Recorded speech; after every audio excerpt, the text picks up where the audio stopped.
Hello everybody and welcome to Chapter 1 of Python for Everybody. I'm Charles Severance, I'm your instructor, and I welcome you to this class. The basic goal of this class is to teach everybody how to program, regardless of your background. You don't have to be a math whiz, you don't have to be a computer expert, no matter how old you are or what your background is, we want to teach you how to program. So welcome to the course, welcome to Chapter 1. So the first thing to understand is that the purpose to learn to program is because computers want to do things for us. They are built and created and designed, and their hardware is set up so that they basically ask us, what do you want to do next? If you grab your phone sort of does nothing until you tell it what to do. It waits for you. And it's just waiting for you, and all the hardware, computer technology around you is generally waiting for you.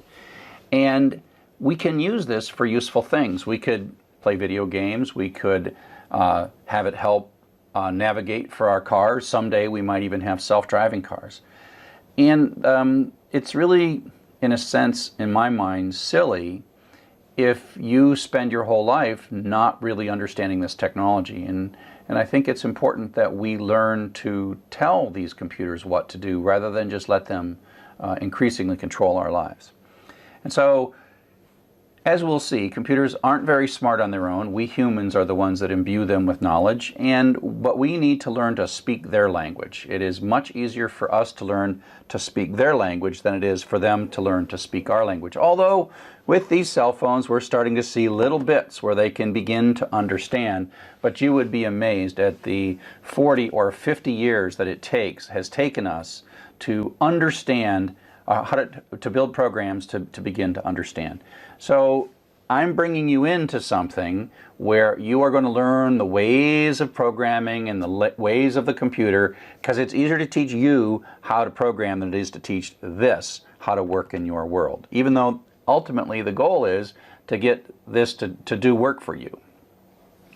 So part of what I'm trying to do is move you from a user perspective where you just look at the computer as something that someone else has constructed and you are the user of, to the point where you construct new things. Now the first kinds of things that you're going to construct are actually things to solve your own problems.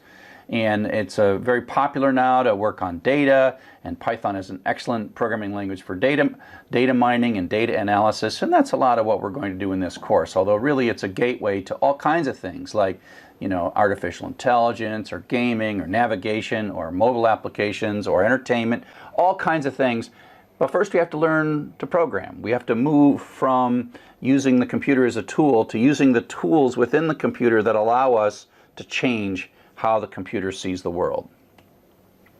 So there's a couple of reasons that you might want to be a programmer. Some of you are looking to improve your career, to be paid to work on programming. I've been a paid programmer most of my life, and I like it. It's a good job. You don't have to stand in the mud. You don't have to lift things. You have to use your brain. And I'll just say that it has been nice for my career to not be exposed to the elements, but to be able to work often wherever I want.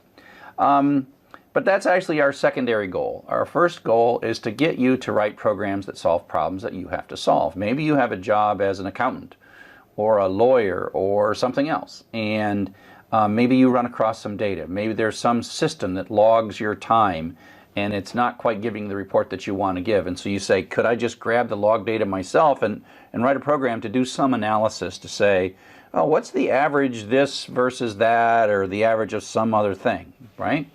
And so that's the basic idea, that you'll initially use computers to serve your own ends. That makes it a lot easier to write programs because you don't have to worry about, a million users using your software. If it works for you, then we're happy. And so it takes a little more training to write software for other people or for thousands and thousands of other people. And so part of what I want to do is I want to change your perspective. You look at this from the outside and you see it from the outside and you click on things. I want to turn this around, and I want you to be the person inside this looking out at the world. And as a programmer, we are making things inside these computers for the world. And so we want to pull you into being part of this. We want you inside this, or thinking inside this. And what you learn is that if you're inside this computer and you are taking your instructions to build programs to be used by the human, oops, almost dropped that, the human outside the computer, you have things that you need to take advantage of. There's things like the central processing unit, the memory of this system, the network connection of this system, the disk drive or permanent storage on this system. And as a programmer, you are kind of mediating between all those internal resources that this has that are not very smart but highly powerful, and mediating with what that user wants, right? And so we take the end user, and we programmers, we serve the end user, but the computer serves us. So together, between us and all the computer's resources, we can serve the needs of the end user. And we do this by writing code or programming, okay? And what is that? Well, programming is a sequence of instructions where we are giving instructions to the resources inside the computer in a way to accomplish the goals of the end user. And remember, sometimes we are our own end user. It's not just you know, you're not always doing a startup, you're not always writing a mobile gaming system. Sometimes you're writing something for yourself, but that's okay. So sometimes you're writing something to solve a problem. You're like crafting, you're doing something that you could do by hand or manually, and you're making some clever little 25 or 100 line program, and you're putting that in. Other times, like when I work on the open source learning management system Sakai, it is my creativity. I've got an idea and I want to share it with 1 million users, and so I write my code for an external audience. And so code is that sequence of instructions that the computer itself doesn't know how to hand a roster out, but I can write code that will hand a roster out by looking at the data that's inside this computer, inside this application. And so if you think about programs, we have programs for computers and programs for humans. And a number of years ago, now sooner or later this will be me showing my age, this is an example of the Macarena. And the Macarena is a song that effectively is a sequence of instructions. You put your left hand out, you put your right hand out, you put it on the shoulder, you wiggle, wiggle, wiggle, and you spin around and you do things. And this is a program for people. And so I want you to take a quick look at this and see if you can find anything wrong with this particular program. So look really closely.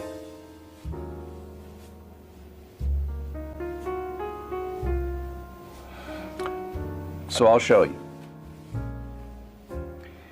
It's got some typographical errors in it, and we as humans are really good at reading or hearing typographical errors and correcting them automatically and instantly. And but computers are not. Computers are extremely literal. If it saw this ham instead of hand, it would think, what's a ham? And why am I going to hit someone in the back of the head with a ham? And why would I take my left hand and hit somebody? That's, you know, these are all bad things. But the computer is going to take us very literally. And so we have to be really precise. And the computer just doesn't know the difference between what we mean and what we say.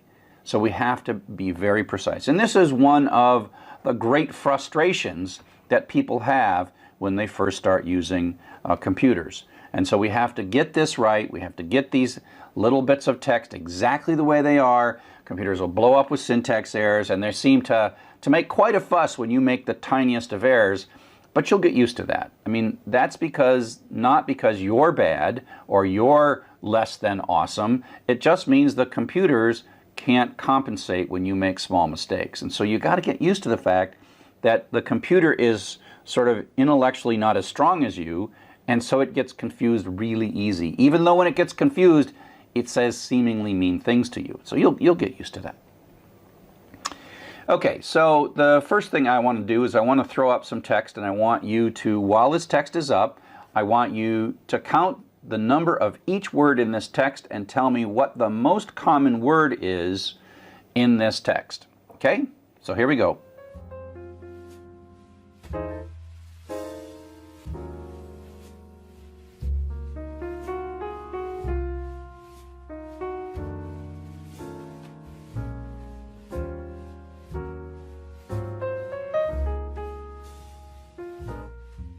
Okay, so I kind of made that hard on you on purpose by moving it around and distracting you and confusing you.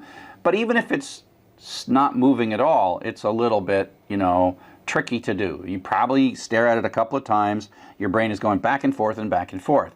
And so text analysis is one of the great things that computers are very, very good at. And some of the things that, they can translate text, and that's because they've looked at a lot of information. So looking at text is actually something computers are really good at. And so if we take a look at the kind of programs that we're going to write to do this kind of thing, this is something that humans are not naturally good at, but computers are super good at. Now, I'm not going to have you look at this code. This code you will understand in a few weeks, but basically this is a set of instructions to open a file, read that file, read all the words in the file, create a histogram of all the words in the file, and then search through that histogram to find the most common word and tell us what the most common word is in the file. And in this clown file, the word the is the most common. It happens 7 times. And here's another large file called words.txt, and the word to is the most common thing. And our goal is to get to the point where you can write this on your own. So you can say, you know what, I got a problem to solve. That is, what's the most common word in this file? I know how to start, and then I know how to finish. I know how to do the stuff in the middle. And we have to learn this kind of weird language, but when we do, we can count millions of words as easily as you count 20 words. So that's the fun of all of this, is to teach you this language so that you can solve that problem so that you don't have to solve it. Because you could solve it, but it's not something that you're naturally good at, and it's hard work. So up next, we're going to talk a little bit about the hardware architecture that you're going to be experiencing as you write programs.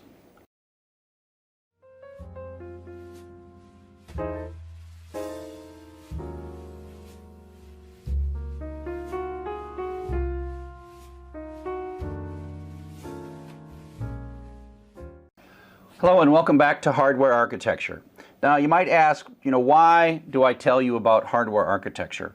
Probably you're not going to build any hardware, although it's fun stuff to do, and if you're going to become a computer scientist, which most of you won't want to be, it's a great thing to study, and those who build our hardware are amazingly talented individuals, and it's a really rewarding job.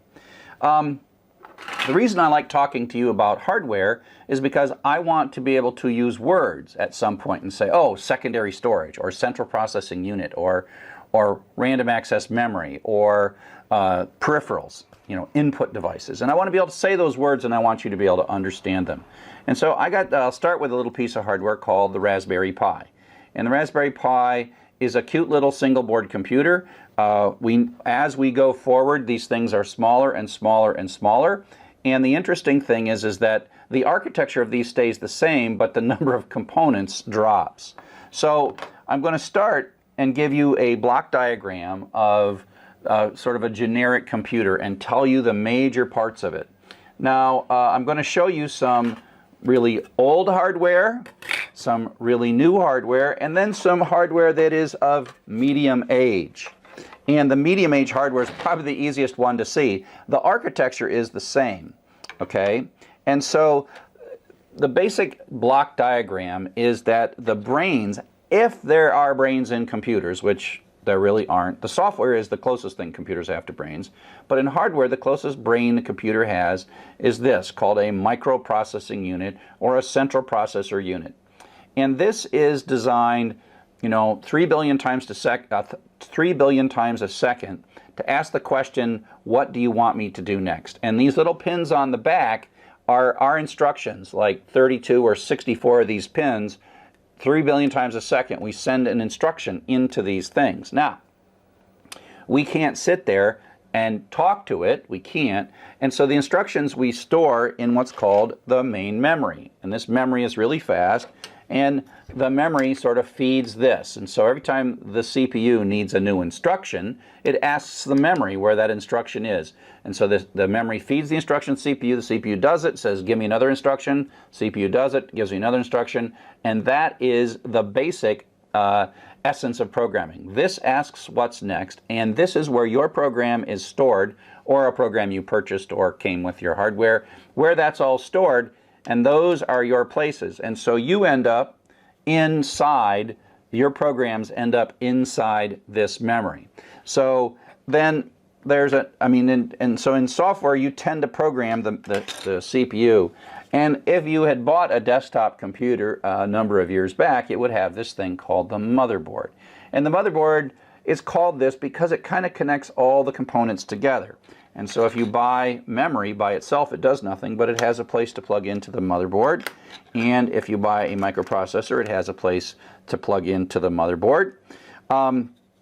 And if you buy a hard drive, this is a really old hard drive, it has a place to plug in on the motherboard. And so the motherboard sort of connects everything together. The hard drive is secondary storage. Now, the way how secondary storage is different than the main memory, which there it is. I got unpile this stuff. So this main memory is really fast, but as soon as you turn the power off of this memory, it sort of vanishes. And so to store files like word processing files or text files or whatever, you got to store it on something that lasts a little bit longer. And so that's the purpose of the secondary storage. It's permanent. When the power's off, it stores it. Now this one here is in such bad shape that isn't probably storing anything, but it's got these little heads and it spins around and goes in and out. And we'll have a video later that shows you one of these things that's not quite in as bad a shape. If you look, this has 4 different platters that are all spinning around. And so this is just using magnetic material and electronics that sort of magnetize and demagnetize this stuff. And if you look at a disk, they're often rated, physical disks are rated in revolutions per minute, and that's how many times this thing spins around. And if you got an old desktop and you hear it spin up, this is the thing that's spinning. And it's the place that your operating system lives, your files live, your applications live, while they're stored and while the computer's turned off. And then they're loaded into this while they're running, and then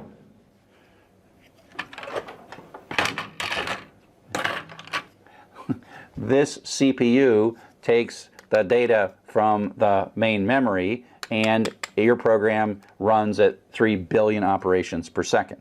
So let's talk a little bit about something that this is probably from the 1960s or 70s.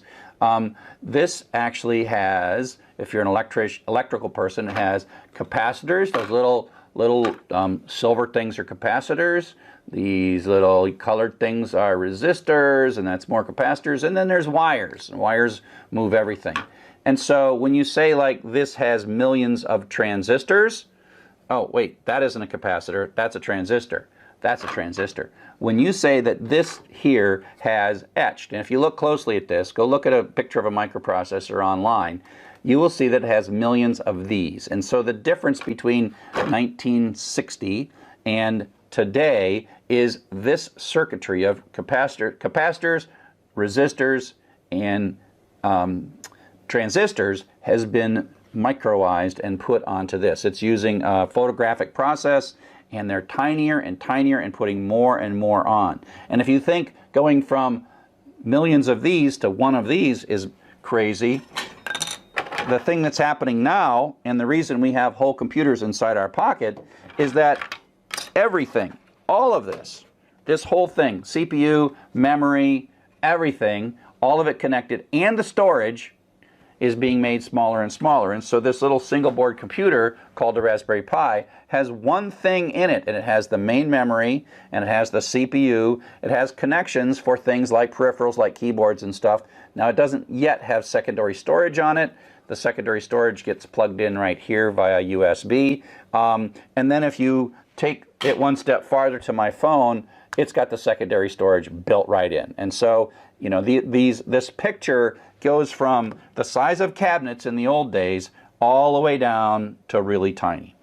But at the end of the day, inside it is a highly sophisticated piece of circuitry that asks for instructions one at a time, and main memory that holds the instructions and feeds them. Okay? Central processor does the thinking. Let's take a look here. Central processor does the thinking. It runs the program. It's asking what's next. It's not really smart, but it's really fast. And so we compensate for the lack of intelligence of this thing by us writing really good software that runs really fast. And so voice recognition on things like phones is possible because computers have so much storage and they run so fast, and the algorithms that do voice recognition are finally starting to work.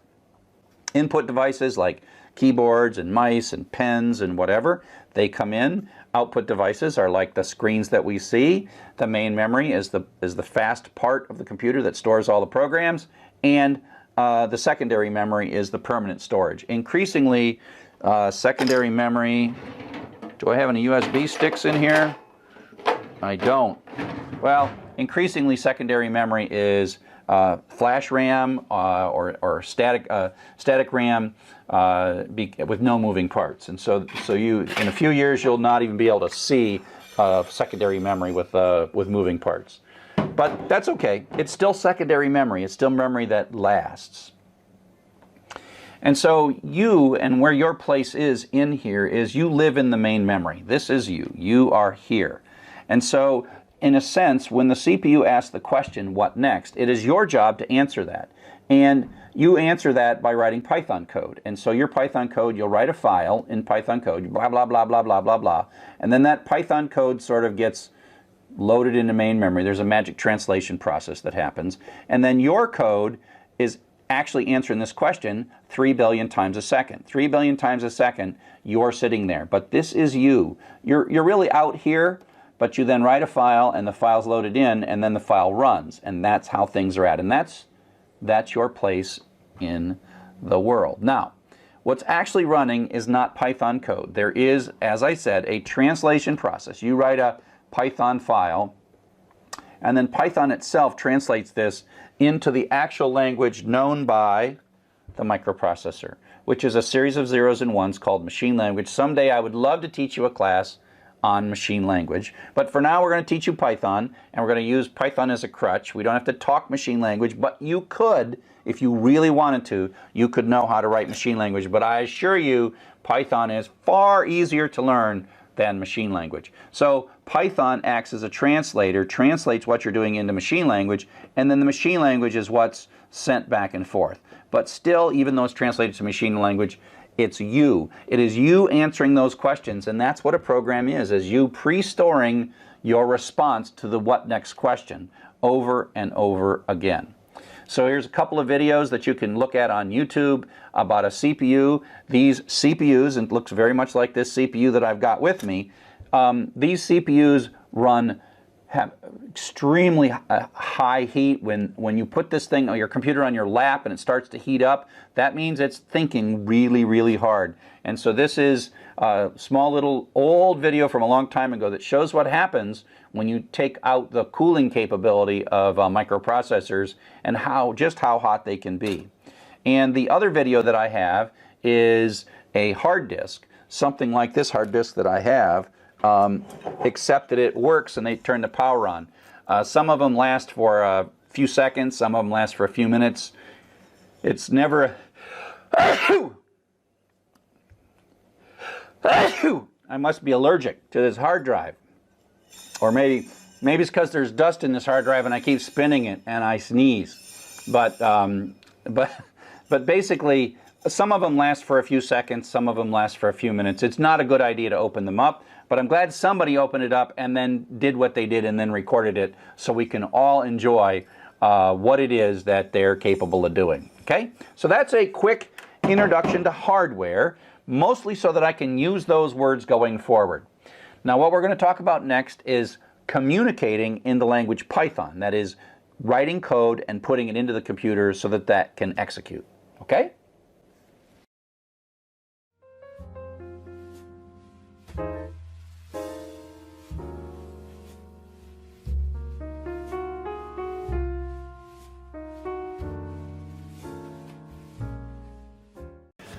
Hello and welcome back to Python as a Language. You'll notice that I'm wearing a hat. Part of the story of the hat is that where I work here at the University of Michigan School of Information, my office is in this building called North Quad. And we call it quadwarts sometimes because it's sort of got a square. It sort of imitates an Oxford quad. And so it seemed to me to evoke notions of Harry Potter. And when we first moved into the building, I joked in one of my classes that we should have a sorting ceremony for all the students as they come into North Quad for the first time.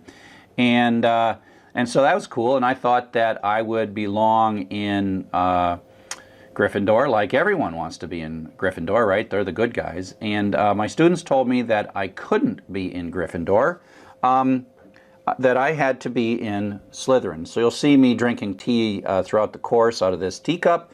It's my Slytherin teacup. I picked that up from Harry Potter World. I went down to Florida and visited Harry Potter World. And the reason that I was sorted by my students into Slytherin is also because I teach Python. And Python is like a snake. And so if you think about the people from Slytherin, they are capable of talking to snakes. And the class that we were doing the sorting was a Python class, and so it sort of made perfect sense that you would have to be in Slytherin if you were the Python teacher. And of course, your name is Charles Severance, and then that sounds kind of like Severus Snape, and so I just accepted that I'm in Slytherin, okay? So you all can be in Gryffindor, but I can't. I'm in Slytherin. So I'm the bad guy. Or the good guy, depends on how you look at it, right? And so what I'm going to do now is I'm going to, bring you into Slytherin as well, because I'm going to teach you the Python language. Python is the language that we Pythonistas talk. It was invented about over 20 years ago by a fellow named Guido van Rossum, and away we go. Now, even though I'm using this whole snake Slytherin thing, it turns out that Python was not at all named for Harry Potter, because Python was invented, almost 2 decades before Harry Potter was created, and it wasn't for the snake. It was actually Monty Python's Flying Circus was the inspiration for Python, the name Python, and because Guido van Rossum really wanted to create a programming language that, while it was powerful underneath it in its very nature, was a very powerful language. He wanted it to be a language that was fun, and he wanted it to be a language that was approachable. And so that's why Python recently has become so absolutely popular, and it's easy to learn, and but it's also powerful. And that's sort of the magic of Python, is the ease of learning it, the brevity of the programs, the shortness of the programs, and the power. And so we are going to become Pythonistas. Now, as you learn to be a software developer using the Python programming language, you are going to encounter syntax errors. And I remember when I used to get syntax errors, and I remember my first programming class, and I would type on cards.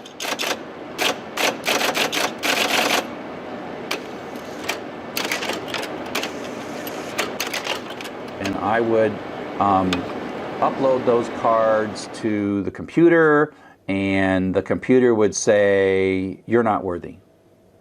And I'm like, wait a sec, those are pretty good cards. How could you be so critical of me? I'd say syntax error. And I really got sort of a really bad attitude that somehow this computer didn't like me, and that I would make cards, it would complain, and I would make changes to the cards, and it would still complain, and I'd make changes, and it would still complain. I'm like, how can I win in this situation? And you're going to feel the same thing. You're going to absolutely feel the same thing. You're going to be struggling. You're going to be like, how come this computer hates me? Let me assure you right now, the computer doesn't hate you. The computer actually loves you. It just is not very good at showing how it loves you, or telling you how or why it loves you. And so syntax errors are not so much Python telling you that you're bad or that you're an inadequate programmer or you should find something else to do. It's really Python's admission that it doesn't understand what you're trying to say. And so you got to get used to that. And it's frustrating, but you got to get used to the fact that syntax errors are your friend. Python is saying, hey, I got to line 7 and I was doing fine up to line 7, but boy, in line 7 there's some little thing. I don't know what the word else means in this context, or you didn't indent it, and so I'm kind of confused. What did you mean? Please, please, please help me.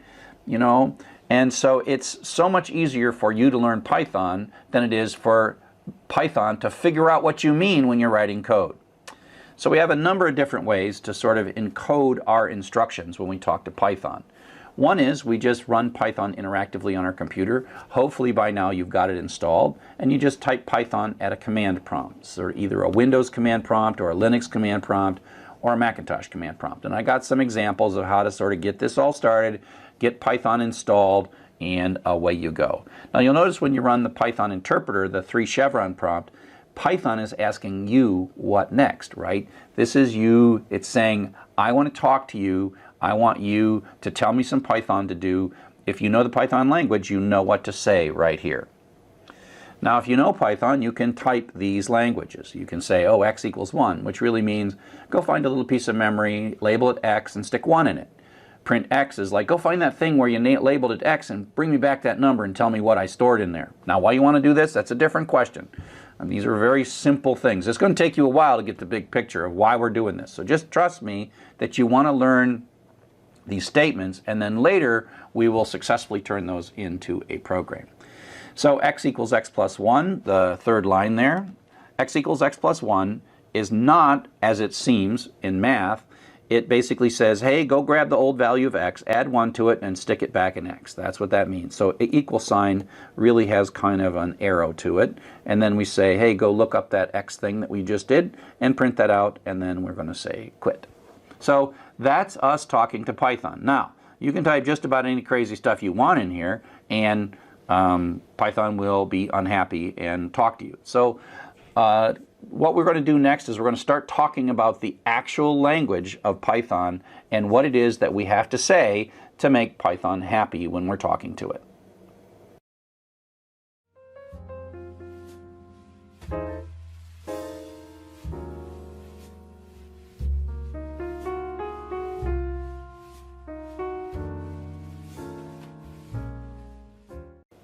So now we're going to start learning the actual Python language. So what do we say? You can think of this as almost like writing a story. We're going to start with a basic vocabulary. We're going to talk a little bit about lines or sentences, and then we're going to start talking about how to put those sentences together to make a coherent paragraph, as it were. And you just have to accept the fact that when I start teaching you this stuff, it's not going to make sense for about 6 or 7 more chapters. And so just sort of bear with me, except, I mean, I remember when I first learned, it went from me confused. Holy mackerel, this is awesome. And so I expect many of you will go through that same thing. So just learn the first parts, accept the fact that it doesn't necessarily make sense in a big picture, and just bear with us, okay? So we'll start with vocabulary, we'll start to make sentences, and then we'll have little short stories and paragraphs, okay?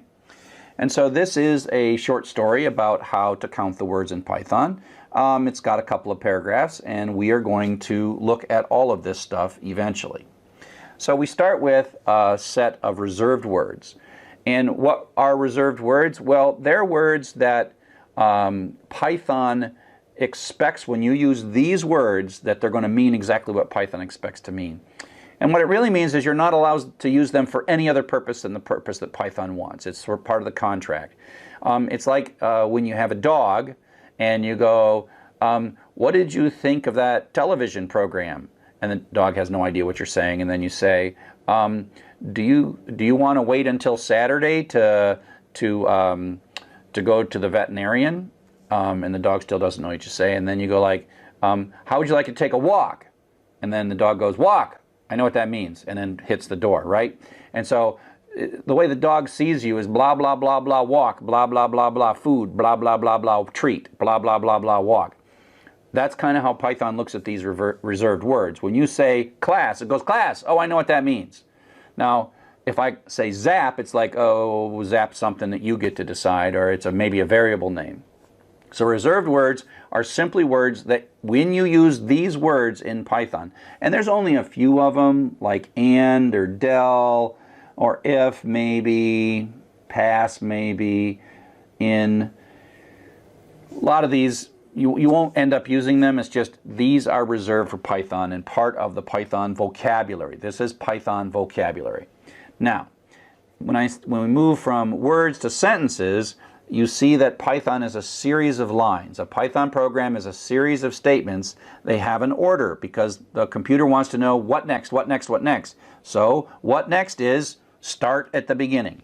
So I already talked about an assignment statement that basically says x equals 2. This is not a mathematical statement. This is a directive to say, take this variable 2, this value 2, this constant 2, and stick it in a location in your memory, and remember that I asked you to name it x. X is a variable, something you made up. You chose that. And so, but it's Python's job to remember it. So this says, go to whatever that x is, there's a 2 in there. Now pull that x back out, add 2 to it, which makes it 4, and stick it back in x. And so that makes this a 4. So x is a 4. And print x says, go look up that thing that was an x and print it out. And so these are like, each line has something to it. I'm using a reserved word. Well, actually, that's a function, but it's a reserved word too. And so there's reserved words and all these things, and you combine these. There are operators. Plus is an operator, equals is an operator. These things do things, and we'll learn all this stuff in time. So the basic building blocks of lines of Python. Now, as we take these lines of Python and build them up, we end up making paragraphs, programming in paragraphs. And so one of the things that it's important is I showed you how to do interactive Python. So you just type Python and you type a statement and a statement and a statement. Those get really tiring after about 3 or 4 lines of Python because you start making mistakes and you have to start over. So the better thing to do is to, as your program gets a little larger, to write a script. Put your Python instructions in a file and then tell Python to read from the file and then run the script as it's entered in that file. We tend to name these files with .py, and I've got a series of videos that you can watch to figure out how this all works. Like I said, you can type interactively to Python, and it's a great way to experiment with Python, check to see if a statement does what you think it does, but script is the way. After we are past 1 or 2 lines of code, we write it in files and then run it separately. So there are a couple of basic patterns, and it's really important to understand each of these patterns. And like I said, we'll teach you these patterns separately, and then we'll combine them together. And when you combine them together is when you say, oh, that's what a program is. So you have to suspend disbelief. We have a couple of different patterns. One is a sequence of steps. Do this, then do this, then do this. Conditional is like skipping something. Repeated does it over and over and over again. Computers are really good at repeating stuff, much better than people. People get tired going over and over doing the same thing. And then we have store and repeated steps as well. And so if we take a look at this, and we take a look at a Python program, this is a piece of code. This is a little script. If you type this into the code, take this code, Python code, into a file and ran it, it starts at the beginning, and then it goes to the next line, and the next line, and the next line. And Python executes the scripts as you write them. So it says stick a variable to, find a place called in your memory called x, stick 2 into that, okay, then go to the next one, print that out. So the program is producing output. Now go read x and add 2 to it and stick it back in x, so x is 4, then print that. This side over here, this is called a flowchart. I'm not going to draw flowcharts. I'm only going to draw them a few times in ways that I think will help you. But you can think of it as Python, when it finishes something, it goes on to the next one, unless you tell it otherwise. Finishes this, goes on to the next one. Finishes this, goes on to the next one. Finishes this, and now the program is all done. And so that's sequential steps. You just type them in, Python runs it. They're important, but sort of uninteresting, because you can only get so far. And you can't really make them intelligent because it's always going to do the next one. So the next thing we do is what are called conditional steps. And this is where it starts to get intelligent. I mean, where you are able to encode your brain into the computer. Like, oh, wait a sec, let's only do this step if something is true. And the syntax that we tend to use here is the reserved word if. Okay? And so the if is like a little fork in the road. You can go one way or you can go another way, and you're asking a question. So inside the if statement, right here, there is a question saying, is x less than 10? That resolves to a true or false. If it's less than 10, that's true. If it's greater than 10, it's false. And so then what we do is, if it's less than 10, we have this indented block of code. There's also this colon that tells us we're in the beginning of an indented block of code. And so what it basically says is, if this is true, run that code. If it's false, skip that code. So it can either run it or skip it, depending on this question that's being asked. Now, if you look at this code, it's pretty obvious what's going on. It comes down, x is 5. If x is less than 10, that's true. So it runs this code and prints out smaller. And then it comes back here, it de-indents the next basic sequential. This ends up being kind of a block. If x is greater than 20, if x is greater than 20, oh, come back. If x is greater than 20, this turns out to be false because x is 5, and so it skips this. So the bigger never comes out, and then it continues on and prints fini. Oops, that's a typographical error. Make that a lowercase print, and then prints fini. So it comes in, runs this, skips this, and then finishes. Okay? So here is the last one we'll talk about, the repeated steps. We'll get back to store and retrieve later, but for now we're just going to talk about 3 of the 4. This is another program, and the key is that we're going to use this same choice where we're going to go in, but then we're going to run for a while, and then we'll have an exit condition where we get out. So this is a repeated over and over and over and over again, and this is the essence of how we make computers do things that are seemingly difficult, well, that are more naturally difficult for people. Okay? And so how do we encode this notion that we want to do something for not forever, but for a while? How do we encode that notion? And so we do it in this way. So we have our statement, sequentially go to this while. While is a keyword, and it's asking another question that's a true-false question. Is n greater than 0?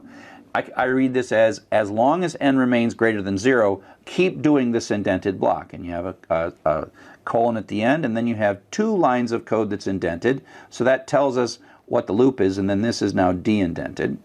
And so it comes in, and if this is true, it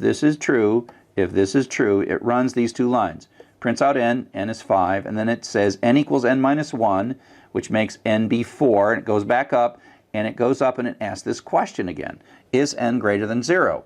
If it is, continue on, and prints 4, and then subtracts it, and it does that. 4, 3, 2, and prints out 1. Then it comes up, and now after this, n is now 0, and n is no longer greater than 0, so it takes sort of the exit ramp and goes down here. So it takes the exit ramp and goes to here and runs the next line. Now, we're going to cover all this again. So I'm just trying to give you the big picture. Next couple of chapters, we're going to hit all these things again, and we're going to hit them in much more detail with a lot better information. This is now sort of like combining these. And again, I don't want you to really know this stuff. You will know this in a couple of weeks. You will see this program again. But this shows you how we combine those patterns of repeated, sequential, and conditional together.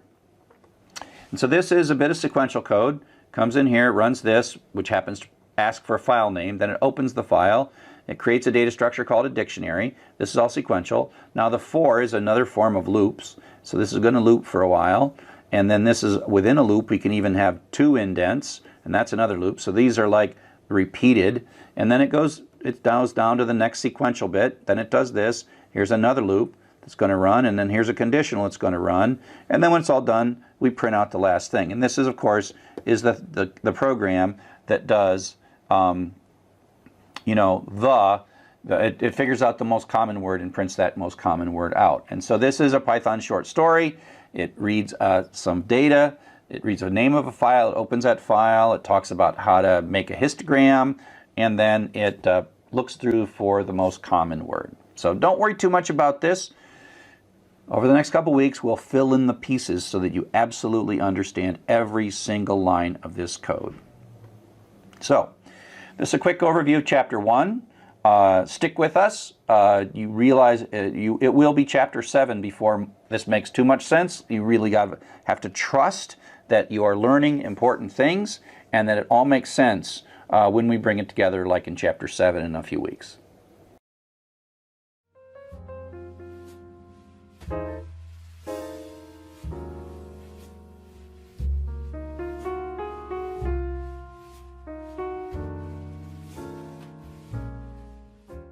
Hello, and welcome to Chapter 2. Now we're going to continue to talk about the building blocks of Python: variables, constants, statements, expressions, etc. The first thing we have to talk about is constants. These are just things, we call them constants because they don't change. They're numbers, strings, etc. And we use them to sort of start calculations, or if something is greater than 40 hours, we're going to do something. And so 40 is the constant in that situation. So we have 123, we have 98.6, we have hello world, which is a string by enclosing it in quotes. We pass each of these things to the print function, and a side effect of the print function is that we see the output. So print 123, prints out 123, print 98.6, prints it out. So these are just really the syntax of constants, and without constants we can't write really much of anything. The other sort of foundational notion of any programming language are the reserved words. And like I said before, reserved words are these special words where Python is listening for them, and there are very special meanings. So when Python sees if, it's not just any other word, it means how Python implements conditional execution.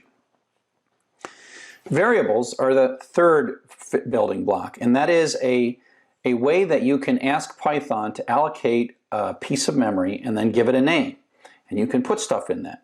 Sometimes you just put one value. Later we'll see when we do collections in chapters 8 and 9, we will see that more than one value can be put into a variable. And the variable, how we control the variable is through the assignment statement. And as I said before, it's important to think of the assignment statement as having an arrow to it. So this is not saying x for all time is the same as 12.2.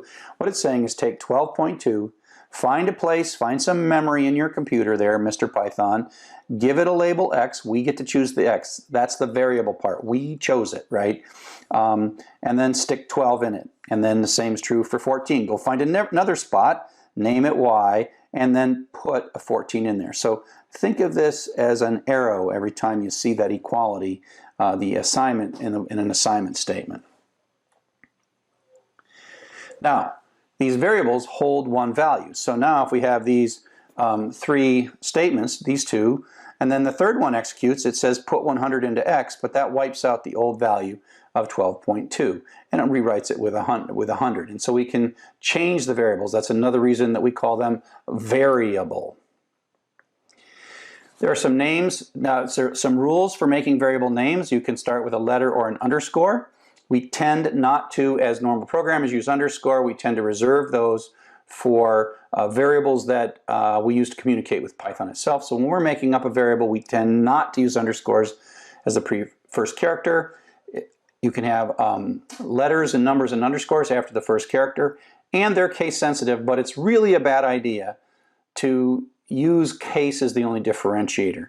So in this case, spam, eggs, spam23, and underscore speed are all totally legit. We would probably not use this one unless we were actually doing it because Python told us to use that variable.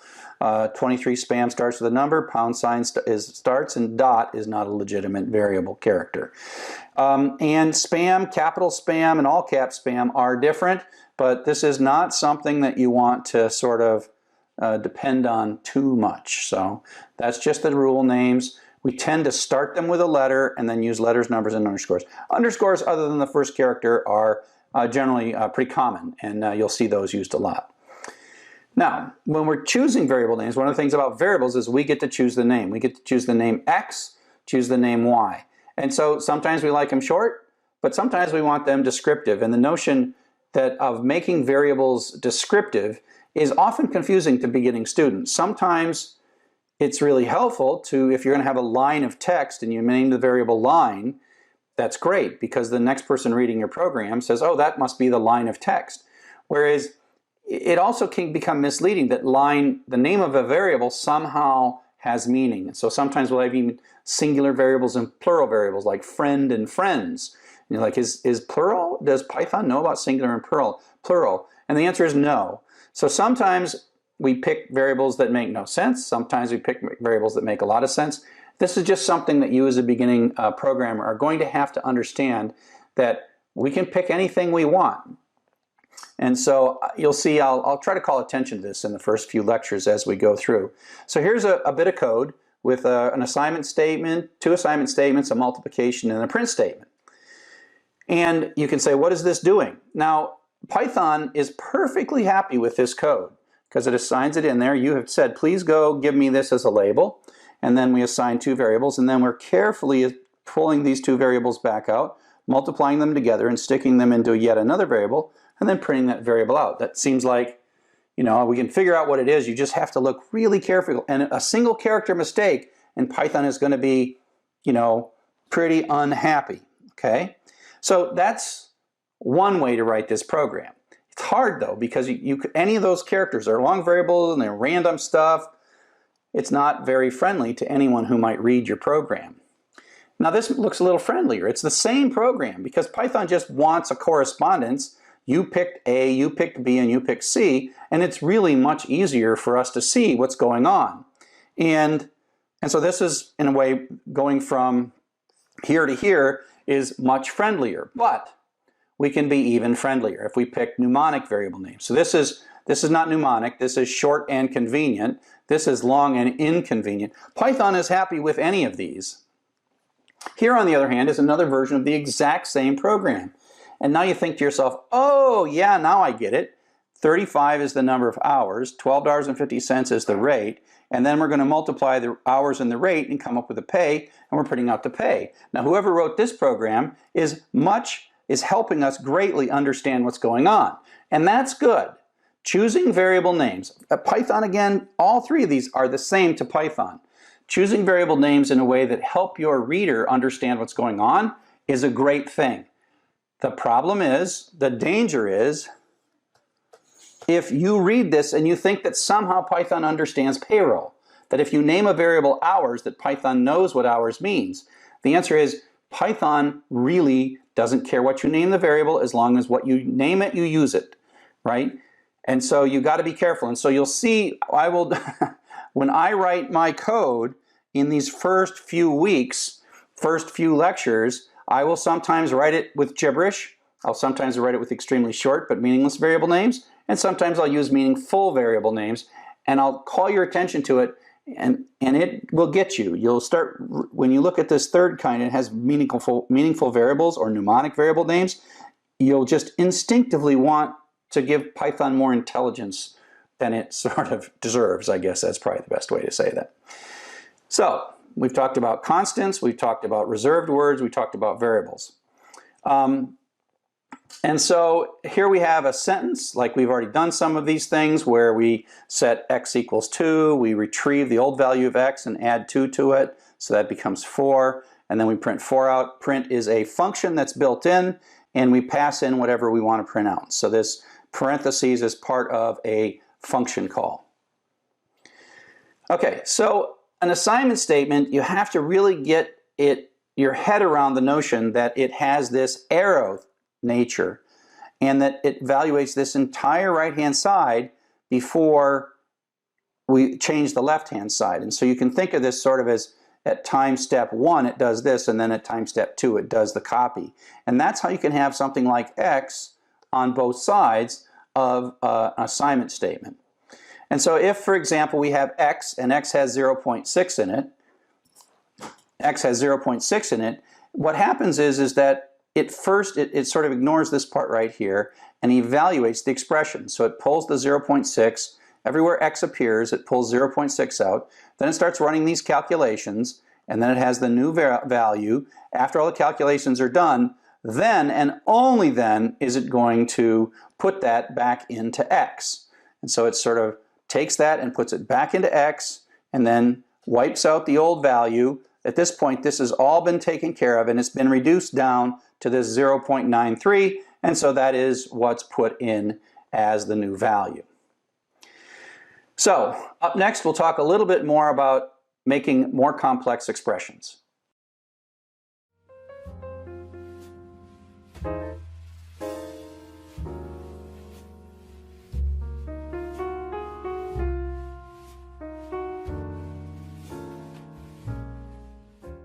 So welcome back. We're now going to talk about expressions. Expressions are a little more complex calculations that we can sort of do on the right-hand side of an assignment statement.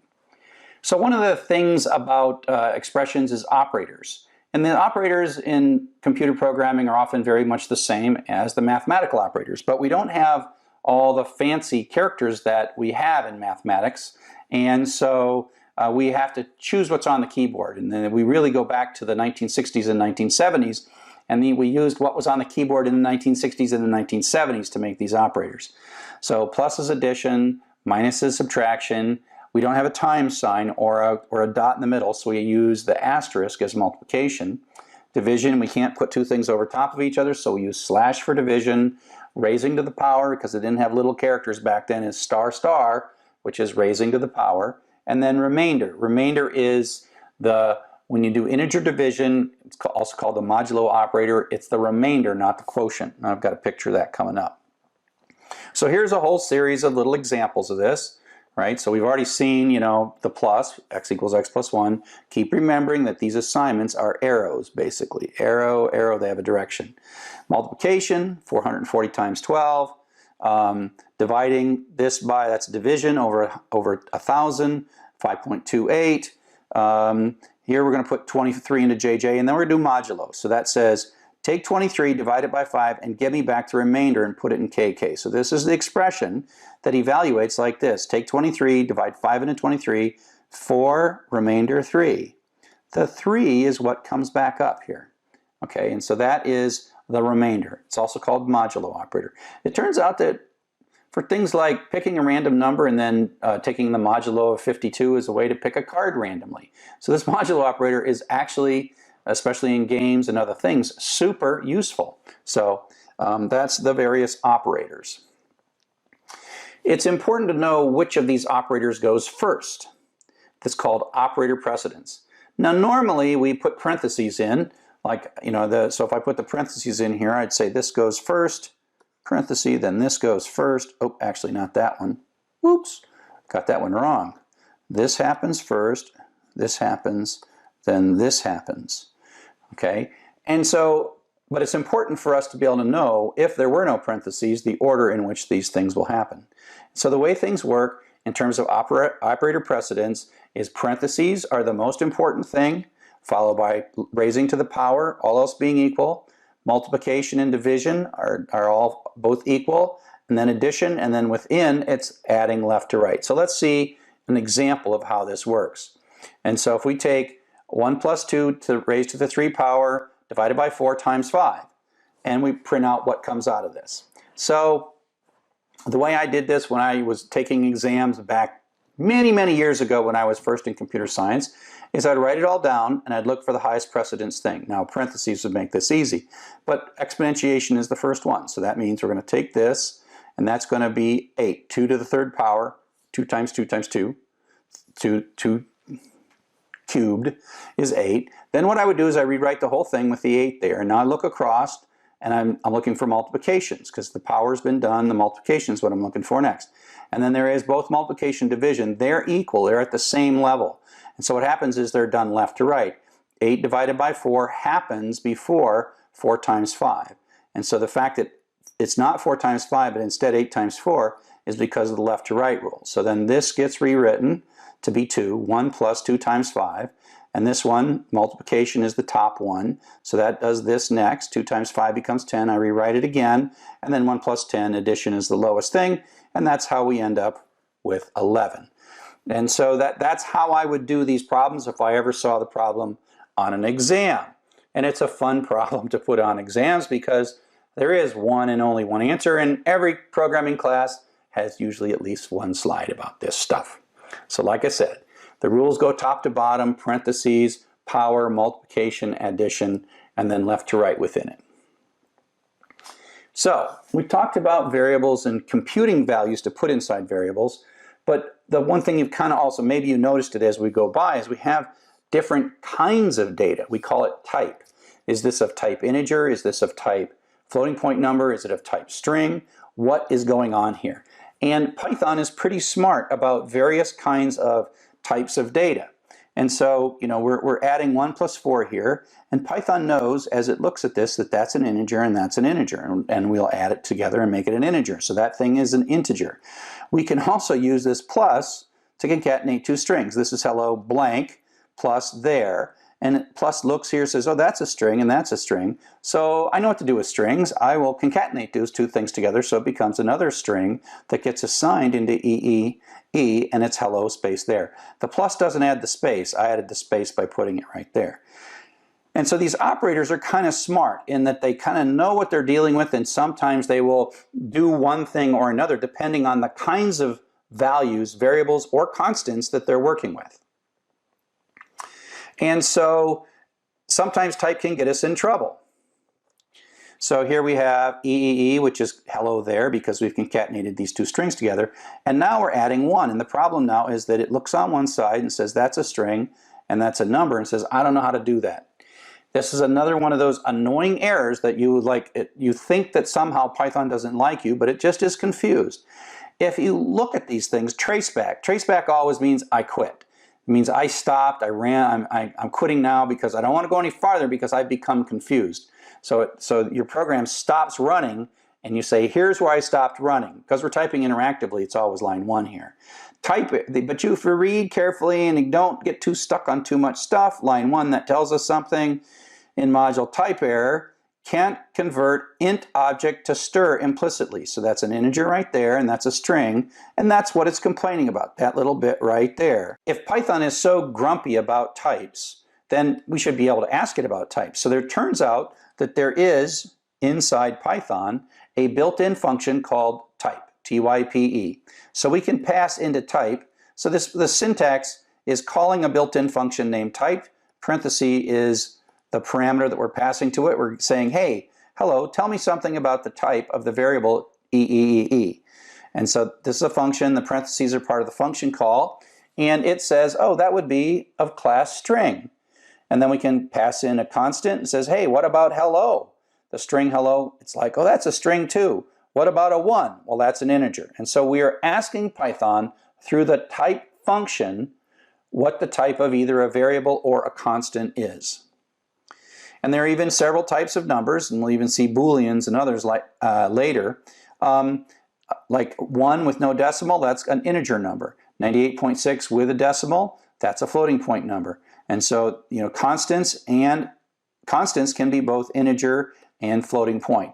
And I'm just asking over and over and over again, what is the type of what's in XXX, what's the type of what's in temp, and what's the type of the constant 1. And what's the type of 1.0. You can also use a set of built-in functions like float and int to convert from one to another. And so this basically says, I want to convert, oops, let's go back. I want to convert 99 to a floating point number. So this is a function and it's participating in this plus, but before it can finish the plus, it turns this into a 99.0. The difference between 99 as an integer and 99.0 is that it's a floating point number. And that actually turns this computation, as it looks to the left and looks to the right, it says, oh, I've got a floating point number on one side, an integer on the other side, and so I'm going to make my calculation overall be a floating point calculation. I can also pass into the float function. I can say, take this variable I, which has a 42, also an integer, and then give me back a floating point. So that'll be 42.0. Pass that into F, we print it out, and it is indeed 42.0, and it's a float. And so it knows the type and value in any variable. This is an integer, a value 42. This is a float, a value 42.0. Integer division in Python 2 was kind of weird, and it was actually one of the big things that they changed between Python 2 and Python 3. This is a Python 3 course, so we're not worried about that too much. What's nice about integer division in Python 3 is it always produces a floating point result.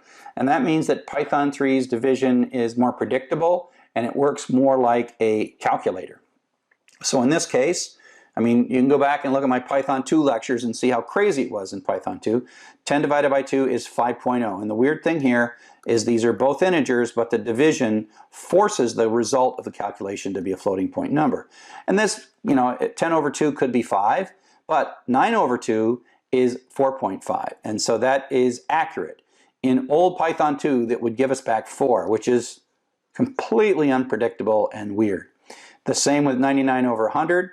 As you would expect, if this were a calculator, you get 0.99. Actually, what you get in Python 2 is 0 because it would round it down. It doesn't round at all. It truncates it. So 99 over 100 is 0.99, and then it truncates it to 0. That's Python 2. We're not talking about Python 2. There's a good reason we're not talking about Python 2. Welcome to Python 3. Of course, if there are a floating point on either side, the result is still a floating point, and the result is still a floating point. So integer division produces a floating result in Python 3.0, not in Python 2.0. That is an improvement in Python 3.0. And that's why we're recording these lectures. I have a whole great set of lectures about Python 2, and now I'm going to have a great set of lectures about Python 3. Welcome to Python 3. Okay, so we've been talking about converting from integer to floating point, but you can also convert from string to integer or string to floating point. And so here we start out with a little string value. Now it only works for strings that are made of digits. So quote 1, 2, 3 quote is not an integer. It is a 3-character string that has 1, 2, 3 as the characters in that string, which is very different than 123. We say, what is the type of this? It's a string. We say, let's add 1 to it. And it says can't convert into string, so that blows up, right? Because this is a string. It looks to both sides. String plus an integer, not good, okay? But we can convert this. We can call the int function, which is like the float function, and pass a string in. So it says, hey, take this and turn it into an integer. So take the input of sval, which is the string 1, 2, 3, and give me back an integer representation of that, which is going to be 123. So we say, what kind of thing do we get back? Well, we got back an integer. We can now add 1 to it and get 124. And so you have to manage the type of things, and you can convert from one type to another. Now, int is not magic. If you send something into it, a string that doesn't consist of digits, then you're going to end up with another error. Invalid literal for integer with base 10, blah, blah, blah, blah, blah. So it's really complaining. It says, I want these to be numbers here, and you just gave me letters, so that's going to cause this to fail. Another thing that we're going to do with variables is, just like the print function takes something, a list of things, in this case, a string, comma, a variable, and then prints some output in the program, the opposite of that is input. Actually, input generally happens before output. Input is a built-in function, and we pass to it a prompt, a string of text that's going to be printed out for the user, and then it stops and waits. So it says, who are you? And then right here it just sits, waiting for us to type something. So we type blah, blah, blah, blah, and then hit the enter key. Right? We hit the enter key, and then this text ends up in this variable. So this is an assignment statement that Chuck is the result of the input call, gets copied into the NAM variable. So let's do that again. It's evaluating an assignment statement. Remember, it's kind of this way, or you can think of it as just do this right side first. It writes this out, writes that out, then it waits, wait, until we hit the enter, and takes this Chuck, and that becomes the result of this input, which is then assigned into NAM. Now then we go sequentially to the next line. It prints out welcome, comma, contents of the variable NAM. Now this comma here, actually does put the space in here automatically. So it says welcome space Chuck. So it pulls there's no space in Chuck, just the CHUCK. And so print can take more than one thing separated by commas. As a matter of fact, print can have, a whole bunch. Oops, come back. Print can have comma, comma, comma, parentheses, as many as you like. Everything you've seen up to now is kind of one thing in the print, but that doesn't mean that print only can do one thing. So I've talked about variables, we talked about constants, we've talked about input, we've talked about output, and now it is time to write our first meaningful program. And so this program has to do with those of you who have traveled internationally. If you traveled to the United States and you traveled outside the United States, you notice that there is an elevator convention that is different inside the United States. In the United States, the walk in the ground floor in the elevator, that's 1. And if you walk in the ground floor in Europe or many other places in the world, in the elevator is 0. So we have written a small app that we're going to put on the App Store and get wealthy with called Elevator Floor Conversion App. And it's going to ask us, we're in Europe and we're lost, and you say, well, what floor would this be if I was in the United States of America? And so we have to read the floor that we are at in Europe, and then we're going to convert it to a US floor, and then we're going to print it out. This is very silly, but it is a pure essential program that has input, does some kind of task on that input, and then produces some output, which is useful for some value of useful, okay? So let's take a look at how we combine everything that we've learned in this lecture, input, processing, and output. It's a 3-line program, but it's sort of the beginning of something that programs do. Okay, you're going to do lots of programs that do this. So here we go. Program starts, we do the input, side effect, it prints out this and then waits. We type in 0, that comes back here, and the 0, which is a string. Input gives you back a string. It doesn't give you back a number. It was a little different in Python 2, but in Python 3, input gives you a string. So quote 0 quote, which is what we typed here. We didn't type the quotes, it's a string, gets stored in the imp variable. Then we move to the next statement, and on this right-hand side, we convert that string variable to an integer, so that becomes the integer 0. We add 1 to it, and then that becomes 1, and then we assign that into USF. I've named this variable United States floor, right? So imp is the input and USF, that's mnemonic. It doesn't know anything about elevators, it's just I picked a variable that was quite friendly. And so at this point, USF has the United States floor that's equivalent to the European floor, and then I just fall down and I do a print statement.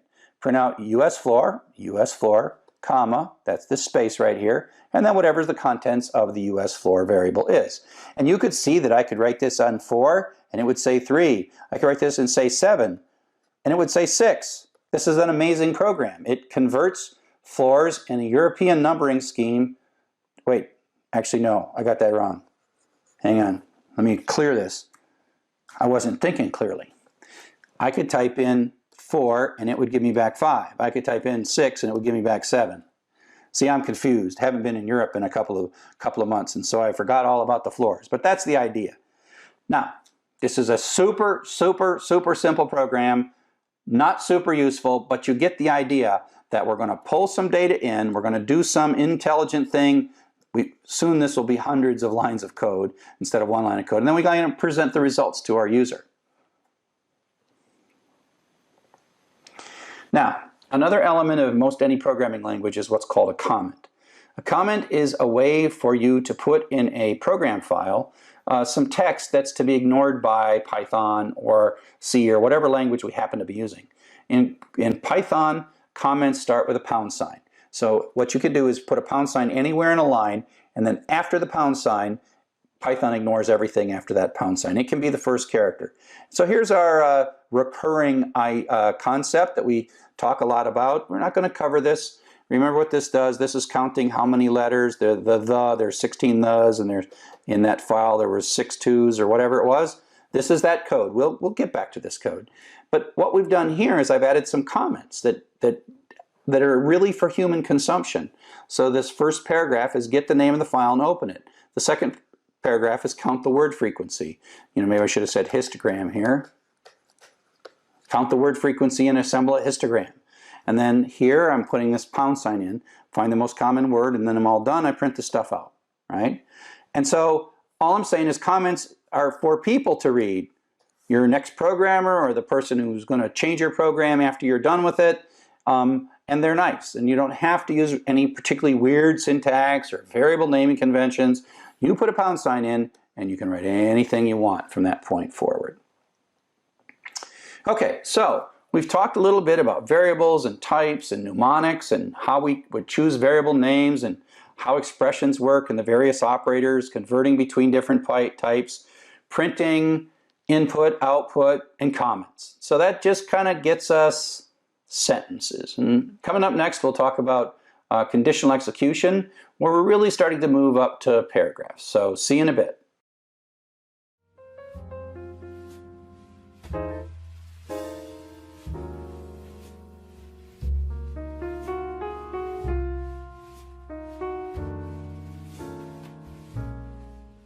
So hello, welcome to Python for Everybody. I'm Charles Severance, your instructor. And in this assignment, in this video, I want to work through exercise 2.2. And it's just a basic hello world. And so I'm going to show you how I want you to do these things. And I've got this folder called Python for Everybody. And I'm going to use the Atom text editor.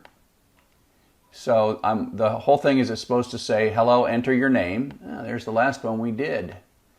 Okay, so I'm going to make in Python for Everybody, I'm going to make a new folder. And I'm going to say EX0202. Make myself an exercise. And I'm going to create a new file. And I'm going to say print hello, and I'm going to say file, save as, and it's important to get these in the right folder. And so I'm going to call this ex02.py. Always end these in Python because then you get the syntax highlighting. Okay, so now, again, you're not going to like this, but I want you to learn to execute these things using the real tools that we're going to really use. Because when you're applying this, I want you to know how to actually do real work. So I need to get to the point where this terminal program, and I could say start run terminal. That's another way to get the terminal program started, but I've got her down here in my docs, so that saves me some time. And of course, if you're on Windows, this is the command prompt. And so in Windows you'd type CD, but in Mac I type PWD, and that shows where I am at in the directory structure. And I can go into my desktop. This would work the same. And I can do an ls. In Windows I would say dir. And I see this desktop folder. And I'm going to go into py4e. And if I keep doing PWD, you see I'm navigating deeper and deeper into this directory structure. And then I do an ls here. And I'm going to cd one more time and to a folder. Oh, I did that really quick and didn't tell you what I was doing. cd ex tab. So that's because if the name of the file or folder is unique, you can hit the tab in the command line. And away we go. And so now we're in this folder. In the users folder, py4e, desktop, py4e, ex0202.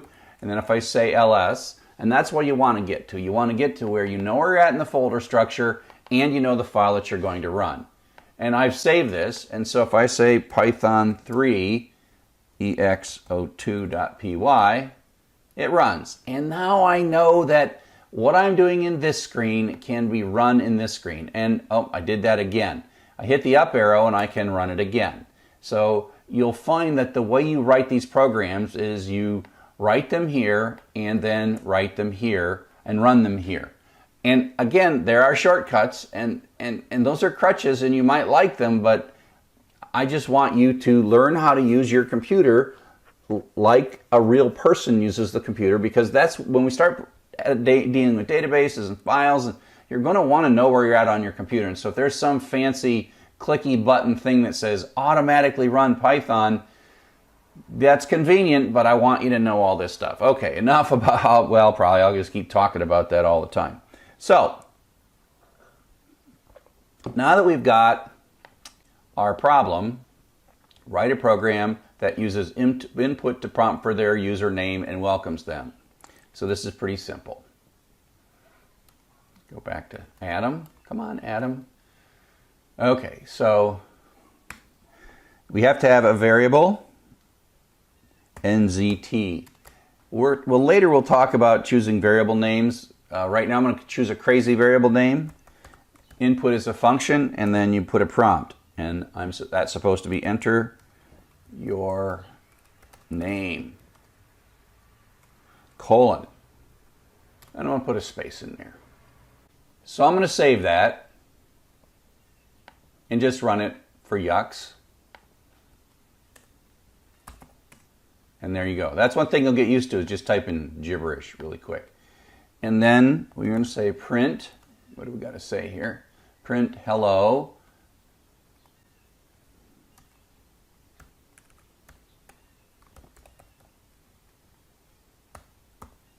And go pull that variable back out. Save that. Command S is how I'm saying that. Save, Command S. I saved it. So I didn't make file save, but I could have said file save, but Command S saves it. And now I can run it again. Zap. Hello Zap. So now I can run my thing. Oh, and Command K clears it. I don't remember what it is on Windows, but there's a way to clear your screen. I like to keep my screens clean. Hello Chuck. And so we have completed exercise 2.2 with a little program. Oh, and by the way, I'm using Alt-Tab. That's what when you see this, I'm using the Alt Command Tab, and the same thing works on Windows as Alt-Tab. Okay? Okay, so I hope that was helpful to you, just to kind of walk through one of the assignments, assignment 2.2 in Python for Everybody. Hello and welcome to Python for Everybody. My name is Charles Severance. In this short video, I will be explaining how to run exercise 2.3, where we prompt for some hours, prompt for some rate, and multiply them together and print them out with a little pay message. And so this is 2.3. Some of you will immediately want to go to the AutoGrader and sort of do your homework on the AutoGrader. I really would rather you didn't do that. Unless, of course, you're doing this on an iPad or an Android or something where you can't install Python. But you have to realize that the AutoGrader isn't forever. You can only go so far with the AutoGrader, and eventually you have to write a real Python program. So I'll eventually show you how to run this AutoGrader, but I'm going to instead show you how to run it in the terminal. So I'm first going to go into my Python for Everybody folder, and I'm going to make a new folder. Command-Shift-N is what I just did there, EX0203 for exercise 3. And so there's exercise 3. And I'm also going to go into Atom, which is my text editor. And see, I have that folder. And so I'm going to make a new file. And I always say print, I'll just say PY for E. Oops.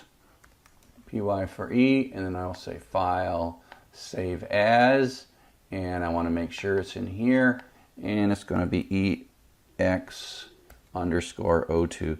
I don't like putting spaces in file names. Some operating systems can handle them, but that's why I'm using underscores here, so I would avoid using spaces in file names. So as soon as I give that a py4e, as soon as I give it a Python suffix, I'm there. And so it shows up there in my desktop. And now I'm going to run the terminal program so that I can get there. So cd desktop, cd Python for Everybody. That's the folder on my desktop. And if I do an ls, I see a couple folders and a file. I can say ls-l and see a little more detail that these are folder. These two are folders, and this one's a file. So change directory, cd EX0203, and so now I'm in that folder. And if I do an ls-l, I see that file. I can also do an ls without the -l and see the file. And now I say Python 3 EX0203.py, and it runs. And you'll see me, no matter how many times you watch me, you'll see the first thing that I do is get to the point where I know I'm in the right directory and I can run a little hello program. Before I start coding, I just don't like being crazy, right? So now I'm going to go back and take a look at my assignment, enter hours, you got a prompt for hours, ask for a number, enter rate, prompt for rate, and then calculate pay. So there's a couple of input statements here. XH is my variable I'm going to choose. Later I'll choose more effective variables, but for now I'm going to make them silly. Enter hours, colon, space. And then I'm going to copy and paste and call this XR for rate. When you're doing this, you need to be very careful to, and so now I'm going to calculate XP time, which is XH times XR. And then I'm going to say print pay. Oops. I don't need to put a space because this comma effectively creates a space. XP. And then I'm going to save that. And I'm going to switch to my terminal program. Clear my screen in my terminal program. And I'm going to type up arrow, because I already typed Python 3x203.py. So my hours, I'll just start with something really simple that I can calculate in my head. 10 and 5. Whoops. Can't multiply sequence of non-int of by sequence of non-int of type stir. Here we have a traceback. And again, I encourage you to realize that these tracebacks are not personal attacks by Python on you, even though they might be frustrating. And so the way to parse this is start by saying line 3. Something's wrong at line 3. It's pretty good at knowing what line it is, or it's either that line or the line above it. And it's something about multiplying. You know, it's just, what it's really saying is, I'm confused. I have to stop because I cannot understand your instructions. So the problem here, of course, is that this is of type string. And so you can't multiply a string times a string. Okay, and so we can convert this using the float. So that's a function call now. We're passing the string xh in, and the value we get back is the floating point version of that. And then we call float for this as well. And so now I'll save that. Always remember to save. So I'm going to run it, and so I'm going to run my hours of 10 and my rate of 10. And it's 100. And so that looks pretty good. Okay? So let's go ahead and try to run this in the AutoGrader. And this is my idea is you'll take this and you'll copy it, and you'll go back to the AutoGrader now and just paste this in. Okay? And so it says use 35 hours and a rate of 275. So let's check the code. 35 hours, okay, 75. Oh, no, 275, 2.75. And so it's running, and it's running, and it's running, and it works. And of course, now I've got my grade. So this idea where you work here to get your assignment done correctly, and then you run it in the AutoGrader is the way I intend for you to do it. But again, if you can't do it that way, it's a great way to get started to just write your code in the AutoGrader. And, you know, you can change your code in the AutoGrader and then run it again. Of course, this is going to fail. 35 and 2.75. And of course, you get a mismatch, and now it's angry at you. And the mismatch here, of course, is because I print howdy pay and pay. And it's real picky about it. And you think, oh, I got the 96.25 right. Well, it doesn't really care so much about that. So let me go ahead and fix this and run it so we leave on a successful note. 35 hours and 2.75 as the rate per hour. It's kind of a low rate per hour. And we're getting successful. And of course, that means that you now have a grade on assignment 2.3. Look at that. I got a grade on assignment 2.3. Unless, of course, you're running this in some other environment. Okay? Thank you so much, and I hope that this has been useful to you. Hello, and welcome to Chapter 3, Conditional Execution. In conditional execution, we meet the if statement. The if statement is where Python can go one way or another way, and it's the beginning of sort of our way of making Python make decisions for us. Sequential code, we just do some things. Sometimes that's useful, but now we can have our code check something and then make a decision based on that thing. So the conditional steps in Python are pretty straightforward. The keyword that we're going to use is the if statement. And so if is a reserved word. And the if statement has as part of it a question that it asks. And this is asking if x is less than 10. And the colon is the end of the if statement. And then we begin an indented block of text. And the way this works in this particular thing is this line is the conditional line. If the question is true, the line executes, and if the question is false, the line is skipped. And you can think of it the way this is, right? X is 5, ask a question, is it 10 or not? These questions do not harm the value of x.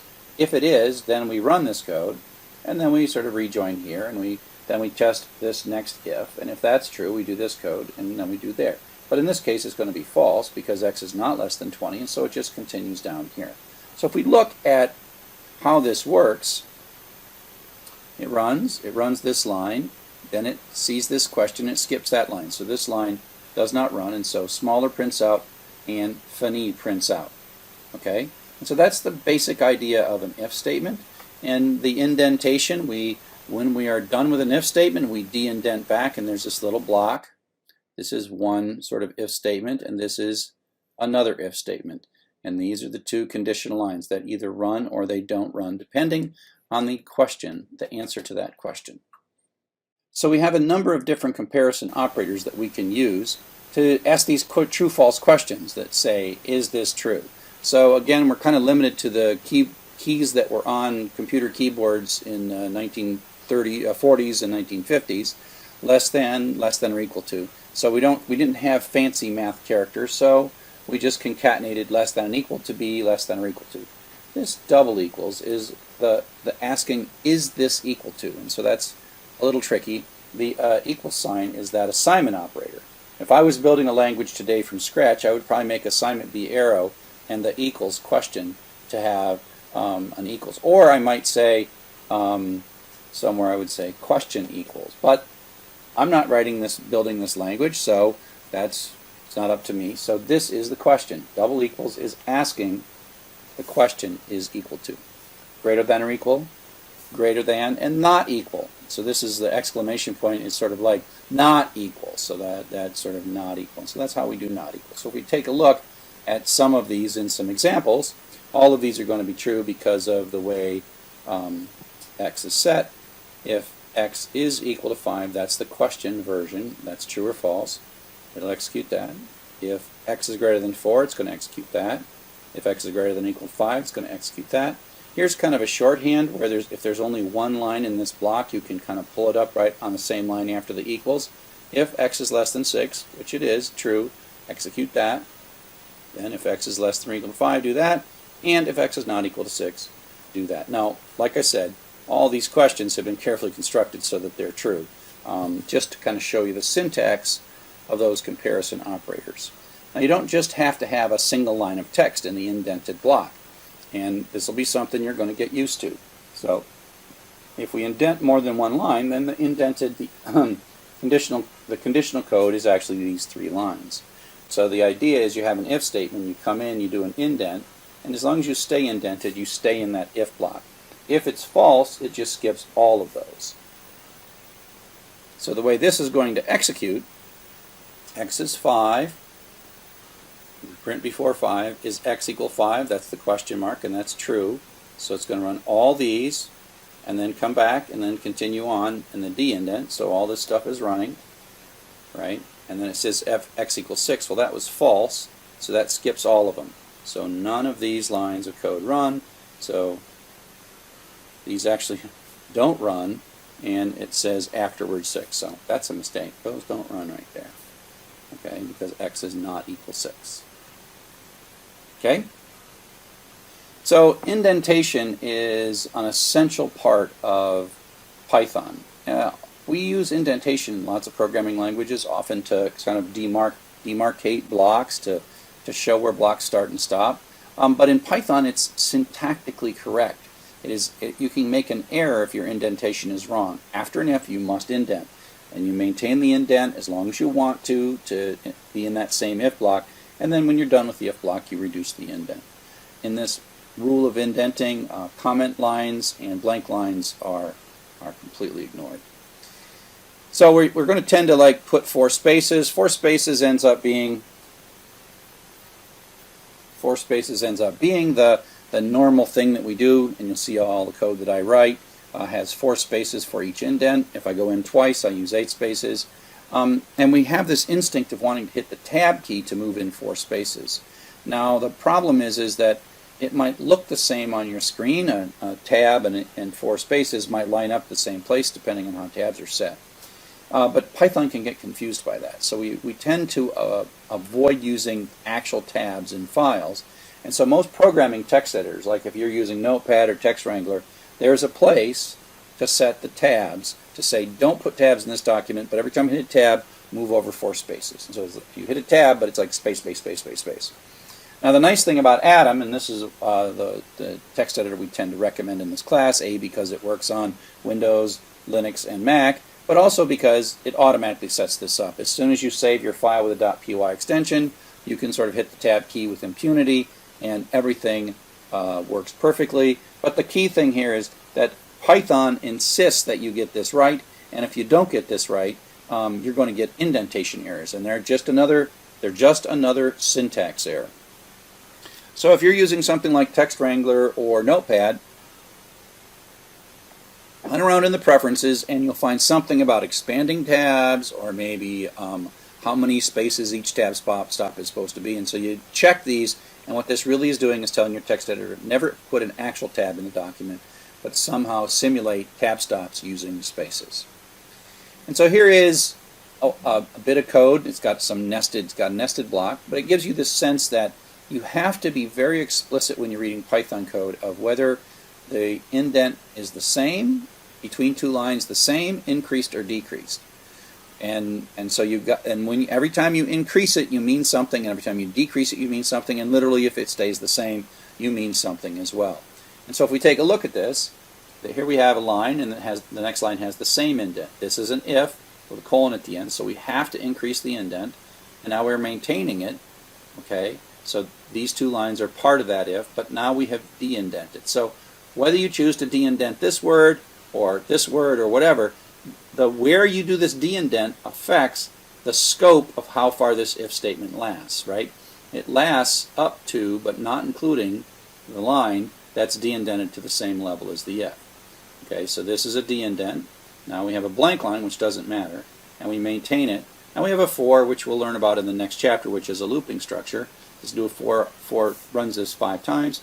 It has a colon, and it also expects an indented block. Now we have what's called a nested block, where we have an if and a colon, and we go into some more. So this is like 2 indents, right? So these are 1 indent, and these are 2 indents. And so this is a block within a block. And then we de-indent, so that means this print is not part of the if statement, but is still part of the for statement. And then we de-indent again, and then that means this print is sort of on the same level as that for statement. So if you start thinking about this, you want to be able to start thinking that these blocks are the start of the block with the colon line up to but not including this line that's been de-indented. So the for goes this far, right? The for goes up to but not including the line that's de-indented. The if goes up to but not including the line that's de-indented. So as you do this, you'll sort of mentally start drawing these blocks, and pretty soon you will start constructing them as blocks. And it takes a while, but doesn't take forever. But in Python, unlike other languages,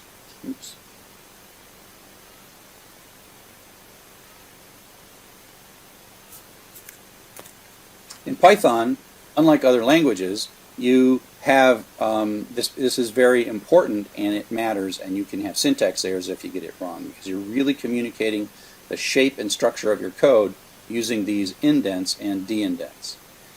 We already saw a nested indent. This is a nested if, so you can put an if within an if, and you can go as far deep as you want to go, like Russian dolls. And so here we have x equals 42. If it's 1, we indent 1, and then with this next thing we do, these are at the same level of indent, but now we see an if, and it has to indent further. So this is like 2 in, 8 spaces, and then we de-indent back. Actually, we de-indent back too. And so if you watch this and you take a look at how this works, it runs to here. Oops. Back up. Comes in here. The answer is yes, x is greater than 1. Prints this. Is x less than 100? Well, it's 42, so the answer is yes. So it runs this, and then it kind of continues back to there. And you can also think of drawing boxes around this. This is one if box, and then within that if box there is another if box. And again, it's the indent block up to but not including where the de-indent happens. And this here is like two backwards de-indents. So it ends two blocks. So two blocks are ended by where we place this. We could move this in, or we could move this out. We could have it all the way into here, we could have it to here, or here. And where we put that line depends on how the ends of these blocks are going to work out. So one form of that's a one branch if that we just saw, but then you can also have what's called a two branch if. And the basic idea of a two branch if is that you're going to come in, you're going to ask a question, and you're going to go one direction if it's yes, and another direction if it's no. We call this an if then else. It's kind of like a fork in the road. And the way to think about it is, depending on the output of this question, we're going to pick one or two of these, but if we pick one, the other one's never going to happen. So it's like an either or. We're either going to go one way or we're going to go the other way, but there is no path where we somehow go boot through both of them. That doesn't happen. And the syntax that we use for this is what we call the if then else. And so the first part is normal if with an indent, and then we de-indent, and then this is another reserved word, else, with a colon, and then we re-indent. And so this is really end up being part of a whole block here, and the else is the part, this is the part that runs if it's false, and this is the part that runs if it's true. The first branch of the if, the first indented block is what runs if it's true, and the second indented block is the one that runs if it's false. And so here we go. It just, if x is greater than 2, in this case it's yes, we're going to print bigger, and then we're going to be all done.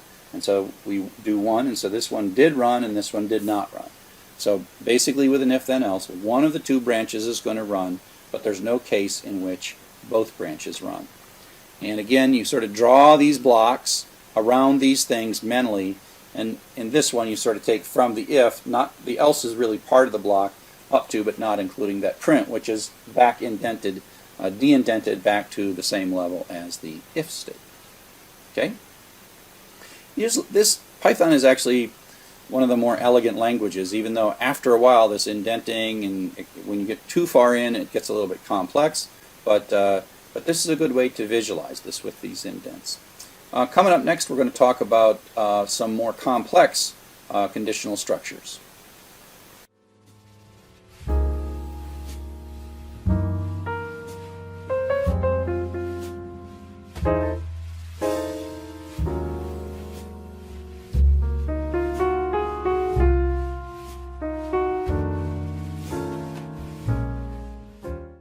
So welcome back. Let's talk a little bit more about some more complex conditional statements that sort of build on this concept of if and if then else. The first thing we're going to look at is the multi-way branch. And so the idea is it's kind of like the if then else, where you're going to pick one of two, but now we can pick one of three or one of four or one of five. And it introduces a new concept called the LF. The LF is another reserved word inside Python.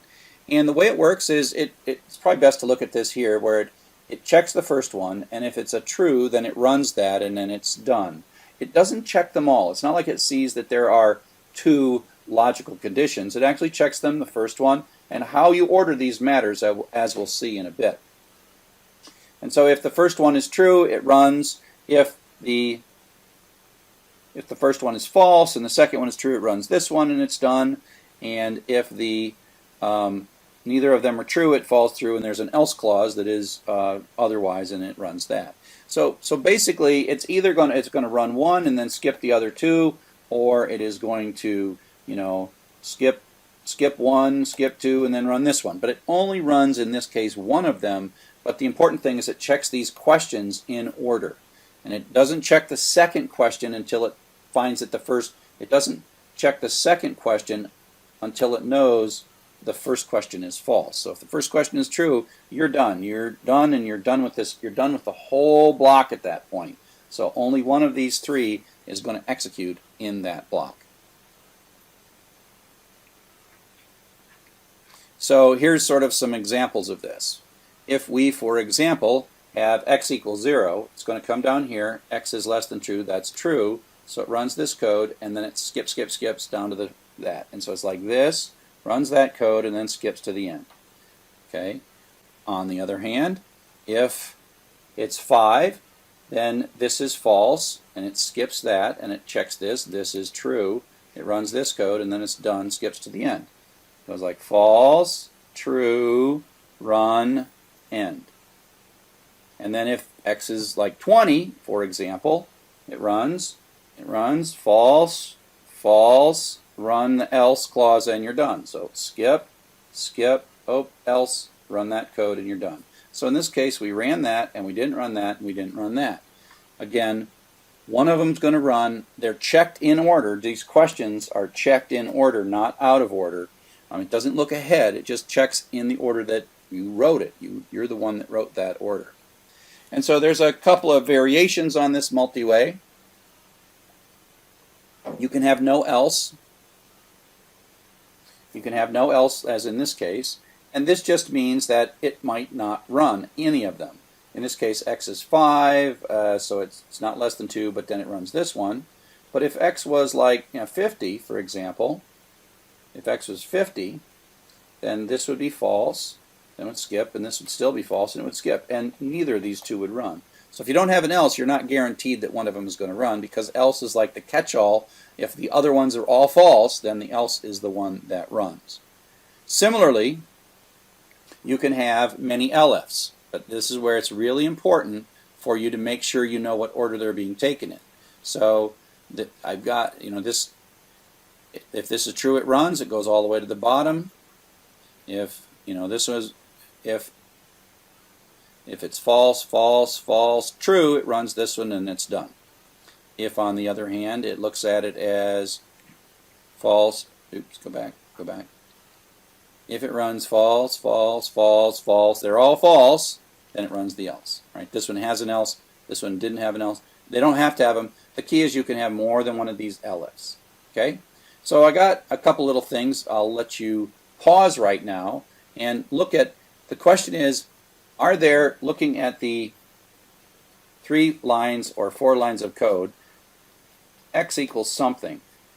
Are there lines of code that will never execute regardless of the value for x? And I'll let you pause and think about it, and then I'll explain it to you. Okay, hopefully you paused and thought about it as long as you like, but so let me now explain it to you.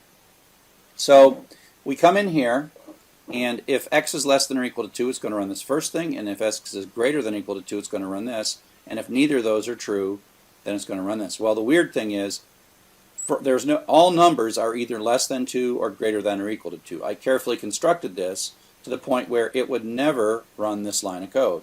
It is either going to run this one or run that one, but it's not going to ever run this one. So that was kind of like a weird dysfunctional one that I constructed. This other one is a little different. If x is less than 2, we do this. If x is less than 20, we do that. If x is less than 10, we do that. And if none of those are true, we do that. Well, the problem here is between these two lines. The problem is if something's less than 10, like 6 for example, it's also less than 20. So even though there might be values for which this is true, those also are going to have this true. So for something like 6, it's going to run here, and it's not even going to look at this. That's the point. It doesn't even look at this. And so that's, I could have made this more sensible if I'd have moved this little block of code up to there. So this is where the order in which you choose your questions, the way you put these elifs together matters, because it doesn't look at all of them. It only looks as long as it can. As long as it sees falses, then it keeps on going to the next one. But as soon as it doesn't see a false, it doesn't continue. So the last conditional structure we'll talk about is the try and except structure. And if you know any other languages like C++ or Java or JavaScript, you're like, whoa, that's kind of an advanced concept. But it turns out in Python, because of Python's propensity to throw tracebacks in situations where you kind of would like to recover, it turns out you kind of have to use it a little more and a little earlier in your programming skill. So the problem is what if there is a line of code and you absolutely know it's going to make a traceback, it's going to blow up, but you don't want to blow up.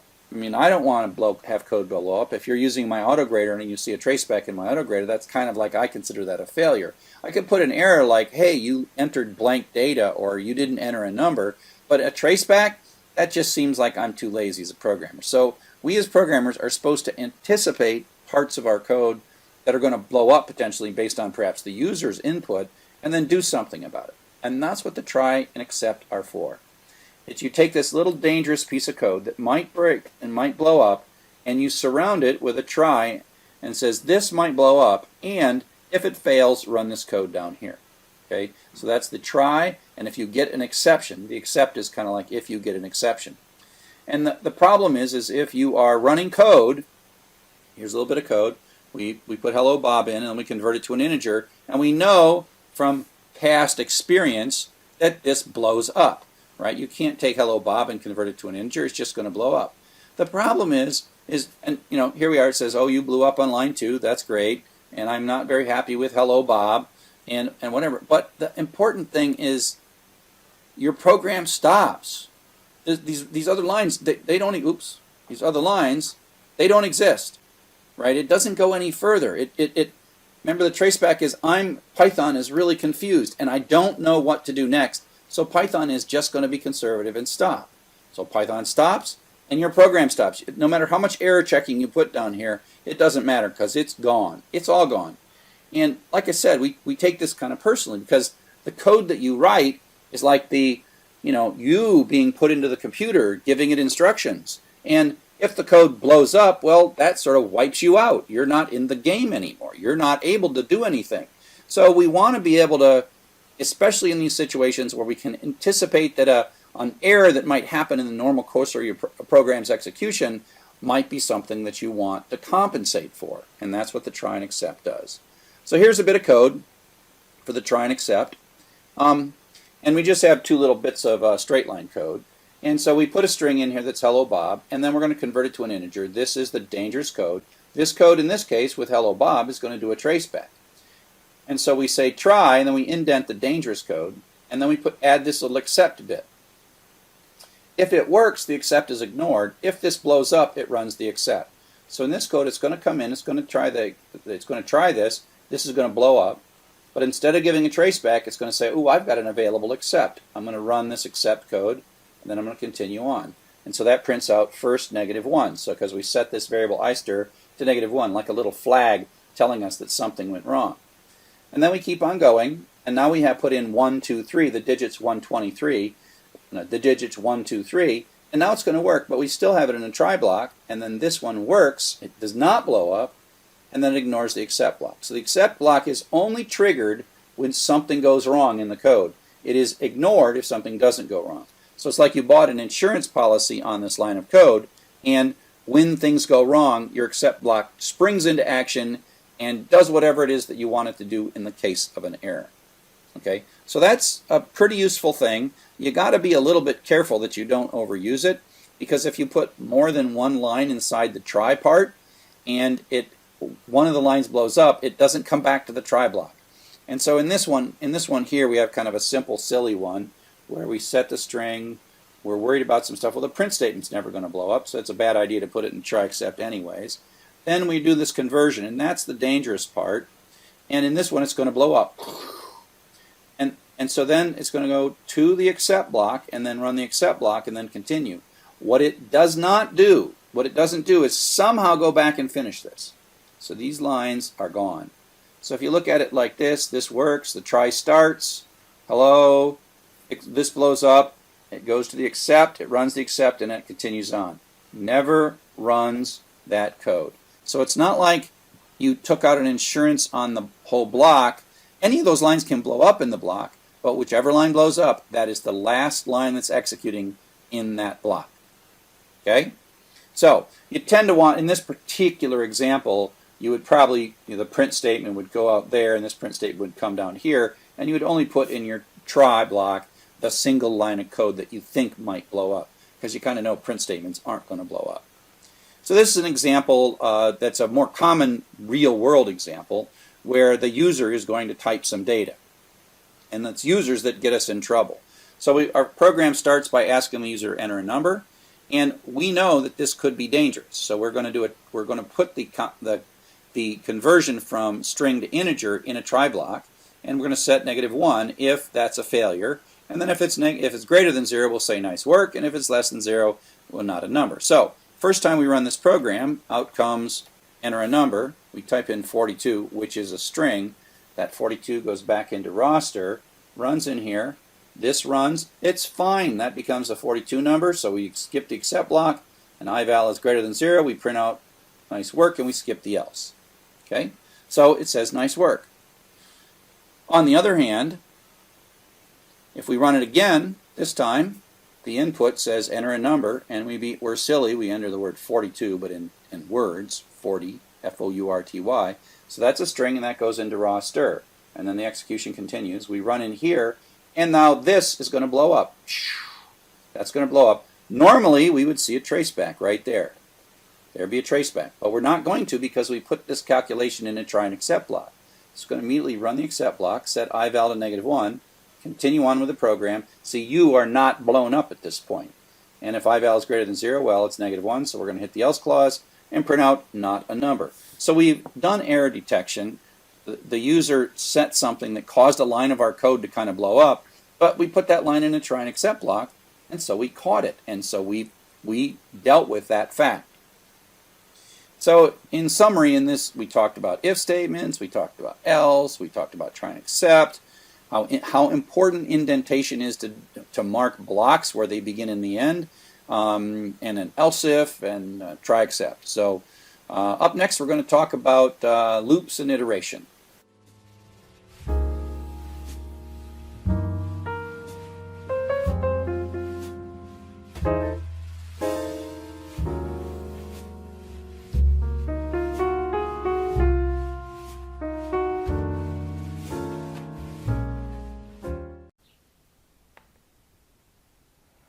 Hello everyone, and welcome to Python for Everybody. I'm Charles Severance. I'm the instructor for the class, and right now I want to go do exercise 3.1. Rewrite the pay computation that we did earlier in the previous chapter and give the employee 1.5 times the hourly rate. This is rather simple. It's a very classic computer problem because it gives us our if then else, and there's a lot of different ways to write it. So we're just going to do enter the hours, enter the rate, and do the pay. And so I'm going to start by going into my terminal, cd into my desktop, cd Python for Everybody. And so here we go. Let me go into Atom and get things started.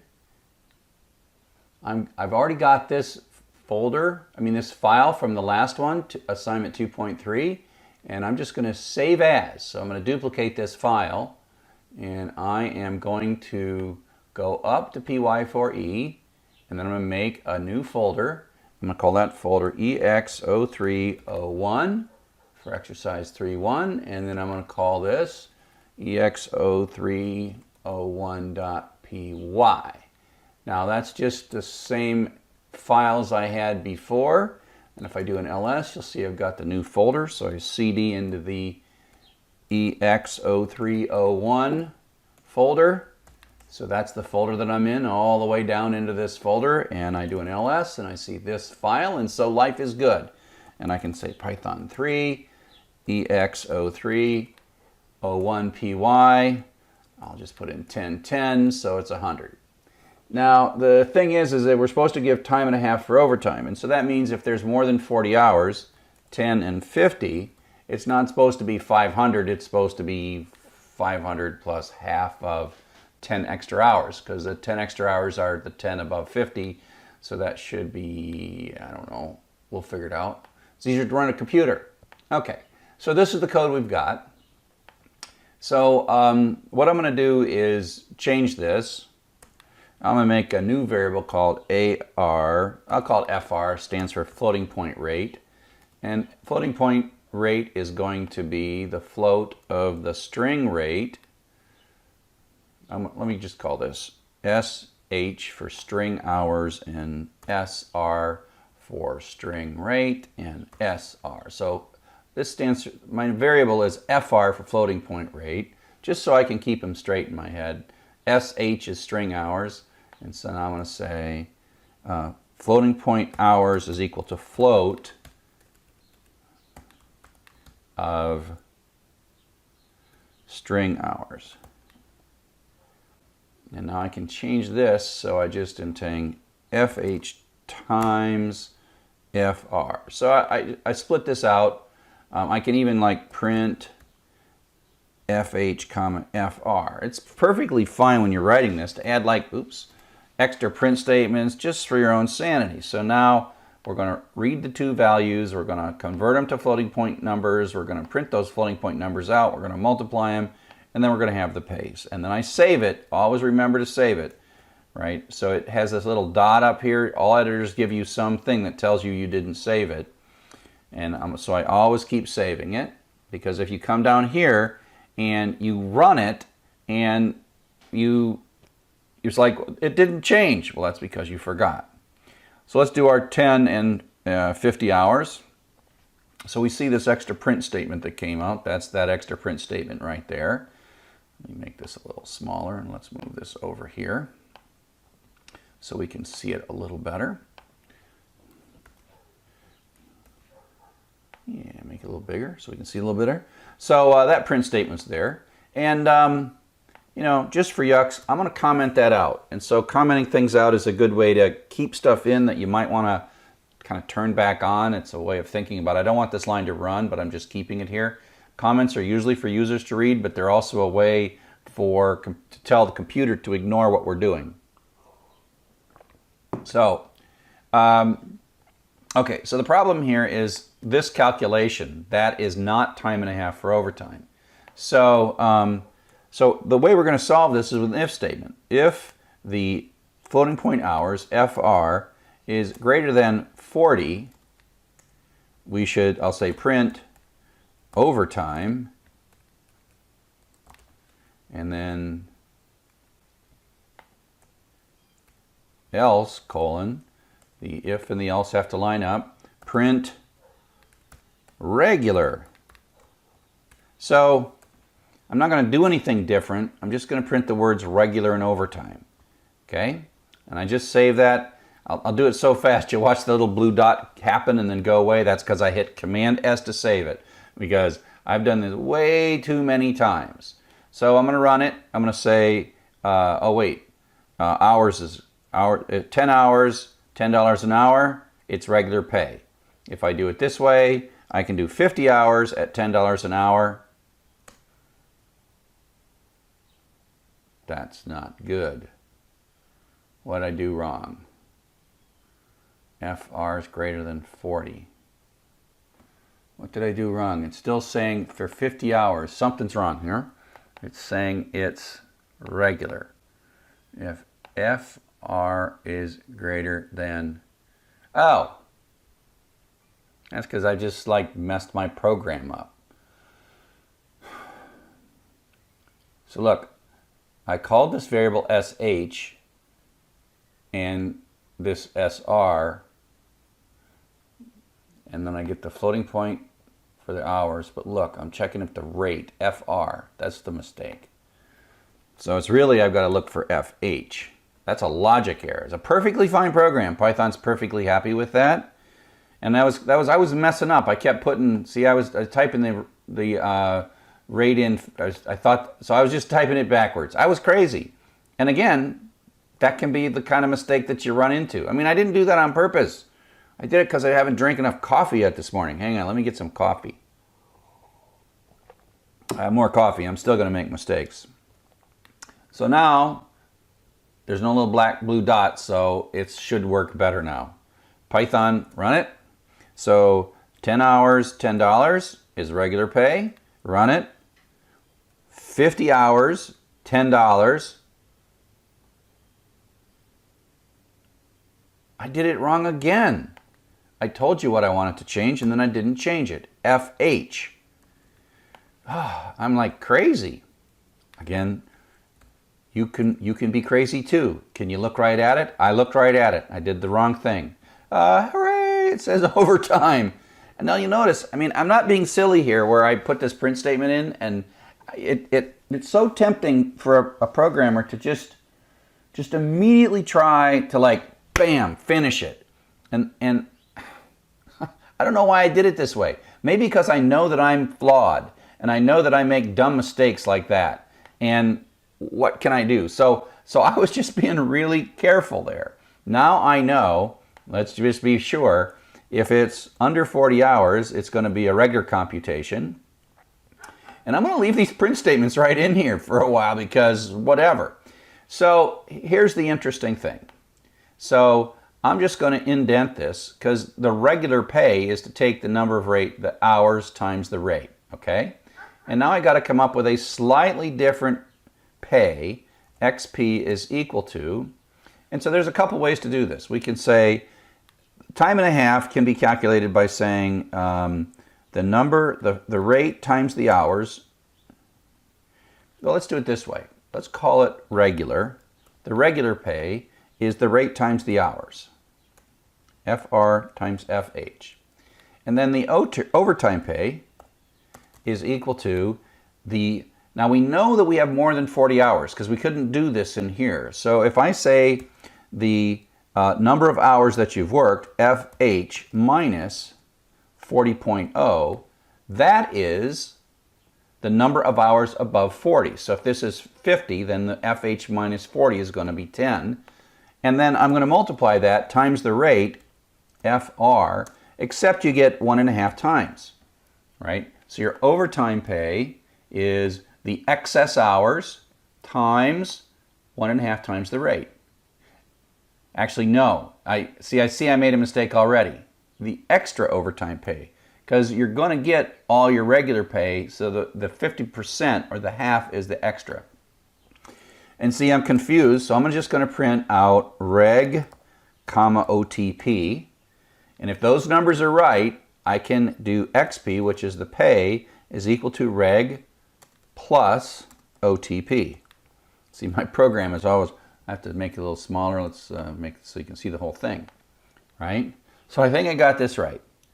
Right? I figured out the regular hours, which is giving you the base rate for all 50 hours or 45 hours or whatever, figuring out the excess hours, and this is the bonus amount.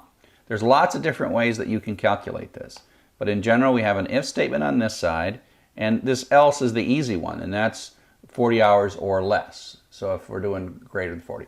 So I just hit Command S to save it, and so let me clear my screen with Command K. So I'm going to do 10 hours at $10 an hour, and that's a regular calculation, and it's $100.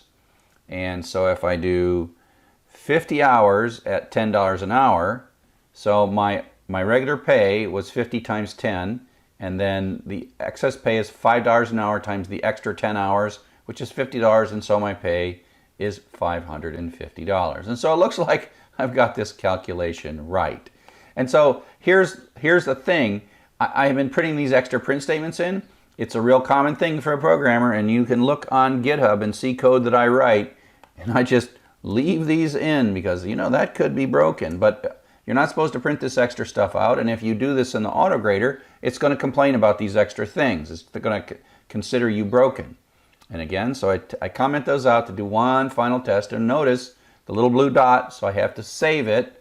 And now I can run it one more time, and I do 10 hours, $10, and it prints out exactly what I want to see and not the extra stuff because I commented them out. And I do 50 hours and $10 an hour is $550. So I've got it right, and at that point, you should be able to go back and go to your AutoGrader, if this was in the AutoGrader, and paste the stuff in. Okay? So I hope this exercise 3.1 was useful. And thanks for watching. Hello and welcome to Chapter 4, Functions. This is the fourth of our basic patterns. We'll get to iterations next. Functions is the store and reuse. One of the things in programming is that we never like to repeat ourselves. We don't like to, if we have 4 or 5 lines of code and we're going to do the same thing later, we don't like to put the same 4 lines of code in, even if it has to do with reliability.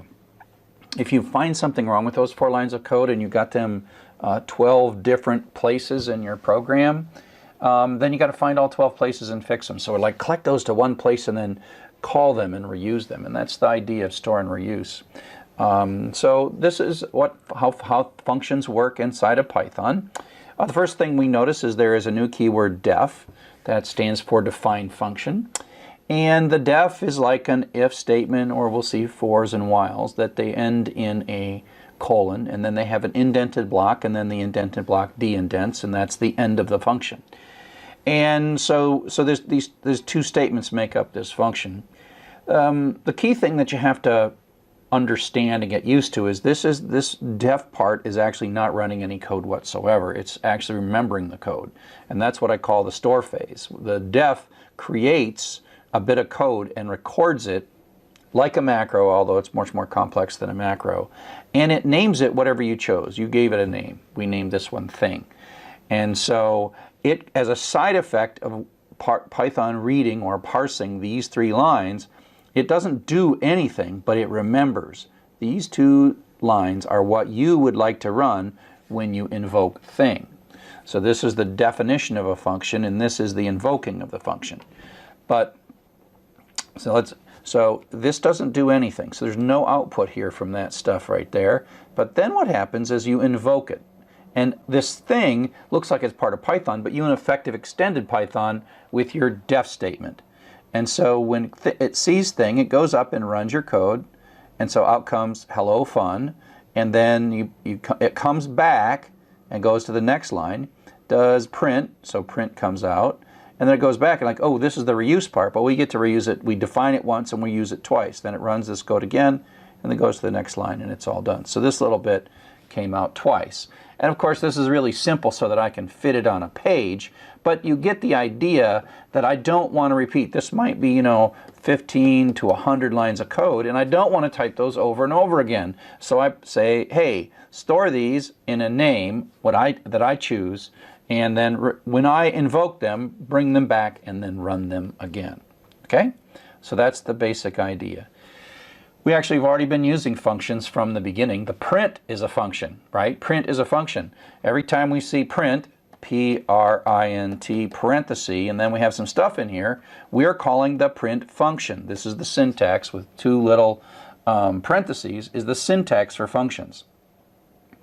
And so input's a function, type is a function, float's a function, int's a function. All these things are built-in functions that come with Python at the moment that we started. I mean, we installed Python and these came along. And then there's other functions that we define and use, and that's what the def is for. And in effect, we can create new reserved words of our own making that extend the Python language after we define the function. So it's just this bit of reusable code that takes some arguments. We haven't seen any with arguments. There's a little parenthesis, and we'll see how that works in a bit. We define using the def keyword, and then we invoke it. There's the defining phase, which actually doesn't run the code, it just remembers the code, and then there's the invoking phase. You define it once and then invoke it one or more times.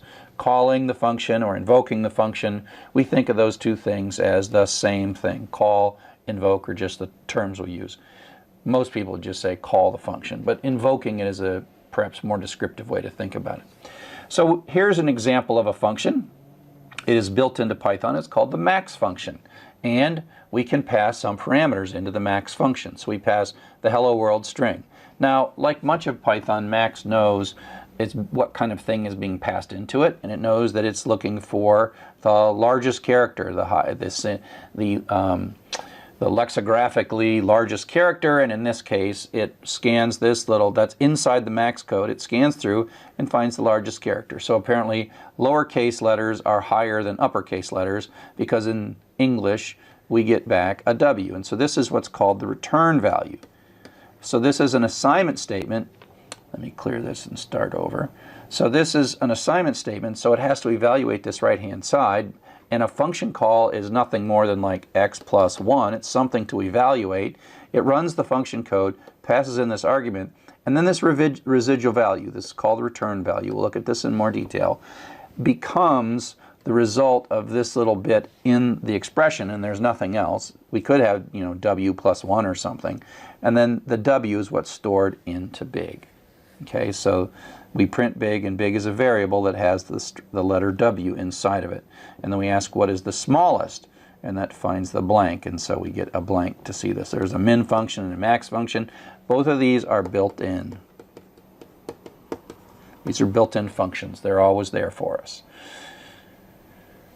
Okay, so here is another example of the max function, and so we can think of this as invoking or calling this function as this right-hand side is being evaluated. We are passing this variable in, and there's some code in here, and it's going to do some stuff, yada, yada, yada, and then it's going to give us back a bit of stuff, and that's its return value, and then that goes up into the big, right? And so that's how this works. And so this is actually built in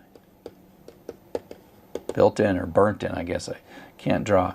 And so you can think of this as sometime a long time ago when Python was being first formed, somebody wrote some code. And it's got some stuff in it. It's got a little loop that reads through all the letters. It has to figure out if it's a string or a list, etc., etc., etc. But this is store, except you didn't do the storing because it's already built in. And then this is the reuse, store and reuse. So we build these things into Python. They're already pre-built, as if before the first line of your code executes, way up here, someone put all this code in for you into Python and created a thing called max for you. Now we've been using this already, built-in functions, we've got type conversions, we've got like the float that takes a integer and returns a floating point version of that. And again, this is kind of like an expression. So it's like I want to divide this by 100, but before I do that, I've got to convert it to a float. So it has to sort of do these function calls as it's evaluating the expression. Okay? Sometimes, like here, we just have a prints out the return value. That's what this is. This is the return value. If you just type a function in a parameter, it can be in a constant or it can be a variable. And as we'll see in a second, we'll give you many of these if you like. So you can either just run it or take the result of this. This passes an integer in, converts it to a float, and then puts the float into that. Type tells us what kind of thing that is, and you can use this inside of an expression. And so it's like, what am I going to do first? Oh, I've got to do 2 times this thing. Oh, wait a sec. Pause just briefly for a moment to call out to some float code. Pass a 3 into it, and then something comes back, the return value, the residual value comes back, and then that participates. In this case, it's going to be 3.0, participates in this 2 times 3.0. Okay? And so 2 times 3.0 then ends up being 6.0, etc., etc. But you can see as it's like, oh, wait a sec, I got to figure out what this is, call the function, get the return value, and then continue processing this expression. We've also done this with string conversions, partly because, just as an example, the input always returns a string. The input function returns a string. And so, here's this string, could be coming from input, but we'll just take 1, 2, 3. We know that that's a string. It's not the number 123. And if we try to add 1 to it, we get a traceback. Cannot concatenate string and integer. Traceback. But we can't convert that string to an integer. And so int can take like a floating point number or an integer or even a string, and it says, oh, I know what I'm supposed to do with a string. I'm supposed to look at this, interpret these as numbers, and multiply by 10 and figure out what the hundreds place is and all that stuff. There's a little bit of work to that, and it does it. But then it gives us back an integer, and we say, oh, what is that? That's now the 123, but it is of type int. And now we can add 1 to it and get 124. And as before from this example that we're kind of reusing from a previous chapter, you don't want to try to convert, oops, sad face, sad face. Sad face. Don't want to try to convert something that doesn't have digits using int, because it'll say, I don't know what to do, and then your program quits, right? You don't want your program to stop, tracebacks, and you can, of course, deal with that with try and accept, but that's like a previous lecture. Okay, so up next we're going to talk about building our own functions, not just using the predefined ones.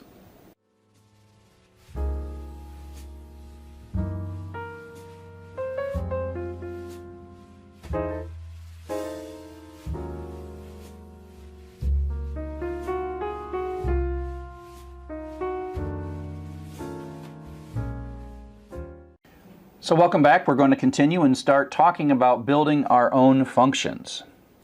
So again, we use the def keyword to define a function, and then later we're going to invoke this. And there's a bit to it. We are defining the name of the function. In effect, we're extending Python and creating new predefined things that we can use, except it's our code. It starts with a def keyword, has some optional arguments, which we'll see in a bit. That's what the parenthesis is. And then the name. And the function names follow the same rules as variable names. And then you have an indented block, whatever code you want to do, and then you have a de-indented block, and that sort of defines the essence. The key thing here is this is not calling. It's not invoking. It's not executing. It's remembering. It's storing. It's figuring things out. So here is the output of a program that defines a function but then doesn't use it. So this is a sort of broken function. So here we go. We start x equals 5, print. You don't have to def, you have all the defs at the beginning. The def runs whenever. So, out comes hello. And then we define a function, and this says, oh, you want to make a new thing here. So I'll make a new thing. It's kind of like a variable in a sense. And then it copies this stuff, copies it up there, and says, later you probably are going to want to use this, so I'm going to remember it. So it doesn't do anything there. No output comes out. Then it says print yo, and out comes yo. And then it adds 2 to x, so x is now 7, and then it prints x, and there's no 7. There's 7. These print statements never ran. They never ran. Why? Because we did not invoke them down here. We defined them, but didn't invoke them. So let's take a look at how you invoke a function, right? You define it, and then you use it. Sometimes you define it once and use it once, but more commonly you define it once and use more than one time. Again, the store and reuse pattern. The def is the store, and the invoking is the reuse. So here's just a slightly different version of that last program, and so now it's going to actually invoke it. So x equals 5, print hello, def, so out comes hello. This produces, the def produces no output, right? But because there's a de-indent here, that is the entire blob of the code that is part of print lyrics. So it prints out yo, and now we're going to invoke. This is the call. We're going to call the function. Now the function goes up. Let's clear this. So we're down to here. Now this like suspends at this place. It's like remember to come back to here when we're done. Go up, run this code, and then come back, and then continue on. So it like leaves like a breadcrumb of where it's supposed to come back to, and then it runs. And then the print lyrics, of course, produces the 2 lines of output. And yeah, that should probably not have. That day should be up there. And then x equals x plus 2, which makes it 7, and then prints out 7. Okay, so this is the invoke or call the function. Okay, you defined it, and then later you called it. Now, in addition to just call and return and invoking, we can pass parameters in. And the example of the parameter is in the max function, we have to say, this is the thing I want you to find the maximum of, the largest thing. And part of it is in the whole store and reuse pattern, we have a few lines of code, but sometimes we want to do ever so slightly different things in the different invocations. And so we use the arguments to subtly adjust, like finding the maximum is a general thing, but what thing to find the maximum of, that makes a function that's much more useful and reusable in a lot more situations. So arguments are the thing we passed in, and we define for our functions that we're going to build, on the def statement, so we say def, greet, name a function, and then this is the arguments, the things that are coming in. Now this lang variable, in a sense, only exists during the life of the function, and it represents sort of a placeholder. It's not a real variable in the same sense. It's a placeholder that refers to how you touch that first parameter that's sitting in there. Okay, and so lang is our first parameter, whatever it is. We don't need to see this part down here right now. All we know is we're going to make a function, and we're going to take a parameter, and this lang is the placeholder that tells us what that parameter is. Okay, so within the function, we're going to check to see if the language is Spanish. If we are, print hello. Else, if the language is French, print bonjour. Otherwise, print hello. We have a very highly simplified language translation system here. So the def, of course, does nothing except remembers that and defines the concept greet. So that comes down, and now we're going to call it. And that says, go look up the thing that I defined called greet. If you don't put this in, greet is going to give you a traceback. But because you extended and named it greet, so it runs in, it starts, suspends the code here, starts up here, but then lang is now an alias to en. So now we can run if that is es, else if, I'm getting it all wrong now.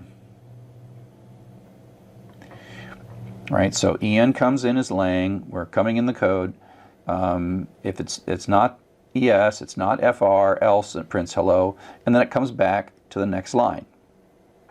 And then we call it again, and this time es is lang, and so it runs this code and prints hola. And then next time it calls with this, and then it prints bonjour. You get the idea.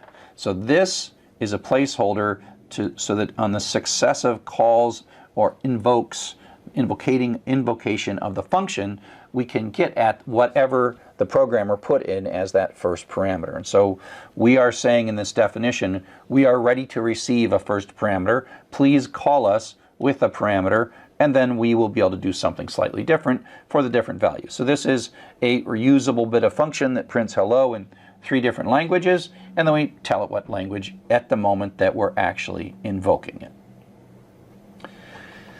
So that's putting stuff into the function. Now getting stuff back out is the concept of returning.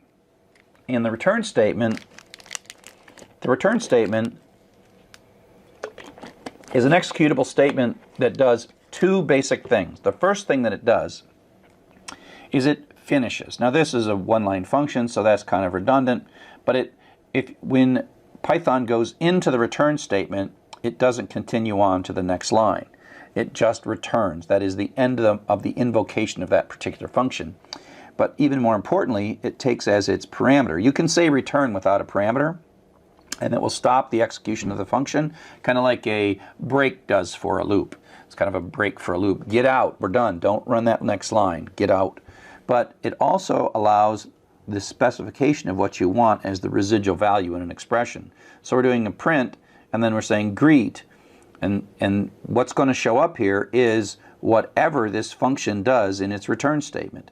And so that prints hello. We call it again, and it prints hello again. Okay?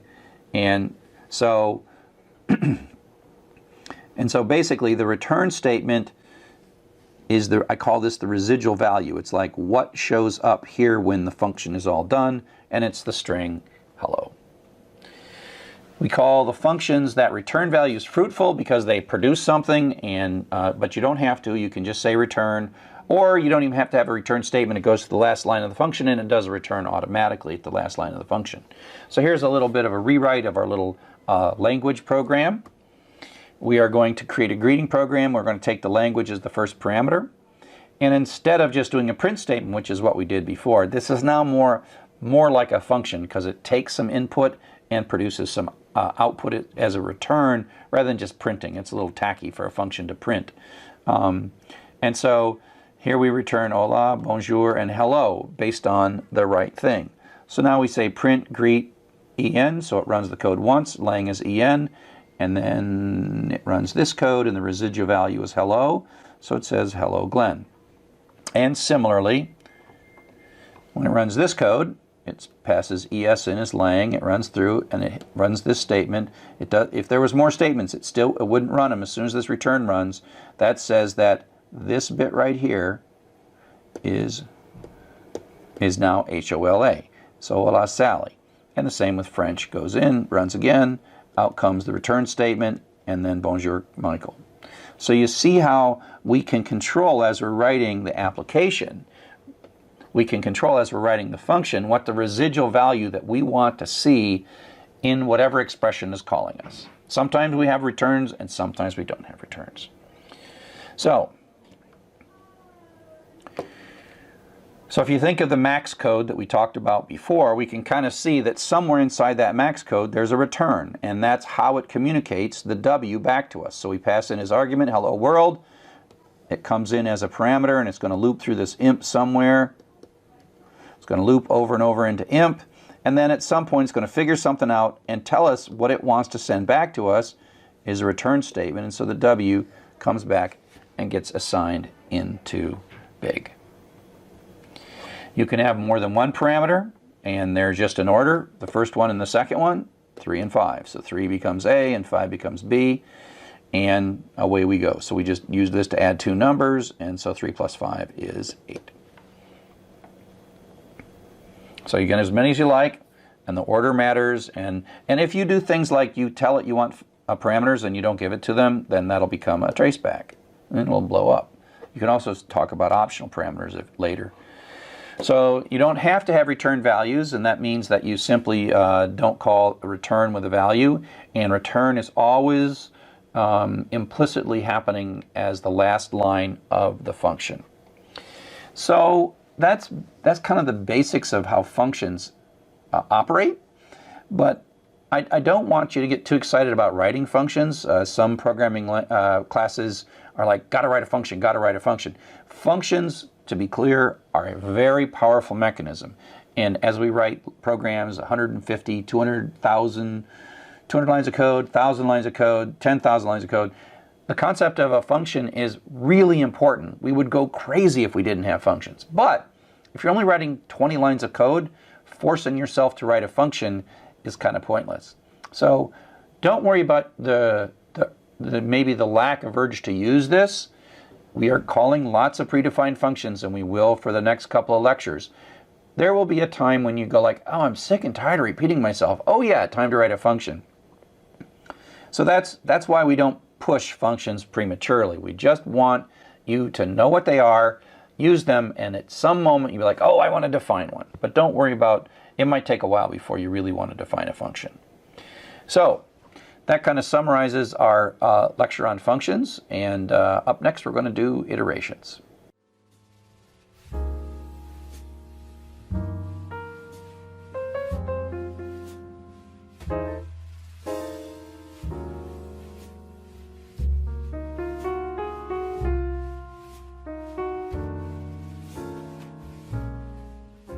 Hello and welcome to Python for Everybody. This is another of our worked examples, and I'm your instructor, Charles Severance. So the example we're going to do right now is exercise 4.6 in chapter 4. This is an exercise where we're kind of taking code that we've already written and redoing it in a way to just prove that we can do it with a function. So it's not like it's going to do anything different. It's going to do exactly the same as before. And we're just going to do it a different way. So let's go ahead and start up our text editor, Atom. Show you a couple new features of this. It's already been opened. Let me sort of open it here again. I'm going to open, get a new window, and then I'm going to open. But what I'm going to do is to open this folder, right? So it's this folder right here, and I'm going to open that. So instead of opening a file, which is what I've been doing so far, I'm going to open a folder.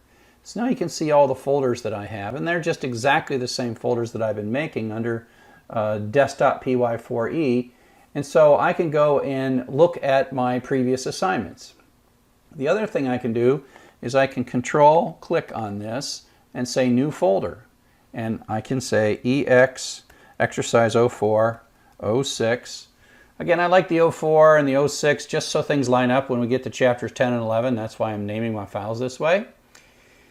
And I'm going to adapt the code from exercise 3.1. We could do exercise 3.2, but it's longer. The difference between 3.1 and 3.2 is one uses try except and the other one does not. So I'm going to try to start with this one. I always clean up and get rid of that. So here is our time and a half for overtime logic. And I am going to say file save as. So I'm making a copy of it. And I am going to put this in this folder exercise 4.6, and I'm going to make sure to rename my file 0406. Okay, so now I've got exercise 0406, which is this one right here. That's the file we've got, and it's there. And so let me pop up my terminal window, cd desktop, cd py4e, cd ex04 I'll hit the tab for 06 because there was only one in 04. And so I can see where I'm at, and I have one file here, ls, minus L gives extended information, and I can say Python 3 ex04 py 10 10, and away we go. Okay, so this is this code. I'm gonna get rid of some of this logic here. These print statements, which I commented out, just to make it a little more dense. Okay, so let me start by just putting a function in here. And of course, def is the keyword for function, and compute pay is the name of the function, and it's supposed to take two parameters, hours and rate. And then you add a colon, and then we're indented, right? So the indent is to determine how long the function it lasts, how many lines it is. And I'm just going to say print in compute pay. Give myself a blank line. I'm going to save that. Now, I'm going to run it now.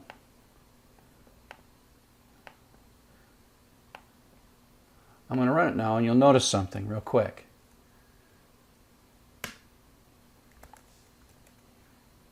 This line never came out. And that's because the way this works is this simply defines the function, and then it continues running, but it doesn't run that code. And it ran this code, and then it did, in this case, the else code, and then it did the print.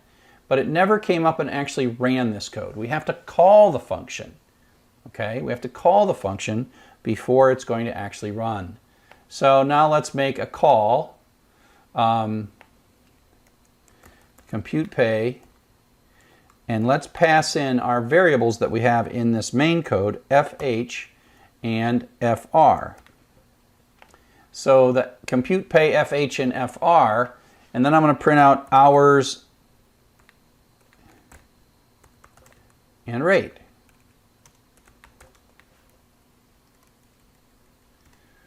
So now you'll see it's going to do the input, convert to floating, call the function, which is going to run this one line, and then continue down here. Right? So now what it's going to do is going to define it, run this, call compute pay, which is going to temporarily suspend, come in here, run this code, and fh is going to map to hours, and fr is going to map to rate, and then it's going to come back, and then it's going to continue down here, running this code and then finishing. Okay, so that's what's going to run. So this time we will see compute pay, and we will see the number for hours and rate. So I'll run it again. 40 hours, $10 an hour. Ah, we see a mistake. I'm like, and then you're going to see the word compute pay here. And I'm like, okay, that didn't happen. Well, what's going wrong? Let's take a look at what's going wrong. I don't plan to make these mistakes, I just make them. Let me show you what's wrong here. See this little blue dot? That's what's wrong with my code. And if you don't catch that, then you'll say, oh, I'm crazy. Well, I'm not crazy. I just made a mistake. I forgot to save it. File save or Command S. So now I saved it. I didn't change a single line of code. It was right. I forgot to save it. So I'm going to run it again now. 40 hours, $10. And look, now I see this line. So it came into compute pay and then came back and then finished this part and did compute pay. Okay? Now, this isn't enough.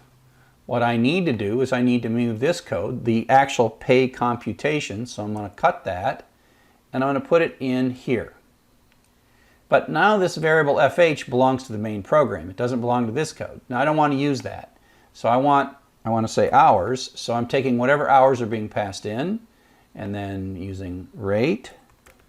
And I'm just kind of changing all of these to match the parameters inside the function. This is hours and this is rate. And this is hours. And this is rate. Now I'm going to print a print statement inside I'm going to say returning, and then I'm going to print XP. And then, still inside the function, I want to return a value from this function, so I'm saying the returned value for this function is actually in the current function variable XP. And then I'm going to call, actually I'm going to not call this XP, I'm going to call this pay in here. Oops, not with capital, I don't want to be capitalized. Pay, and pay, and pay. So it's returning pay, and then in here I'm going to say XP equals compute pay. So what we've achieved here is, let me get rid of that. What we've achieved here is it's going to come down, define a function, then read the input, convert it to floating point, and then call compute pay, passing in FH as hours and FR as rate, right? And then it's going to take hours and rate, do whatever it does with the if then else. It's going to print these things, then it's going to return it, and then whatever this pay variable is effectively goes back into this expression as the return value and again gets assigned into XP. Okay? So that's basically what's going to happen, and then we'll print, it'll come back and then print XP. Okay? So let's go ahead and run. Oh wait, I almost did it again. Look at the little blue dot. You guys can watch the blue dot, and when I forget to save it, and when I then run it, it'll blow up. So $10 an hour, oops, 10 hours, $15 an hour. So now it worked. So you can see these two print statements come from while this is running. The input happens, it calls the function, and then it prints out the pay. And now to finish this, to get it right, I will simply comment out my little helpful debugging print statements and run it one more time, 40 hours, $10 an hour, and run it again and have it be $50 an hour and 50 hours and $10 an hour, so 550. So that one is now working. So that one is completed, and we have moved our computation inside of the function. So I hope that you find this useful. I hope that you find this entire course useful, and thanks for watching. Hello and welcome to Chapter 5, Loops and Iteration. Now we're going to work on our fourth basic pattern of sequential, conditional, store and reuse, and loops and iteration. And this is the one where we teach the computer how to do things a lot. We can tell it to do something a million times. And so that's where we get the doggedness of computers, or the fact that they're so good at doing work for us because we can set them off to a task and they'll do it until it's done. So here's a very simple loop. Let's put the coffee over here. The keyword that we're going to start using is the while loop. We're also going to use the for later on. And the while loop functions very much like an if statement. The while starts it, and then this is just like an if statement. It's a question that leads to a true or a false answer. And then there's a colon, and then there's an indented block, and then we use the de-indent to determine how long the loop is, and so this print is de-indented, so that indicates the end of the loop. And so at some level, what's going to happen here is it's just going to run, and if this is true, it's going to run this code, and if it's false, it's going to skip the code. In that way, it functions like an if. The place that it doesn't function like an if is after it's run the code once, it goes up and then asks the question again. And so you can think of it going back up kind of to the top of the while loop and then re-asking the question, like, okay, is this going to run again? And then it's going to do that some number of times, and then it's going to finish. And so that's the loop, that's the iteration. And we're going to make a variable, we're going to construct very carefully a variable that we call the iteration variable, and that's n. And it's a variable that's going to change, and it's our way of running the loop, but not running the loop forever. So let's just run this. We come in, n is 5. Is n greater than 0? Yes, it is. So we're going to run this code. We're going to print out 5, then we're going to subtract 1, and then we're going to go back up and ask the question. is n greater than 0? And the answer is, since it's 4, the answer is yes. So then it runs again. Then it prints out 4, subtracts it again, checks, prints 3, subtracts it again, prints 2, subtracts it again, prints 1, subtracts it again. Now n is 0, and so it comes back up. Is this question has now become false? So it's going to take the exit. So it's going to come down and run this line right here. Then it prints blast off, and we can kind of print out the residual value of n just to sort of prove to ourselves that it ran until n was no longer greater than 0, and then 0 was the final value for n. And we carefully constructed this n equals, oops, go back. We carefully constructed n. We set it to 5, then we carefully subtracted 1 each time through the loop, and then we're using that to control when to exit the loop.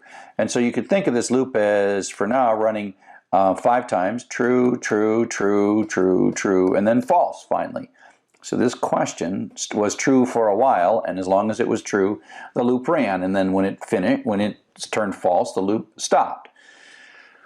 And so this variable that we construct to control the loop was called the iteration variable, because it tells how many times this loop is going to run over and over, or otherwise known as iterate.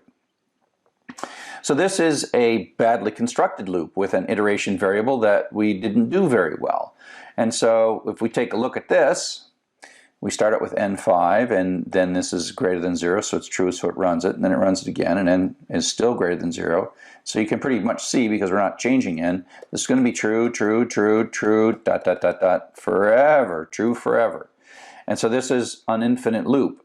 And it's just going to run until your computer runs out of battery, or you hit the button.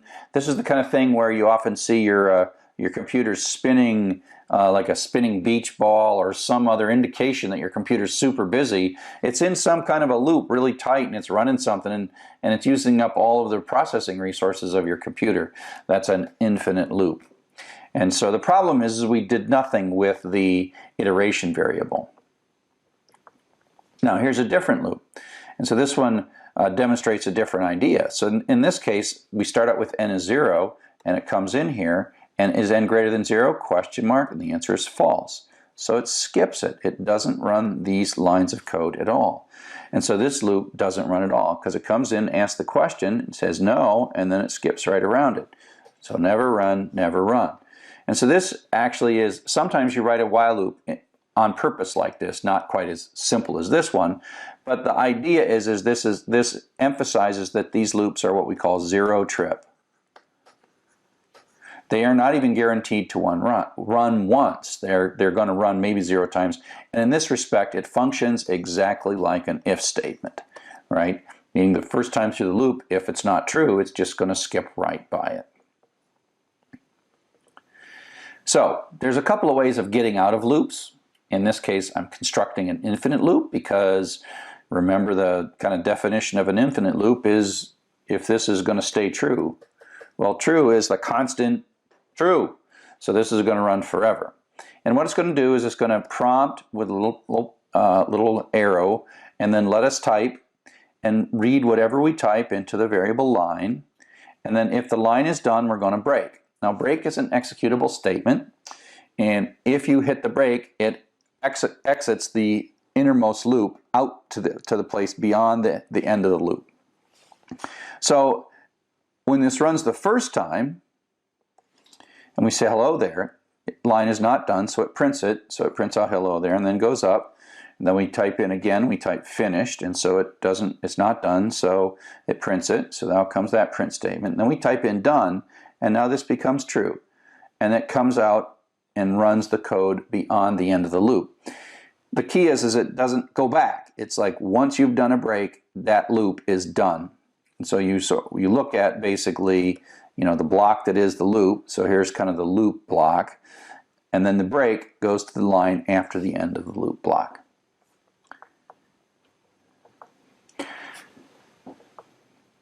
And you can think of this as sort of like just a hyperspace jump. There is nothing really, this could be literally hundreds of lines with if statements, and you could be running and doing all kinds of stuff and running and doing all these things, and these things could run all kinds of ways, right? The point is as soon as you hit a break statement, however much stuff is down here, however much stuff is up here, it exits to whatever the next line is beyond the end of the loop. Continue is another loop control statement, but it works differently than break. So break says get out of this loop. Continue effectively says stop this iteration. We're done with this iteration. And so continue says go up back to the top of the loop. Oops. Yeah. Go up back to the top of the loop. And so here we read a line. If the first character is a pound sign, line sub 0, if that first character is pound sign, we're going to skip it. And this is a way for us to make like little comments in our typing. And then we print, if the line is done, we get out, and otherwise we print it. And so that's why there is no printout here, because it comes in, runs, oops. It comes in, this is true, and that goes back up. But it comes back and prints out the next one and does another thing. And so the loop continues, whereas the break ends the loop. And so again, the same kind of notion that you're sort of doing all kinds of complexity. Wherever you're at in this loop, you hit continue, and it doesn't go any further. It goes back up and runs the question mark. It asks the question mark. And so, asks the question, and it might exit the loop in that particular case. But this one here is this is an infinite loop that I've constructed. This is not an infinite loop because at some point the break gets us out of the loop. And so it's an infinite loop with break to escape it. And that's another common way to construct a loop. So these loops that we've been drawing so far, the ones that use while as their keyword, are what are called indefinite loops. And that's because they kind of go for a while, till a break hits or until some value becomes true. As long as that value remains true. So all the ones we've done so far are easy to look at and know that they look pretty good and they're probably going to finish. But there are sometimes, if they're long and complex and their exit or termination conditions are a little more complex, it's not clear that they're really going to terminate. And so we can use while loops for a lot of things, but for most of our looping, we're going to use what are called definite loops, and that's what we're going to talk about next.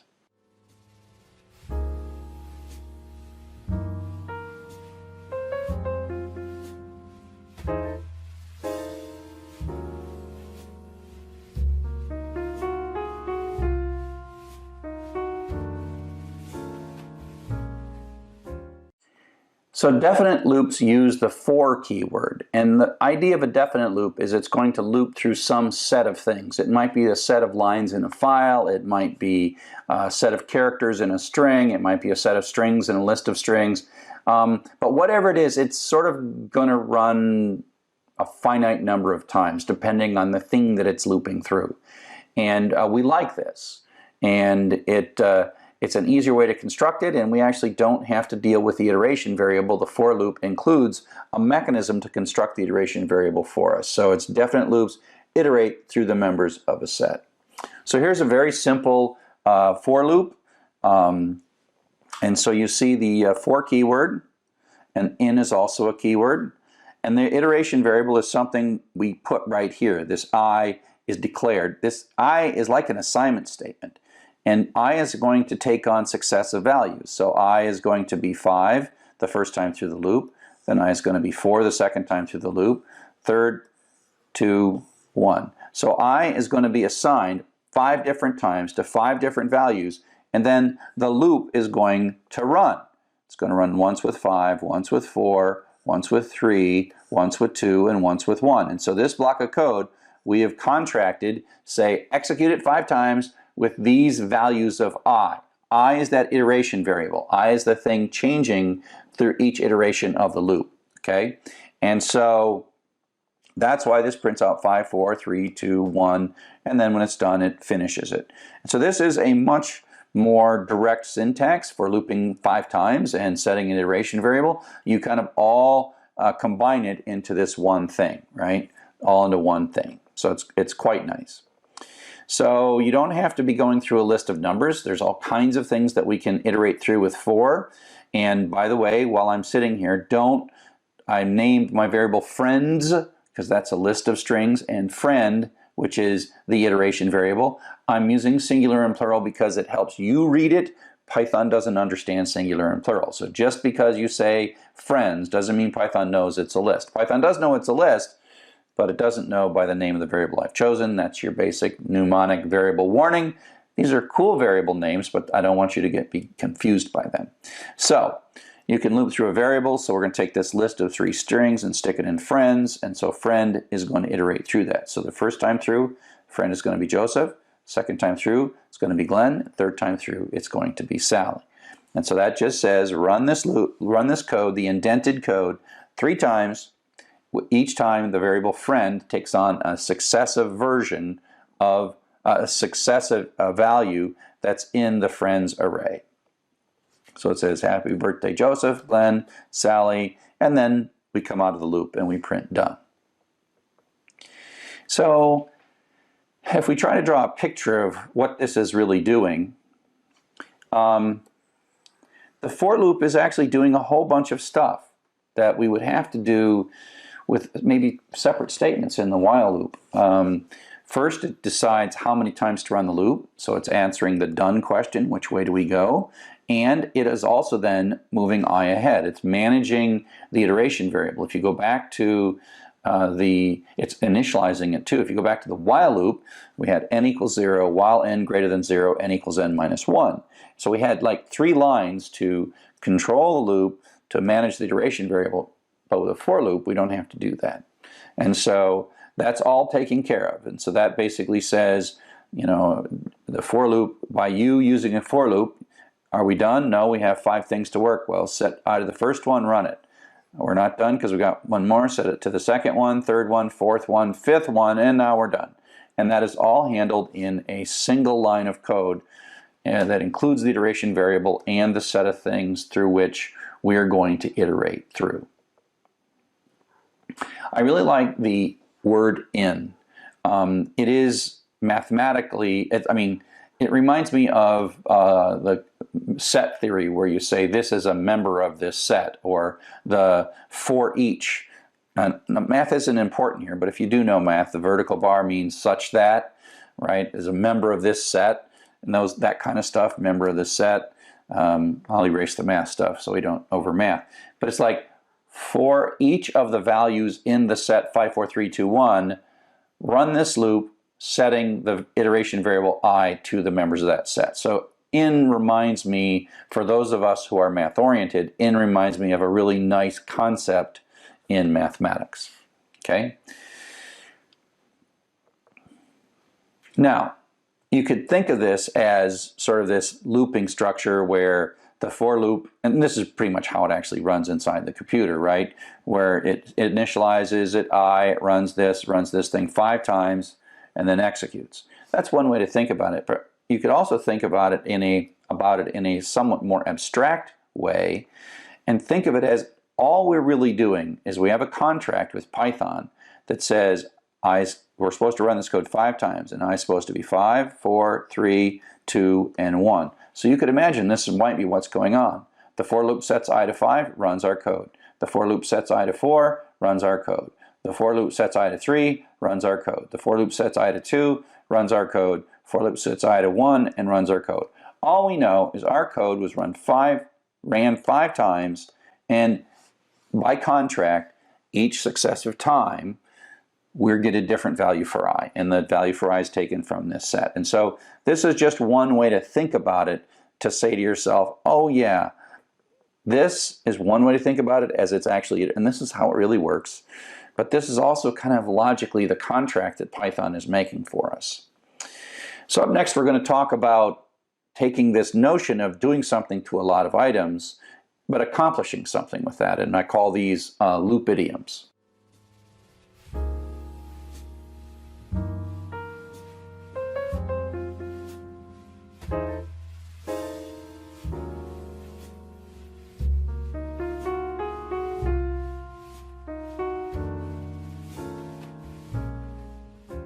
So now we're going to talk about loop idioms, and loop idioms are patterns that have to do with how we construct loops. We have the mechanics of fors and whiles, but ultimately we want to get something done. We want to solve a problem with a loop.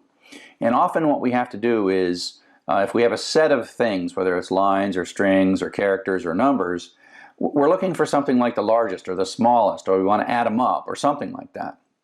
And so we can't just say add them up. We have to say go through each one and do something to each one and somehow achieve adding them up. And the pattern that we're going to follow is we're going to have this loop that's going to do run once for each thing, right, in some chunk of data. And then, but we're going to set something at the beginning, and then we're going to do something to each one. And at the end, we're going to kind of get the payoff. We're going to get the result. So if we're doing sort of summing things, we're going to have a running total. And so this will be like t equals 0. And then this will be t equals t plus the thing value. And then, but this is not the real total. It's the running total during the loop. But at the end, it is the real total. And so we're gonna look at what you do at before the loop starts, during the loop, and then what you get after the loop and how you can use that. So we're going to use this loop. It's just going to loop through a set of 6 numbers over and over and over again, right? So we're going to do something before the loop, we're going to do something after the loop, and then we're going to run the loop some number of times. And in this case, thing is our iteration variable because I'm using unmnemonic variables now. So this is going to run 9, 41, 12, 3, 74, and 15. So it's going to run and print these things out. So it runs this loop 6 times, and away we go. Now this loop does nothing except print stuff out. Of course, I like to do that first, is always print things out to make sure that sort of my brain is functioning. So to kind of understand how these loops work, I'm going to ask you to function as a program. And I'm going to show you some numbers in succession. And I want you to mentally figure out what the largest number is, but more importantly, think about how your brain is solving this problem of what is the largest number, given that I'm only going to show them to you one at a time for a little while, and your brain has to do something. And imagine I was going to show you thousands of numbers. I'm not, but imagine I was. How would you organize yourself in a way so that for like an hour and a half, you could sit here as I showed you numbers and you keep track of the largest number that you've seen of all the numbers. Okay, so here we go. Here's your first number. Second number. Third number. Fourth number. Fifth number. Sixth and last number. What was the largest number? What was it? Well, it wasn't too hard. It was 74. But that's not the question. How did your brain arrive at 74? So here's all the numbers. If I'd shown you all the numbers and asked you what's the largest number, your eyes would have sort of gone, and then you got to 74. And you wouldn't do it in any particular order. Your eyes would just like see the 74 and it would just throw smaller numbers away, and it would move really quickly to what the answer is. Even if there was several hundred numbers on the screen, your mind would sort of move fluidly wherever it felt like moving and then arrive at it. And probably what it would do is it would do something like, kind of move like this, find this, and then sort of check to make sure that it's okay, and then say like, okay, I got 74, I'm done. That's not how computers do it. That is not how computers do it. They do not move fluidly. But they are highly dedicated. They're going to do something,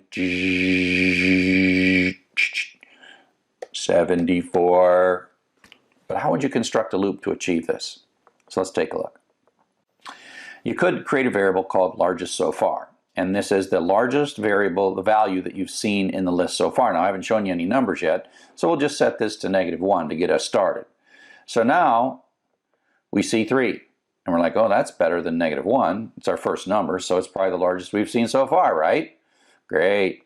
41. Oh, that's bigger than the largest we've seen so far, so we'll keep it. 12 is not bigger than 41, so we're not going to keep it.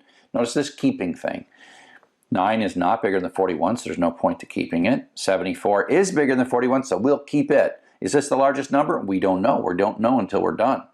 15, not better than 74. So now we're all done, and hooray, hooray, hooray, we have the largest number. And we had this variable that we kept the largest number that we'd seen up to this point. And then when we know that we're done at the end, then that becomes the largest. So if you look at all the numbers, keeping track of the largest so far, at the end of all the numbers, the largest so far and the largest are the same thing. And so that's how you get this idea of something you're doing during the loop is not really the answer, but by the time the loop is done, you will have the answer. And so here's a bit of code that does this. Use it with our numbers, right? So let's take a look. So I have this variable called largest so far. I set it to -1. Before the loop, remember there's a loop before and a loop after and a loop in the middle. Before it's -1. So now the num, remember underscores are okay, that's my iteration variable. If 9 is greater than largest so far, well largest so far is -1, so that's true, so this code's going to run. So we're going to remember the new number. So this is 9, and so 9 ends up in largest so far, and then we print it out. And so largest so far is 9 after we saw the number 9. Then we do it again. So now 41 comes in. And is 41 greater than 9? The answer is yes, it is. So we're going to run this code, copy 41 into 41 into largest so far, and then print it out. And largest so far is 41 after we saw the number 41. Now we're going to run the loop again with 12. Okay, and you get the idea, I hope. Is 12 greater than 41, which is the largest we've seen so far? And the answer is no, it is not. So we skip. So the largest so far stays 41 even though we saw 12. Meaning we're sort of like ratcheting up, but we never ratchet back down. So we run it again with 3 and 41, and we skip this, and then the largest so far is 41 even though we just saw 3. And now we see 74. Is 74 greater than 41? See, we never are looking at all the numbers. We're only looking at the window on the numbers of the current number that we're looking at. So is 74 greater than 41? The answer is yes. So we run this code and then we capture the 74. So we just saw 74 and it is the largest so far. And then we run it again with 15, but 74 is our largest so far, and so it skips. So 74 remains largest so far after 15, and now we're finished because we just ran the last thing. The for loop takes care of everything and jumps to this print statement and says afterwards, largest so far is 74. But at this point, it's also the largest, right? So largest so far became largest when our loop finished. So that sort of gives you this notion of how we construct, something at the beginning, some kind of thing that we're going to do over and over and over again, and then something at the end. And we put some print statements in just so we can watch it and see what's going on. So coming up next, we're going to talk about some more loop patterns, some counting, totaling, averaging, and finding the smallest number.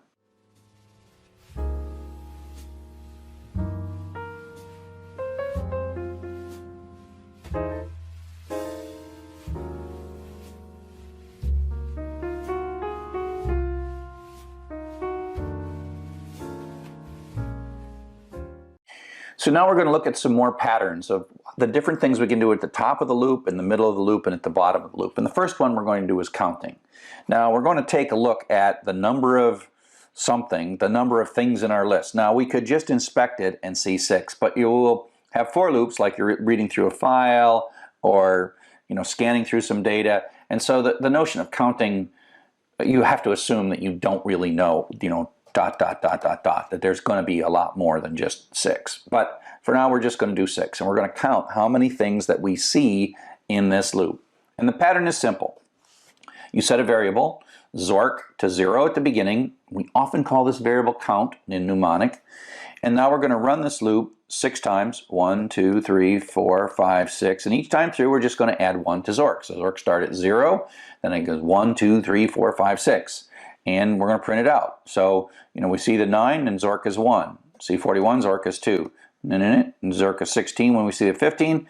4 stops, and we print out afterwards. And this then is 6 is then the ultimate count that we got. So that's very, very simple. The pattern is that set it to 0 at the beginning, add 1 to it, and if you run that enough times, then this is how many times that happened.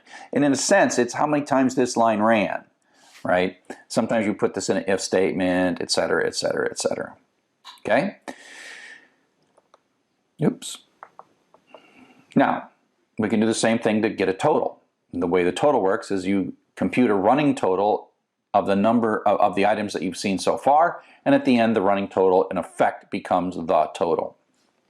A better variable name for this would be like sum or total or something, but Zork, I'll use Zork again. So you set Zork to 0, and it starts out the total we've seen so far is indeed 0. And then we're going to run this 1, 2, 3, 4, 5, 6 times, and thing is going to be the iteration variable. It's going to take on the successive values, and each time through we're just going to take our running total and add to it the thing we've seen. So we see 9 and the running total is 9. We see 41 and the running total becomes 50. We see 12, the running total becomes 62. We get a 3, it becomes 65, we get 74, running total is 139. How many more are we going to see? We don't know. Could be a million, could be 1. Oh, it's only 1. We get a 15, our running total is 154. And what's true at any moment here is the running total is right of what we've seen so far. Now, when we're done, the for loop quits for us, and afterwards 154 is indeed the total. So the running total while we're in the loop, at the end of the loop, after the end of the loop, we have the actual total. So it's not very difficult to convert this to the average because we've calculated the count and we've calculated the running total, and now we're going to have the average by simply dividing those. Okay, so now this time I've used mnemonic variables. Don't get confused by this. Mnemonic variables are just friendly names I chose for you to read the code easier. I am not communicating to Python in any way by naming this count and sum, but count and sum is nice. Okay, so I set count to 0 and sum to 0. Oh, go back up. I set count to 0 and sum to 0 at the beginning, and the count is 0 and the sum is 0. And then I'm going to run this loop 6 times. 1, 2, 3, 4, 5, 6. And each time value is the iteration variable. I count every time I run the loop. I count equals count plus 1, sum equals sum plus value. So I have a running count and a running total, and they show up here 1, 2, 3, 4, 5, 6, and then the running total. And then at some point the for loop, we do the last one, and the for loop jumps out and it divides 6. 154 is the count and running total, and then it divides the average sum over count. Okay, so that's just again a pattern of something in the beginning, something in the middle, something in the end. Another kind of thing we tend to do in loops is we look for things, we hunt for things. And so this is where we have an if statement inside of a loop. And of course I've created a silly simple thing. In this code I am looking for large values that are greater than 20. And again, don't think of this as just 6 numbers, but I'm looking for all the values and I'm going to print them out. So, it says before, it's going to run this 9.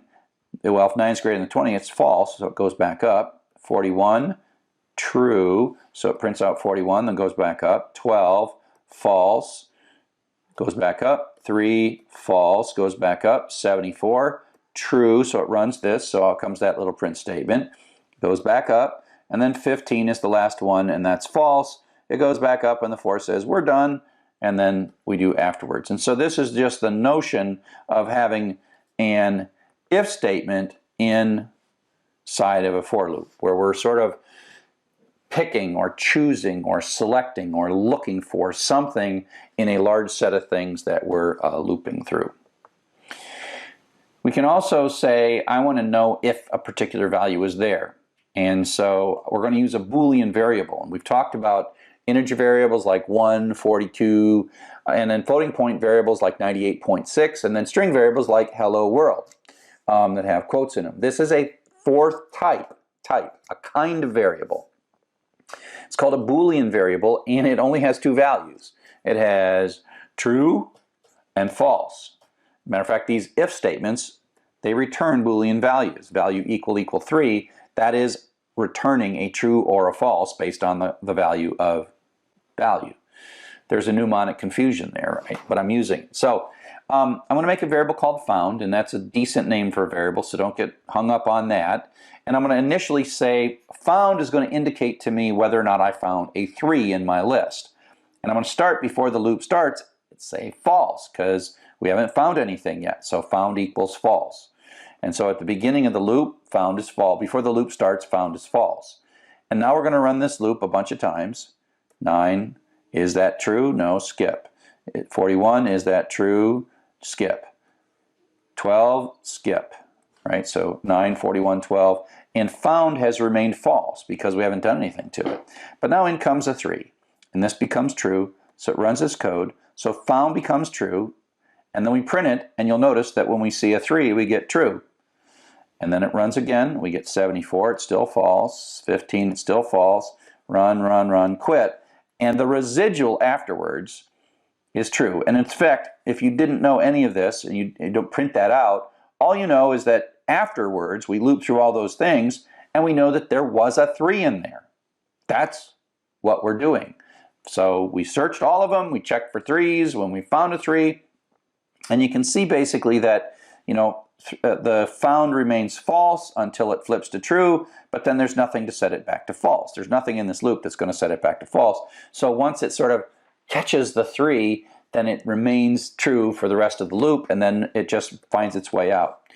Now, if you want to think about it for a moment, ask yourself, how might we make this loop more efficient by putting a statement right in here? Think about a way to, once you found it and it's true, there is sort of no reason to keep on going. So what would you put there to perhaps make this loop to look for 3s, just to tell you whether or not there was at least one 3 in there, how to make that more efficient? Just think about that. Okay, so now let's look back at the largest value that we started out with, right?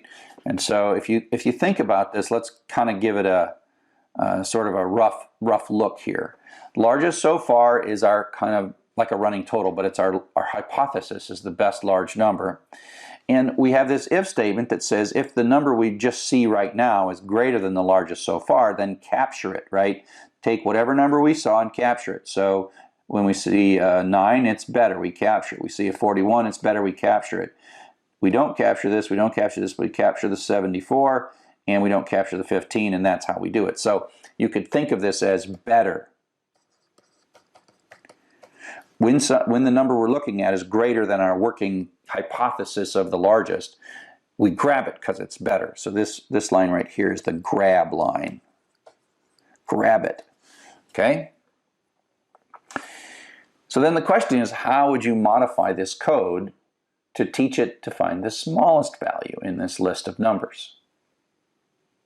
Think of it as you have a starting number, you have a sort of what's better in this grabbing notion. How could you do that? Take a look.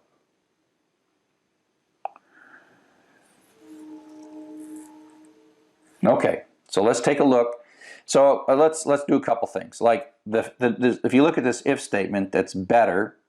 Well, it's better now if the number is less than. So but then we should probably change this to be smallest so far, smallest so far, smallest so far, smallest so far, smallest so far, smallest so far, right?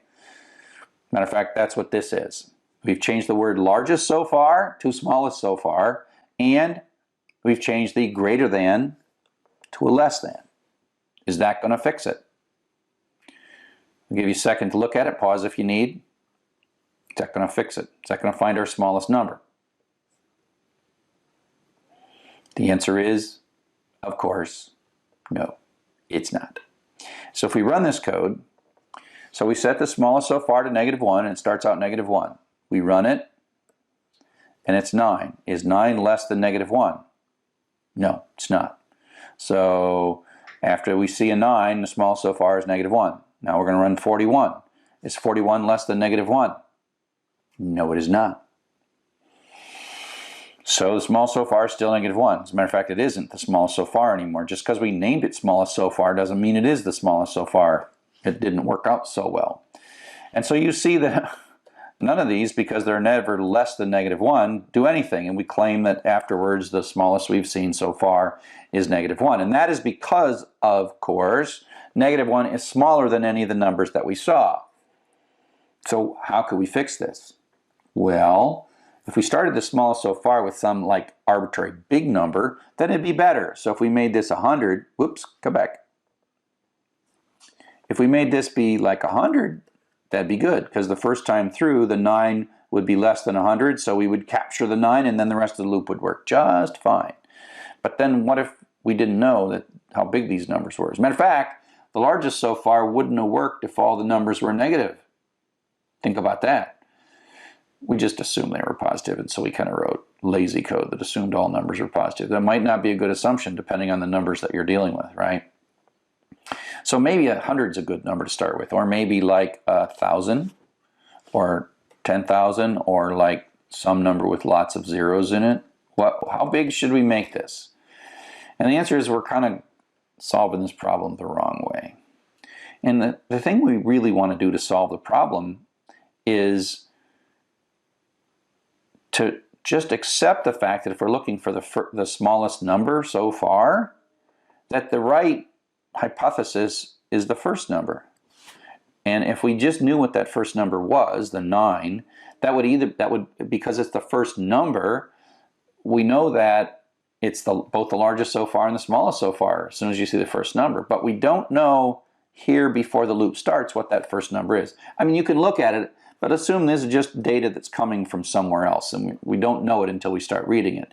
So we have to construct a loop that deals with the fact that we want to capture the first value as our hypothesis for smallest so far. So how do we do that? Let's take a look. So what we do is we use yet another type. So we have integer, floating point, string, Boolean, and now we have a thing called the none type. None type is a special marker in that it only has one value. Boolean has true and false. Floating point has an infinite number of values, and integer has an infinite number of values, but none type has one value, none. None is a constant. Capital none is a constant. The difference is we can check to see if we have stored none. None is often used to indicate emptiness, not non-existence, because smallest doesn't exist until we assign it, but we're going to assign it to like a mark, a flag, a marker, some way to say, oh, this is not even a number, it's nothing. And so we're going to, and you can do this. So that's like makes a variable called smallest, and in it puts none. It sticks it right in. It's not a string none, it's like a special type. Okay? So that actually captures the notion that before the loop starts, the smallest number that we've seen so far is none. We haven't seen any numbers. Okay? So then we come in and we have an if statement. And we have a new operator called is. Is stronger than equal sign. And so if smallest is none, that becomes true. It runs this case. And so then what it does is it copies this first value, which is 9, into smallest. And so we see a 9, and the smallest so far is 9, which is the first value. And again, we're assuming we don't know what the first value is before the loop starts, so we use the first iteration through the loop as the moment where we capture that. Okay? So smallest is the value, and then we print it, and we go back up, and now it runs again with 41. 41 is not none. There's only one thing that's none, so it is not equal to none. Smallest is not equal to none, or is not none. So this is false, so it skips over here. Then it asks the question, is the value we're looking at, 41, less than smallest? Well, smallest is 9 in this case, and this is 41, so that's false, so it skips that and goes on. So we see 41, we don't take it, and then you can see that this will never become true again. This is pretty much false for the rest of the iterations of the loop. That's false for the rest of the iterations for the loop. So it just is going to run down here and ask this question. And at some point we see a 3, and we run this code, we capture it. We see 74, we don't capture it. We see 15, we don't capture it. So then the for loop skips out. At the end, we have the smallest. And actually, this would be a good technique for the largest as well, because it really is just a technique to put a marker in this variable so that we snag that first number or first whatever as we read and parse through them. So the is and is not operators are very useful in Python. You can think of them as like the double equal sign. They're asking a question, and they return a true or blank is blank returns a true or a false. It is stronger. Double equal says, are these things equal in type and value? So just as an example, if I were to say, is 0 equal to 0.0, it would say, yeah, that's true. But then if I says 0 is 0.0, that would be false. So that's because these two are the same value-wise, and these two are not the same type-wise. So is stronger than equals, meaning that it demands equality in both the type of the variable and the value of the variable, and no conversion is done. And so that's just a very strong. Don't overuse is. If you're dealing with numbers or even strings, use double equals, don't use is, because sometimes it gets a little confusing. So use is sparingly. I tend to only use is on Booleans and on none types. I don't use is on integers, and I don't use is on floats, and I don't use is on strings. Just none or true false. And also, is not is also an operator. So you just say blah, blah, blah is not none, or blah, blah, blah is not false. Okay, so we've been looping around and doing loops and loops of loops. We looked at the indefinite loops, the while loops that kind of run for a while. The definite loop, and we looked at break and continue as a way to either escape completely from the loop or go back up and discard the current iteration of the loop. We looked at none. We looked at Boolean variables with for loops, definite loops, where you've got some kind of a set or a list or some kind of sequence that you're looping through. And then the concept of loop idioms, where you do something at the top, something to each item, and then you sort of get a benefit at the bottom. And so that gets us through iterations.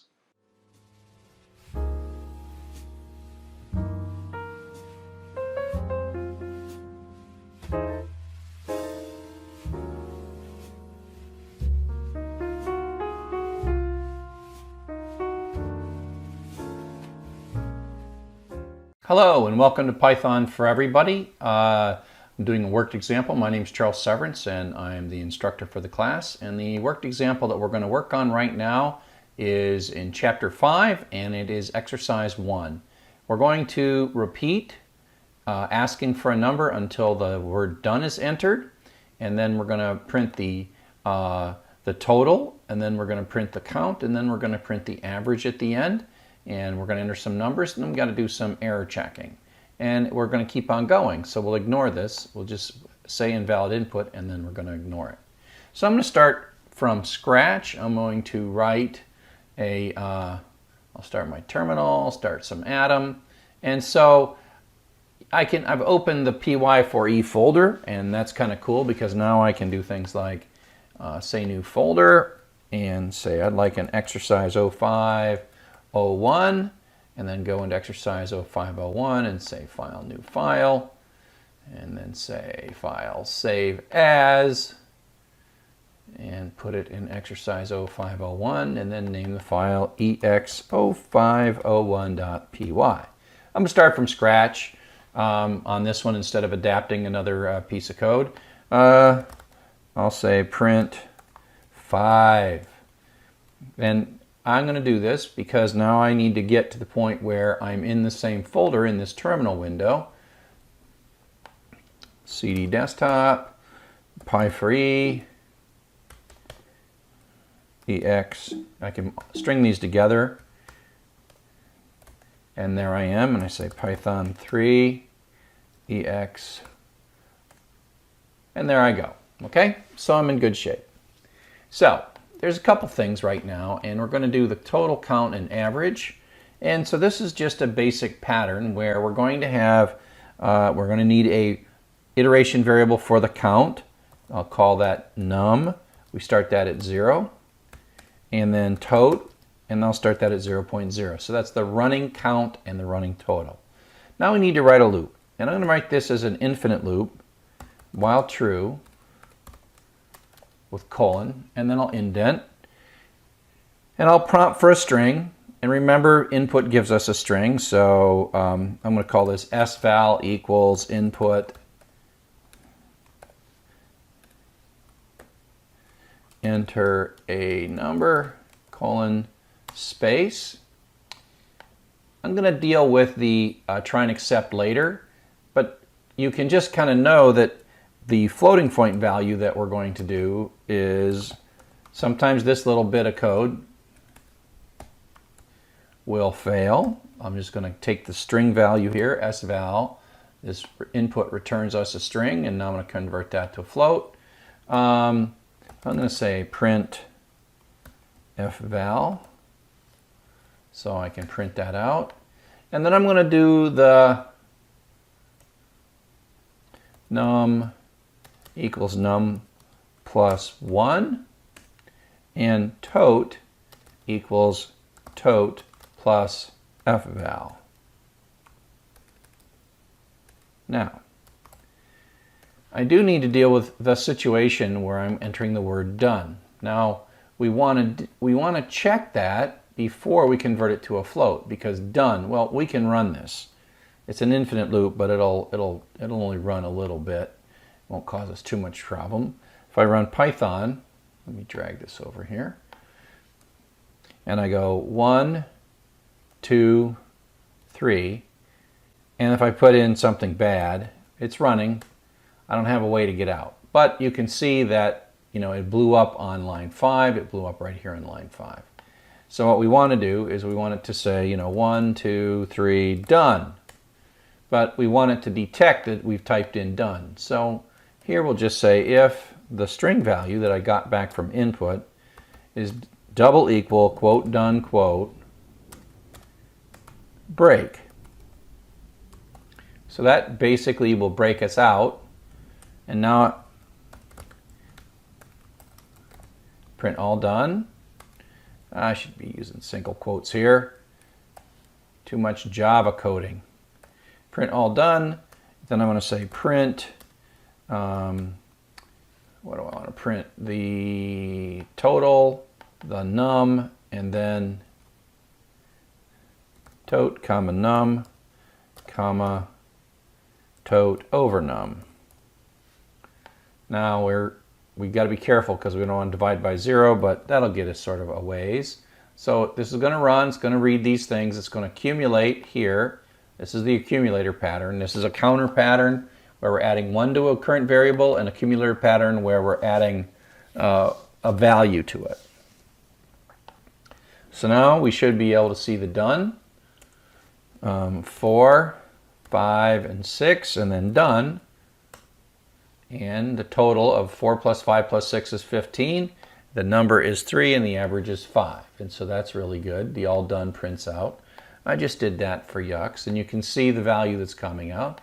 So that's in pretty good shape. So I'm going to comment this out and comment that out. So this is pretty good. It works just the way we want it to work.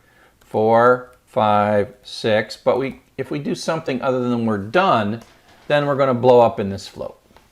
And so this is where we're going to have to do a try and accept, because we just know that this line, line 7 is the danger zone. Okay, so what we're going to do is we're going to put a try in here, and then we're going to indent the part of code that seems strange, and then we're going to have some accept code. And the first thing we have to do in the accept code is print out the word invalid input. Come back. Print invalid input.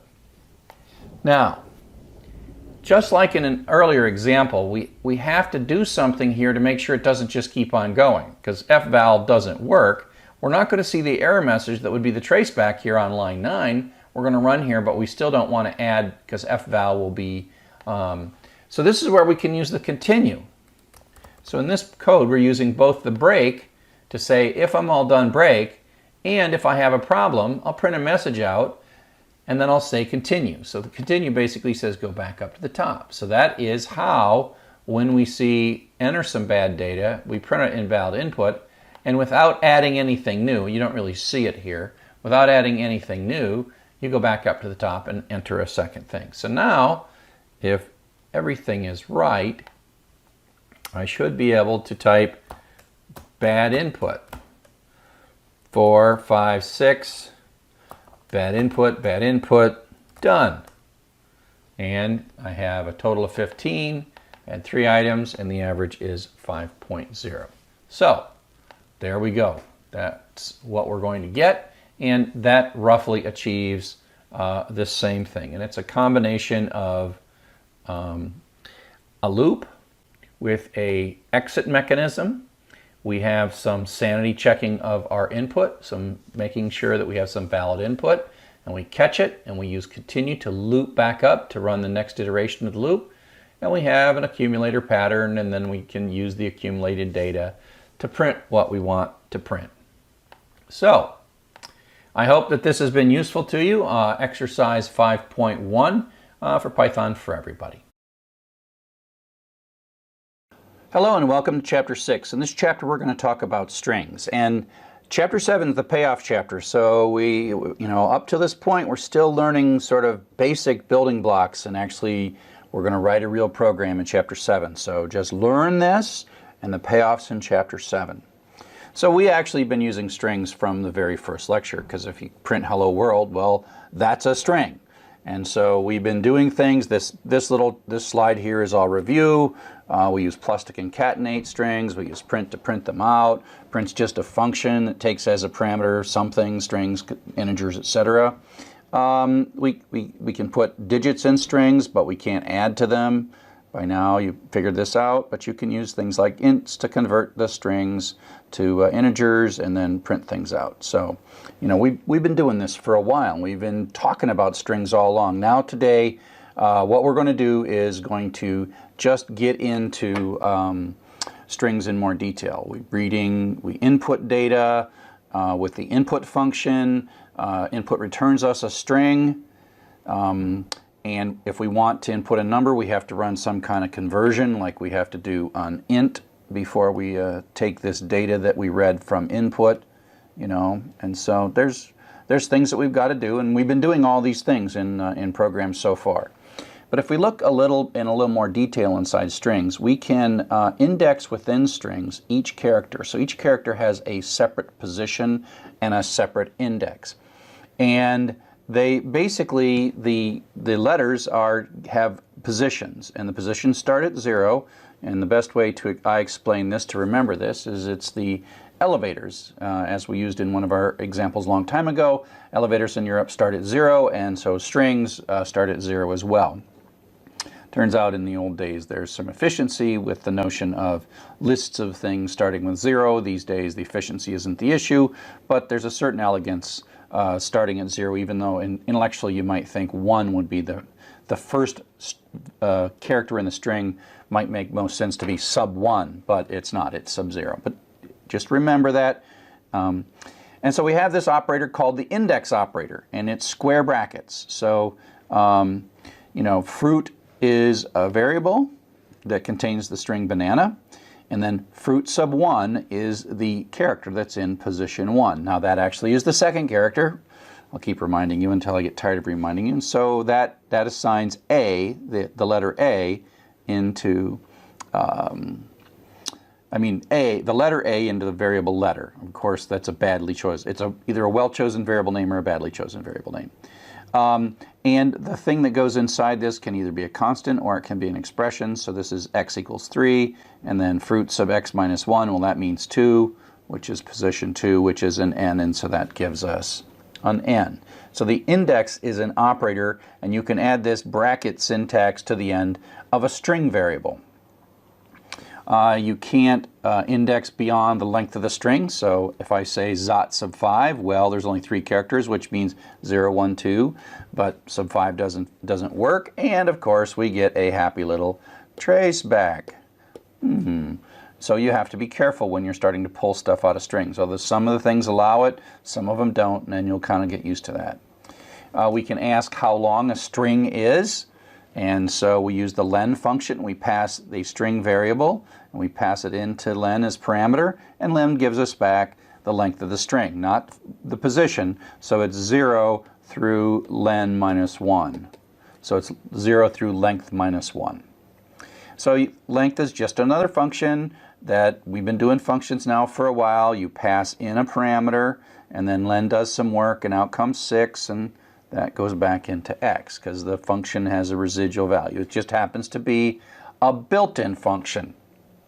And so, you know, somewhere deep inside Python there is code that takes this and somebody wrote a loop or looked something up and then returned a return value and sent back a 6 to go into our x variable. And so a function is there, and like I said, we've been using this for a while. Another thing we tend to do is to look through strings and look at strings and dig data out of strings.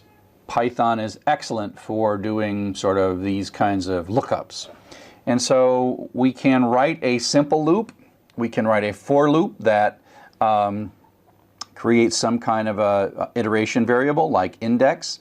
And given that we know that these positions are 0 through 5, we can set this to be 0. And then write a while loop while the iteration variable is less than the length of fruit. And remember, this is 6, so it's going to be 0 through 5. 0 through 5 are the values we want to generate. And then we can look up one at a time, pull out fruit sub index, so fruit sub 0, fruit sub 1, 2, 3, 4, 5, and then print out the position and the letter index, and then add 1 to index, and it runs. This will run 6 times, 0 through 5, and out we go to produce this output right here. And so that's one way of looping through strings. That is a basic indeterminate loop, but we construct carefully an iteration value, and work our way through that loop data. The other way is to use a determinate loop, a for loop. And generally when we are able to use a while loop or a for loop, all else being equal, we generally prefer a for loop. And so here we have the for keyword and fruit, and it's an in. And so for letter in fruit, well, that just says letter is our iteration variable, and it's going to take on the successive values of each of the characters. So this loop is going to run 6 times, and letter is going to be B-A-N-A-N-A, banana. I'm always terrified when I make these slides that I'm going to misspell banana, because somehow I always think that there are 2 N's somewhere. I don't know. It's not one of my favorite words to spell. I actually didn't choose banana as the constant. The author who I borrowed the textbook from, Alan Downey and Jeff Elkner, they used banana, and so I'm still using banana. So some of the jokes in the book aren't my jokes. They are the jokes of Jeff and Alan. So here are just 2 equivalent, you know, so you can have the while loop. They sort of both do the same thing. They both just print the letters out one time through. Each of these loops runs 5 times. But you can see how the determinate loop, the for loop, is a prettier loop, unless you truly somehow need to know this number as you're going through the loop. But if all you're doing is going through and you want to touch in order each of the characters of the string, you then simply write a for loop because it's more elegant. The less code you write, the less chance there is for you to make a mistake. And so the fact that these are equivalent, this is 2 lines of a loop, and this is 4 lines of a loop. That's twice as many places as you could make a mistake, because you might, you know, misspell index or something. I mean, why even make an iteration variable if you don't need to make an iteration variable? And so we can do things that harken back to our iterations and loops chapter, where anything that you can do in those things, like look for the largest letter, look for the smallest letter, search to see if a letter exists, or say count the number of A's in the word banana. And so that's what this is doing. And so we we have a counter.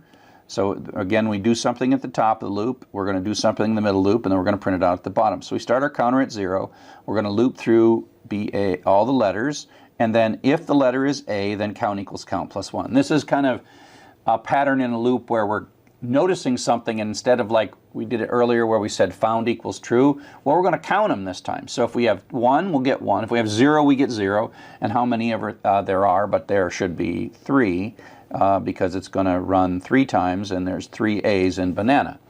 And so this is a conditional within a count. We've seen counts, we've seen conditionals in loop in prior chapters. And so again, I love the in keyword in Python. It again reminds me of set notation in algebra. If you're a math whiz, if you're not, don't worry about it. Or maybe you will be a math whiz and you'll say, whoa, this set notation reminds me a lot of the in keyword in Python. So Again, it's for iteration variable letter. Again, don't get stuck with letter. I just happen to be using it here in banana. And that is for each character in the string banana. Run this loop once, changing the variable letter to be the particular character that we're pointing at. And so it's taking care, for is taking care of a lot for us, right? And so this is sort of this really smart for loop. The for loop is, both deciding how many times to run the loop, in this case 6, and it's advancing the letter. So advance, print, decide whether you're done, advance, print, decide whether you're done, advance, print, decide whether you're done, advance, print, decide whether you're done, advance, print, decide whether you're done, advance, print, decide whether you're done. I am now done because we're done with that particular string. And so you can think of the for as, magically doing all of this for you, of both deciding how long to run the loop, when you're done or not, and moving down through all the successive letters in the loop. So up next we'll talk a little bit about additional things that we can do with strings.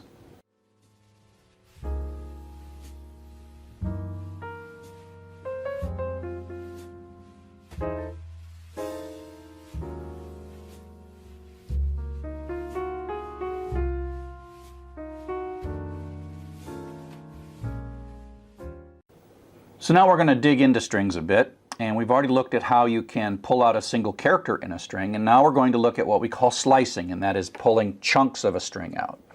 And again, we're going to use the square bracket operator, and so S, and the way I say it is sub, S sub 0 through 4. That's how I read this. S sub 0 through 4. So I look at the colon as through, I look at the brackets as sub. And so S sub 0 through 4 says start at position 0 and then go up through, but not including 4, right? So we don't include 4. So that's probably the hardest part of this. Up to, but not including. Up to, but not including. This seems counterintuitive, kind of like starting at 0 seems counterintuitive, but after a while, you get used to it, and there'll be situations where you're writing code like, oh, that's why that works better. But just for now, remember it. Up to, but not including. It's just kind of a little thing. We'll come back to when that is useful for us. 6 through 7, well, that ends up being starting at 6, up to, but not including 7. So that's why we only get the P out. Now, one thing that Python is pretty nice about is it's not going to give you a traceback. We might expect that 6 through 20, well, there's no 20 characters, but it's like, that's okay. We'll just let you stop at the end, and we'll start at 6 and go all the way to the end. Oh, no traceback. It's almost disappointing sometimes when Python doesn't trace back, when you think, if you're so obsessed about everything, I would have traced back in that situation. But hey, I guess if you're allowed, you're allowed. And so there we go. Now you can eliminate or omit the first or last. If you eliminate the first, it assumes the beginning of string. If you eliminate the second, it assumes the end of the string. And why you would do this, I don't know, but that's from beginning to end, so it's the whole string. So whole string, 8 through the end is thon, and up to but not including 2 is mo. All right, so you get that. So that's pretty simple. Once you've got the rest of slicing and the rest of string indexing, the notion of eliminating the first or the last of the colon expression, the first or second of the colon expression, I think is actually pretty intuitive, pretty nice. We've already been concatenating strings together. We overload the plus operator, and there is no space added. Remember, when you're doing print, x comma y, this comma does turn into a space, but that's not what's happening here. There is no automatic space being added, and so we see hello in there, and it just is hello there with no space. And so if we want, we just have to concatenate the space explicitly if we want to put spaces into strings. The problem is if this, you might think it's more convenient to add a space with a concatenation, but then you have to think, well, what about if I want to concatenate things and not put the space in? Then I'd need a different operator. So that's kind of why it works that way. We can use in differently as a logical operator, so we're using it as an iteration structure in for loops, but we can also use it as a logical operator in if statements. So it's kind of like the double equals or not equals or less than or equals or something like that. It's like those guys, and so it returns a true or a false. Is N in fruit? So that's a question, and the answer is true. Is M in fruit? No, that's the answer to a question. Is Nan in fruit? Doesn't have to be single character, can be more than one character, and the answer is true. And then you say something like, if A in fruit. And so this is the logical value that returns a true or a false, and yes, we found it. So that becomes true in this particular case, so it runs the little indented bit. So in is an operator in this particular situation. In a for loop, in means something different. And we'll use in for other things as operators, as logical operators, coming up in a bit.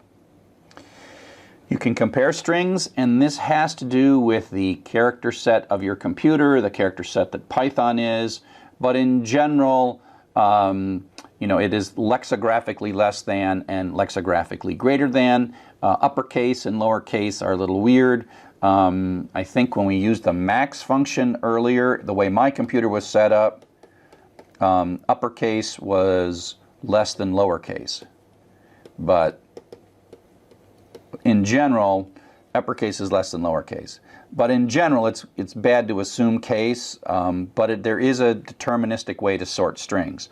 You can, have something equal to or less than or greater than, and all those operations work naturally. The less than and greater than, you have to kind of be aware of uppercase, lowercase, things like where punctuation sorts less than or greater than letters. That's kind of unpredictable and depends on the character set of your computer, and something you just play with and figure out. If you're doing sorting stuff by first name and last name, as long as the case is kind of the same,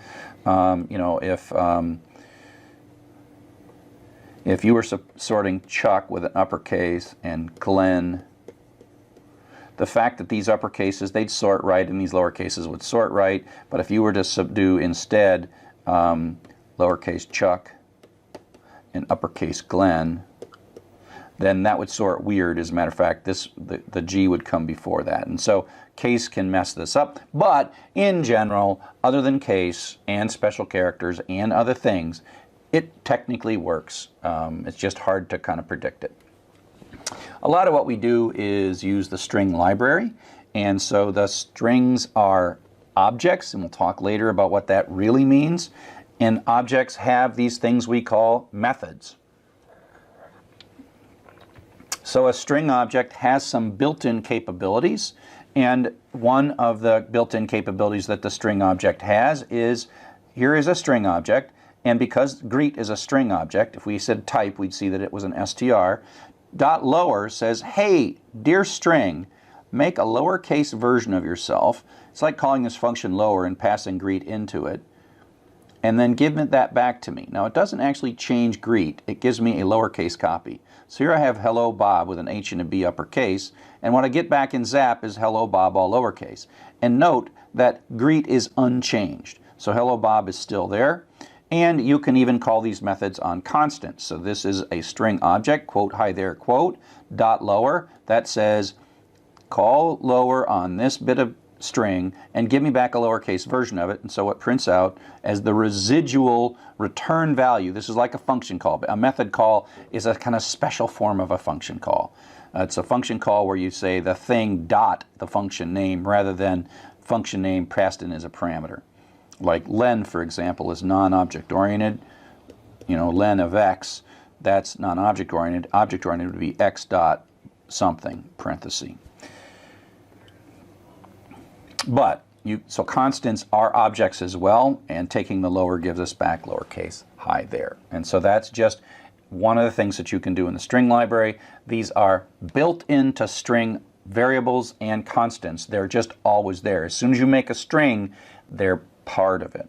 And when you do type and it says it's class str, we'll get to object oriented. Don't worry, we'll get to object oriented. Okay, and so you can do things like use the type. If you're just This used to say type stir, but it's class stir.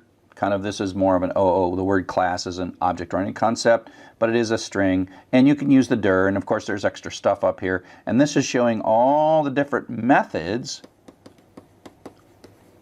or capabilities, things we can do to strings. So, you know, x dot something, parenthesis. Well, what can we do there? This is all of those things that we can do to x's that are built in and come with x's, come with strings when we build them. And Python, of course, has great documentation online for all of these string methods and what they do and how they work and why they work the way they do. And so here's some of that Python documentation. We'll look at a few of these, but you know, don't hesitate to say Python string uppercase, and then we're like, oh yeah, that is upper, right? And so here's a few things that we can do and use. Some of the ones I use a lot, and we'll look at each one of these things. So the find operation says find me a substring within a string, right? Find me a substring within a string. So find me the first NA and give me back the position. So that gives me back 2. And then I can say go find a Z in there. Well, there's no Z, and so it returns me -1. So that's what the find does. So we're going to use this kind of stuff a lot, and we do a lot of looking in strings. Converting things to upper or lower case, there is an upper method and a lower method. So greet.upper, and that means the uppercase NNN is hello Bob. Greet.lower, that means that www is the lowercase hello world. And greet is unchanged. Greet is still hello Bob with upper and lower, because each of these methods basically say I'm going to give you back a uppercase copy or a lowercase copy of the original thing without changing the original thing. Search and replace is super useful, super duper useful. And it's pretty clean. Here we have a string, and we use the replace method. In this case, we're passing in the old and the new. Bob, replace all Bobs with Janes. And so that takes this hello Bob and turns it to hello Jane. Again, greet is unchanged. Greet is unchanged. And it does more than one thing. So this says go find, well, let's clear that. This says go find all the O's and replace all the O's with X's. And so it goes and finds 2 of them, and then out come 2 X's. And so that really is replace is not just replace the first one, but replace all of them. White space, as we'll see, is a big deal. And white space is not just blanks, although the most common thing, but it's also sort of non-printing characters like tabs and new lines and other kinds of things. And so we have a number of different ways to strip white space. So here we've got some spaces at the beginning and spaces at the end. And we do an L strip, and that throws away the spaces at the beginning. That's the left, so that's a left strip. It all takes any, if there's nothing there, it doesn't harm it. R strip means throw away all the blanks on the far end. And then strip says go take both sides for strip, and so that pulls out all the spaces on both sides. This will be useful because sometimes when you're tearing stuff apart, you'll find yourself getting extra spaces, sometimes at the beginning, sometimes at the end. And it can be tab or new line. It's sort of white space that is kind of not visible, clear. That's what white space is. It's like if you were on a piece of paper, it's the white space. It's like X. Well, that's not white space, but right here, oh, that's white space. It's any character that doesn't cause printing to happen, if that makes any sense. It's any character where nothing would be printed. And there are characters like that. There's like even bell characters, but we don't use them very much. We can ask very conveniently, we can say, hey, does this line start with a particular string? And so, you know, line, does this is a question, going to return a true or a false. Does this line start with please? And the answer is true, it does start with please. Does this line start with a lowercase p? No, it does not. And so again, you'll use this in the context of if something, colon, some block of text, some block of code. So we can combine these things to tear stuff out. And so let's assume that what we want to do in this case is we want to take a from line. This is from an email format from a mailbox.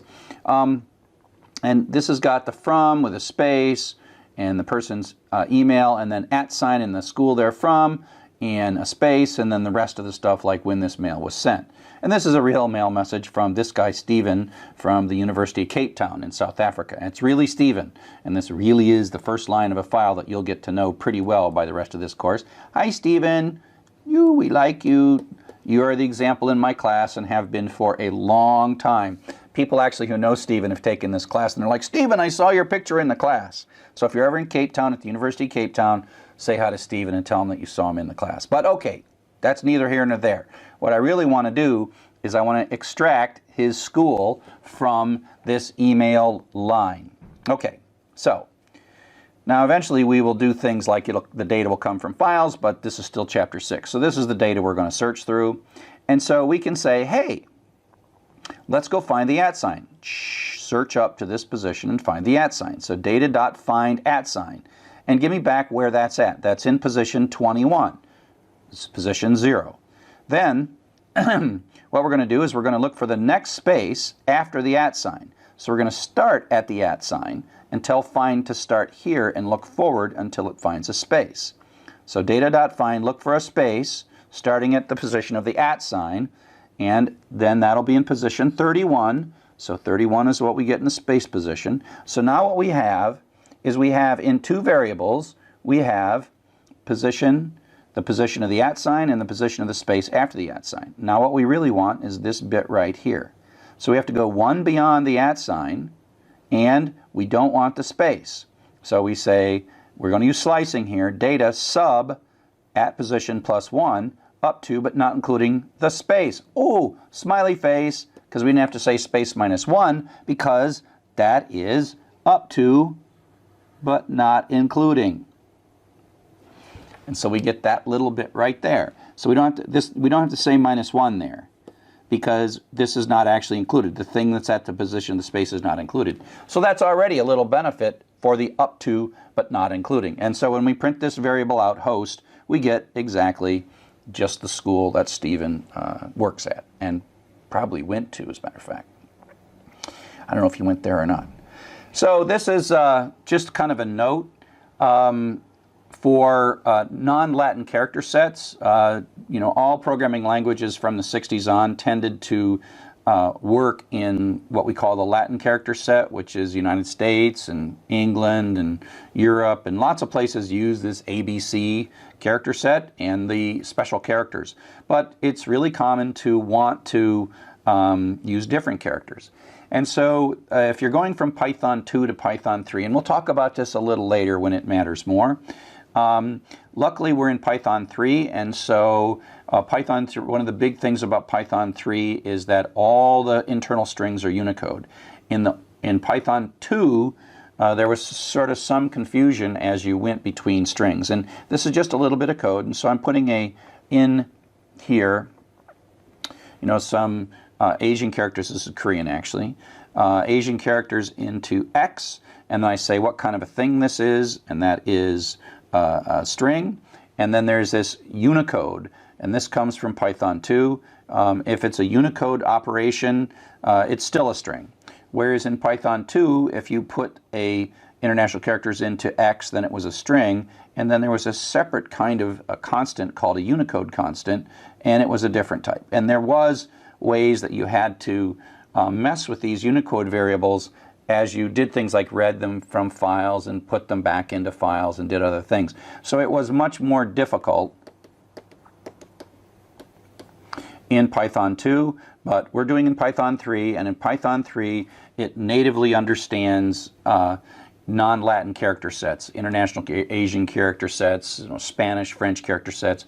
And so this is a good thing for Python 3, and this is one of the real benefits of using Python 3.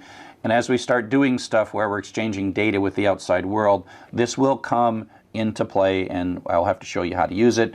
There was weird things that you had to do. It just makes a lot more sense in Python 3. Okay? So we've talked about strings, We learned about the string. We're converting it. We've done a whole bunch of stuff. And this is, again, we're not yet doing anything super useful. We're learning sort of how to like slice and dice, even though we're sort of not making the meal yet. Up next, we're going to talk about files. We're going to read some data, and we're going to slice and dice and use all the things in the next chapter that we've learned up to this point. So see you in a bit.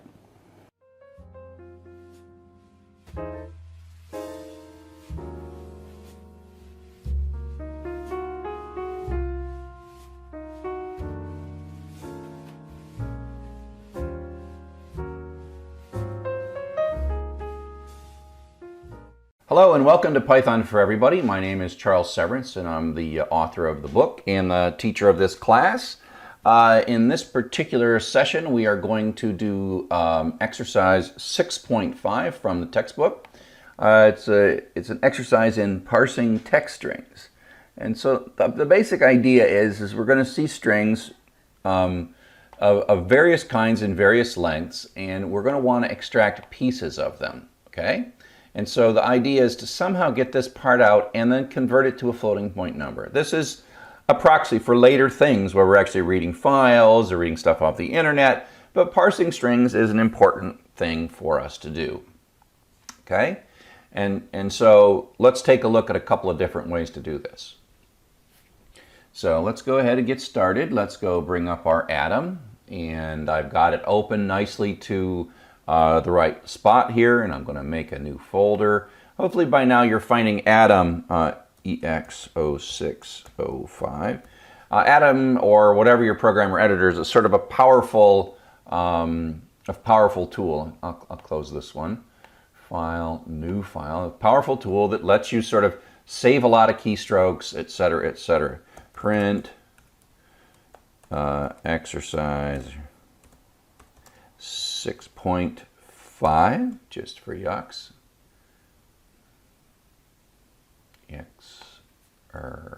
Size, and then file save as. And again, until I save it, it's not going to have the pretty colors. I'm going to save it in 605. ex0605.py. And now it has the pretty colors. And here I am. Now, I've been doing these, and so now I'm actually already in a directory. So let me show you how to do relative directories. So I'm in this path right here, and I can use, both in Windows and in Mac and in Linux, I can use the command cd ... That sort of thinks of the one before, the one that came before. And so now I'm up one directory. And if I do an ls, I will see that this new EX0605 that I just created in this directory from Atom is already there. cd EX0605. In the next chapter, we'll be talking about files. And this is where you really need to know this concept of folders and files. So ls, and I'm going to run Python 3 ex0605.py. There we go, exercise 6.5. So we're sort of in the right spot. We've got this going and we've got this going. Pretty soon we'll be putting stuff in these directories that need to be there, and you'll see how all that'll work in a second. Well, in the next chapter, where we've got to know all this stuff. Okay, so we'll just grab this first line here and paste that in.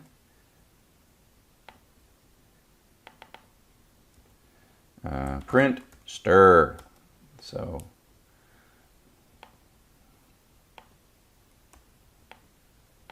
let's run it. And there we go. Actually, there's supposed to be a space right there, so I don't know why this space didn't get copied and pasted from my copy and paste, so I'm going to put that space in.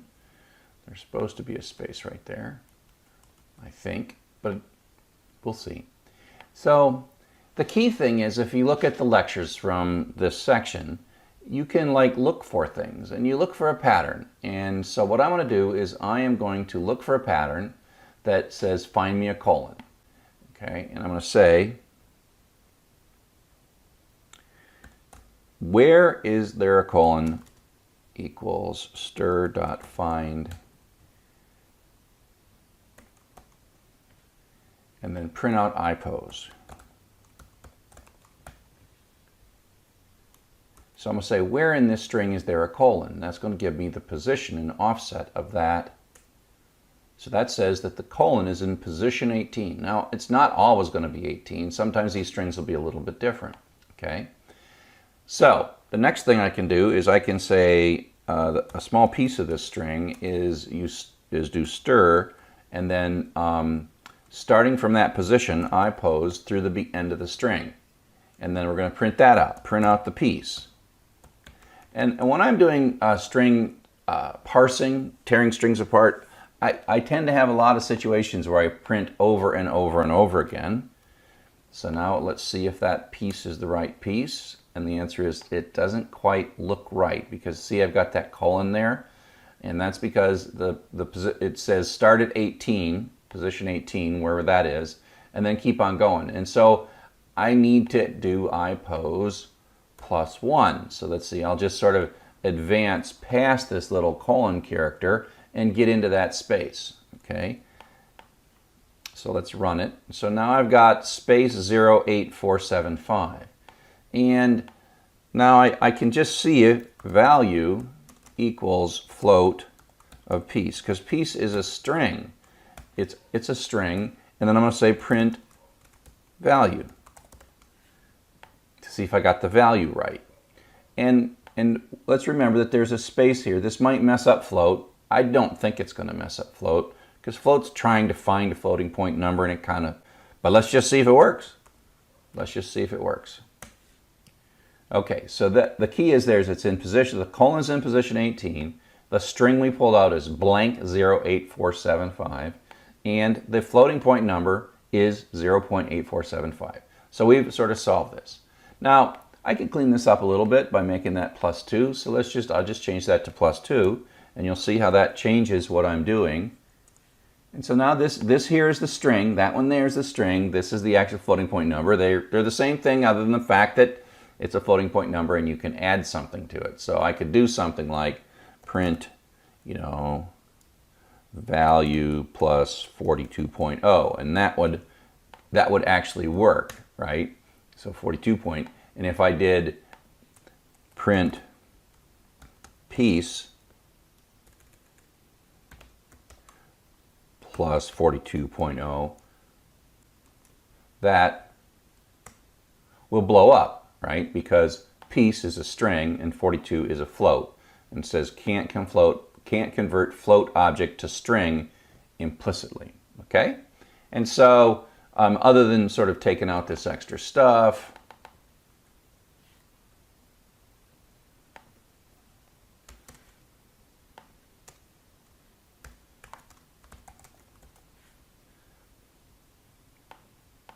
I'm just commenting on a whole bunch of stuff here. Oops.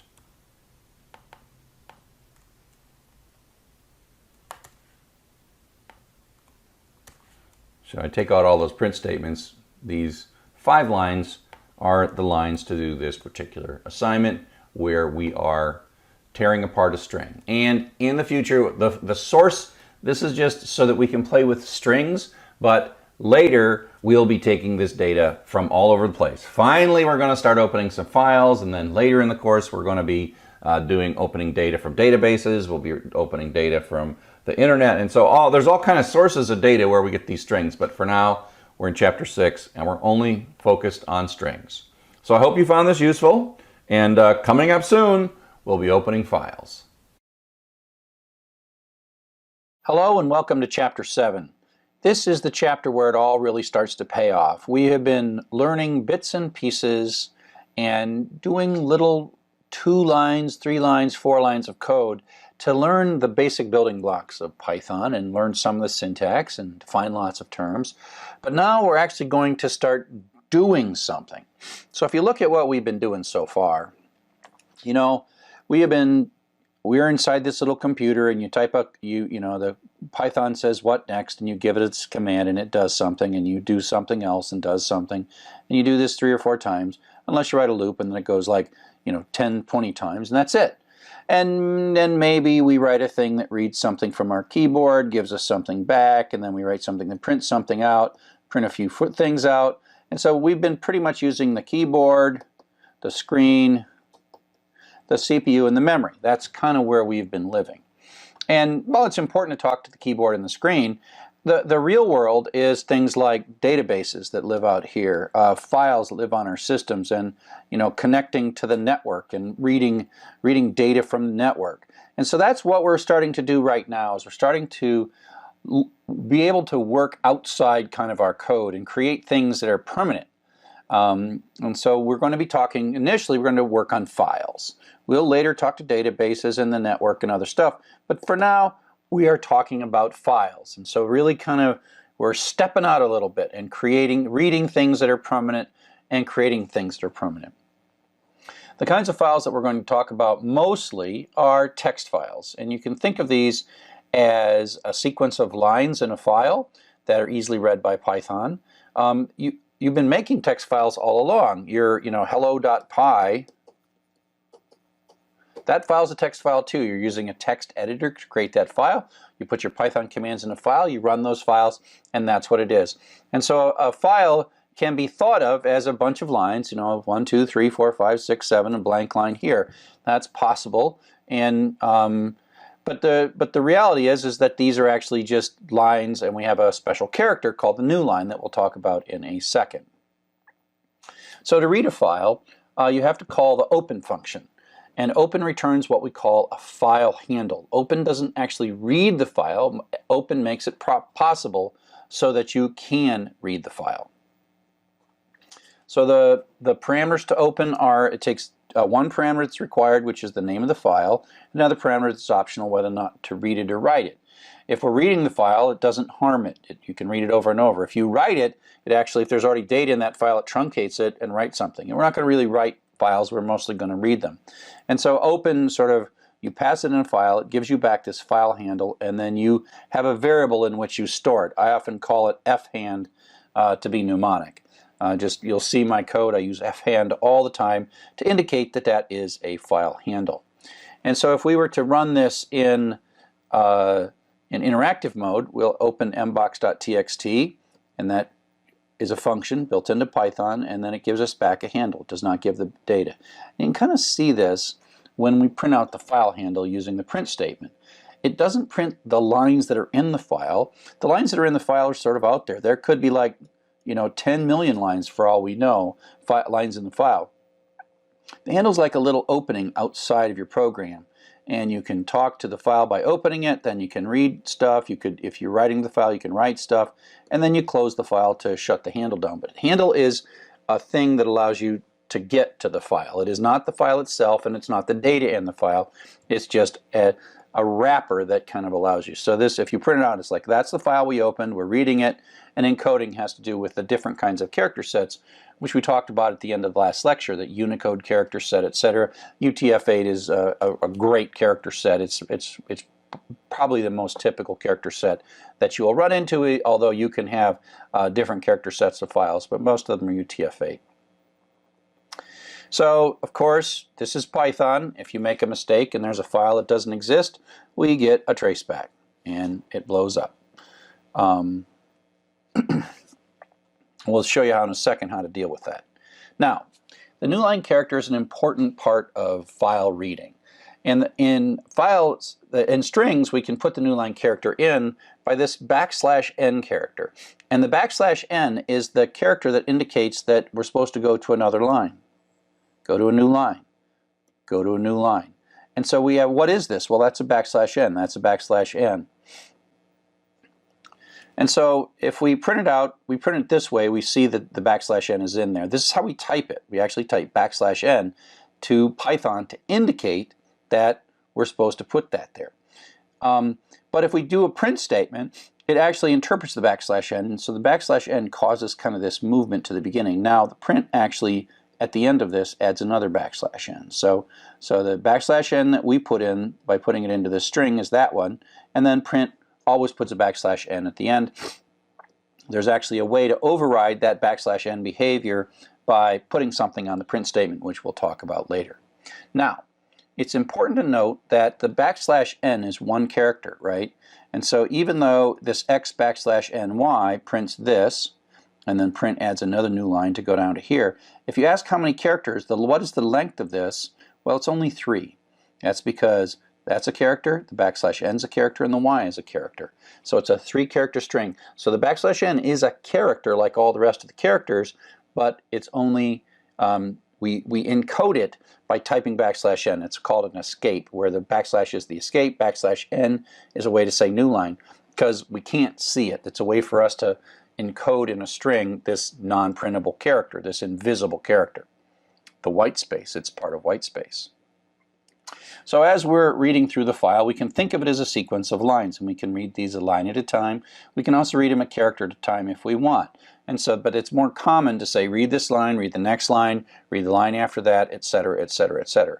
But the way to best think about this, it doesn't really matter. You can think about it as lines, and we will in most of the programs that we write.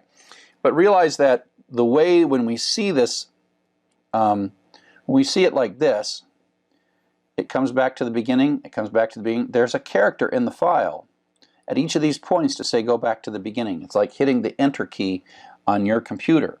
And that is a new line. So you have to think that in the file, in order for your text editor and Python and everybody to know where the lines end, you put new lines in the file. And that's another character. So, you know, this looks like an empty line. This line here looks like an empty line, but really it has a single character, and the character is a new line. And it turns out that in a bit we're going to need to keep track of the fact that every line is ended by a new line. So up next, I'm going to talk a little bit about how to read files in Python.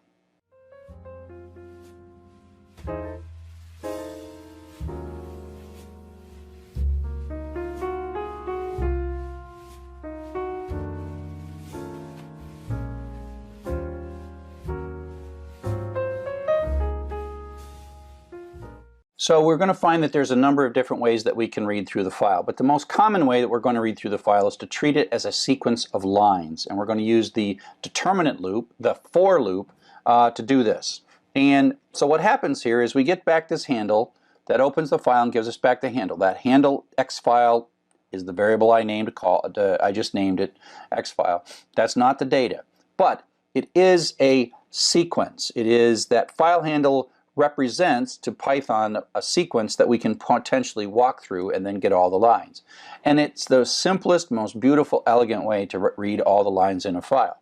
We use the for loop, and we have an iteration variable. This is going to take, when we talk about the file, cheese is going to be the first line, then the second line, then the third line, then the fourth line. So it's like going through a string, but you're going through a file now, and you're getting it line by line. So that's each line.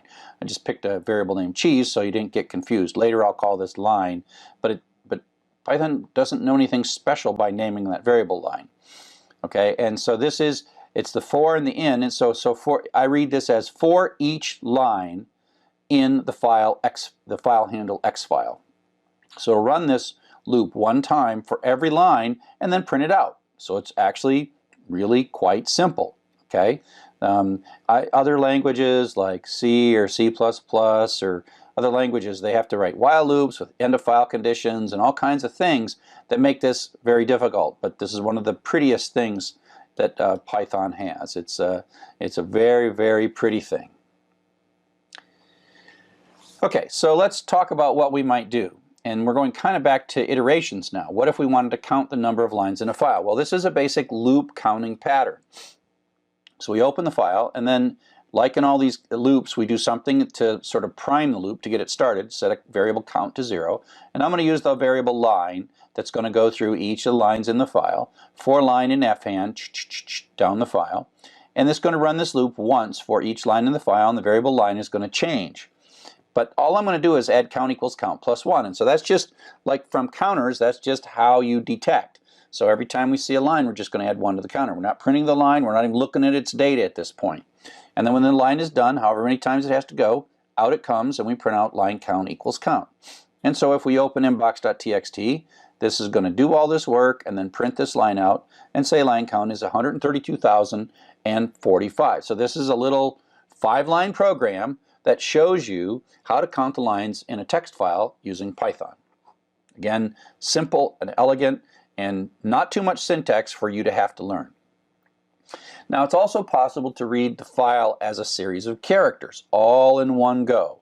read the whole file in. Now you got to be careful depending on the size of the file. This is going to lead to a string variable with a lot of data in it. Now if it's 100,000 characters, that's actually kind of a small thing. But if it was 10 million lines, that would probably not be good. You'd want to read it one line at a time and process each line and then do something. But mboxshort.txt is a small little file. So we open it and we get back a file handle object, and we call the read method, and that says, go through and read all the text and give it back in one big blob, one big string, and I'll put it in IMP. And so that's where you have a line, a new line, a line, a new line, a line, a new line. It's not really lines, it's just a sequence of characters with new lines in there to punctuate them. And now you can split that, later we'll see how to split that into separate lines if you want. Now I picked a file that was short, and so this imp variable now has a string in it, and I can use the len function, pass a string into the len function. It says, 94,626 characters. That's kind of a small little file, and perfectly okay to read it all in one go. And so now I say just print the first 20 characters. That's beginning to up to but not including 20, and so it shows the first 20 characters of that little file is a from line, because this is a mailbox file. Now, let's say we're going to do a searching, and we did this loop where you're looking for something. And so we're going to search for lines that have a prefix of from. Okay, that's what we're going to do, and we're going to print those lines out. So there's lots of lines in this file. Line, line, line, line, from. Line, line, line, line, from, right? On and on and on. And we only want to show these lines, the ones that match, right? That's what we want to do. And so we are going to write an open statement, and then we're going to loop through, and we're going to ask the question, if the line starts with from, print it. So sometimes it's going to skip, skip, skip, skip, and then it's going to run it, and then skip, skip, skip, skip, skip, and it's going to run it, skip, skip, skip, and then it's going to run it. Okay, so that's the basic idea, and then it'll finish when it's all said and done. And so this is like a criteria. This is like a search. We're looking for lines that match the string, that have the string from as their prefix. Now, when we look at the output of this, it's kind of weird. We see kind of these little blank lines that show up. Blank, blank, blank, blank, blank, blank, blank. What's going on here? What's going on? So let's take a quick look. The problem is new lines. Well, I mentioned that the file has new lines in them. And so when you do the for loop, it doesn't throw the new lines away. As you might expect, it would be kind of nice if it did, but it doesn't. It actually shows you when you read, it reads that first line up to and including the new line and gives you that back as the variable. So that is the first new line, so that means it's going to go down. And then the print statement actually adds another new line. So that's the second line of the file has a new line at the end of it, and the print statement adds another new line. So if we take a look at the code, there is a new line. Oops, come back. If we take a look at the code, this variable line has a new line in it. Oops, where am I at? I'm in the wrong slide. There we go. Yeah, this is the one I want to do. If we look at the code, there's a new line in here, and then the print adds another new line. So the print adds a separate new line. And that's how we get two new lines. The print statement's new line and the new line from the file. Here's how we fix it, and you're going to write this code a lot because when you're reading text files, you end up with a new line, and often you don't want the new line. But thankfully, as we saw in the previous chapter, there is a nice little function in Python for strings called strip that allows you to throw away white space. And to review, remember white space is anything that doesn't print. And this new line is not a non-printing character. So rstrip gets rid of it. So it's a way to get rid of white space. And rstrip does it from the right end. So it's the right end of the string. And so if we just are going to loop through all the lines in the file, we say line equals line rstrip, and then this variable no longer has the new line at the end of it. We have our little if statement, and if we print it, then this line, the data has no thing, and then the data has no new line in it, so the print only goes down one. And so now we have single-spaced output. And so you're going to be doing that a lot. It's really common to read through a file and then just strip the new line or any trailing space off the end of that. Now, there's a couple of ways to do a loop like this, and let's just think of this as we're looking for a line, a file with lots of different lines in it, and we want to ignore all the lines except some, say, good lines, and we want to do something with those good lines, or the lines we're looking for.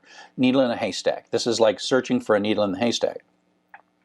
So if you look at this code at high level, we're going to loop through everything, and then we're sort of picking which lines are, and these are the good lines down here. Now often we have a bunch more code that we want to do, and we're not just printing them, but we're going to do a lot of code. So sometimes you actually structure the loop a little bit differently. And so the way to do it, and this is going to do the exact same thing, it's just a little different way of thinking about this loop. So the top part is the same, we're stripping it, and what we're doing here is everything's the same here except we add this not. If the line does not start with from, that's the translation of that. If the line does not start with from, continue. So basically we have a skipping pattern. So the lines we're not interested in, we skip. So we come down, we skip a lot of lines. And then we find a line that's good, and then we fall through. So this is the good code, and then we have all the other good code that we want to do to that line. We have that showing up down here. And so there's just two patterns, two ways to do the exact same thing. So another way to select the lines that we're interested in is to use the in operator. So we talked before about the in operator and how that works. So we're basically going to use the continue skipping method. So we're going to read all the lines, these first few lines. If uct.ac.za is not in the line, skip it. And so this is going to print out all the lines that have the string uct.ac.za in them. And so you see this is the output of the program, ... Sometimes you'll have programs that want to read different files. Often I give assignments where I say, show me how this program runs on the short file, and then show me again how it runs on the long file, just like this. And so the way we do that, to input the file name, instead of making the file name be a constant to the open call, we make the file name be a input. So we just run an input statement, which gives us a prompt, and then we type mbox.txt, and then that shows up in this variable f name. It's of course a string all the time, and we pass that into open, and then we open it, and then we do the count operation. So if we enter mbox.txt, it counts 1797 subject lines in mbox, and if we give it mbox short, it says there are 27 subject lines in mbox. And again, this is another one of those ifs, and it's just counting, but only counting lines that match a particular pattern. Okay, so now the user can also type bad file names, and we need to be able to deal with that as well. And so we're taking a small change to the code. The dangerous code is this line right here. This line right here is going to trace back if that file doesn't exist. So what do? Well, we're going to just expand that. The rest of this program is exactly the same. The only thing's different is we've got this line. We took out insurance on it, and we know that it might blow up, and so we have it in a try and except block. So here's how the code runs. So, the input runs, we type in a good file name, it comes in here. This works, and so it skips the except, and so it runs the code and prints out the count. So that's the good pattern. The bad pattern is here, where we type in a bad file name, it comes in the try except, this file name is nanaboo, and it's going to blow up, so this line blows up, so it jumps down into the except code, prints out, file cannot be opened, so it prints this out. Now this quit is really important, because if we don't put this quit in here, it's going to continue down here, and that's going to blow up here because file handle is not defined properly at this point. And so what we have is, we have this quit is a special function where it comes in and never returns. So this is a way to terminate the entire Python program silently with no traceback. All right, so we put in our own error message, so we look like we're professional, say, oh, could not open this file, and then we stop. If you don't, it's going to come down here and it's going to trace back right there. It's going to blow up. So the quit is useful when you want to stop executing because you've detected some kind of an error. So that's a quick zoom through opening and reading through files and doing some patterns.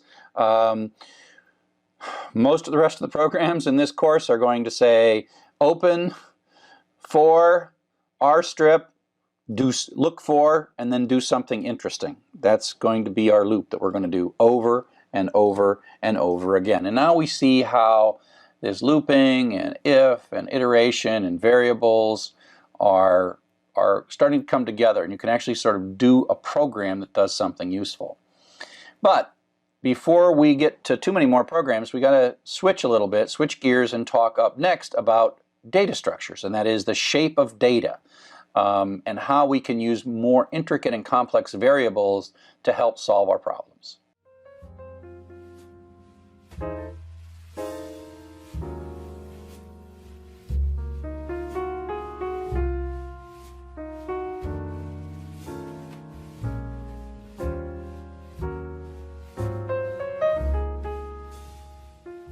Hello and welcome to Python for Everybody. My name is Charles Severance. I'm your instructor. And in this particular video, we are going to do exercise 7.1. And this, honestly, even though it's a really simple exercise, is one of my favorite exercises in the book, because in chapters 1 through 6, we've been just kind of learning the basic mechanics. It's like we just, it says bonjour, and we say bonjour, and we're learning, but it's not very fun because we're not really solving it. So this is our first program that's going to read a file and do something with it. And the only thing we're going to do is we're going to convert it to uppercase. So it's just a really simple file, okay? So here we go. But the nice thing is, so this is important though, I keep it simple because you got to figure out how to manage files. And that's the payoff for everything that we've done up till now.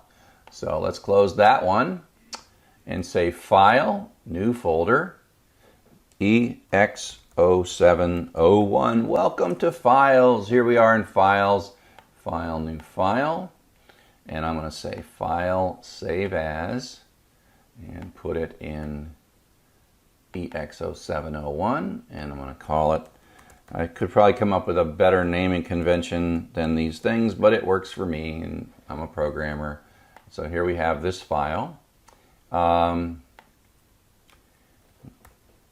Let's start up a shell, a terminal program, command line in Windows, shell in Unix, CD desktop, CD Python for Everybody, folder in the desktop, Py4E, CD EX07 tab to get me to that. I'm in this working directory and I have these files in there, and so I say Python 3, Python 3 EX07. I saved this, so it's an empty file. Python's perfectly happy running absolutely nothing because I guess you've made no mistakes. Okay, now here's the key thing. We have, in this situation, we've got to have this file. And this version of the website has pythonlearn.com. This could also be py4e.com. But what I'm going to do is I'm going to control click on this, control click, open link in new tab. Okay, so now I have this new tab, and this is the file. Okay, and this is the file that we're going to read. We're going to read this file. Okay, lots of stuff in this file. You're going to get to know this file really well. The key is we've got to put this file in this directory, because this program is running in this directory, and this program needs to open the file. And this is where if you got some magic little button in, whatever, click run Python, it doesn't know what directory it's running in. And so we've got to get this file in directory so the program runs in the same directory so it can open the file we're looking at, right? So here's the directory we want to go to. And I'm going to say, so I've got this file sitting here, and this works for text files. Once they're sort of viewable in the browser, I'm going to say File, Save Page As, and I'm going to go to my desktop. Make this a little bigger. Python for Everybody, EX0701, and you'll see this is sitting here, and I'm just going to say Save. So that's now been saved as if I downloaded the file. So let's go into the terminal and do an ls. And so you see that by my action here in the browser, I have saved a file into the exact same folder that I've got the code for 7.1. So now I can open this file and I can make sense of this file. Okay, so I'm going to Atom, and you see Atom even sees the file. So now I can even open the file in Atom And here's the file in Atom. Atom knows how to read these text files. And so away we go. So now exo7.py. This next few lines of code you're going to get to know pretty well. And so I'm going to create a variable called the, come back, I was in the wrong place. I'm going to open the file with the open command, fh equals open mbox short.txt. Now remember that open does not actually read the file. It kind of gives us this little portal where we can take a look at the file. And so if I print fh, you might expect that it would contain all this data, but it doesn't. It just is a file handle. So let me run that. Python 3 exo7.py. Okay, so it knows some information. We'll learn later what objects are. This is a Python object that has some information in it, but the information in this object is not actually the file data. To read the file, we're going to write a while loop. I mean a for loop, sorry, not a while loop. So we're going to say for lx, again, that line is a good name here, but I want to use a non-mnemonic variable. For line in fh.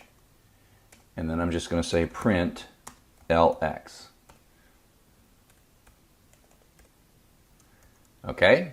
So this is going to loop through every line in the file and print it out.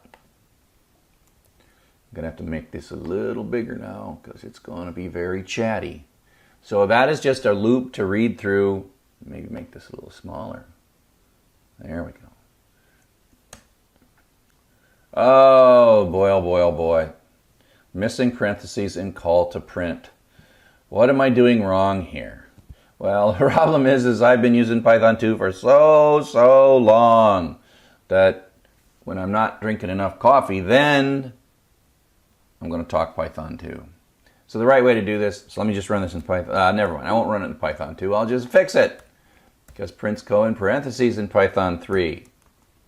So I saved it, and now let's run it again. Okay, so there you go. Now, as we scroll through this, you see right away the problem that, I'll get rid of that print statement right there. Let's get rid of that guy. Just delete him. We know how that line works. But you see this extra space, remember, because in the file there is a new line. So if you go over here, we make this wide as well, there is a non-printing character at the end of every line called the new line, which is the way in files we store the fact that it goes back to the beginning. So it's like character, character, character, character, character, go back to the beginning. That was a new line. You know, character, character, character, character, character, character, character, the next character is a 3, the next character is a new line, and so it goes to the beginning of the next line. So that's the new line. And print, the print statement automatically adds a new line. And so in this case, we have one new line from the file, and then we have another new line that print's adding. Okay? But that's okay. We can say ly equals lx.strip. Actually, rstrip.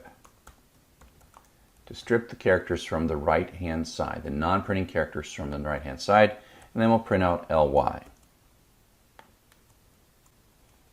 So I'll clear my screen and run that again. So it is exactly the same thing, but you don't see all these blank lines. And so ly is a different variable. I made a strip of it, and then I printed ly instead of lx. If I had printed lx, I'd get these extra blank lines.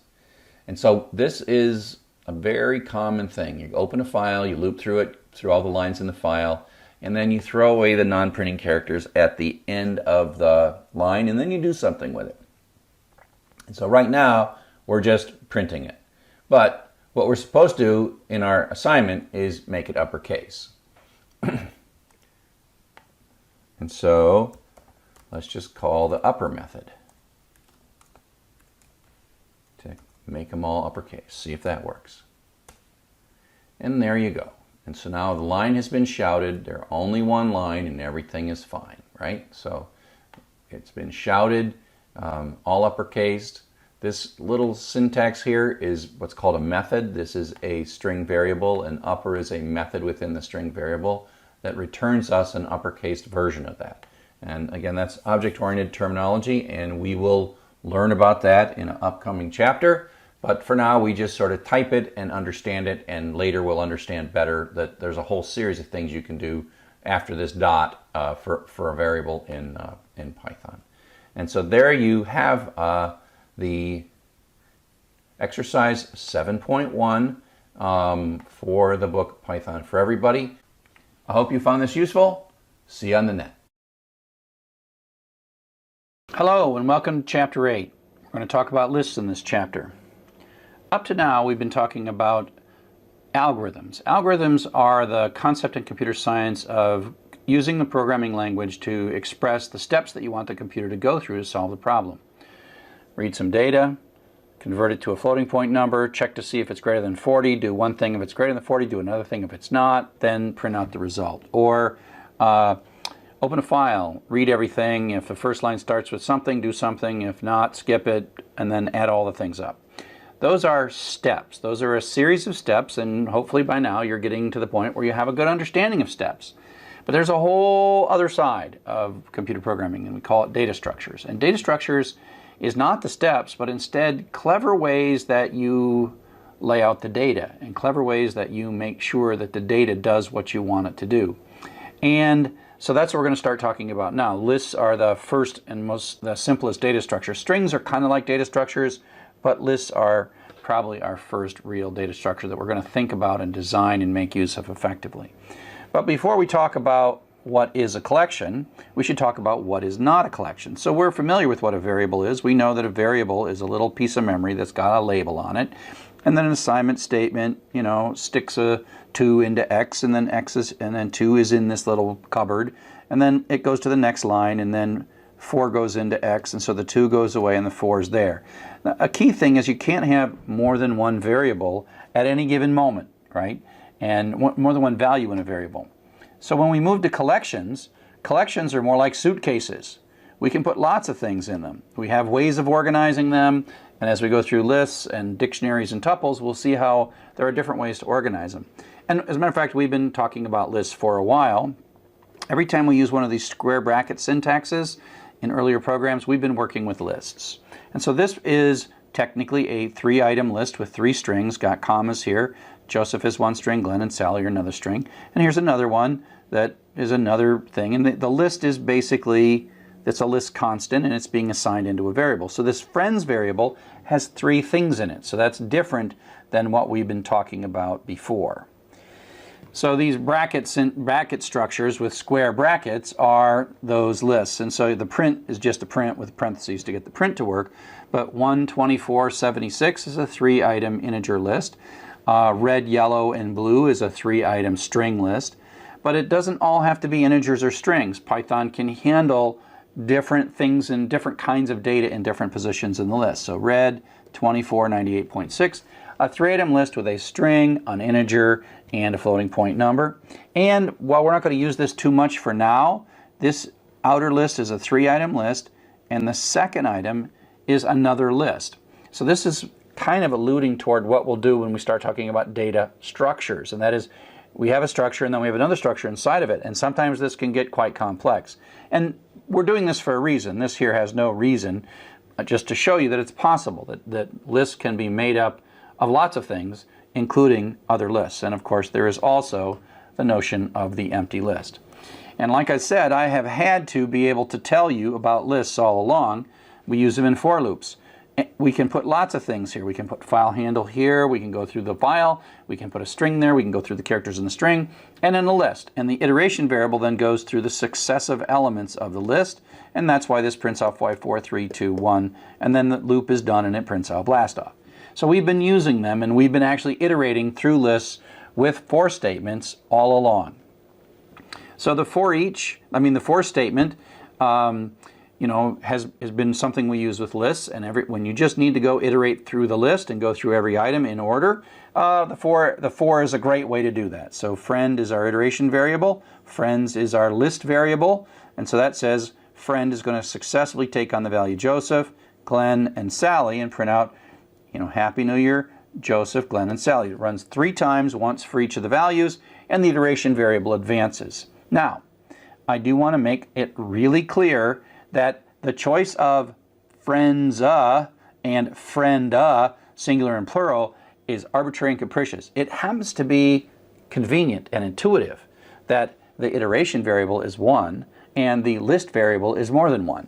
But Python has no idea about singular and plural. As a matter of fact, Python would care. It would be totally equivalent for Python to do the same thing, to have the list variable be z and the iteration variable be x. X will take on the successive values of these 3 things. Now, am I being nice to you by calling this list friends and this iteration variable friend? I am, but I also don't want it to confuse you if you're just a beginning developer. So, just like strings, we can sort of look within lists. Part of the thing is when you put more than one thing in a data structure, you need to get them out. And so lists have positions, they maintain order, and so the first thing in the list is the sub-0 position, sub-1, sub-2. Just like strings, they're zero-based, just like European elevators, they're zero-based. So if we take a look and we say, oh, friend sub-1, that's how I read that, the little square brackets, when you take a variable here and you say friend sub-1. Remember, singular and plural don't matter. Friend sub-1 means Glenn, because this is the 0 and that's the 1, and then Sally's the sub-2, and so that's what prints Glenn out in this particular thing. Now, lists are mutable. Mutable is another word for changeable. They can be changed, meaning that a list has 3 things. You can change this thing right in the middle if you want.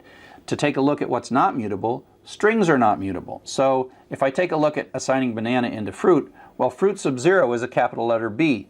Could we imagine for the moment that we could change fruit sub-0 to lowercase b?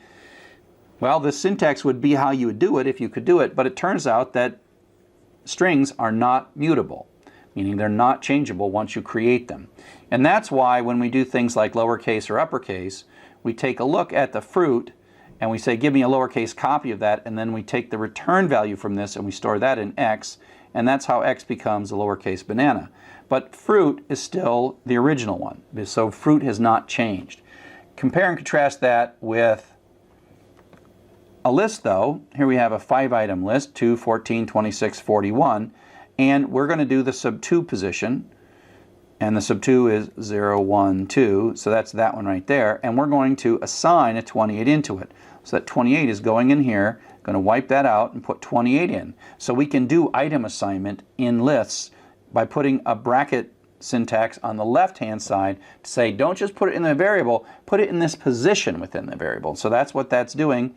And when you print that out, the 28. Everything else is unchanged, meaning the whole list is there. There could be 1,000 items in the list, and then you're changing the second one. We have a function called len. We've been using this len function all along to take a look at how long strings are. It counts the number of characters in the string, so that's a 9-character string. If we have items in a list, len tells us how many items there are. It's not like how many characters there are, it's the number of things. And each thing doesn't have to be a number. It could be a number, a string, or even another list. And len is the way to say, hey, how many things are in there? There's a function that returns a list of numbers, and we use it, as we'll see in a second, to construct specialized loops to go through. Okay, so we've taken a look at loops, and now we're going to just take a bit of a look at some of the operations that you can do with loops. Python has this, as we'll soon learn, object-oriented approach to its operators, and the plus can add strings and it can add numbers. It can add floating point numbers, integer numbers, strings, etc. And so the plus similarly works this way with lists. The plus looks to its left and looks to its right and says, what am I adding? And in the case that I'm adding the list 1, 2, 3 and the list 4, 5, 6, it concatenates them together. In this way, it sort of functions like a string, and so we get 1, 2, 3, 4, 5, 6. It's just concatenate this list to another list. And it doesn't change A or B, just like in any kind of assignment statement. Calculations on the right side don't change the variables, and they produce a new variable and then assign that into C. You can also use list slicing, and it's easy to remember. If you remember how strings work, list works exactly the same way. So it's, of course it's a little tricky. The first number is the starting position. They start at 0. So 1 is right there. So it's the 0 position, the 1 position. Start at 1, right? but go up to, but not including 3. There's 1, 2, 3. So this goes up to, but not including 3. And that's why we get 4112 out of that. So up to, but not including. I'll just say that over and over and over again. If we do, you can leave the first part out. You can leave the first part out here, and you can say, oh, up to, but not including 4. So that starts at the beginning, goes up to, but not including 4. And so that's how we get that piece right there. We can say, start at the position 3, 0, 1, 2, 3. Start at position 3 and go to the end. Now the fact that the number 3 is in here is sort of irrelevant. 3 to the end is those 3 numbers. And then you can do the whole list with slicing as well. Again, these pretty much are the exact same examples I used when I was doing strings. They're pretty much the same. There's a number of different methods, and you can look up all the documentation in list. I often just use the dir command to remind myself of them. Append will look at. Count looks for certain values in the list. Extend adds things to the end of the list. Index looks things up in the list. Insert allows the list to sort of be expanded in the middle. Pop pulls things off the top. Remove removes an item in the middle. Reverse flips the order of them, and sort puts them sorted order based on the values. So let's look at a couple of these.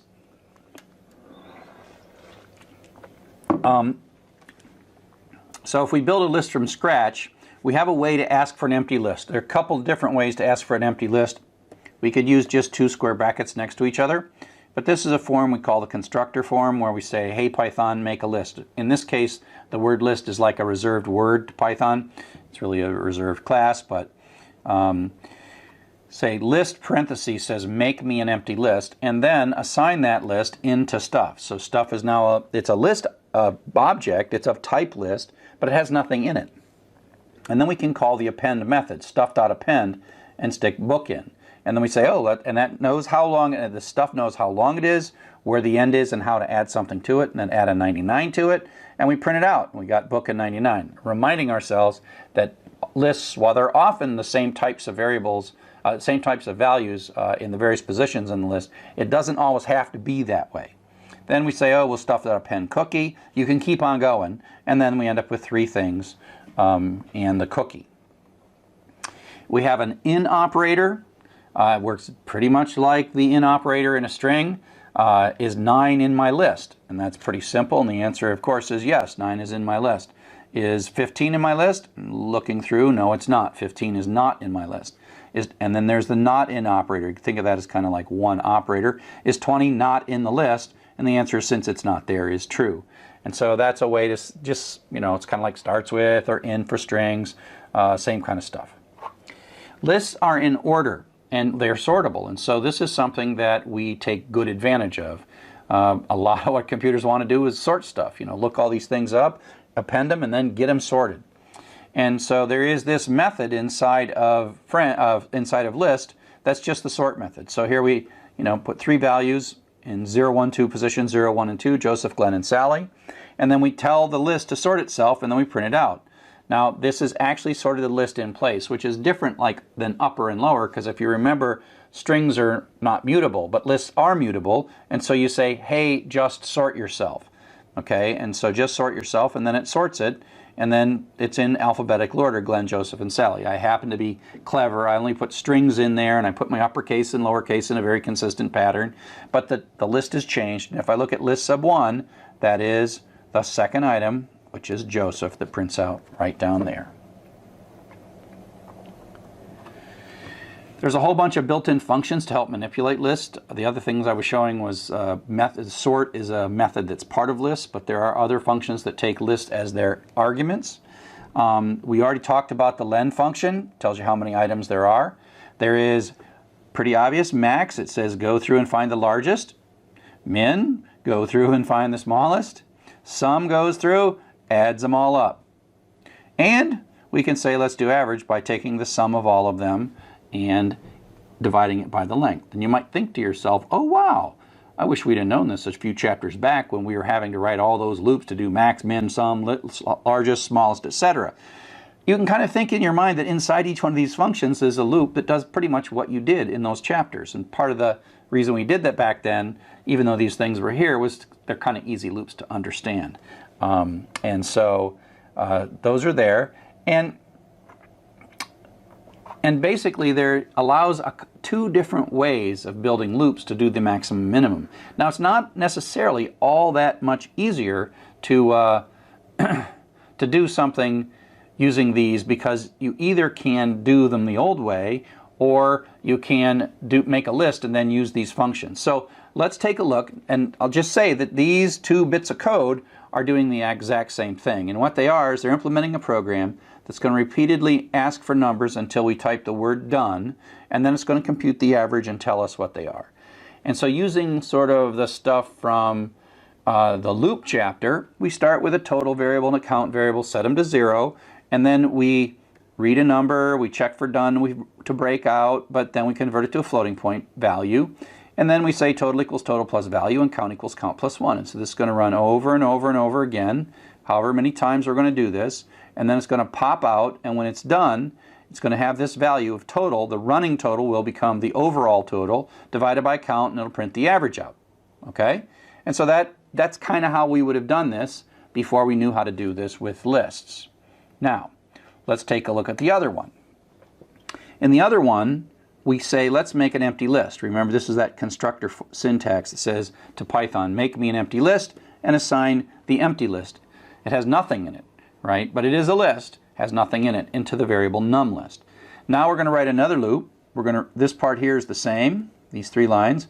Read the number, if it's done, quit, and convert it to value. But instead of doing the actual calculation right now, what we're going to do is just append it to the list. So the list will start out empty, then the 3 will be in the list, then the 9 will be in the list, then the 5 will be in the list. So we're appending, each time through the loop, we're appending into the list. So we're just growing the list every time I read a value, instead of actually computing something with the value that we've got. So in either case we get value, and in one case we append it to the list. And then finally it finishes, the break happens, and then we just say, oh, hey, Python, sum up everything in the list, add these 3 numbers together, and then divide it by the length of all those things, and you'll have the average. And so these 2 things give us exactly the same output. Now there is one difference. If there was like 1 million or 1 billion numbers, they actually have to all be stored in the memory simultaneously, whereas here it's actually doing the calculation of the billion numbers and not using up so much memory. For most of the things that you're going to be doing, the difference in memory, there is a difference in memory. This one here uses more memory, but I can't draw very well. More memory. It uses more memory, but it doesn't really matter by the time it's all said and done. And so for you, the difference between these things is not all that significant, but it's important to understand that they're just 2 techniques to accomplish the same thing with lists.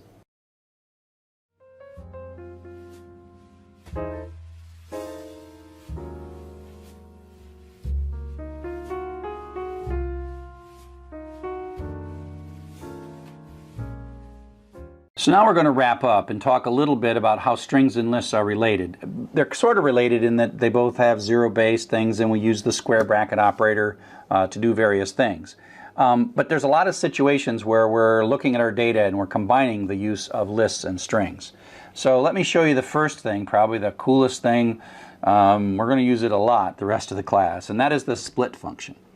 So let's take a string. We've got ABC here. It's with 3 words. What we're interested in, the fact, is that there's spaces in this word. And what split does is says, you know, I'm going to look through this thing, I'm going to find this, and I'm going to break this into pieces, and I'm going to return you a list of the separate individual pieces. So look for blanks and break it in pieces and give me back the pieces. So I'll print these out, and now you see that it's a list with 3 items, with 3 words. The spaces are gone, but it's given it to us. So it's like, split this into words, please, and give me the individual words, and give me a list of individual words rather than a big long string with spaces in the middle of it. And that is a quick way to go from a line, and it's really common. A lot of things we're going like, go get the second thing or the third thing or whatever. So the split's really nice because then you can just grab stuff. And so you say, oh, how many things did I get? Well, I got 3. The len function tells us that. And I can print the first word I got, which is with the sub-0, and that'll be like with, will be the first word because that's the sub-0 position. So I read something, I split it, I can say there's three things, and I can look at stuff, the first word, basically, without really knowing much. Now, if you remember earlier, and we'll see this, we used find and slicing to do a similar kind of thing, but people tend to prefer the split. And you can, oops, go back. You can also then loop through them, so you can split these things into stuff as a word, and then go through with W, and then it's going to go through. W is going to take the successive with three words, and so you can make a loop by reading some data, splitting it, then writing a for loop, and then it's effectively going through the words in that line of data. And so that's a really powerful concept that we'll use in a lot of the programs that we're going to write. Just a couple of bits about this and how it works. Split with no parameters here, it looks for spaces, but it also treats a bunch of spaces as a single space. And so it's pretty smart about that. And so even though this has a lot of spaces between lot and of, you only see lot of, all the spaces are gone. It does something special about spaces. It's really white space, so tabs or new lines or other characters would also qualify in split, basically. Now, you don't always have to split based on spaces, and a lot of data that you're going to run into, you're going to want to split on something else. And so here's some data that looks like we're using colons to separate the first, second, and third piece. Now, if you just call split, split's looking for spaces. And so split gives you back a list of the things broken apart with spaces, but there's not a single space in that line. And so we get a list, see it's a list, but there's only one item, and the semicolons are sitting there. Split doesn't go like, whoa, this looks like it should be semicolons. You know, split's job is to use spaces and split the string based on spaces, okay? But given that this is something we like to do, you can tell split what character you'd actually like to split on. Now, it's not quite as clever when splitting on something other than spaces. It doesn't understand that, you know, if there's a bunch of semicolons in a row, it still thinks of those as splitting points to split. But in this particular case, where there's no spaces, you know, and it's going to split that. So it says split this based on the semicolon, instead of being based on the space. And so if you take a look at what comes out of this, we split on semicolon. Now we have a three-item list, and we get first, second, and third. And a lot of your data comes out of some logging system or some router status updates. Who knows what you're looking at? But the delimiter is often something other than space, and you can do that with split. So this is a useful thing when parsing things like our email address, right? We wanted to get things like the email address, this second piece, off of the line. And so we can use split to take advantage of this. And so here's a little loop that's just going to print out not the email addresses, but instead the day of the week. We're going to print the day of the week out for all these things. How do we do that? Well, we can observe really quickly that if we split based on spaces, it's the 0, 1, 2. It's the 2 position. So we can quickly write a bit of code that, you know, opens the file, then loops through the lines. We do this all the time now. Strip takes off the end of the new lines. We can check to see if it starts with from space, right? From space is our key, so we're ignoring all of the lines that don't start with from space. But then we find a line that starts with from space, and we split it, and then we just print out the second word. And so we get the second word of the lines that start with from, and that's how this thing works.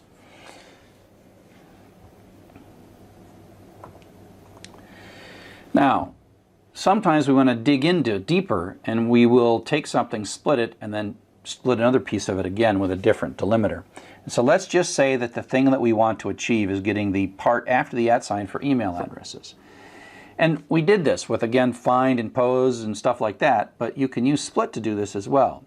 So the first thing we're going to do is we're going to take this line, we're going to split it based on spaces, right? Chop, chop, chop, chop, chop. And the fact that there's an extra space there doesn't matter. Split happily just like zooms through that.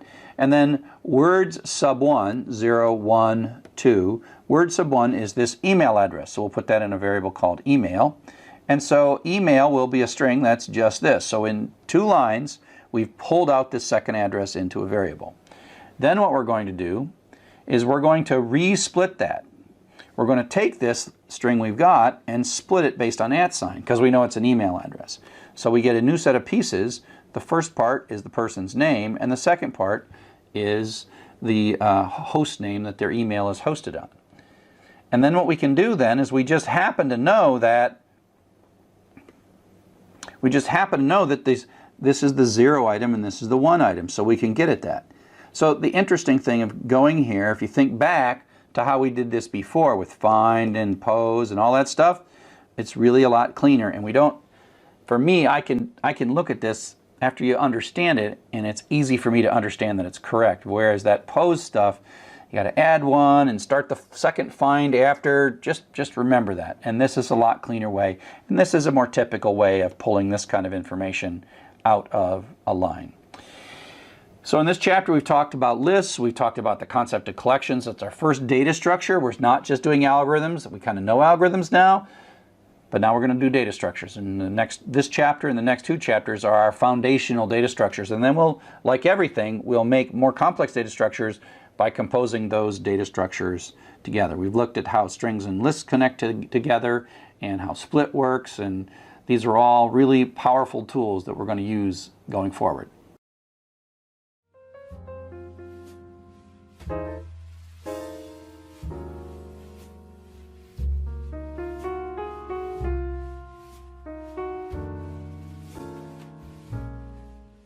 Hello and welcome to Chapter 9. Now we're going to talk about Python dictionaries. Python dictionaries are probably the thing that most programmers love the most about Python because they're very powerful. They're like a little in-memory database. It's the second of our kinds of collections and probably the best collection. To review what a collection is, it is a situation where we are going to have a variable, like a list or a dictionary, that we can put multiple pieces of information in rather than a single piece of information. And of course, prior to collections, we would put something into X and then we would put something else into X and it would be overwritten. And now with lists, we can append things onto the end. And so if we compare lists and dictionaries, the list is sort of the organized version of the collections. Everything stays in order. You add something, it always adds to the end. You take something, it sort of compacts itself. It's 0 through the n-1, where n is the number of items. And so it's very organized, kind of like a Pringles, where the potato chips are nicely stacked. Dictionaries are messier. You can put things into dictionaries. There's no real sense of order in dictionaries. Everything has a key, so you sort of throw things in and they kind of mix around in there somehow, and you pull things out based on the key. It's like you sort of stick a label on it, where you say, okay, I'm going to take this thing and I'm going to put Chuck on it, and I'm going to take these sunglasses with the Chuck label, and I'm going to throw it into the dictionary, and I'm like, hey, give me back Chuck. I'm like, oh, here's your sunglasses, because you mark everything. This is like the key. This is the value. I took a pair of sunglasses and I threw it in. So it's kind of like a purse, or it's a sort of like a mess. And so the idea is you have these labels that you put on everything that you're going to throw in. Like I'm going to put, hope it won't stick to my keys. What else do I got here?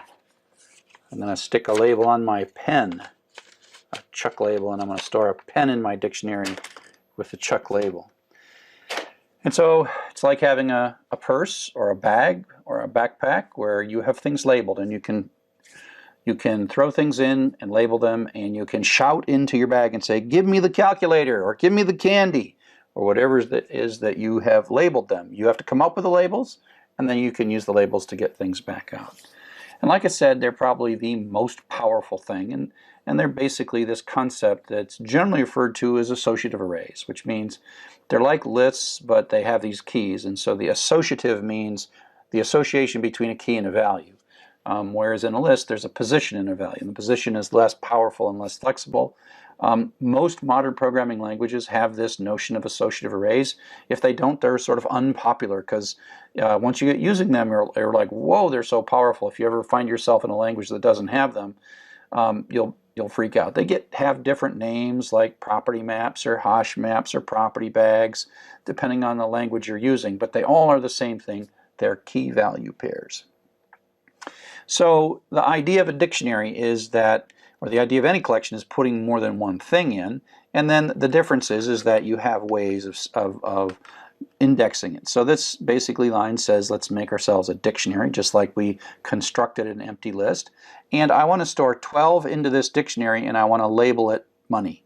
And so on the left-hand side, when we use this money, that's the label that we're going to give it. And so 12 is being placed in the dictionary. That's like taking the 12, throwing it in the dictionary with a label of money. 3 is going in with a label of candy, and 75 is going in with tissues. And we say, what's in there? And there's no order to it. And sometimes the order can even change inside of a dictionary. Although there are more advanced versions of dictionaries that maintain some kind of order, but for now let's just not worry about the ordering of them. If we say what's in there, you say, oh, there's 3 things in there. There is 12, 75, and 3, and stored under the keys money, tissues, and candy, respectively.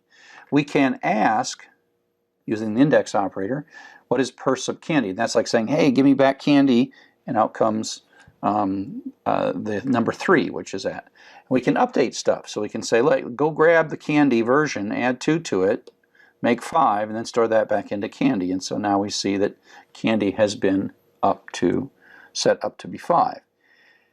And and so if you look at the difference between lists and dictionaries, they both can have new items added to them. We haven't talked a lot about deleting, but items can be deleted from them. The difference is the indexing mechanism, how we look things up, how we store things, and how we look things up. So we make an empty list, we make an empty dictionary.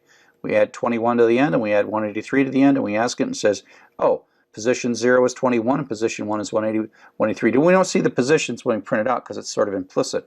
Here we're going to mark 21 with age and stick it in, and mark 182 with course and stick it in, and then we're going to print it out, and there we got course and age mapped. And we can add a 23 and stick it back in age, and that overwrites. So the 21 becomes the 23. We can do the same thing in a list, except we say lists of 0, because in lists the indexing is position, and so this 21 becomes 23. And again, you just look at them and you can think of each of these as pretty much doing roughly the same thing except the indexing mechanism. The values are the same, but the keys are different. So in lists the keys are always the position, and you don't get to assign those other than the fact that the order in which you put them in implicitly assigns a position. And in dictionaries the key is a string.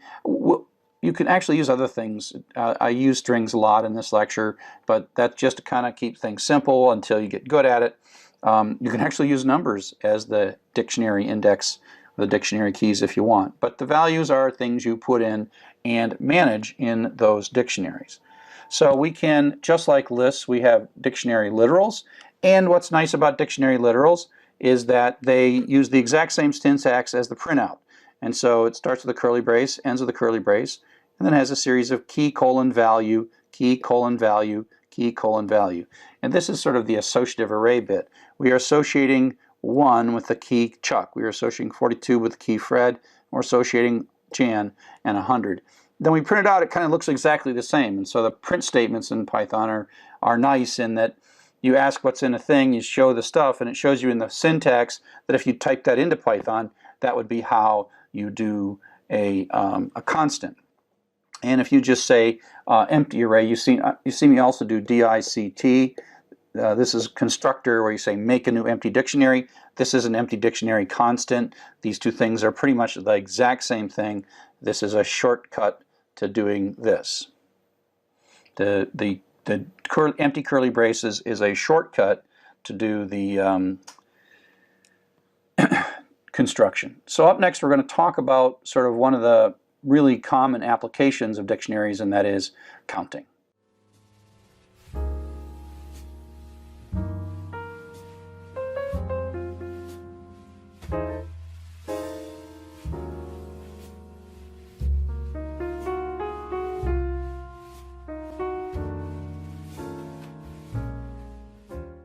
So now we're going to talk to you about one of the common applications of dictionaries, and that is making histograms. It's counting the frequency of things.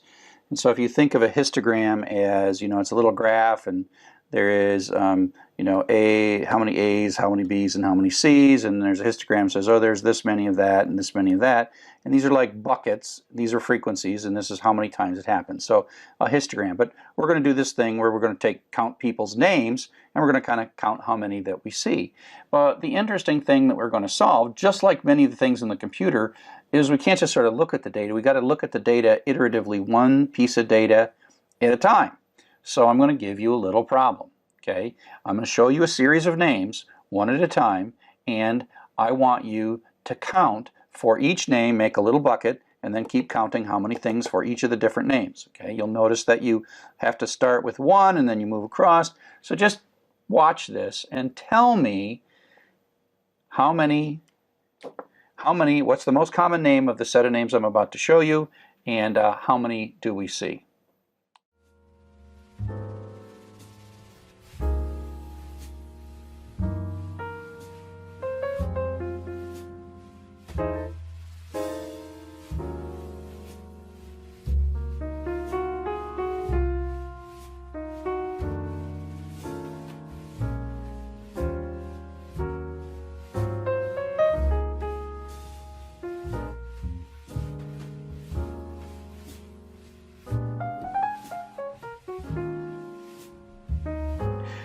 So what was the most common name and how many times did you see it? That's the question. Now, here comes the reveal. So for humans, it's so much easier for you to just look at this and you think, how did my brain look at that? And you're like, okay, what is pretty common? Oh, maybe Chen is common. Oh, Chen, no. Maybe Zhen is common. 1, 2, 3, 4. Yeah, anybody else have? Marquard's got 3, C7. And so you'll notice how our minds, without computers, we just sort of like bounce, branch and bound. We have hypotheses, and then we decide, yep, it's Zhen. That's it, and there's 4 of them. Now, how did your brain think about this as we were going through them one at a time? Well, my guess is if you really had to do this a lot, you would make a little picture like this. And then what you would do is if you saw a new name, XYZ, you'd add it to the list and give it a tick mark of 1. And then if you saw like C7 again, you'd give that a tick mark. And if you saw XYZ again, you'd make a tick mark.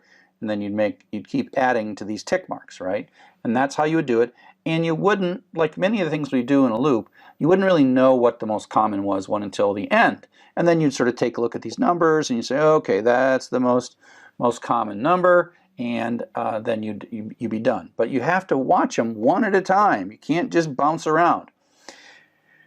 And so that's how we're going to use dictionaries to achieve that. Again, instinctively as humans, we just look at the stuff. But if you had a million things, you probably want to write a Python program and use dictionaries. And so this is the idea. And there's 2 basic things that happen. One is the first time you see a name, you got to say, is this name there already? If it's there already, you really just want to add 1 to it. Right? That's the adding of a tick. Or you want to see for the first time, blah, blah, blah, blah, blah, and give it a 1. And so you can use the name as the key, and then 1 is the value. And then first time you see Chen, you stick 1 in there. And so at this point, inside the dictionary, sort of dynamically adding, as soon as it sees a new name, it adds another slot in here. But then if you see the same name again, like Chen again, then you end up with a 1, add 1 to it, and so it's 2. And so at that point, Chen is 2. And so you can see how you can both extend the dictionary by encountering a new name, or adding when you see a name that you've already seen before. The problem with dictionaries is, like everything in Python, there are rules about what you can and can't do. And one of the, I think, kind of frustrating things about dictionaries is that you can't just look for a key that doesn't exist. So this is a fresh, brand new dictionary. We do a constructor there, and we print out sub C7, and boom, it blows up, and that's bad. But we can solve this by the in operator. The in operator we've used in the for loops, we've used it in lists, we've used it in strings. So that is a question. It's saying, is C7 in CCC? Well, this is this empty one, and so it is, no, it is not. C7 is not in CCC. And so using this in operator, we can avoid the traceback. We can say, if it's not there, put it in. If it is there, add 1 to it. And that leads us to this bit of code, okay? And that is the kind of code that we're going to build a histogram. This is going to histogram code, okay? And so this is going to have name as our iterator, names. Sorry, I made them singular and plural. That's nice, but so name is going to be CSEV, Chen, CSEV, Zhen. Now normally we'll be reading this from a file, but for now we'll keep it easy. We're going to go through this. And we're going to have counts as our dictionary. So that starts out empty, and we're going to do a simple if-then else every time through the loop. If the name we're looking at is not in the dictionary already, is the key, then set it to be 1. If it's not, go get the old value, count subname, and then add 1 to it and stick it back in. So this line right here is new, adding a new thing, and this line right here is adding some things to existing things. And you do this long enough, you start with an empty one, and you do this long enough, at the very end, it will print out the histogram that you're looking for, the histogram you're looking for. And so you say, oh, we've seen CSEV twice, Zhen once, and Chen twice. And so that's the idea. And so this can run 1,000,000 times if you want. Now, this notion of checking to see if a key exists and doing one thing if it doesn't exist and doing another thing if it does exist is such a common practice that the dictionary object has this method called get that collapses these 4 lines into 1 line. And so the idea is you're going to do one thing if it's in there and you're going to retrieve the current thing. Otherwise, you're going to pick a default value. In this case, we'll pick 1. I mean, pick 0. This is like the default, right? Meaning what is not there. And if you say counts, now counts is a dictionary, .get, that's like string.upper, that's a method. You give it a key and then a default. And if the key exists, you get back what's in the key. If the key doesn't exist, you get the default. Okay? So, and with no traceback, this works. So the best way to think about this is those 4 lines are equal to that 1 line, because X is either going to be whatever was in there before if it exists, or it's going to be 0. Now, the nice thing about 0 is the next thing we're going to do is we're going to add 1 to it, so that's going to get us to 1. So collapsing that loop that we saw before, we can make it just a 1-line loop. And this will become an idiom. This will become something that you will get used to and you will use over and over and over again. And after a while, right now you're looking at it, boy, that's a lot of syntax and semicolons and whatever. After a while, you just type this and not even think about it. It's an idiom. It's basically included in this idiom is how to both create new entries in dictionaries and update existing entries by adding 1 to them. So everything else in this is the same. Name is going to go through these 5 values, and we're going to say count subname equals counts.get name, comma 0 plus 1. And so if, for example, this already has a 1 in it, then this is going to be 1 plus 1 becomes 2. If it's not, it's going to be 0 plus 1 equals 2. And so this is the idea of if new, set it to 1, not 0, set it to 1. Because the first time you see something, the count should be 1, not 0. So that's why we make this default. Now the get can be used for anything. It just so happens that 0 is a common default because it's really common that we're using this to basically make a histogram, right? Little histogram of A, B, C, right? And so we need to make a D, but then the histogram has to start at 1. So that's basically the simplified counting with get. And you know, there's a lot of things that we're going to do inside of Python that do have to do with frequencies and how many times certain things happened. And this pattern is a really good pattern to absolutely know.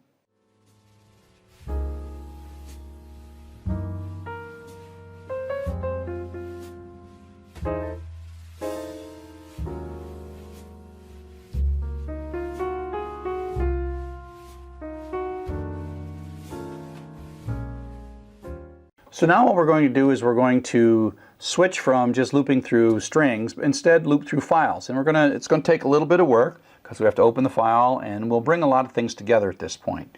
So here would be another task, and that is here's a bunch of text from the book, and you can just split this into words and count and find out what the most common word is and how many times it occurs. So go ahead and try to do this for a second. Feel free to pause. Actually, don't bother pausing. This is too hard. We should write a program for this. It's not easy. Humans don't like this. It makes you concentrate. And so here is a counting pattern where we're going to take a line and then later we'll read this in a file. And so this is just an adaptation, improvement of the previous thing. So we're going to start with an empty dictionary. We're going to ask for a line of text and read it in. And then we're going to use split. So remember the list of words? Well, what we're going to get here is a list of words. We'll print it out and we'll run this counting. This is the little loop. For every word in whatever this was, we're going to do this idiom of either adding a new entry or adding one to an existing entry, and then printing that out. So let's take a look at what we get there. So if we run this, we can give it some text, and I've got this will be all one line, and then it splits it into words, and you see that these words here are split, split, split, split. I mean, that's strings and splits. Remember, strings and lists and split. And so now the counting is going to go through this list. The clown ran after the, and it's going to build a histogram. The clown, one clown, the up, up, up, of these things are going to go up, right? That's this histogram. And then when it's all said and done, we end up with the histogram. And so counts is the dictionary that ends up with a histogram. And we can, by inspection, see, oh, the is the most common word. And there are 7 of those, right? So if we sort of take a look at this, we start out, we make a dictionary, we read in a line of text, the text goes in, and then we split that and we print the words out. So these are the words, right? Then we have a for loop that's going to loop through all those things and then produce a dictionary. And when we print the dictionary out, that's what we're going to get. And the is 7, okay? So that's one line of text. That's how you walk across the words in a line of text after you've split the line into separate words. So now we're going to look at ways that you can loop through dictionaries. We just produced a loop that can build a dictionary, but now we're going to look at a dictionary. And so we'll start with a very, very simple example, and then we'll work to a slightly more complex example. So here's a dictionary, just the constant. Chuck is 1, Fred's 42, and Jan's 100. And so we're going to use a definite loop with the for key and counts. Now it doesn't have to mean key, but key is a good name because these are keys and values. K, V, keys and values. I just mentally think of this as keys and values and keys and values. So this iteration variable is going to walk the keys. It's not going to walk the values. It's going to walk the keys. Chuck, Fred, Jan. Not necessarily in that particular order. As you see, it goes Jan, Chuck, Fred, because just because I typed it in this order, it's not like a list. It doesn't stay in that order. It might move around a little bit as we add data to it or as we set the data up. And so you can, in the loop, you can get the key, and so that's what prints out the Chuck, Jan, Chuck, Fred, but then you can also get the corresponding count for each one of these by just pulling it out of the array. Pulling it out of the dictionary, right? And so we can pull out the corresponding value, and so we print out Jan 100, Chuck 1, Fred 2, and that runs this loop 3 times. So if you just use the in and you give a dictionary here, remember all the different things we've been able to put there on the end of a for loop, and dictionary is another thing we can put on, and we get a list of keys. Now there's a couple of methods that allow us to get the keys, and so we have, we can say turn this into a list, and we get a list of the keys. So this is a dictionary, the same dictionary. We get a list of the keys. You can also get a list of the keys by using the keys method. So that's take this dictionary JJJ and give me all the keys, which gives me a list, which is kind of the same thing. And then we can ask for the values, and they give me just then the values extracted out of this dictionary. So that's nice. Now the one thing is that while I said you can't predict the order, if in 2 statements you ask for the keys and then the values, they at least come out in the same order, even though you can't necessarily predict the order that they come out. They come out in the same order. And then there is a third thing that we can do, and that is ask for the items. And we can say, give me the items. And that gives us a list. This is our first really kind of composite combined data structure where it is a list, a 3-item list, 0, 1, 2, and inside that there is what are called 2 tuples. Jan maps to 100, Chuck maps to 1, Fred maps to 42.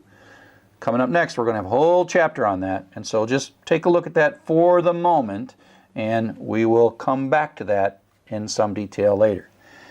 This whole items idea that gives us back a list of key value pairs, because it's not just a list of keys or a list of values, it's actually a list of key value pairs, allows us to write in Python a very clever and elegant loop.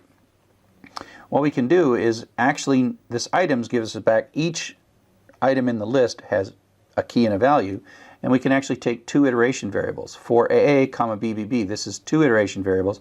And if you're coming from another programming language, this is super cool, and it's a Python-only feature. I'd never have seen another language that's capable of doing something this simple and that elegantly. So what this basically does is says we're going to simultaneously advance these two iteration variables. So this is going to be the key and the value, the K and the V. Key and the value is going to be Chuck 1, then they're both going to advance. Fred, 42, Jan, 100. And so that means in this simple loop, if we just print them out, we're going to get the key value pairs, of course, in the order. And so it's sort of AAA and BBB simultaneously walk down these key value pairs. And so that's really pretty, and it makes for a very succinct loop. The syntax is a little sort of disquieting when you first see it, but it's a super elegant thing, and you just have to say items. If you don't say items, you just get the keys. If you say items, you get the key value pairs. And you have to have two iteration variables. If you don't have two iteration variables and use items, it'll complain and say, what are you doing? I'm giving you two things and you don't have two variables to receive them. So two iteration variables and items are basically related. Now, we're going to take a look. And this is code that I showed you perhaps many weeks ago about, I said this is a little story about how to read a file and count all the words in the file. And now we're back to it. And at this point, you should understand every single character of this program, every single concept of the program. You should literally stare at this and look at it, code it, play with it until you absolutely understand it. So let's take a look. Again, I showed you this weeks ago. So we're going to ask for a file name. Then we're going to open the file name. Then we're going to make an empty dictionary. Again, this is all stuff you've done before. And then we're going to have an iteration variable that's going to go through the lines in the file. Right? So line is going to go line, line, line. Then we are going to split that line, each line into words. Chop, chop, chop, chop. So that's words is the list of the words in one line. We're inside of a loop that's going to go through all the lines. And then what we're going to do is we're going to have the word iteration iterate through each word in the line. And then what we're going to do is take each word in the line, and we're going to do this histogram. Right? So we're going to, this is going to run not only just for every line, but for every word in every line. So we have a nested loop for every line, then we split it, and then we go across the line. So it's almost like a typewriter where we go ding, ding, and that's what we're doing. Ding, ding, ding. So it's like the outer loop is going down, down, down the lines, and the inner loop is going across the words. And eventually we are going to see in this last line, every single word in the file. And we're going to do the counts get word plus one, which is our magic histogram making line that if you don't remember what that is, go back a couple of slides. I just talked about it. At this point in the code, and it's important to be able to draw these lines, at this point in the code, you have the histogram, and it's in the variable counts. Now, we want to find the largest one. Now, we have written loops that can find the largest in a list, but now we want to find the largest value in the key value pairs of a dictionary. So we're going to start with we're going to know what the largest count is, and the largest word has that count, and we're going to set them both to none, because we're going to prime our loop. We have to prime our loop, and we're going to say to none. And so then we're going to write one of these cool things that says for word, comma, count. So word and count are going to go through the key value pairs, because we've got items here. So it's going to go through the key value pairs, loop through each key value, whatever it was. There could be a million words in here. We're going to go through every one. And what we're going to do is we're going to make sure that big count is the current largest count we've seen so far. And if it's none, well, then we haven't seen anything. Or the count we just read is greater than the big count so far, we are going to jump in. And this is sort of like, oh, this is a new personal best count for this particular data set. And so we're going to remember the word in big word, and we're going to remember the count in big count. So this is just a max loop.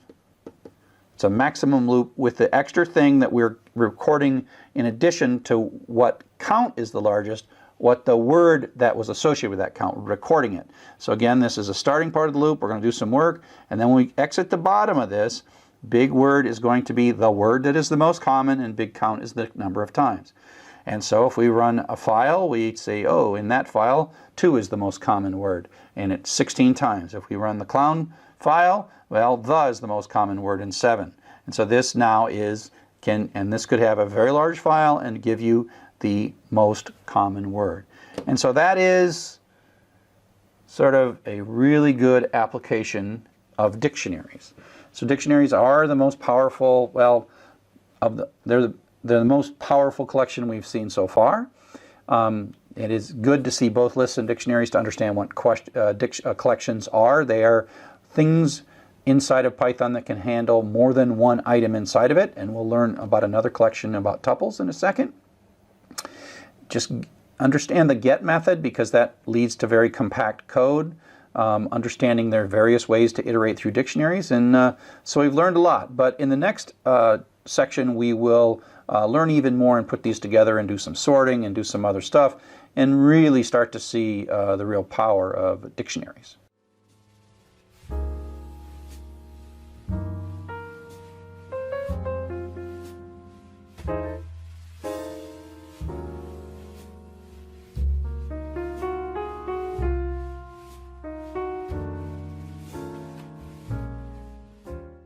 Hello and welcome to Python for Everyone. I'm going to do some coding. It's related to the dictionaries chapter, chapter 9, and we're going to do some word counting. That's basically right out of the slides but I'm going to just write the code in front of you rather than have you look at it in the book. So what we're going to do is I've got my text editor up here, and let me start by making a new folder. For my chapter 9 exercise, and then I'm going to go and make an untitled file. That was from the previous one, and I'll do what I always do, print hello, and save it. And save it here into exercise 09 and ex09.py. So now I have a folder that's in my py4e folder, and that happens to be in my desktop. py4e is my folder on my desktop, and now I have all of these subfolders: cd, ex08, ls is dir on Windows, ls, oops, I got to go up one, ex09, ls. So I've got that file right there. Now I'm going to want to read some files, and so I'm going to bring some files down, a couple of files. Python for Everybody code 3 intro.txt. So I've got this URL, and I'm going to save it, save page as, and it's really important that I save it in the same folder as I'm going to write my code, just so that when I open this file it knows where it's at. So I've saved that one, and I'm going to also take this clown text. I'll use this to make my life simple, so I have a real short thing that I can show you how it works. And so now if I go back to my terminal, I see I've got exercise 09 Python, intro.txt, and clown.txt. Okay, so let's go back to my text editor and get started. I will prompt for the file name, input, enter file, colon, space. Now I'm going to do something. If the length of the f name that I just read is less than 1, I'm going to say fname equals clown txt. I do this so that I can just hit enter and it defaults to clown.txt. If I want to give it a different name, I can. So this, if I just hit enter at this prompt, then this will give me a string that's 0 length. So if it's less than 1, I'll just assume that. So let me open that. Handle equals open fname, and let's read through it. For line in handle, we'll strip it. Line equals line.rstrip to take the white space off the right hand side, and then we're going to say print line. Again, I'm not just doing this. When I write code, I just saved it. When I write code, I do these kind of stuff all the time, just for my own sanity checking. And so now I'm going to run Python 3 ex09.py just to test that. I'm going to hit enter now, and it's going to assume hopefully clown.txt if it all goes well, and yep, it read one line. Okay, So that part's working. I'll just leave that print statement in. The next thing I want to do is kind of a classic thing where we're going to go read a bunch of lines and then go horizontally across those lines in words. So I'm going to split that. WDS equals line dot split and print WDS. So I'll print that and I'm going to save it and test it. I really love to test things over and over. There's the actual line. This file, clown.txt, only has one line and it breaks it into words, and so I have those words. Let's just run it again with intro.txt. So this will have a lot of lines, line, lots of lines.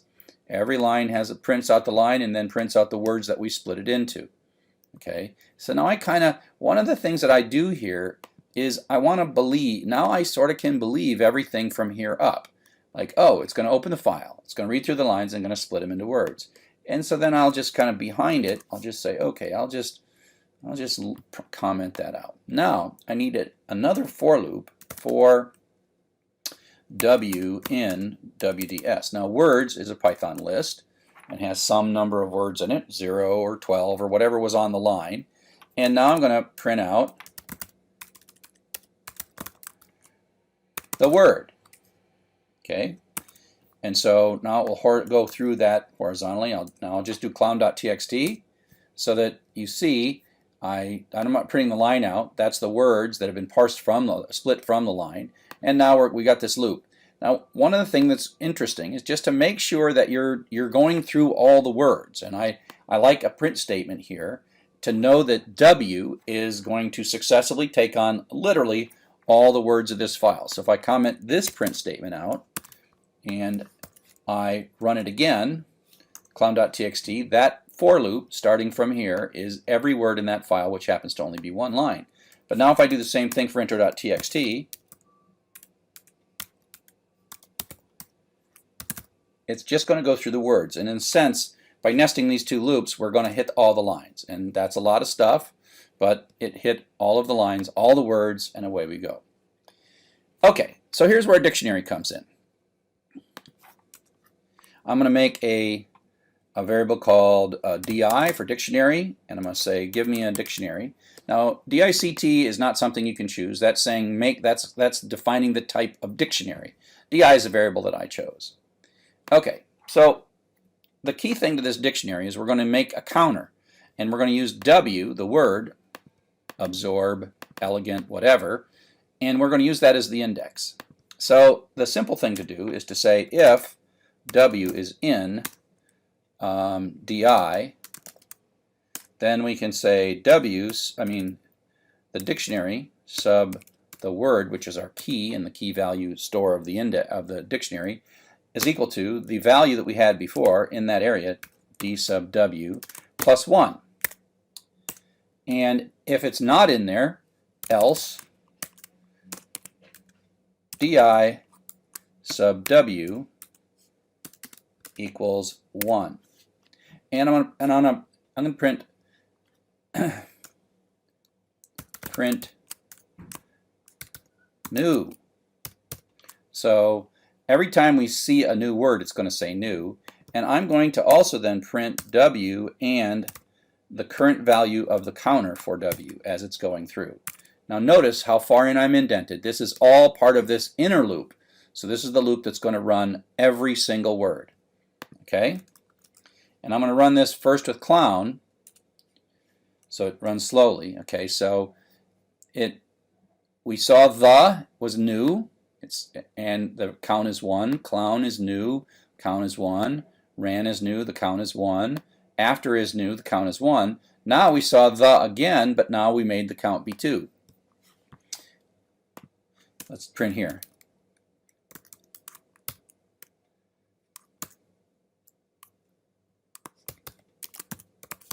I'll say existing,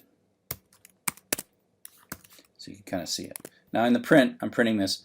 Let's make it even a little more verbose. Print W,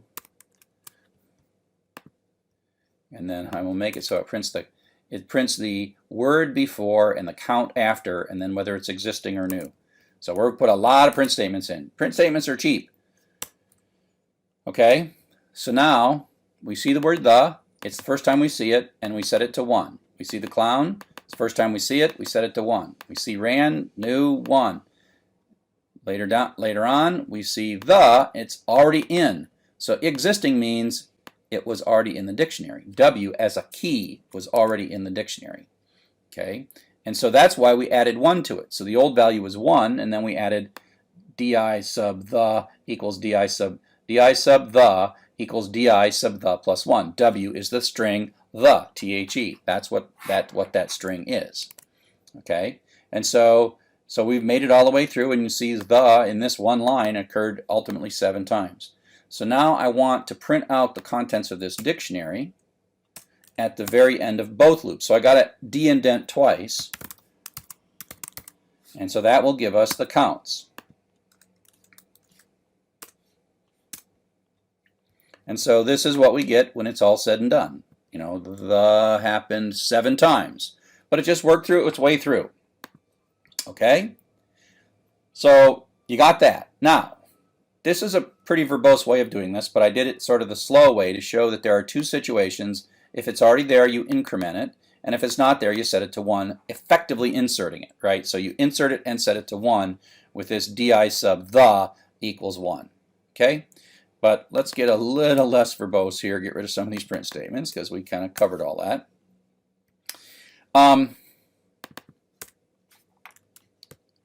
Get rid of this line and go back to printing W and DIW at the end. We'll leave that one in.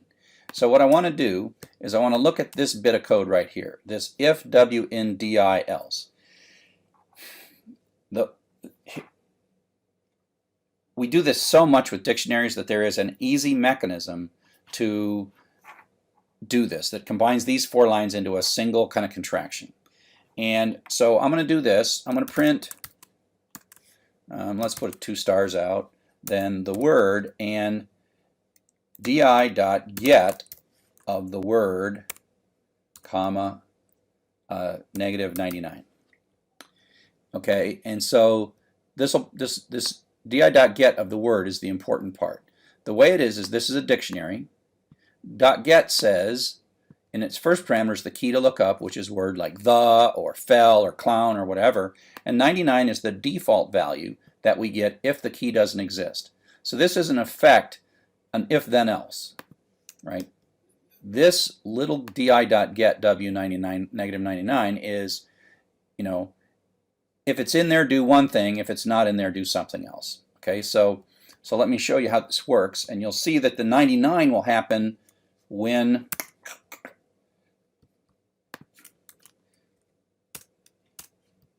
okay.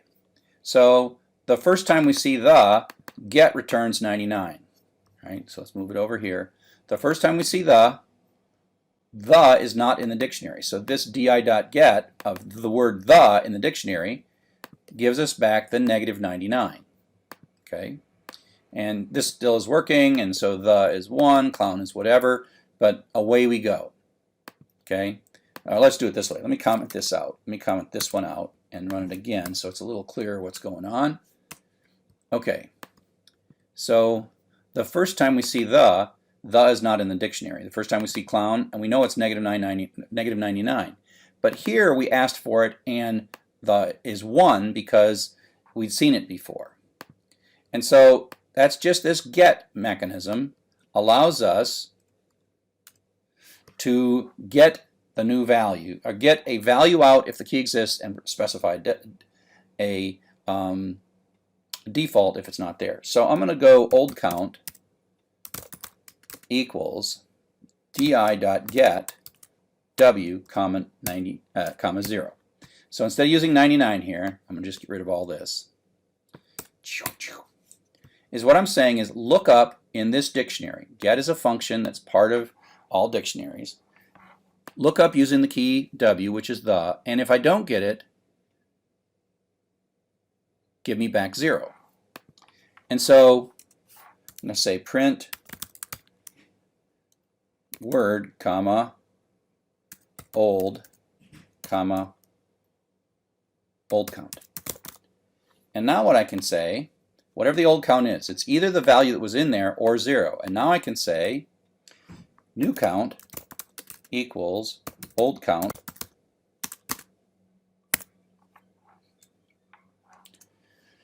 and now let's see, new count, and I can say dictionary sub word is equal to new count. So instead I'm going to get rid of this if then else then. This is basically saying look up the old count that we have. If you don't find one, use a 0. We'll print that out. And then I'm going to say afterwards,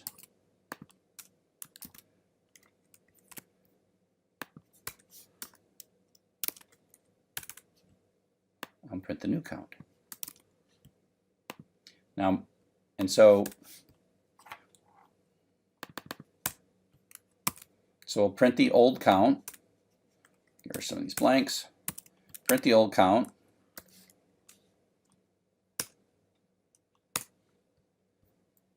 And you can see the old count with the, because the doesn't exist, was 0. The new one's 1.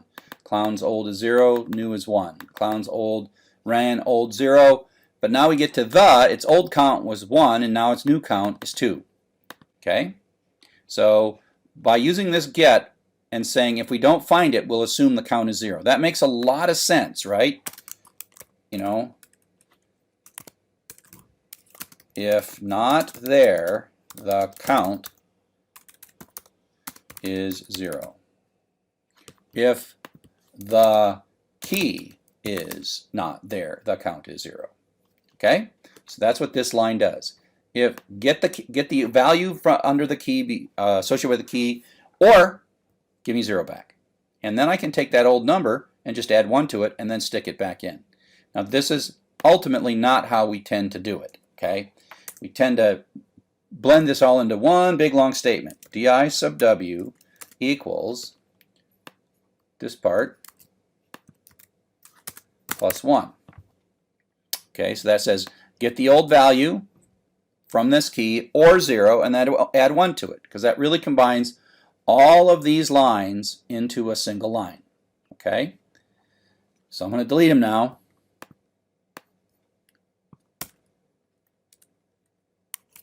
And now we've combined this all into one, what effectively is an idiom.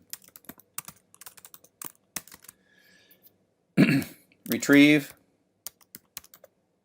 create, update, counter, all in one line. I'll still print out, in this case I'll just say di sub w, and then we'll see the counter. Okay, and so now I'll run this. We don't, we have a new, but now we see it the second time it's 2, and so we see car the first time, we see that the second time, we see car, the third time, we see car the second time, and away we go. Okay, and so that's pretty straightforward, and so it really kind of, a typo there, so let's just get rid of that and run it with the clown stuff, and we get the right data there. And let's run it with intro.txt. And there we go. Okay? And so it's tearing out a bunch of words and giving us a dictionary. So that was a lot of work to get to this line 16 that has the dictionary in it. Now we want to find the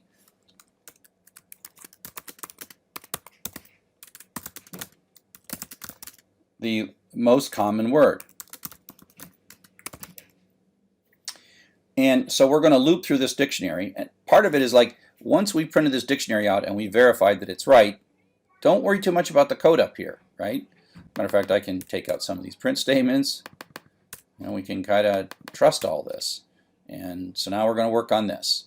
Okay, now we want to find the most common word. Now this is like a maximum loop. So if you recall, we have a whole set of key value pairs. Communicate goes to 2, is to 2. Skills is 3. So we have these key value pairs, and we're going to loop through and look for the maximum. Now, in a dictionary, we can loop through the key value pairs with the following syntax. For, I would call these variables k and v for key and value, but in the dictionary's name dot items. And items is a method inside of all dictionaries that says give me the key value pairs, and we need 2 iteration variables. So this is like an assignment statement for K and V. K and V take on the successive values for the keys, the key and the value. Okay? So if I just now print K comma V,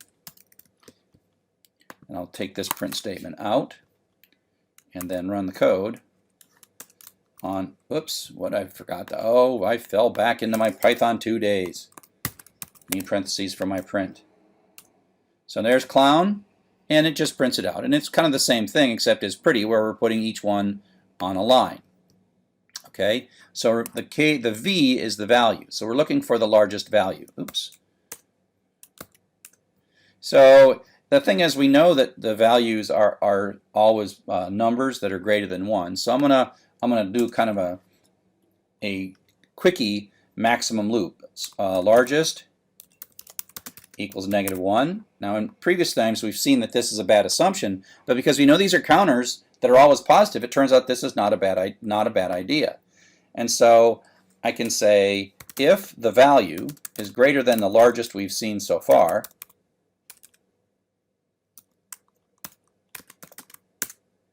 largest equals the value. Okay, and when that loop is all done, we can print the largest.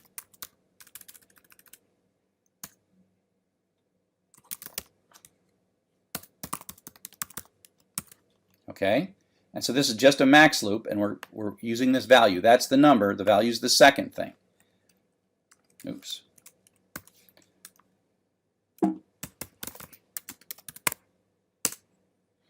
Can't type Python.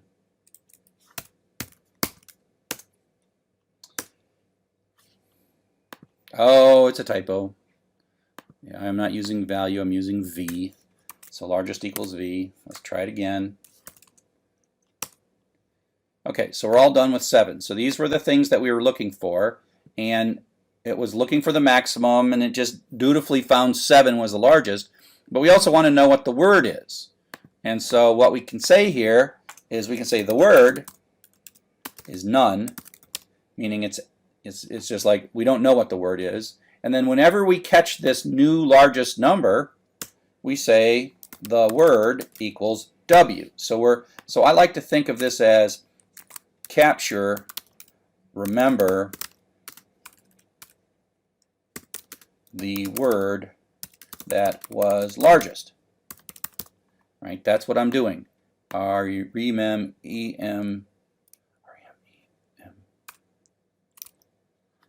Remember. Right, that's tough. R-E-M-E-M-B-E-R. There we go. So we're gonna this trick here is not only knowing what the largest number was, but the word that was associated with the largest number. So now I can print out at the end the word and the largest, and that's the count. Okay, and so now we know that, oops, did we make a mistake here?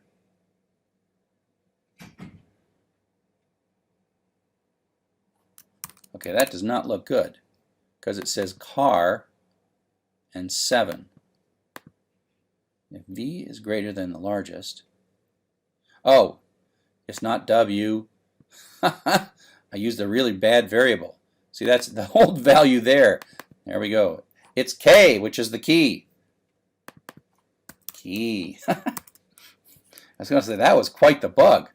See what happened there? I had this as W, and it just happened to be, it was the last word on the file. Car, the last word in the file, because I used a wrong variable. Right? No, little mistakes, little mistakes. The and 7. Okay, so let's get rid of this print statement because we kind of know what's going on here. And away we go, and this should now work if we run it.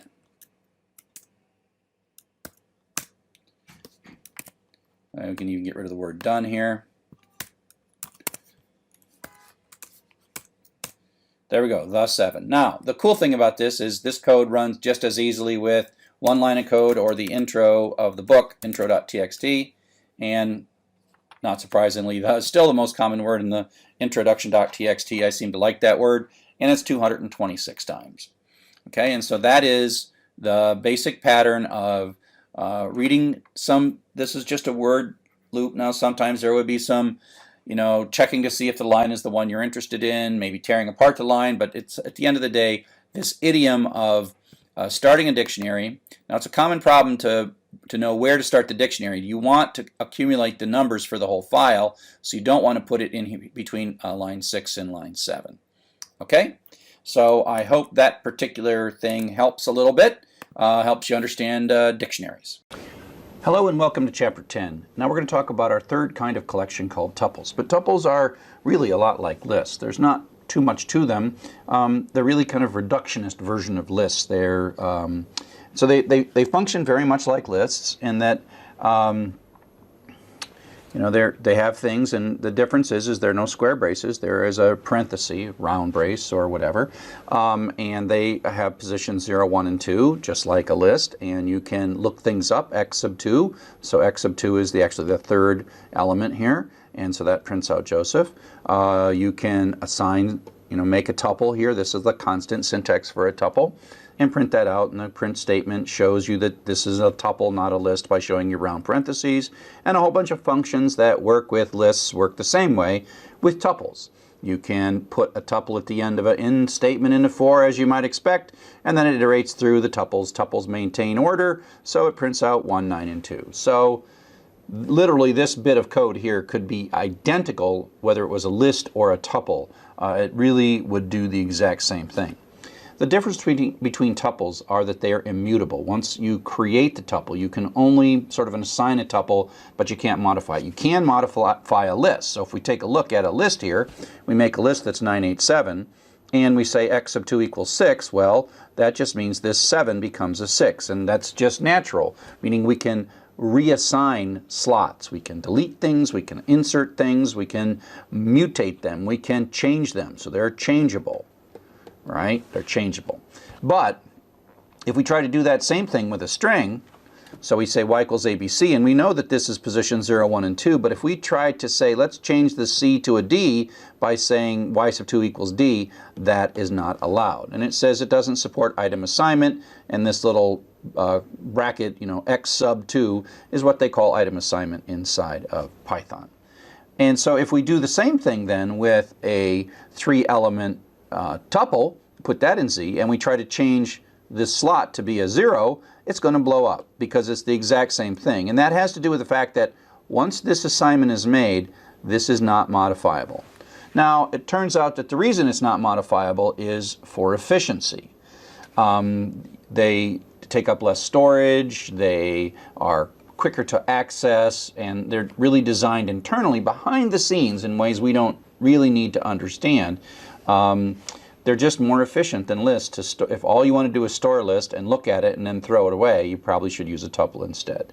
So there's a lot of things that you can do with lists that you also can't do with tuples, but they're really just a corollary of this notion of non-mutability. And so, like, you can sort a list, but you can't sort tuples. You can add a 5 to the end of 3, 2, 1. Can't do that in a tuple, but you can in a list. And flip the order. ... So anything that you can do to a list that modifies the list, not allowed for tuples. And so you can take a look at the kinds of things that are inside, the methods that are part of each list: append, count, extend, index, insert, pop. Many of these are modifying, and then count and index are the only ones that work for tuples. And so tuples are limited lists. Now, at some point, there's going to be a but here to say, why do we like them? And the reason that we like them is that they're just more efficient. They don't have to build Python in its own internal organization of these objects. It knows that they'll never be modified, because when you make a tuple, you as the programmer are saying, I'm never going to modify this, and Python won't let you do it. So it's higher performance, better memory use, and to a beginning programmer that doesn't really matter, but that's the reason. And so we tend to use tuples when in situations where we're going to make a temporary variable and then temporarily use it just a little bit and then throw it away without really messing with it. And we tend to use lists to build things up, etc., etc., etc. So The other thing that's interesting about tuples, and we've actually sort of seen this, is that you can put a tuple that includes variables on the left side of the assignment. And this takes a little getting used to, but it's really cool, and no other language that I know of does this. So if we say x comma y, that's a two-tuple. Both have to be variables. You can't put constants on this side. You know, it's like saying x equals 4, y equals Fred. Right?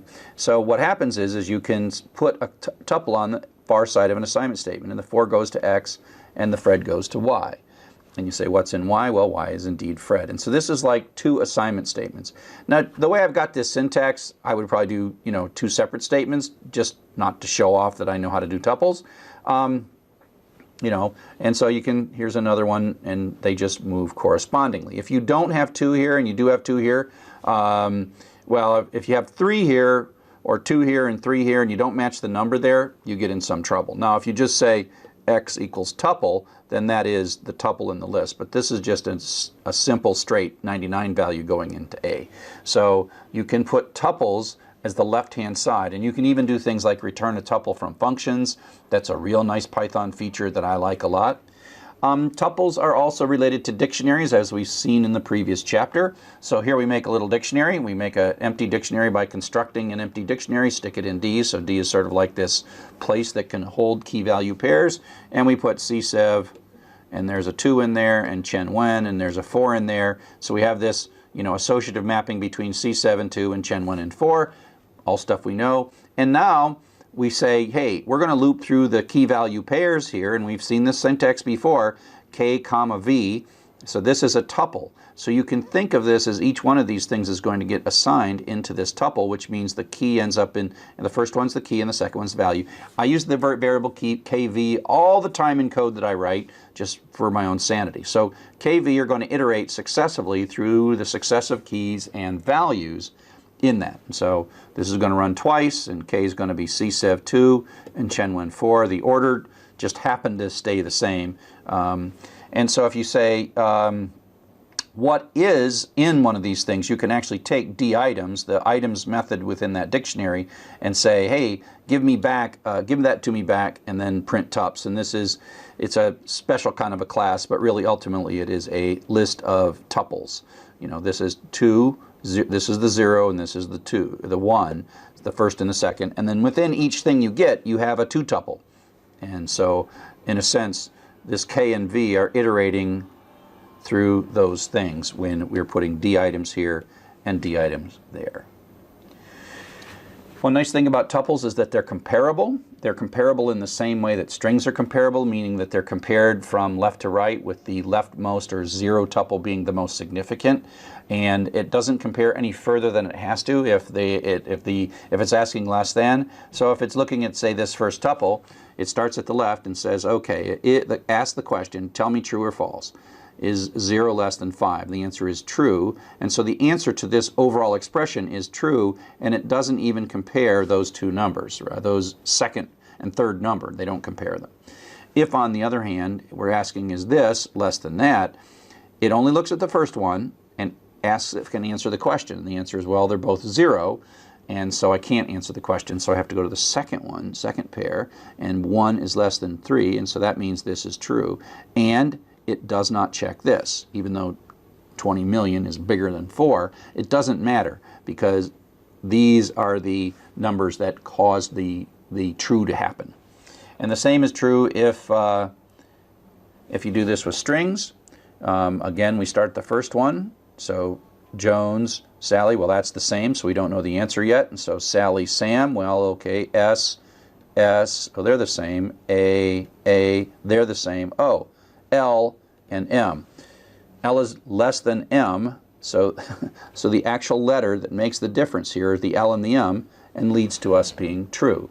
And so it goes left to right, but then even when it's doing strings, it's going left to right. That's just how string comparison works. And if we say is Jones, Jones Sally greater than Adam Sam, well, we check the first one, and we check the J and the A. Well, J is greater than A, and so we don't have to look at anything else. We don't have to look at any more of these characters. We don't have to look at the second thing in the tuple. We have to look at that is enough to be true. So it only scans until it has a definitive answer. It doesn't scan any further. So now what we're going to do is use this comparable capability to sort these lists of tuples and then bring this all back and connect it more to dictionaries.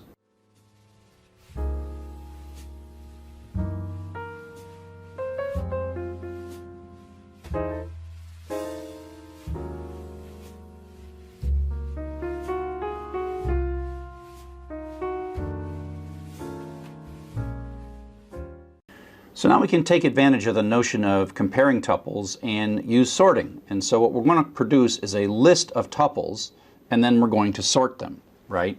And so we can get a list of tuples from a dictionary, and then we can sort that list of tuples, and then we can end up sorting dictionary items by taking this two-step process. Convert dictionary to a list, sort the list, and then we can have assorted dictionary values, okay? And so we'll do this a couple of different times. So if we take a look at this code right here, we have our happy little dictionary, A, B, C, A maps to 10, B maps to 1, C maps to 20. Like, what are we going to get here? Well, it comes out, the mapping is the right way, but the order is whatever. And now we say this function called sorted, which takes inside a sequence and then returns us a sorted version of that, a list that's sorted.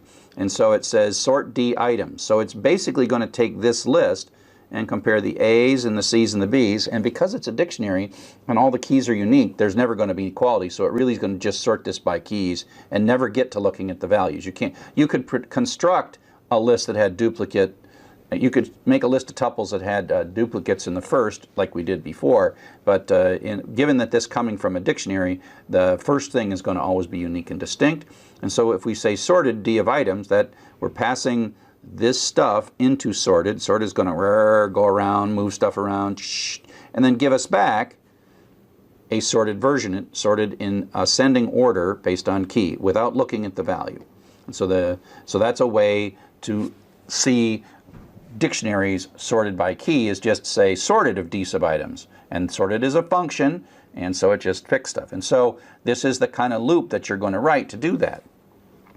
You know, we did this before. We took sorted and we got these sorted by keys. And so you can just make this nice and simple for key value. By the way, you can eliminate the parentheses here, and I think it's prettier if you eliminate the parentheses, but you could put parentheses.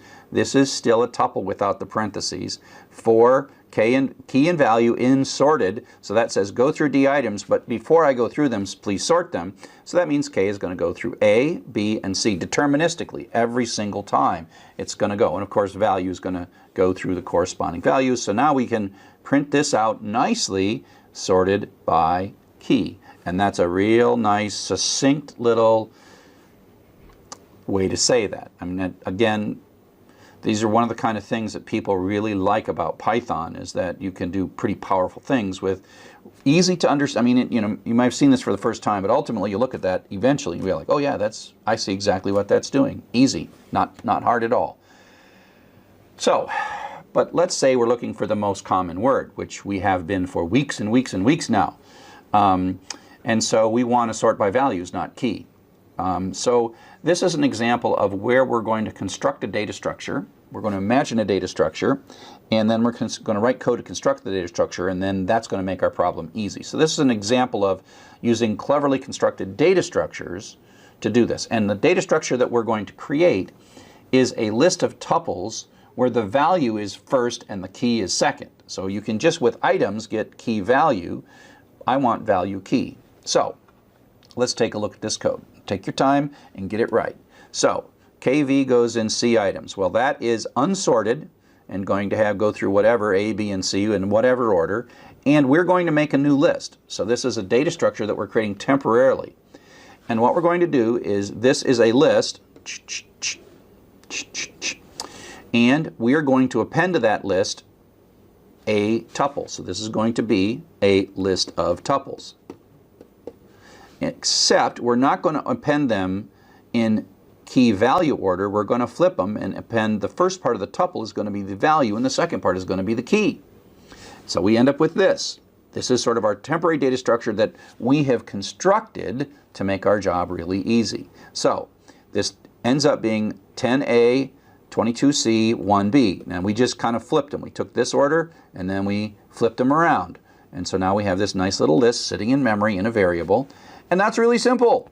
We can say, oh, look, we can use sorted. And we can sort by now the values because they're the first thing. I mean, the sorted doesn't know that they're how we produce this list. It just looks at that and says, oh, that's a list of tuples. I'm going to always sort by looking at the first item in any tuple. And I'm going to add reverse equals true so I get a descending sort. So I see that the value that is highest ends up being first. And so that changes this, and I'm just sort it and then reassign it back into temp. And I'll print this out, and so now you see it sorted in descending order of key. So it's value, key, value, key, value, key, but it's sorted in descending order. Okay? And so that's an example sort of just like, you know, if I just made a data structure and I flipped those things around, I could use sorted to sort these things. There's many other ways you could do it, but there's sort of like the more elegant way of doing it. And the clever bit here is like make a new list and make it be a little bit different. Okay? So here we're going to print out the top 10 most common words in a file. And most of this code is review, so if we take a look at it, we're going to open a file. We're going to start a dictionary for our counting. We're going to, you know, there's going to be words and lines, right? And so we're going to have a for loop. This for loop is going to go through each line. And then, of course, we're going to split them, which is busting them into pieces. And then we have a for loop within that, and this for loop is going to go through each word. And so that means that by nesting these loops, we're going through each line, and then within the line we're going through a word. Then we go to the next line and go through the words. And eventually this line of code, count subword equals counts.get word 0 plus 1, our idiom for making a histogram, right? This line right here is an idiom. If you don't know already what that is, go back to the previous dictionary lecture and understand it, because you're just going to use it over and over again. So now at this point, and I always like drawing horizontal lines in code when we write it, at this point, coming through at this point, counts is right. Counts is the histogram. It's not sorted. So now we want to sort it. So we're going to make a new list. We're going to loop through key value, and then we're going to make a tuple. I'm making this be 2 lines to make it a little easier. Value key, so I'm flipping it, right? So I'm flipping the order of these things. That's making a tuple, and then I'm appending that tuple to the list. Okay? So at the end of this, we have a list of tuples in value key order, VK, VK, right? So at this point, coming through here, I've got in my LST variable, I've got this really useful bit of code or useful bit of data that I've produced. And then I'm like, oh, now it's ready to be sorted. Poof, sort. So take list, sort it back, and sort it in descending order, and then stick that back in list. Now we want to print it out, but we don't want to print it out. So we got a nice sorted list coming down here. We don't want to print it out in value key, because that's what it is. It's in parentheses v comma k order, but it's sorted. And we know that the highest value is here on down. And so we're going to say, you know, we're going to run through, and now we're going to go through this new list, only the first 10, start at the beginning up to, but not including number 10, which is the first 10. For value key in, and so value is good. So this is the iteration variable that's going to go through each of these things on and down, and then we're just going to print it out flipping it. So we re-flip it, flip, flip. We print it out key value, and it's going to work. Okay, so that is one way of doing this, and this slide right here you absolutely do not need to figure out. But some of you will look at this slide and you're like, why didn't you show us that in the beginning? And others of you will be like, no, keep telling me this stuff here.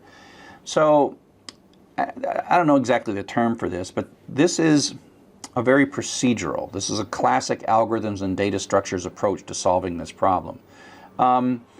This next thing uses what are called lambdas, and they kind of create what's called what I call a closed form, where you kind of do it in all one statement, and there's all this implicit stuff going on. So if you don't get this right away, don't worry too much about that. But roughly, this single line does everything that bottom half of that program does. I mean, if we go back to here, it's pretty much this line does everything, does that in one line. Okay, it doesn't create the counts and it doesn't print out the top 10, but it does everything in that middle bit. So let's take a look at this. So we all are going to collapse this down. So we have a print, that parentheses the end of the print. And then we have sorted, and remember that sorted takes as input a list. And so that's not too bad and returns us a list. And so we'll print the return from sorted.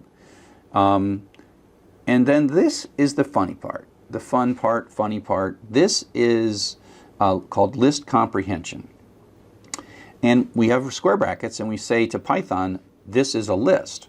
But instead of listing the things or having a constant of 1, 2, 3 or append, append, append, we are going to create an expression that will act as a generator for all the elements. And so this basically says this is a list of two tuples, v and k, and then this is sort of implied. For all kv in c.items. And so this is like a for loop that is sort of driving this. Think of this as like stamp, stamp, stamp, stamp, stamp. However many times it has to make a stamp. And so that's producing a list, right?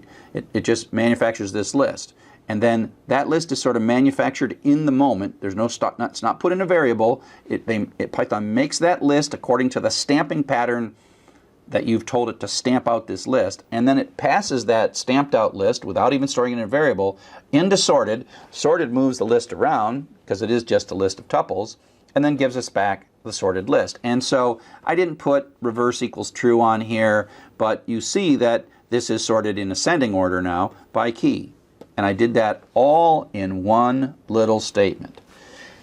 So look at this. This is also one of the beautiful things about Python, that you can build these things and you can build more complex versions of this, and there's a lot of real elegant things that you can do in Python.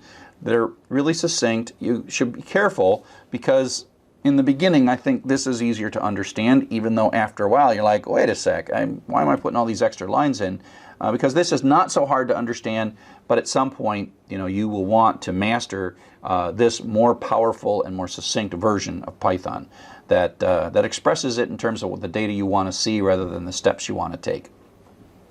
So this sort of finishes up tuples. We've done a bunch of stuff. I mean, really, they're simple and elegant. Tuples, lists, and dictionaries are all related. They're really three different, three foundational data structures, three foundational collections of Python.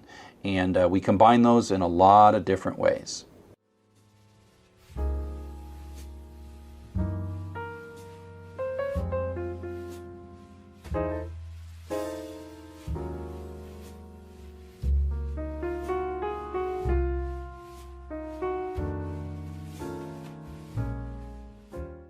Hello and welcome to Python for Everybody. I'm Charles Severance, and now in this little bit of lesson we're going to talk about some tuples, and we're going to create a list of the most common words and find out how to sort a dictionary by the values instead of by the key. We're going to use the clown.txt file and the intro.txt file, and I'm going to start with the code from exercise 9 that I just did from chapter 9. It's not exactly one of the exercises, but it's very similar to them. And I'm going to make a copy, and I'm going to keep it in the same folder. I'm going to keep it in the EX09 folder and just call it EX10, because this code is going to do much of the same stuff, and it's going to read these same files. And so I've got myself exercise 10. Exercise 9 is still here. Exercise 10 is now what I'm editing, exercise 10. But I'm in the exercise 9 folder. So in exercise 9, we look for the most common word, but we want to find the 5 most common words, which is going to require us to sort. So I'm going to get rid of that code because it's not really how we're going to do it. There we manually looped through it and found the maximum. And so I'm going to just run this. cd desktop Python for everybody ex09. And if I do an ls, you see that I've got ex09.py, intro.txt. So I'll run Python 3, ex10.py, and run the clown data, and we see the dictionary, and it's properly making it in this code right here. That doesn't change. It reads the file, reads all the lines, goes through and splits it into words, and then goes through the words and does the idiom of using dictionary get to maintain the counters, and we print it out at the very end. So the new code we're going to write is down here. Okay? So let's first do a few things. If I can say x is equal to the dictionary dot items, And this gives us basically a list, print X. This gives us a list of the key value pairs. This prints out the dictionary, but if we do it this way and use items, it gives us the key value pairs. Okay, and so that's what we got. Key value pairs. Now, we can sort this based on the value, because tuples can be compared. This can be compared with this, and because D is lower than R, then this one is lower. This ran tuple comes after the down tuple. So we can sort this whole thing. And I'll do this by just putting the word sorted here and say, give me a sorted version of that. Now it's going to do it based on the order of the tuples. This is going to be higher precedence than this. So if I print it this way, run it again, you'll see that it's sorted. And now is after and car, it's in alphabetical order by key. And so we could actually print the first 5 up to but not including 5 by adding a list on the slice, a list slice here. And so that will show you only the first 5, right? Except that that's not what we're trying to do. We really want to sort by this. Okay? So, we have this mechanism that can take a list and sort it based on the tuple values. If we could create a list where it was 1 comma after instead of after comma 1 and make it the exact same thing, then we could actually then sort it and it would be fine. Okay? So let me show you a couple of ways, at least one way to do that. Okay? Get rid of this. We're going to hand construct a list. And just call it temp equals, give me a new list. Temp equals new list. And then for k comma v in the dictionary.items. And I'll just start by printing k comma v. So we see, and this is where it's really nice to do these with the clown code first and then only do your test on the bigger file later. And so it's pretty much the same thing. We are going through in key value order, which is dictionary order, which is not sorted at all. Okay. Now, instead of printing this out, we are going to, let me do this in a couple of steps. Make a new tuple, and we'll just call it newt equals parenthesis v comma k. Okay, so this is, I'm saying make a new tuple. This is like a new tuple with 2 items in it, and I'm going to make the value for and the key. Okay, so then I'm going to say temp dot append newt, new tuple. So I'm going to end up with a list of tuples. Let me comment this one out, and I'm going to then, when I'm done here, I'm going to print temp.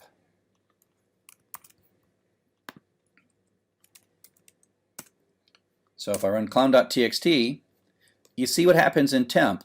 It's still, well, let's print temp twice.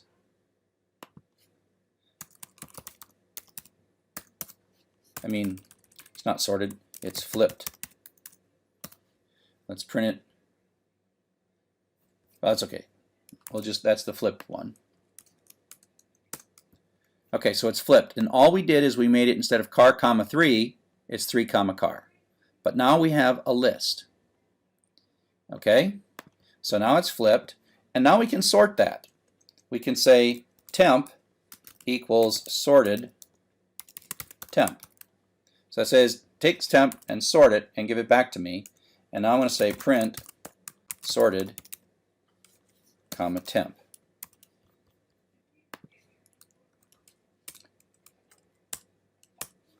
Okay, so here's the first print. When we flipped it, we've got 210, but it's not sorted at all. But after we sorted it, it's sorted by tuple, and the lowest is 1 after, so you'll notice that 1 is the same as 1, so it checked the second item in the tuple, so down comes before after. Fell becomes after down. Intro, on, alphabetical order, but now we get the 2s, so that all the 1s sort there, and then the 2s come here, but then within the 2s it's sorted in alphabetical order, because like a string, if the first character matches, then it looks to the second character. And then we see, oh, here we go, the 3s, and then the one we actually wanted, the highest one, is the 7. And so one of the things we can do is we can say, you'll notice that we want the highest one, not the lowest one. So we can just tell this with this parameter, reverse equals true. And we just say, hey, sorted, do this backwards. Do it from highest to lowest rather than lowest to highest. And now our sorted one says 7, the, etc. Okay? And so if we want the first 5, we can say up to but not including 5. So this is now the top 5. So the sorted one is, that's the top 5. If it's a tie, we're going to go in reverse alphabetical order, but let's not worry about that too much for now. So it makes a flipped list, then it sorts the flipped list. Now, if I just wanted to print it out nicer, I could loop through this new list. I could say for v comma k. Remember, this is a flipped list, so the sensible thing is what's coming out of this list. Each tuple is value comma key in temp, and I'm only going to go up through but not including 5. So the first 5, and so I'm pulling them back out as value key because that's what they are. They're value key. See, value key, value key, value key. So V is going to go through these and K is going to go through these, and then I'm just going to print K comma V. So this is kind of my flipping backwards because I want to see them this way. And the is the most common one, car 3. And so it's just going through this up through the 5th one and then printing them out. Okay? So let me comment this out. Let me comment that out. Let me just delete this. So we have a dictionary. Let me comment out the dictionary. We have a dictionary. We make a list and we make these reversed tuples where we have the value first and the key second. We're setting it up so the sort's going to work. And then once it's sorted, we have to flip them back. So we flip them for sorting from key value to value key for sorting. We do the sort, then we flip them back with key value and print them out.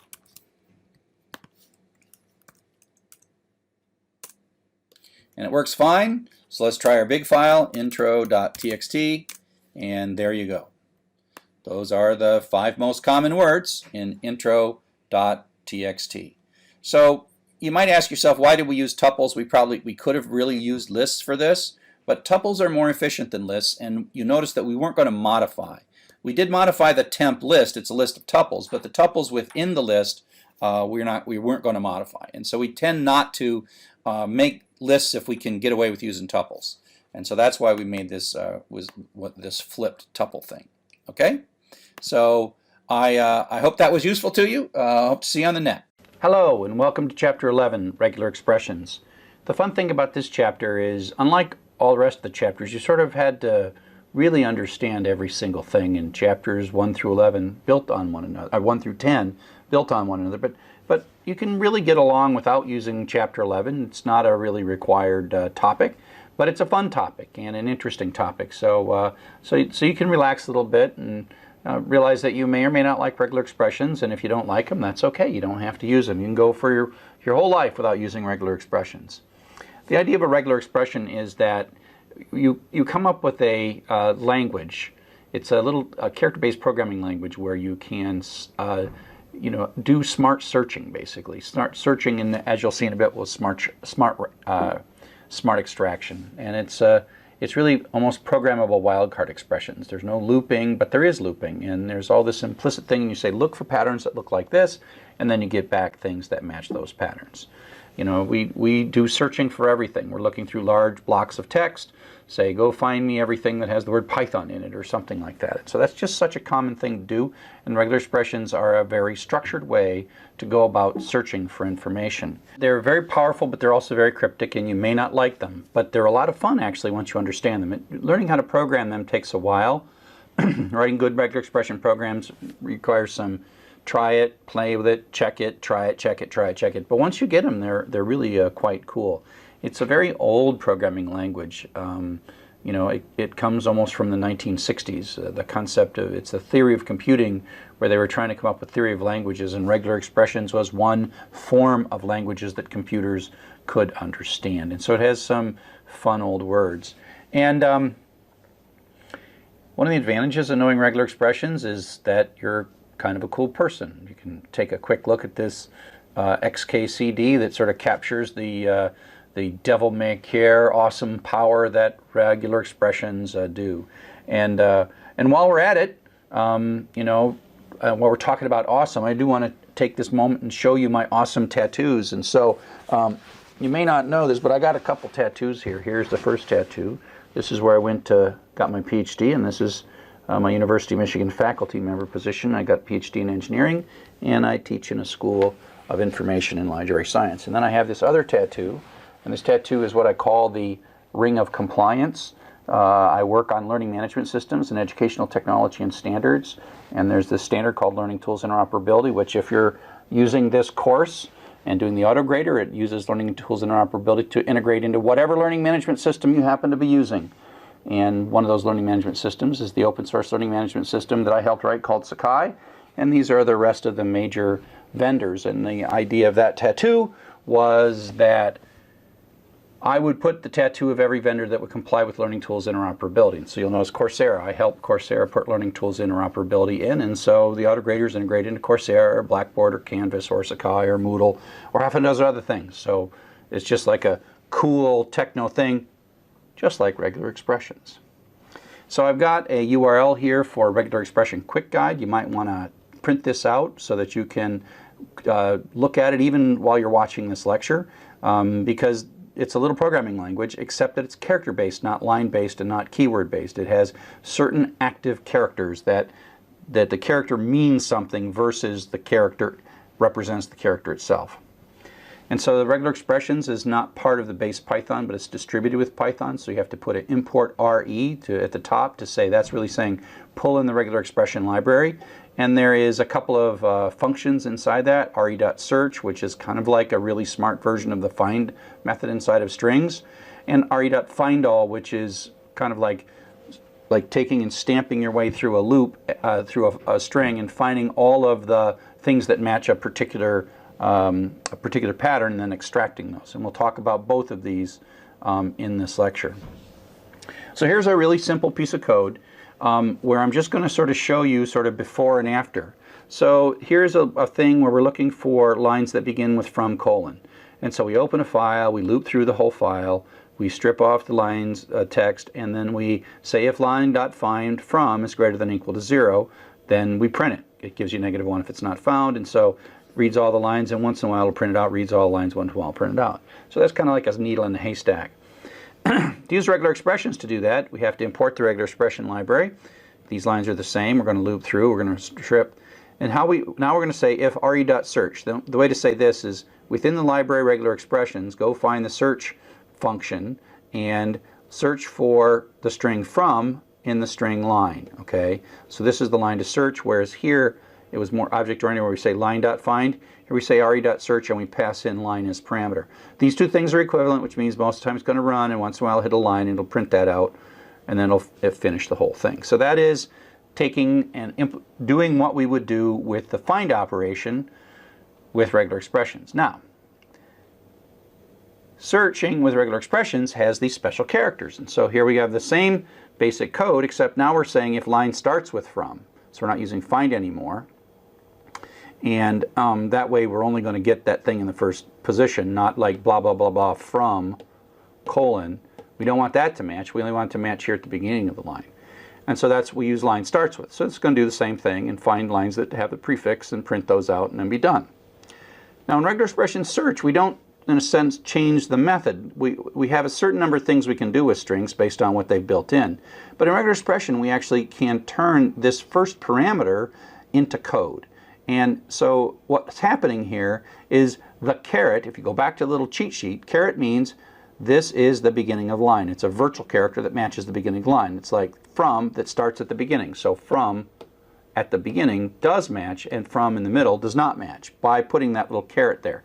Same thing, line is what we're searching, and then from is what we're, caret from, line at the, from at the beginning is what we're looking for. And so again, it does the exact same thing. It only prints lines that have from colon as the first character in the line. So the difference is we look for a method, and the other one is we program the regular expression.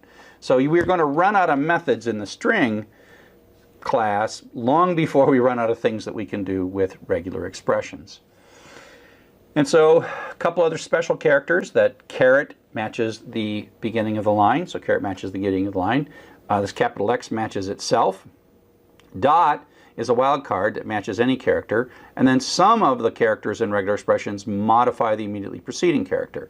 And so that says, look for a line that starts with X and then has many characters, that's with these two things, 0 or more characters followed by a colon. And so you can see that it's this sort of like expanding stamp. It's like, oh, there's an X at the beginning of the line, that line, it looks good. I got some characters here and then I got a colon, that's good. So this is an X, some characters, and a colon, check. X, some characters, and a colon, check. X, and these things, you know, away we go. And so you can, that's what's going to match. And so you can see how some of these characters are special. Again, go back to your cheat sheet. Some of them are special and some of them are actual characters. And this colon and X are just, they're not special, they're just the characters. Okay? Now, sometimes you want to be a little more clear on your match. So let's take a look at these lines that match that particular thing that we just did. So we have these two, x-civ colon, x-d stam dash result, like these are from mail messages. And then one of the mail messages has a line in it that says x-plane is behind schedule. And this matches. Is that what you really wanted? And so what we can basically say is, because this is an X, this is some number of characters, and that's a colon, it matches. It has to match. That's this rule applied to this line results in a yes. It does. And so how can you be a little more clear as to what you want to match and what you don't want to match? So we can write code. So now what we're going to say is, we want to match the beginning of the line, and we want to capital X, and we want a dash. So now we're going to match those first two characters, X dash, at the beginning of the line. Caret X dash says first two characters of the line must be X dash. Now we have another special character. Again, refer to your cheat sheet. Backslash capital S means a non-white space character, right? Any character other than white space. And then plus means one or more times, one or more non-white space characters. That's what this whole thing says. One or more non-white space characters, and followed by a colon, which is just a character. So now we have X dash followed by one or more non-white space characters followed by a colon. X dash followed by one or more non-white space characters followed by a colon. Here we have X dash followed by one or more, whoops, there's a space there.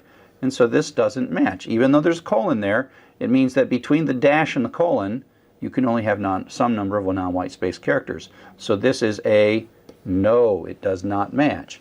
And so you just can, if you didn't want to match this, you then sort of create a more precise, you know, we could even have a thing that said, I want X dash with an uppercase character, uppercase letter, if you wanted to. And so there's all kind of fine tuning if you sort of learn the structure that you've got to do.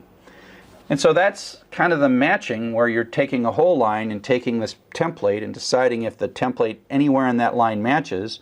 And now what we're going to do is use this to actually pull data out of strings using the regular expression library.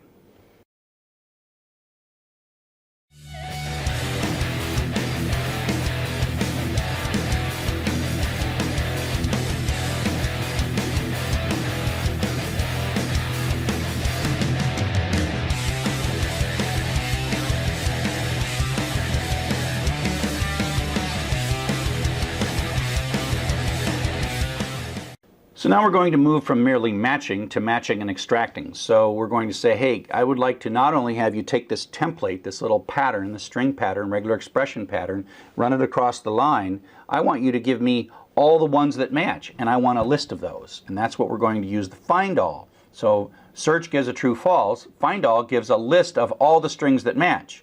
So if there's 4 of them, you'll get 4 things in the list. If there's nothing that matches, you'll get an empty list.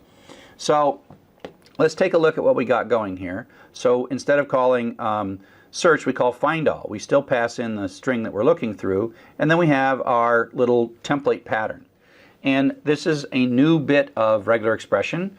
Any little bracket operation, square bracket, is one character. That's just a character, but then there in between here is a set of allowed characters. So 0-9 means a single digit, 0, 1, 2, 3, 4, 5, 6, 7, 8, or 9.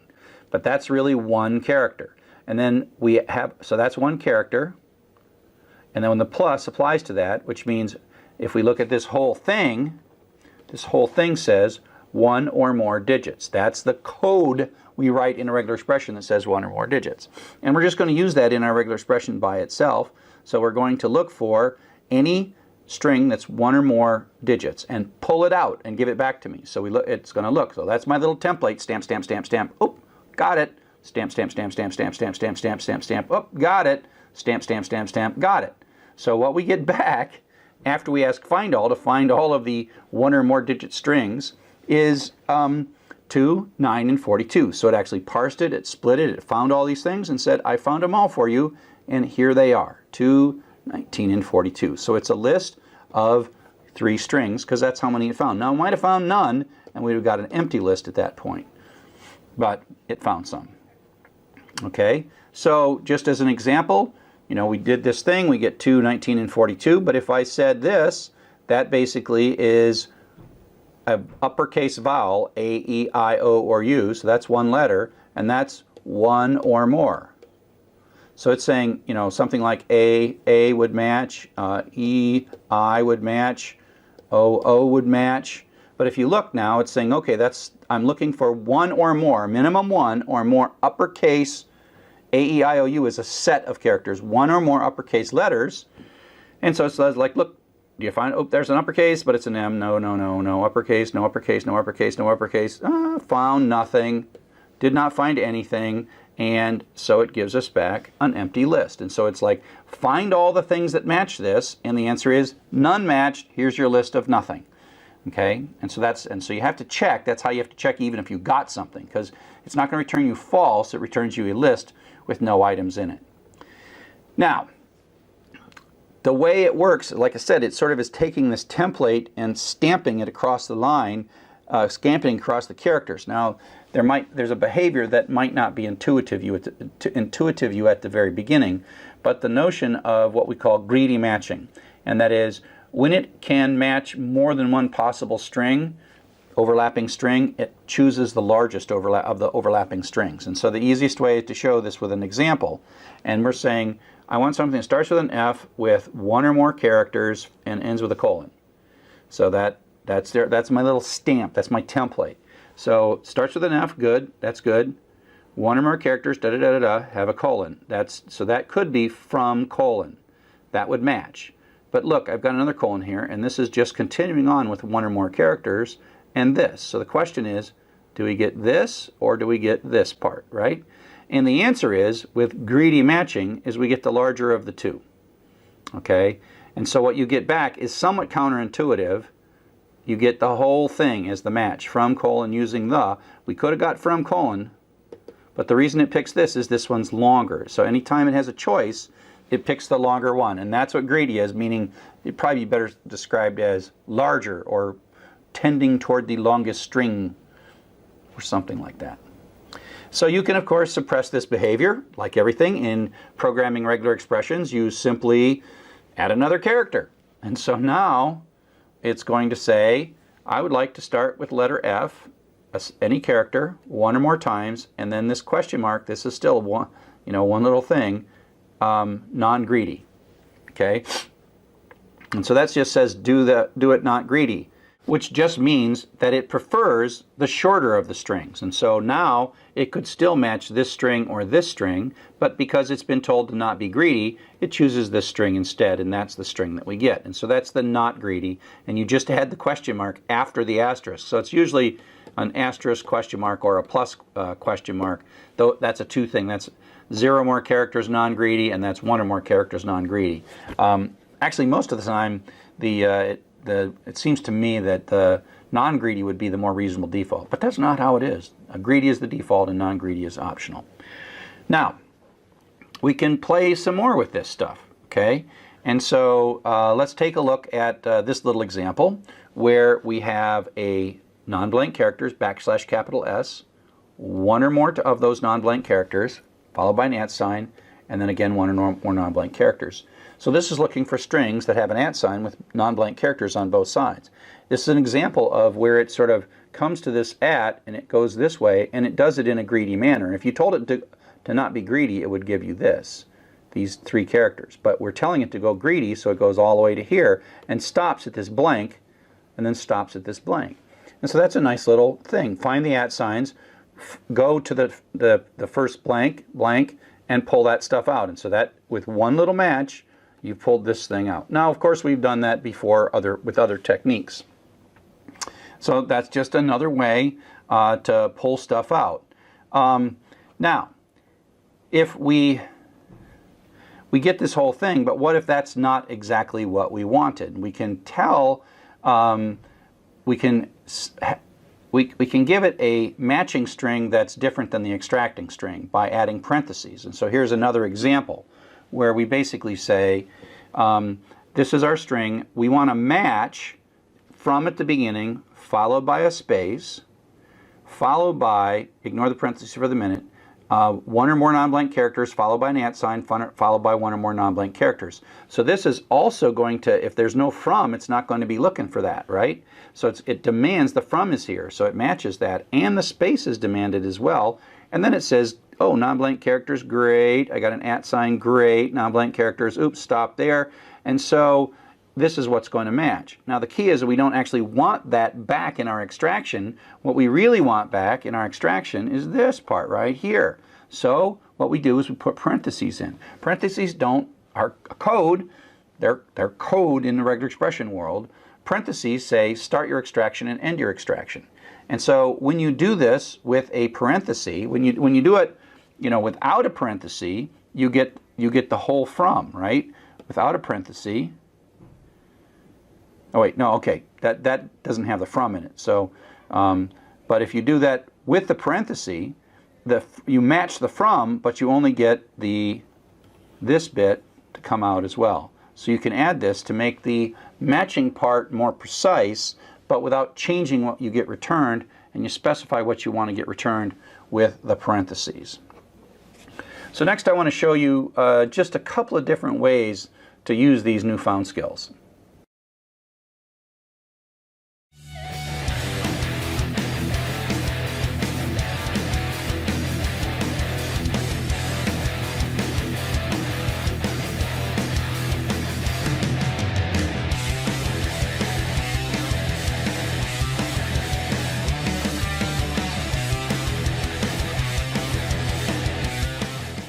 So now what we want to do is use some of these newfound skills in some more practical applications of regular expressions. So let's go back to the way we first tore apart strings and look at the situation where if you recall, we just wanted the host name, right? This is an email address and we're interested in the host name. So we have this string and we go find the @ right? The find looks up and tells us the @ is at position 21. And then what we do is we say, okay, let's look beyond there to the space. And that tells us the space is in position 31. And then we're saying we can extract starting at beyond the @ sign up to but not including the space by saying @pose +1 : space position. And when we get that, now we have to have a thing that decides to only look at this on from lines, but then it can print out the host that is extracting of this information. So that was one way that we did that, right? One way we did it. The next way we did this was the double split pattern, right? So we said, okay, let's take this line, let's break it into words based on spaces. That's what words is. So that's 0, 1, 2, 3, 4, 5, 6. And then we know that the email address on lines that start with from, space, is the second one. So we pull out email address, which pulls this bit out into email. And then we're going to split that again based on the @ sign. So we're going to split this part again based on the @ sign. So it splits right there, and then this becomes the 0 and 1 in pieces. And then pieces sub 1 is that host. And if we print that out, we get the host. So that's the double split pattern. Nice thing about that is you don't have to keep track. The little +1 is kind of annoying. to use the space position. That previous one, that's just hard to remember. It's just, I've written this code way too many times in my career, and I've made mistakes, and I have to debug it every single time, and I print all these numbers out. I'm like, did I get it right? Oh, I did it in Python, I did it in Java, I did it in C. Wait a sec, I did it differently. And so this is a lot cleaner. I mean, I can write this every time, and I know it's going to work every time. I barely even need to test this code because it's so obvious. So double split is another way of extracting stuff. But if we look at this thing with the regular expression, we can say, oh, okay, let's use a regular expression to do this. So we'll start looking through the string. We'll start by saying, hey, let's look until we find an @ sign. Then let's start extracting with the parentheses. And then once we have found the @ sign, let's look for non-blank characters. This is a set of characters. This caret as the first one means not a blank. So that's another way to do non-blank. Not a set of characters which are everything but blank. That's what this little bit is saying. Star means 0 more times, which means it's going to run until it finds a blank, which is going to stop it. The greediness is what keeps pushing it, right? This is a greedy match. That asterisk is greedy because there's no question mark after it. And so that does go and starts at the @ sign with the parenthesis, goes to the space, and that's the end parenthesis, and that's what prints out. Now, Y is going to be a list that's a one-item list that has the string in it that we're looking for, but you can just go sub-0 to get that guy right out of there. Okay, so that's sort of the regular expression version of it, but we can make this a more fine-tuned thing. So we can say, look, we also want to pick the line, and we want to know if we don't get that line, we want to skip it. If we do get the line, we want to extract the data, and we can do this all in a single regular expression. So again, we say start from the beginning of the line, and it's got to be a from, followed by a space, and then followed by any number of characters, dot star, followed by an @ sign. So this has to match. We see a space, then we're going to have any number of characters, and then we're going to see an @ sign, and then we're going to start extracting, and then we're going to go non-blank, non-blank, non-blank, non-blank, non-blank, up, blank, and extracting, and out that comes. And this has the advantage of the previous one in that makes it much more precise. If we look at the previous one, while it works on good lines, it might actually trigger on lines that we actually don't want to see. So this allows us to refine it so it only actually does this to lines that we care about. So it's sort of both an if statement and a splitting, extracting going on all at the same time by having a bigger string that we're matching than we're extracting. It's a way to kind of clean up your data. So here is a simple program that we're going to just put all this together and actually accomplish something. And so we're going to read through and look for lines in a file that have this form. And we're going to extract this number, and then we're going to compute the maximum of this. Okay, and so we're going to extract this number and then convert it to a float and compute the maximum. So, we're going to open a file, we're going to write a for loop, we're going to strip. So we're going to do this for every line of the file, but the first thing we want to do is not get line. We want to discard all the lines except ones that have this. So our regular expression is look for lines that start with x-d spam-confidence : So that's a pretty strong match. If that's not there, we're not going to get anything. And then there's a space, and then start extracting, and then go as long, one or more digits and dots, that's a single character, and that's one or more, and then stop extracting. So that says start extracting, greedy, stop extracting. And so that's what we're going to get. Now, if the line doesn't have this, it's missing in some way, whether it's this prefix or this number. If the number's missing, it's going to fail too. We're going to get back a list, an empty list. So the first thing you have to do is check to see if you actually got a match. So you say if the number of items in the list, len of stuff, is not equal to 1, continue.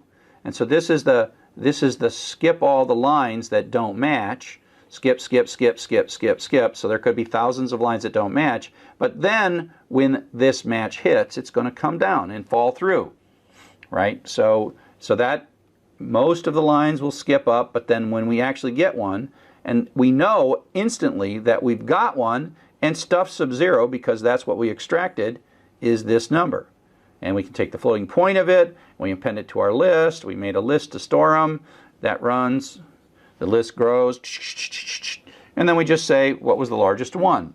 And so you can run this and see that. We have an escape character, and the whole idea is sometimes all these little special characters that make a lot of sense to us, we actually want to search for it. So what if we want to search for a $? Well, we just prefix it with the backslash. And that just means this is a real $. So $$ is a real $. So this says, I would like a $, followed by one or more digits or dots. And so that's going to match a $, followed by one or more digits. Dots are okay. This is a set, remember. 0-9 or dot, that's a set of the list of legit characters. This is a range of characters that's a shortcut to how to make the set. You could make it be 0, 1, 2, 3, 4, 5, 7, 8, 9 dot, or 0-9, and it assumes that. And that's one or more. So then it stops because this is a space. It's greedy matching. Then it pulls this out. So that's kind of why greedy has to be the default, because otherwise, if it wasn't doing greedy matching, oops, come back. If it wasn't doing greedy matching, it would, if it wasn't doing greedy matching, it would stop here, because it would find a $. Non-greedy would find a $, and one character, and then it would give us $1 rather than $10. So, in summary, regular expressions are a cryptic but powerful language, and they're an acquired taste. I bet eventually you'll find them fun, even though on your first impression you might not think that they're so fun.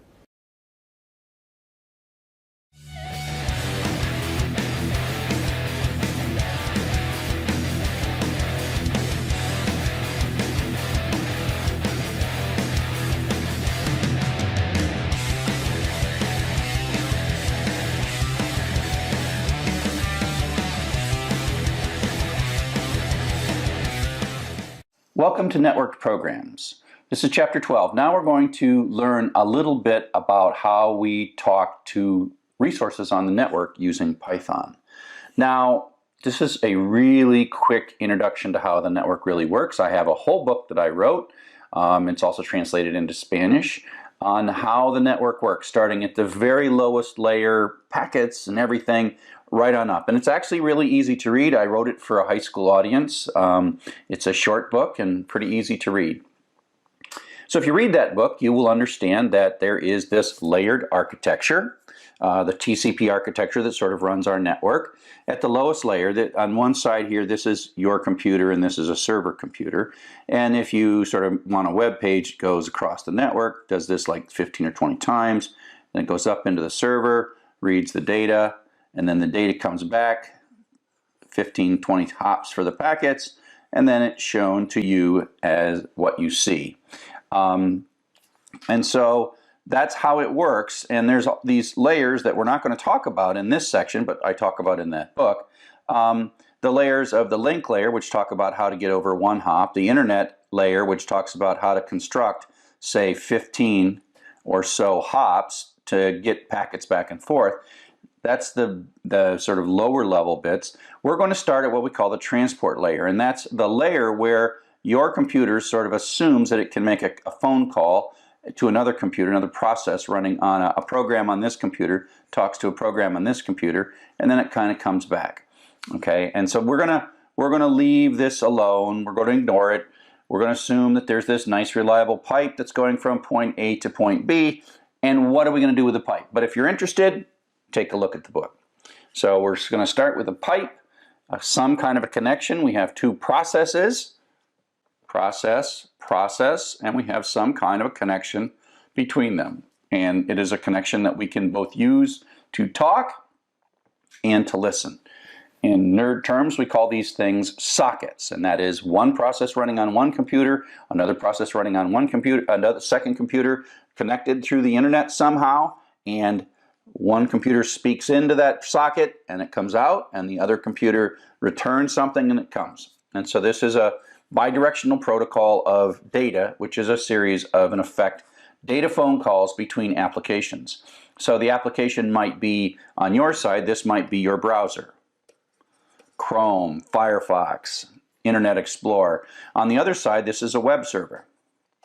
Might be Internet IIS, Internet something something from Microsoft, or Apache, or Java Tomcat. There's another program, and you are making phone calls between these programs. Now, in general, these servers here stay up all the time, and you sort of just can make a request when you feel like it on in your program. But that's what we're going to do, and this is what we call a socket. So that little connection, that phone call, that data phone call, is what we call a socket. Now, you have to decide which of the systems you're going to talk to, and then which of the services on those systems, or which process. And so we have this concept called port numbers, and they're best thought of like extensions on phones. So one organization has one phone number, and it says, please enter the extension of the party you'd like to talk to. Well, that's kind of what ports are. They're like, here is, I'm a server, and I'm connected to the internet. Please enter the extension of the process that you would like to talk to. And so, for example, there might be processes running on various computers, and so the email is known to hang out on port 25 or extension 25. Login, insecure login lives on port 23. Insecure web lives on 80, and secure web lives on 443. And there's a couple of different protocols. Say if you have your mail stored on Gmail and you have a local mail client, say like Thunderbird or Apple Mail, that talks a protocol to pull that mail across, and those live on various ports. So these ports are those extensions, and by convention, we have standards that tell us what to roughly expect at those ports. So when you're talking to port 80, you expect to talk to a web server or an HTTP server. If you're talking on port 23, you expect to talk to a telnet server, and on and on and on and on. And so these are the extensions, the typical, commonly used default extensions for various network application processes that are serving us data. Now, sometimes you'll go to a URL and you'll see in that URL there's a colon and a number. That means it's a web server that's running on a port other than the official 80 or 443 port. Now, in Python, we can talk to these sockets, right? We can just talk to them, and it's really easy, surprisingly easy. We have to import socket because that's a library. It comes with Python, but until you can use it, you can't use it in your program until you say it. And then you basically in the socket library you call socket function. That's what that syntax is saying. You're making a socket. Now the key to a socket, it's sort of like an unopened file handle. It's half of a file handle. It's an outward looking thing that's not yet connected. These parameters, you're just going to type them in. This says we're going to make a socket that goes across the internet, and it's a stream socket, which means that it's a series of characters that come one after another rather than a series of blocks of text. There's another kind that's harder to deal with, but we're going to do this. So this, don't worry about this line. Just know that this creates a socket but does not associate it. The very next line, we get back a socket object in this variable that I'm storing in the variable mysock. And then when you want to make a connection across the internet to the far end, you say, oh, hey, dear socket, extend yourself across the internet. Make the phone call to this host, data.pr4e.org, and on that port 80. So that's making the phone call. This is like the phone number, and this is like the phone extension. So we haven't sent any data yet. We have simply rung the phone of a process, hopefully living on port 80. If it's there, great. This might blow up. This one here won't blow up, but this line here could blow up. If there's nothing sitting on that process, it would come back and say, oh, you tried to call, you got no answer. That's a legitimate thing to happen. Maybe you don't have a network connection, or maybe that service is down on that server, or the whole server's down. But so it's kind of amazing that we're sitting here in Python, and in 3 lines we have probably 500,000 engineers have built this thing called the internet, all these protocols and all this software, and we just made use of it in 3 lines of Python. And I guess this is one of the reasons that people absolutely love Python. Absolutely love Python. So now that we have a socket, we have to ask ourselves, what kind of data are we going to send, and then what kind of data are we going to expect to receive across that socket?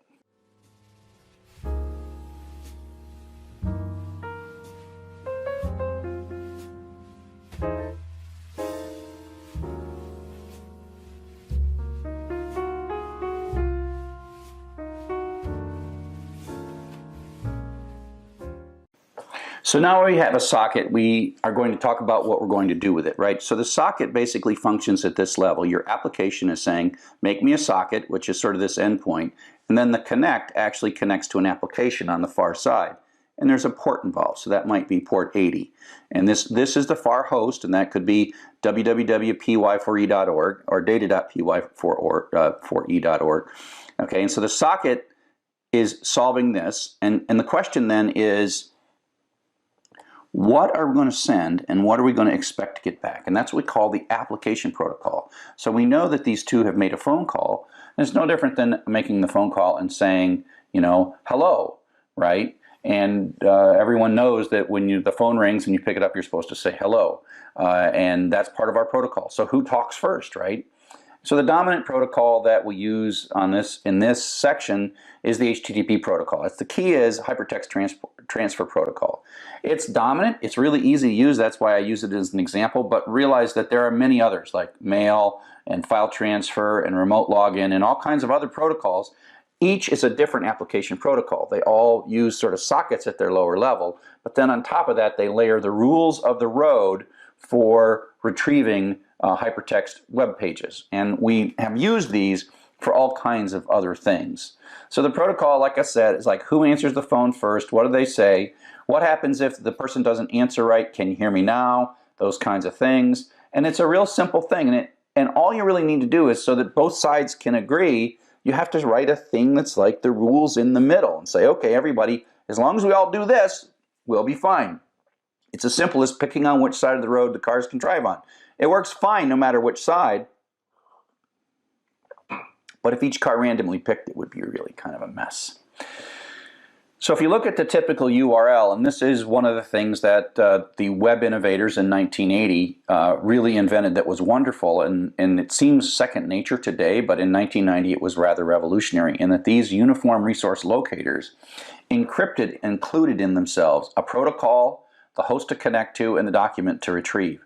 So this is one of the clever ideas that the web came up with, because we used to have to pick a program like FTP or Telnet or whatever, SMTP, then we had to go to the right host, and then we had to talk to that host a certain way. So in HTTP, it's a really simple protocol invented in 1989 and 1990 by Tim Berners-Lee and Robert Cailliau at CERN. And they created a protocol that we have grown to know and love and use for way more than retrieving documents, as we'll see in the upcoming chapters. So we're going to talk a little bit about what happens when you click on a page that has a link. Now, there's all kind of fancy stuff that can go on, but this is the basics.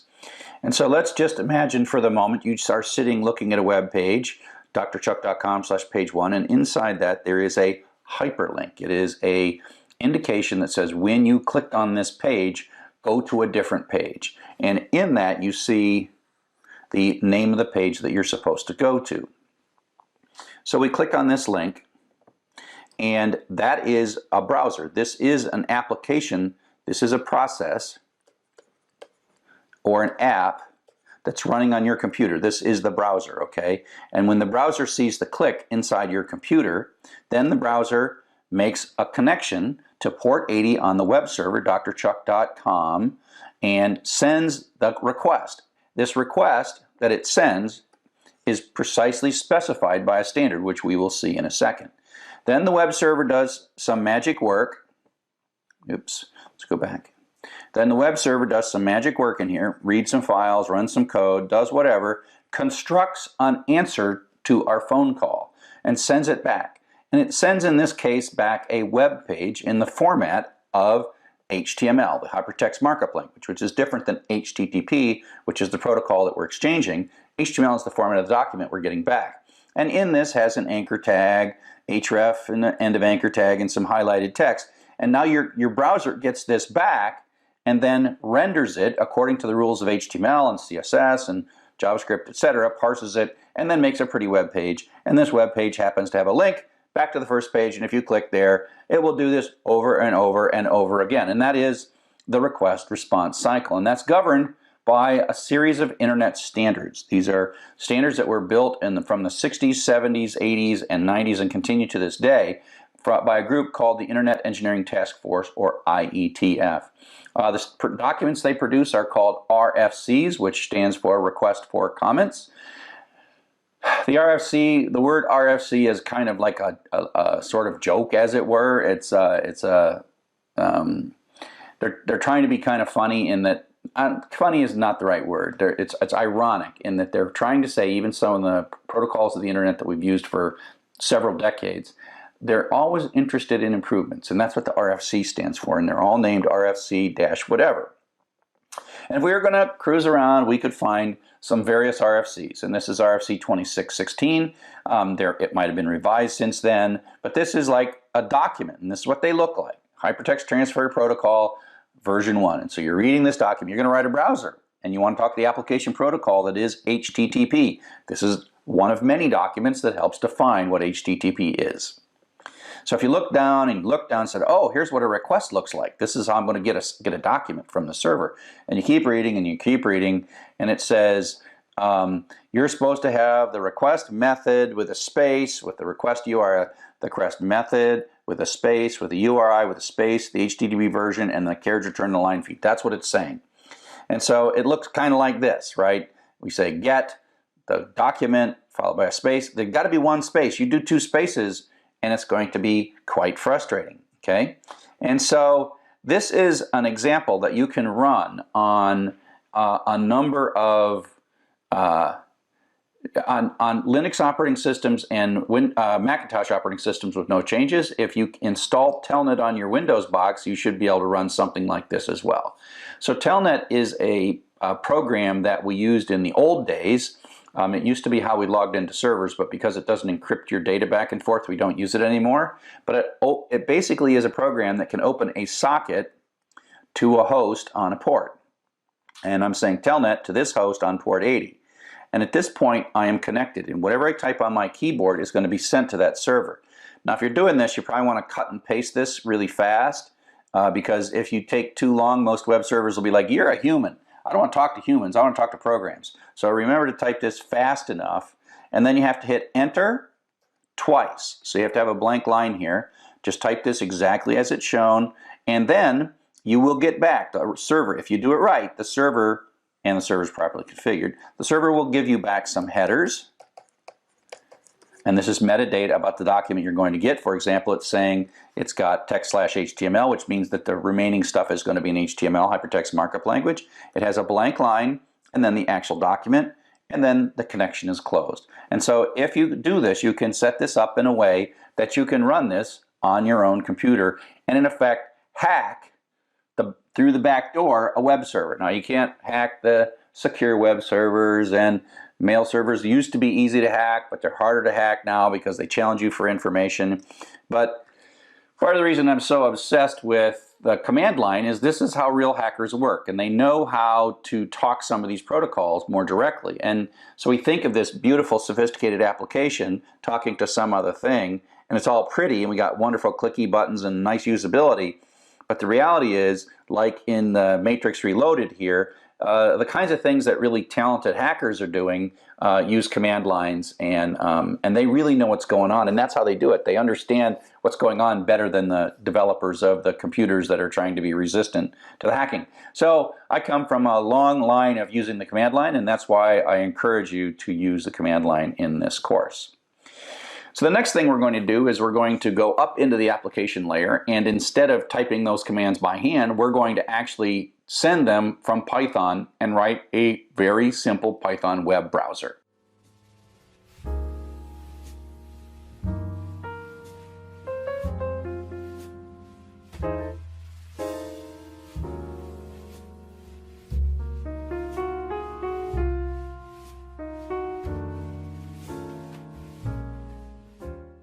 In this section, we're going to write a web browser using Python. So we've already got a socket. We know how to write a socket.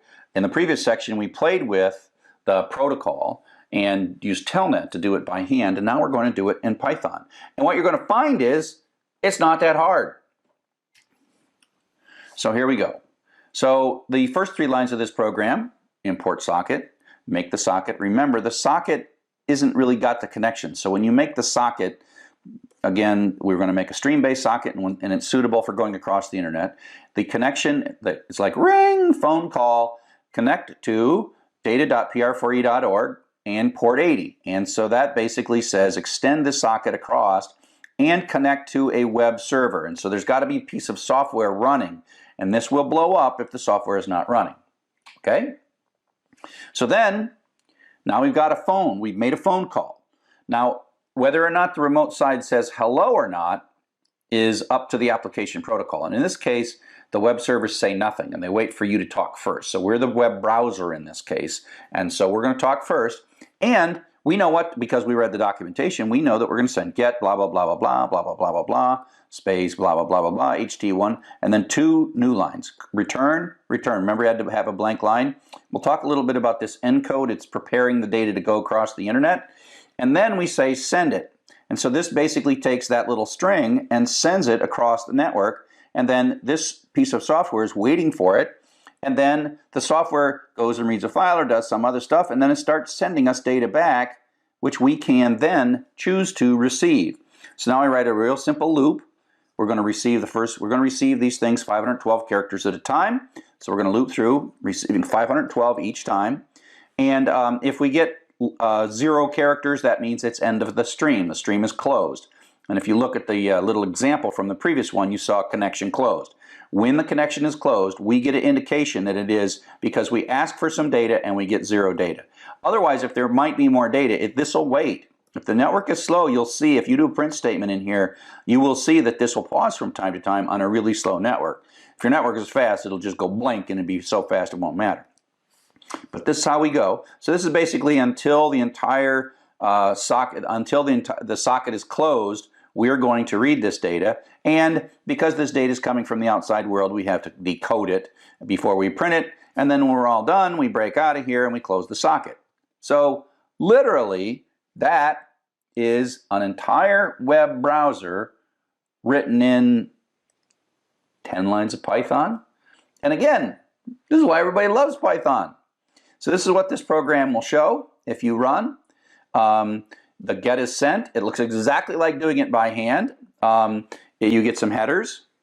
Again, this is metadata that tells you something about the file. In this case, one of the important things is what kind of thing is coming next. There's always a blank line as a break between the headers and the actual data, the metadata and the data. And then here is the actual text of that romeo.txt file. And then it's going to run this, going to print data.decode. All this is coming from the print statement.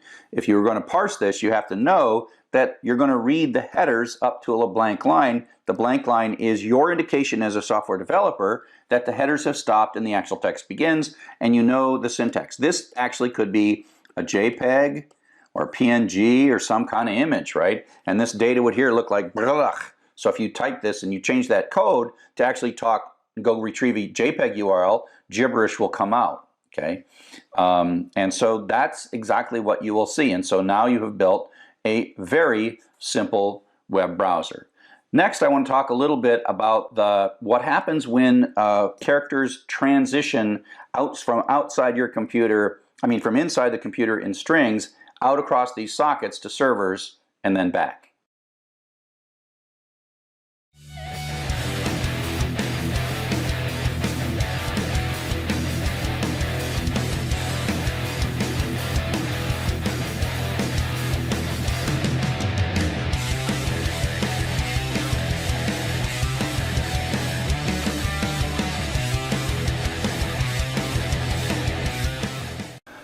Okay, so now we're going to write a web browser again in Python, but it's going to even be shorter than what we did before. We did it in 10 lines using sockets. Now we're going to do it in 4 lines with URLlib. So URLlib really is just because the idea of opening a connection, sending a GET request, sending the new line, retrieving the stuff, breaking the headers out, doing all this stuff, that's so common, why not put it in a library to save ourselves some effort? So here's how we do it. We're going to read it in, right? We're going to import this library, so it's not we had to import sockets before, but we're going to import URLlib now. And so this is really quite simple. It's like elegantly simple.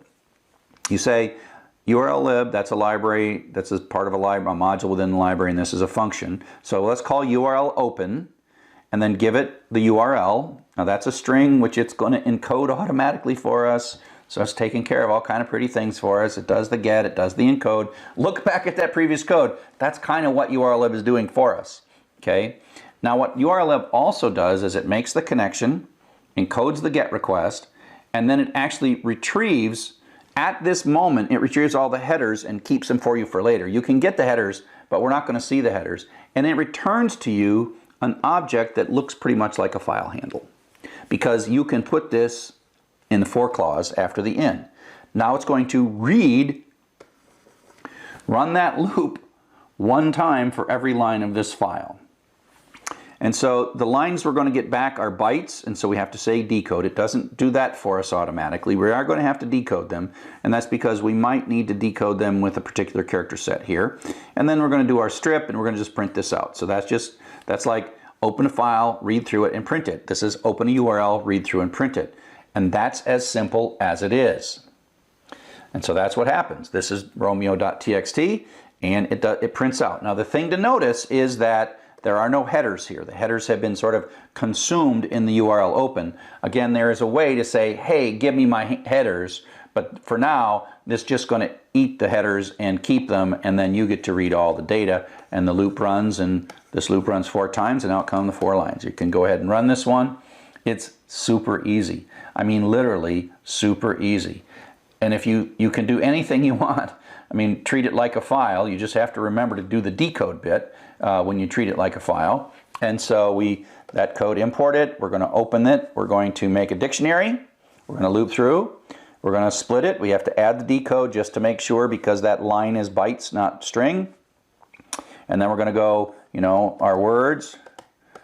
We're going to go through the line, and then each line we're going to bounce through the words. The inner for loop is bouncing through the words, and then we're going to go to the next line, and then we make ourselves a dictionary, and we print that dictionary out. Now this in effect, other than importing this, opening it differently, and doing the decode, this is exactly how we would process a file.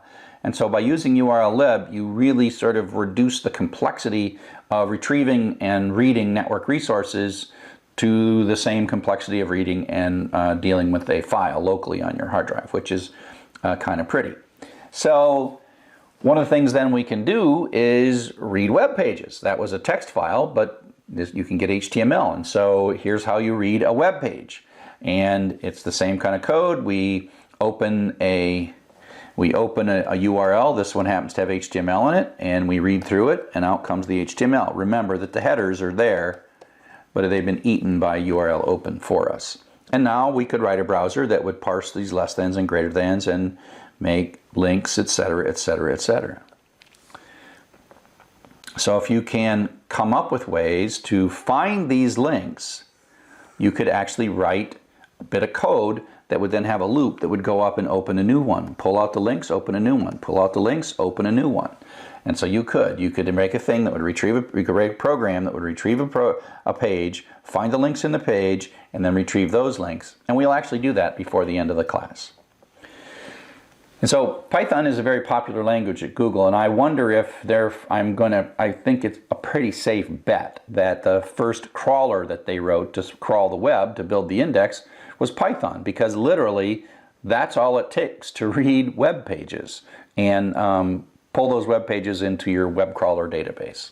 So I don't know, are those the first 4 lines ever written to Google? Who knows? So the next thing that we'll talk about is how you handle that HTML. HTML is kind of yucky and nasty, and so it's not as simple as regular expressions. Regular expressions might help, string parsing and split might help, but it's just too crazy. So we'll talk a little bit about how to use a library to make HTML parsing a lot easier.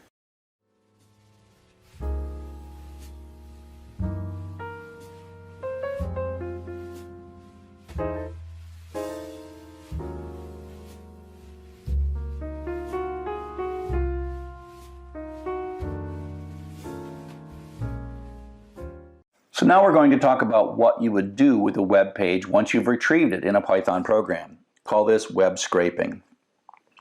And so web scraping or web spidering is the act of retrieving a web page, extracting the links from those web pages, making a queue of unretrieved links, and then moving on. And eventually the idea is if you had enough time, energy, bandwidth, and storage, you could find your way to most of the web pages on the internet that are point to or are pointed to by other web pages.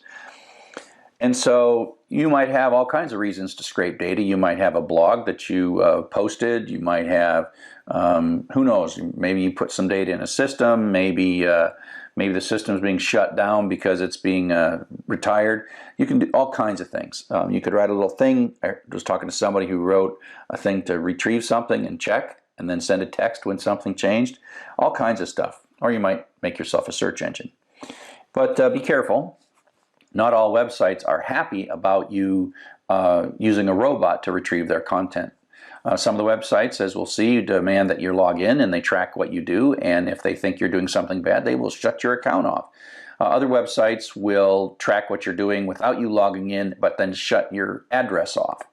And so you have to be careful. You should read up. You should figure out what sites allow you to scrape them. Now I have some sites that I've set up that you can play with to make it so that it's legit. So parsing HTML is difficult. Some of the simple examples, you could probably write a regular expression, or certainly some splitting and some whatever. And what you would find is you would write that code and you'd retrieve your first 5 web pages and it would seem to work, and then it would encounter some really weird but legitimate HTML, or maybe even sort of slightly broken HTML. So the web is full of broken HTML, and your browsers just look at it and go like, oh wow, more broken HTML. But they don't put up error messages, and so people just leave broken pages up. But your Python program is going to see those broken pages. So what you would do is you'd be like, oh, here's a new weird way to do an anchor tag. I'll change my code. Oh, and then run for another 100 pages and like, oh no, here's a new weird way to do an anchor tag. And the problem is that you're going to find a lot of different ways to mess up an anchor tag. And someone has already done that. There's a software called Beautiful Soup, and we have installation instructions on how to use it. And really what it is it's somebody just spent months figuring out all the nasty things that could happen and compensated for it and gave you a nice wrapped interface that just says, look, you give me the HTML and I'll give you back the tags, okay? And so it's called Beautiful Soup. And so you have to install this. There's a couple of ways that you can install this. If you're good at extending your Python, you can just, extend and install Beautiful Soup for all Python programs. If you can't change your computer's configuration because you're on a school computer or you're using a USB stick or something, then there's a way to download this file that I've created called bs4.zip. And so what you do is you end up with your file called, URL links.py, and then a little folder called bs4, which is a folder that has a bunch of files in it from this zip file. And then you can run it. And so it'll pull it in, and you'll import from BS4 Beautiful Soup, and that's either going to pull it in from the folder you do, or if you have installed it using the Python installer, it will also you don't have to put this file in. So it's up to you. You can either do it one of 2 ways. So this is a little bit of code.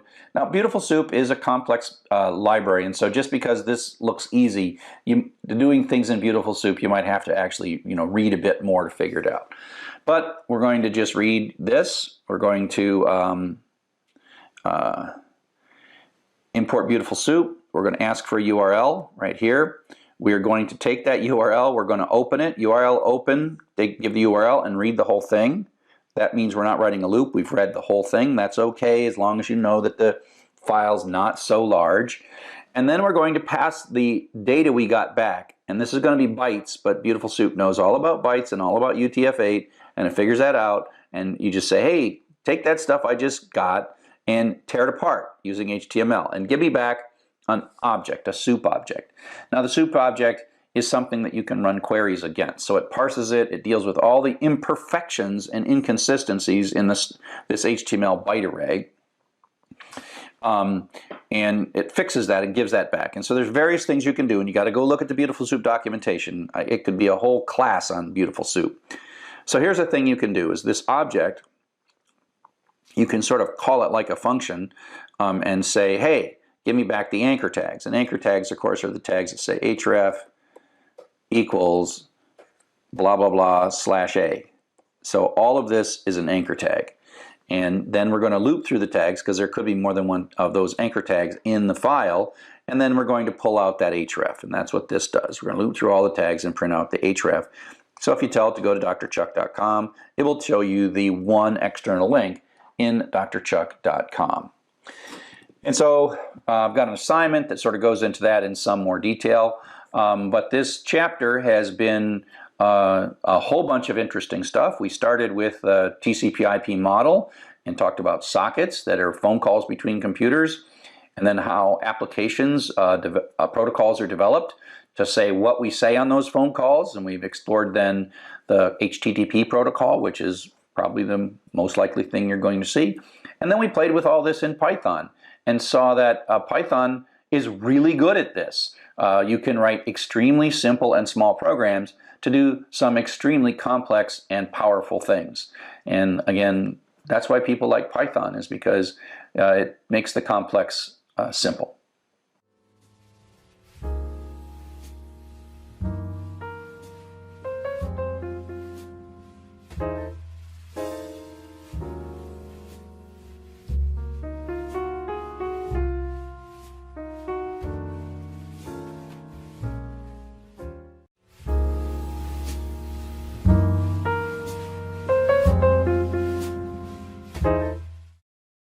Welcome to Python for Everybody. We are going to be talking about some code. If you want to download all the code, it's right here. It's all single big zip file. And all this sample code, the one I'm going to talk about is urllib1.py. It is not very exciting. It's short. That's what's kind of nice about Python code. And it's really, if we go and take a look at the code we played with just previously, which is socket, the idea here is urllib is something that Python has produced for us to make socket communications and HTTP communications a lot better. So socket, this is making socket calls underneath it, but there's a library that makes this quite simple. And so we have to do some imports. So instead of importing socket, we'll import these URLs. We are going to create a handle, URL request URL open, and just pass in a string. So we're not encoding this, we're not sending get command. All the stuff we did in the previous sockets example is gone. And then we can just put this as a for loop. And so we're not using this lower level read and write code, we're just using a for loop. And so that literally is going to read the text line by line. And the line does come back as an array of bytes, so we have to do a decode, but then we got a string, and then we can do a strip on it. So this is like a super simple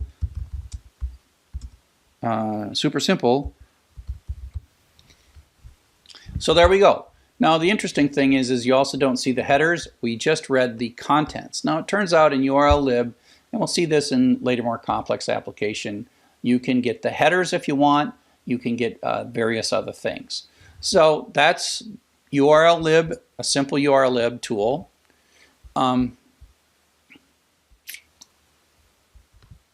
Now we can also use this in URL words to show you something quite interesting, and that is, if you look at this from right here, other than the decode, this is exactly the code we wrote to compute the words, right? So other than this line.decode, this is just a open something up. In this case, we're going to open a URL. We're going to create a dictionary. We're going to loop through each of the lines in that thing.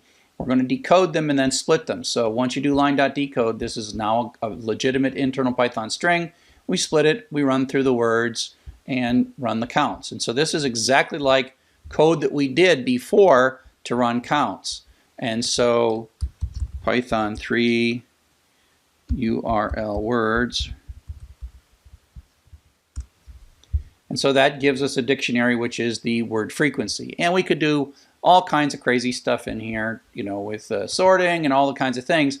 The important thing is once you've done this and this, the code, other than the need to decode these lines when you first get them, it really works just like makes a urllib makes URLs function inside Python very much like files. So these are short and to the point and very simple, and I hope that they were useful to you.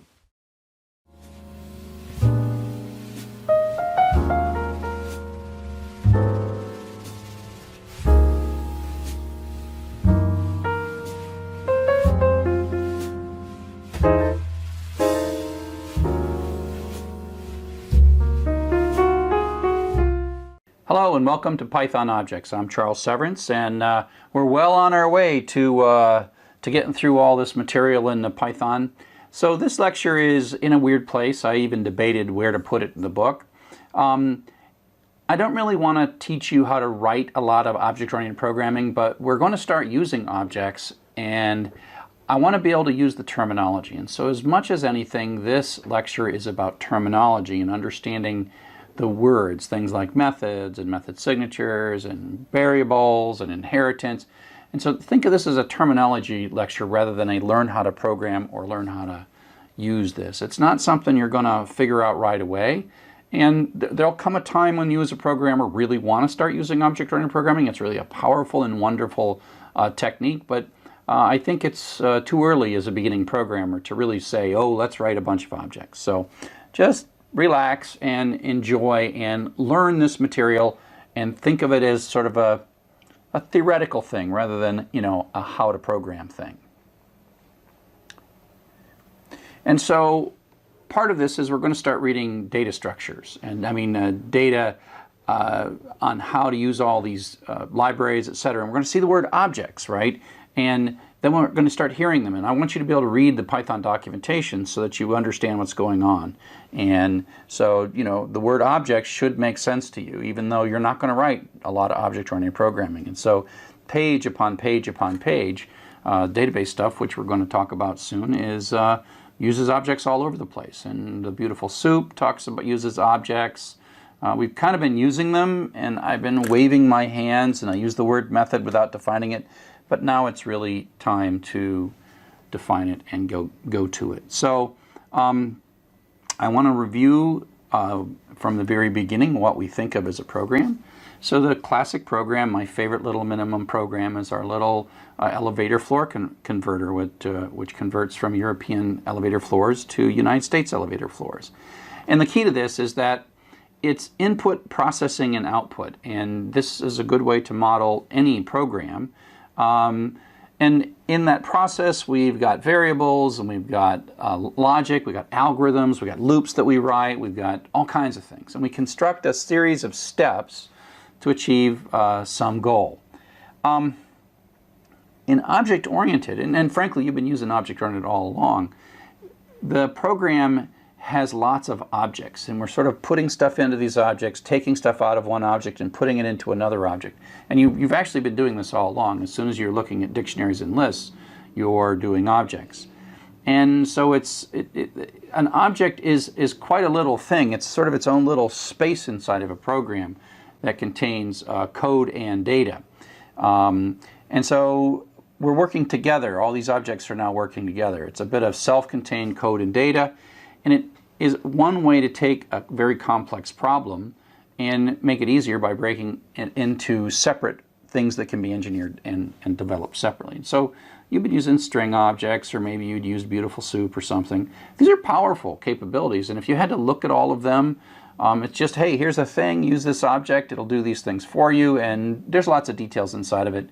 Just don't look at it. Don't worry about it. And so there's boundaries, that things that you can use, things that you can look at, and things that really you don't bother looking at. You go read the documentation and use it, and away it goes. But then someone had to write that, and so they built an object. So what we're going to do is look a little bit under the covers of what it takes to build some of these objects. And so if we think of this program that originally just sort of did processing, we can think of it as having some kind of an input, right, coming into our program. And we have a string object, a dictionary object, maybe eventually some objects like a database object or an object that we eventually define. And you can think of as we're receiving data, it comes in an object, which is a string object, where we start putting the strings in dictionaries and do whatever. We pull out a list of them. And so you can think of data as moving between these objects. And like I say, even strings in the first week, first lecture, first week, first everything, we were using objects, and we've been using them all along. And so you can think of every string and every dictionary as a little program all by itself that has a bit of code and a bit of data. And so a string has the data, which includes all the characters that make up the string, but then there is a method called upper that does uppercase, or rstrip that strips off the right a white space from the right. And so it's like they're almost little programs that have inputs and outputs themselves, and we can make lots of them. And there's lots of cooperating objects that make up an application.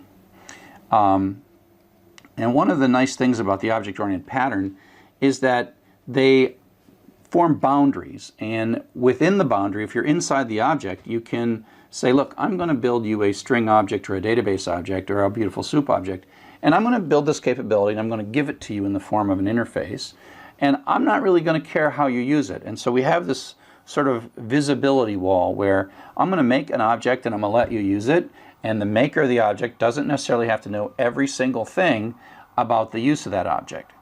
But so just like inside the object, they don't have to worry about what you're doing with the object outside of it.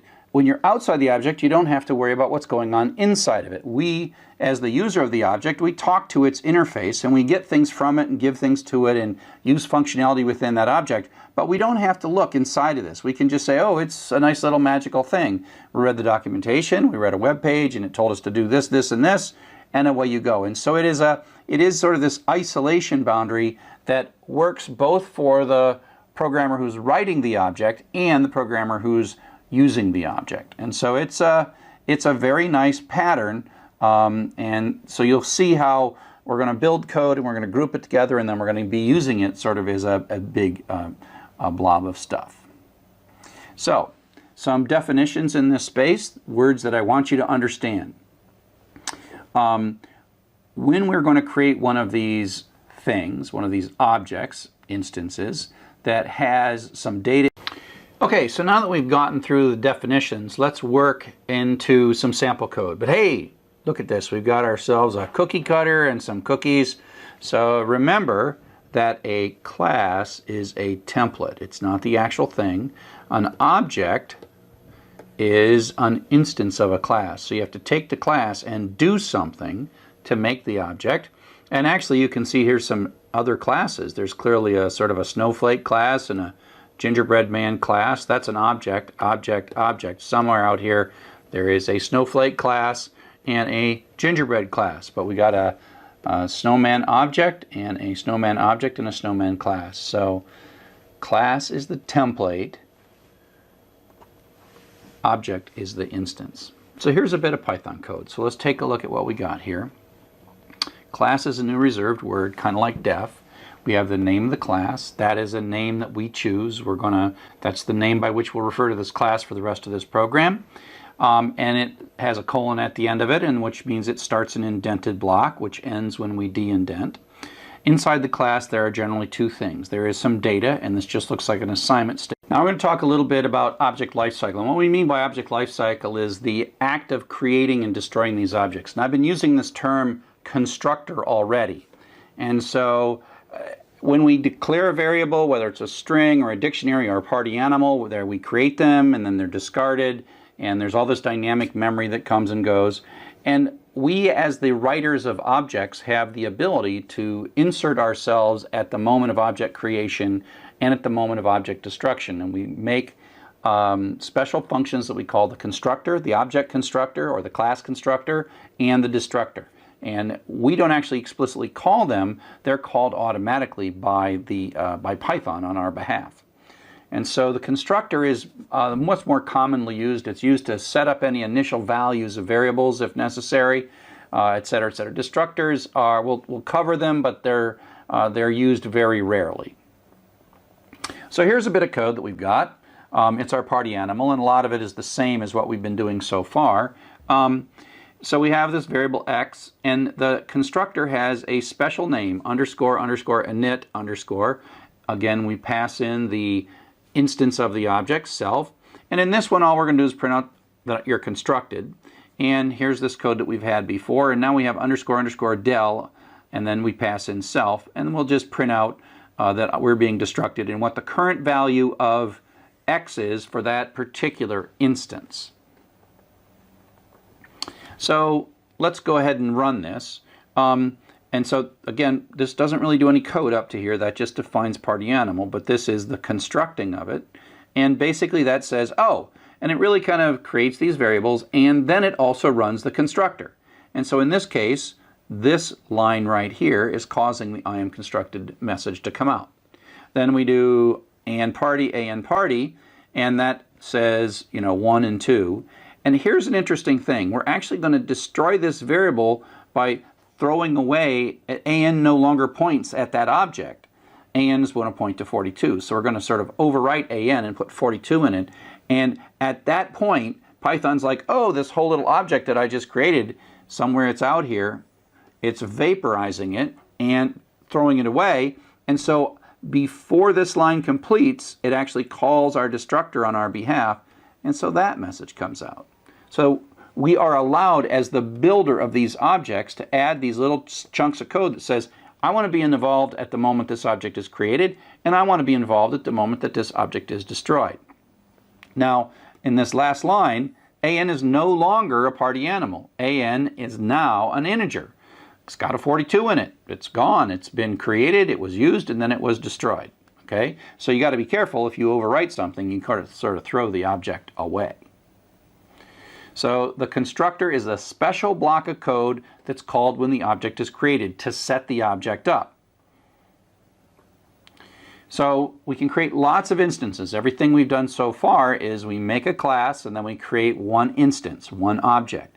And each of these objects ends up being stored in its own variable. We have a variable AN and we've been using it. But the more interesting thing begins to happen when we have multiple instances of the same class sitting in different variables. And it has its own copy of the instance variables. So let's take a look at this. So this code here, I've taken out the destructor, and it shows a little bit more information. So now we're going to put two variables in here. We're going to have a current score or whatever, and a name. And we're going to start it out as blank. And this time we're going to add a parameter onto the constructor. And so the self comes in sort of automatically as the object is being constructed. But if we put a parameter on the constructor call, which is this party animal call, then this comes in as the Z variable. And so self is the object itself, and Z, this first parameter, is whatever parameter we put here. Everything we've done so far has no parameter here, but now we have a parameter here. And then that means that when we call this constructor, this line of code comes, and then name is no longer blank, name is going to be Sally in this particular thing. And then I'll say, oh, self.name, which will be Sally, has been constructed.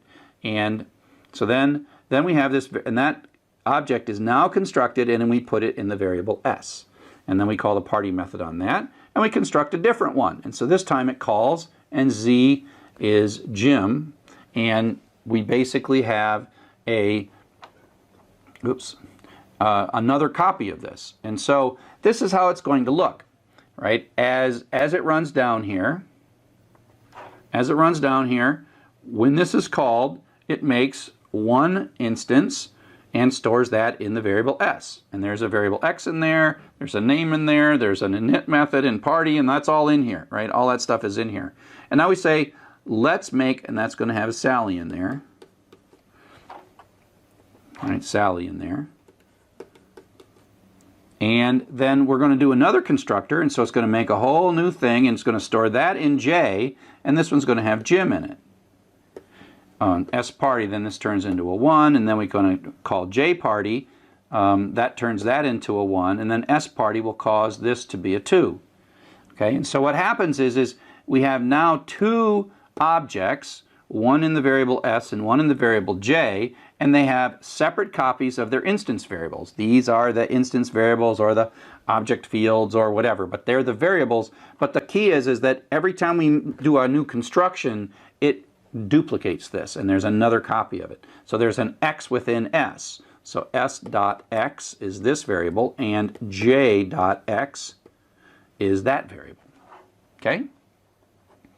So the next thing we'll talk about is inheritance, and that's the idea of taking one class and extending it to make something new.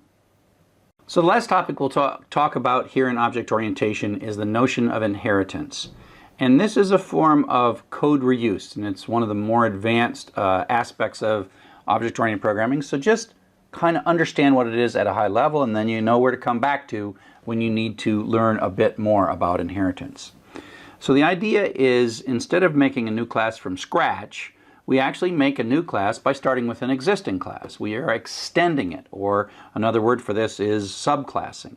And it's sort of a situation where you're like, I've got this code and I've got this data and I just need to add a few things to it and then I'll have a whole new thing. And as you design objects and what we call object hierarchies, you often do this. And it's a form of sort of real clever code reuse. But again, don't necessarily think that you're supposed to know when to use this or why to use this. Right now, it's just terminology, okay? Just terminology. We have what call these as parent-child relationships. The original class is called a parent, and the new class is called the child class. So subclasses are another word for this. You have a class and then you subclass it. I think extending, inheriting, and parent-child are probably better ways of expressing it than subclassing. So here's a bit of code. Let's take a look at this. This code's unchanged. It's the party animal code that we've been saying all along. It's the one that we construct and put a name in. And now what we're going to do is extend it. And so you'll notice that this code down here is the part that's doing the extending. So we're making a new class, football fan, and by putting in parentheses before the colon, party animal, that says football fan inherits everything that is party animal, meaning the X, the name, the init, the party, all those methods and data are sitting there. And now we're going to add a new variable. So football fan has, in addition to all those other variables, it has points and it has a touchdown method. And self points is added, we add 7 to the points and then we call the party, and that does that. So this is calling this method because football fan includes X, name, and party, and init, and everything, and all this stuff. This constructor. So this football fan is really an amalgamation of all these things together. Party animal is just this stuff, right? And so we still have 2 classes. We don't just have one. We didn't erase the party animal class. And so if we take a look at the code that we can run here, we can say, oh, okay, let's make a party animal, Sally. And so that constructs an object like this and then stores that in S. And with an X starting out 0. And then we call S party. Oops, better change that color. Starts out at 0, and then we call the party method, and that changes it to 1. Okay, and so this bit of code, it's as if this part doesn't matter at all because it is a party animal. It's not a football fan. But now, if we take a look at this code down here, take this code down here, we're going to construct a football fan and pass in Jim.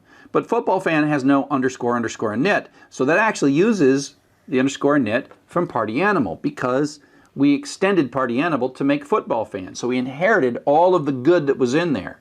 So there it's going to make a name, a variable X, which is going to start at 0, a variable name that's going to have Jim in it, and a variable points that's going to have a 0 in it. So this J variable has more things in it than the S variable has. And so we can call the J party, and if we call J party, that goes here and adds 1 to X, right? So that adds 1 to X, and then we call J touchdown.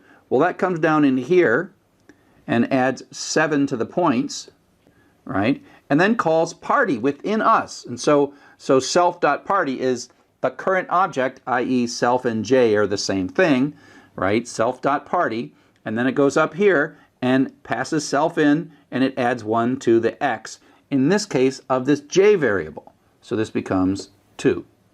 And that's where it prints out, 7 and 2, and away you go.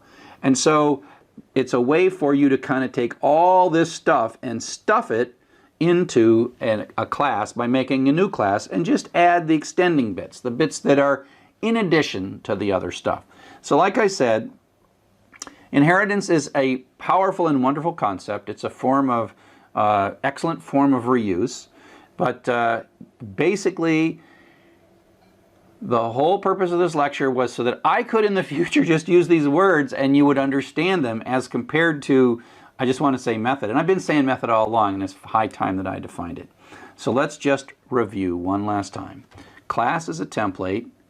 It is not actually a thing, it is a shape of a thing. And we define it and say when we make one of these things, it's going to have these variables in it, it's going to have these methods in it. Attributes, variables within a class. Method is a function that's inside of a class. Object is once we construct a class, we get back an object. And so object here is the snowman cookies. Class is the snowman cookie cutter. And a constructor is a bit of code that sets up our object, our instance, when it first is created. An inheritance is this ability to create a new class, but take all and import and affect all the capabilities of an existing class. So, object-oriented is awesome. For the rest of this class, we're not going to write any object code. We're not going to use class at all, but we are going to use objects. And literally, you've been using objects from the beginning of this course. As soon as you said print, whoops, as soon as you said, you know, x equals high, that's an object. And as soon as you said x dot upper, you were calling a method, right? You've been calling a method all along. When you're doing something like fh equals open, this thing you're getting back, that's an object. And then you do fh.read or whatever. You're calling a method in the dot operator. So you've been using objects all along. I now am just finally explaining to you when I say call the read method or call the upper method or what's this little dot and why is that there? So again, it's time for us to understand that, but it will take you a long time before you encounter a problem that's large enough where as part of your solution, you're going to make a new object. But when you do, it's really a powerful thing. I mean, it's a really bad idea for me as a teacher to say, oh, write a bunch of objects. It's like, it's premature for that. It's later is when you will actually learn how to use objects and you'll be like, oh, thank heaven that these objects are here. Okay? So, that's all for now. Thanks for listening. See you on the net.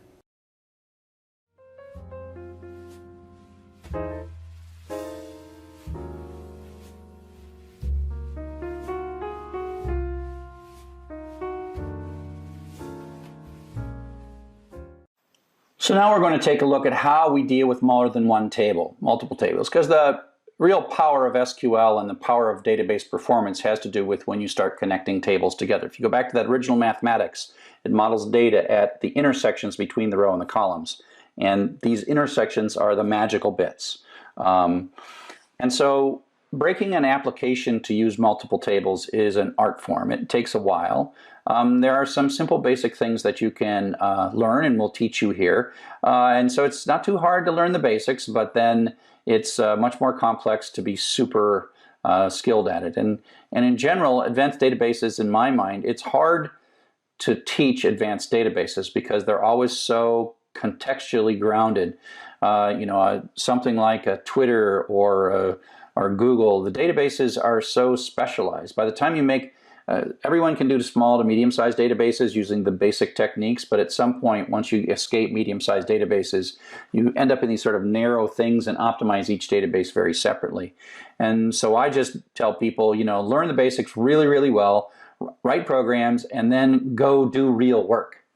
But database design is the act of figuring out the data that your application is going to want to store and spreading that across multiple tables. But we don't just do it randomly, we do it very much cleverly. And if you look at a data model, this is what it looks like. And what we're showing here in this data model is we are showing 5 tables, and this is a kind of a calendar kind of a system. And we're seeing the columns that are in each of the tables, and then we're seeing the relationships between the tables. And even in these relationships, there's kind of a little bit of code. And when you have an arrow that looks like that, there's many of those to one, and this is a many-to-one relationship. Many-to-one relationship. We'll talk all about that stuff. But if you go into an organization and you have a really large and complex data application, they might have something printed out on the wall that looks about like this, which shows the database tables and connections, et cetera, et cetera. And they might say, oh, your job is to go down in this little corner, add one field there, and then do this, and then connect it with this thing over there, and then make a screen that shows all these things that pulls from this table, this table, this table, and that table, and that's your job if you're a programmer on a large software development project. These database models become sort of like the core backbone of the knowledge that applications are managing and using. So The idea is that you take your application. We're going to start really simple. We're going to take your application and you have to draw a picture. And the basic rule, and literally you could spend course upon course learning about database normalization, but I'm going to distill it into one basic rule, and that is never put the same string data in twice. So my name, Charles Severance. If I build a database well, you should go into that database and you'd say, okay, the words Charles Severance, which is the name of a person, me, in that database, only shows up once. And what we do instead is we connect things together and model my name as a connection to the record that has my actual name in it, rather than putting my name all these other places. And so the idea is to pull duplicate data out and make only one copy of it. So there is the users, and in there is the user's name, and the username shows up only here, and everything else points to the particular user entry. So that's the idea. And so here is our first application. We are working as a startup. We just quit all of our jobs, and we are going to build a music management application. I mean, what a great idea. Don't you think that'll be quite successful? And so we have mocked up and we have figured out that this is what our music management application. We want to track people's tracks, know something about what artists and albums and genre they are, and we want to have ratings and how many times we played them and how long they are. Well, that's the data that our application needs to represent. And we've done testing on this and wireframes, and everyone loves this. A great user interface. And so this is how it's got to look. But we're going to have billions and billions of tracks in these things, and so we want to come up with an efficient database to handle this. And so we're going to take a look at this and look at each of the columns, and we're going to ask ourselves, is this column part of one of our existing objects, our existing tables, or is this object have to create a new table? And then once we've defined those different objects, we connect the tables together and model the connections. Now, a little trick to kind of make it a little easier on ourselves is we can look in these columns and look in the columns that have duplicate information vertically, that's string information. So rating is just a number like 0 through 5. So we don't worry too much about integers and numbers and that kind of stuff or whatever, but we do look for strings. And the problem here is we got like these strings occur many times. And so these are the problems. And so we have to put these things where there is replication of string data kind of in the vertical dimension. We have to put those in different tables. And so we'll start out. Now, the first question that you have to ask yourself when you're going to draw this picture of how this data is in multiple tables and connected together is, what is the first one that you're going to write down? And this is an interesting debate, and often people are sitting in a conference room, and people who have experience kind of know what to do. Usually if it's a multi-user system, like a learning management system, the users might be the central concept. Perhaps the courses might be the central concept. This is a single user system, and so you can think, well, what is really this application about? It's not about people, it's one person, but it is about tracks. And so we can say, okay, here we'll take the track is probably the sort of most foundational notion of this application. And then we can take and say, okay, now that we've decided that tracks are the foundational notion, which of these columns are simply an attribute of the track? Not really, and the cheating way and the easy way in this particular one is like these numbers, all these numbers, like this number and these numbers, not that one. They just go along with track. And so we'll put that in. We got the track title, rating, length, and count, and we put that in. And then the question is, we've got the remaining things are, we've got the artist, we've got the album, and we've got the genre. And so we can say, okay, well, we've got some vertical duplication, so we're going to say, okay, this track probably belongs to an album. So let's pull out the album into its own table. Oops. Pull the album out into its own table. And so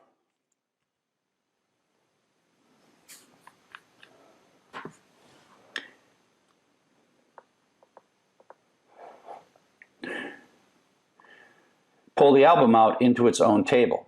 And so that pulls that out, and then you say, okay, what would be the next thing that we're going to pull out? So we pulled out the track, we've got this taken care of, this taken care of, that taken, now we've got the album. Well, albums belong to artists, so let's take out the artist. And then we'll pick where the genre belongs, and we'll just say that the genre belongs to the track. And so, because there might be albums with more than one different genre. So each album is not necessarily a rock album. It could have a rock track and a country track, et cetera, et cetera, et cetera. And so now what we've got is we've got 4 tables, right? We've got a track table, we've got an album table, an artist table, and a genre table. And if we sort of double check, all of the columns that had vertical duplication in them now have their own little table. So we can eliminate, the next thing we'll do is to show how we're going to eliminate this vertical data replication by showing how you represent these relationships that we just created inside of the database.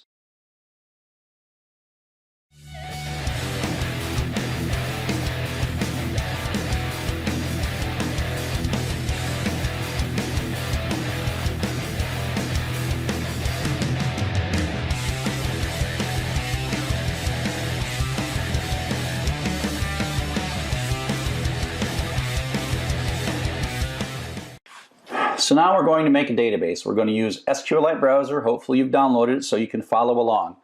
And I've got this handout, this basic database handout that saves you from having to type all these things. So bring that up in your web browser. And so that gives you all of the commands that I'm going to type now. And so you could pull them out of the either the web page or you can pull them out of the slides, or you can pull them out of that So I'm going to bring up the database browser here. Database browser. Now the thing that's going to happen, you'll see this happen on my desktop. I'm going to make a new database, and you have to store it somewhere. And so I'm going to put it on my desktop, and I'm going to call it py4e fun. And so we should see a new file on my database right there, py4e fun. Now that's a file that you don't want to edit with a text editor or anything like that. This is a database that this is a file that's to be read by SQLite Browser and nothing else. Okay, so we're going to create a table, and I'm going to make a table called users with a column called name that's a text and a column called email. So it's already asking me to make a table. I'm going to call this users, and I'm going to add a field that is called name, and I'm going to add a text, and I'm going to add another field called email, and I'm going to make that be text. Now the key thing here is we are in effect making columns and rendering an opinion as to exactly what that column is supposed to be used for, and we're not allowed to violate that. It's not like, oh, we'll do whatever you want, because the database is optimizing its storage based on a contract that we're effectively making a contract ourselves. We could make these columns anything we wanted, but we're just going to we're going to contract with ourselves. And you can see it's kind of small here. You can see there's a create table, and that's on the slide, and that's the SQL way of doing that. This user interface is just helping us write SQL. So now I'm going to just say OK, and if you take a look, you can see that I now have a table users, and I can look at my database structure, the table users, and away we go. And so now that is creating it, and like I said, here in the slides is the create statement, or on the web page there's the create statement that could have done it. Now we can insert some data. Let's add a new record to this database users, and we'll call this guy name Charles CSEV at umich.edu. So now we have a record. So it's kind of like a database, a spreadsheet. Now that's not the SQL way to do it. There's SQL sort of going on in the background. But if we really want to do this using SQL, we're going to use the insert statement.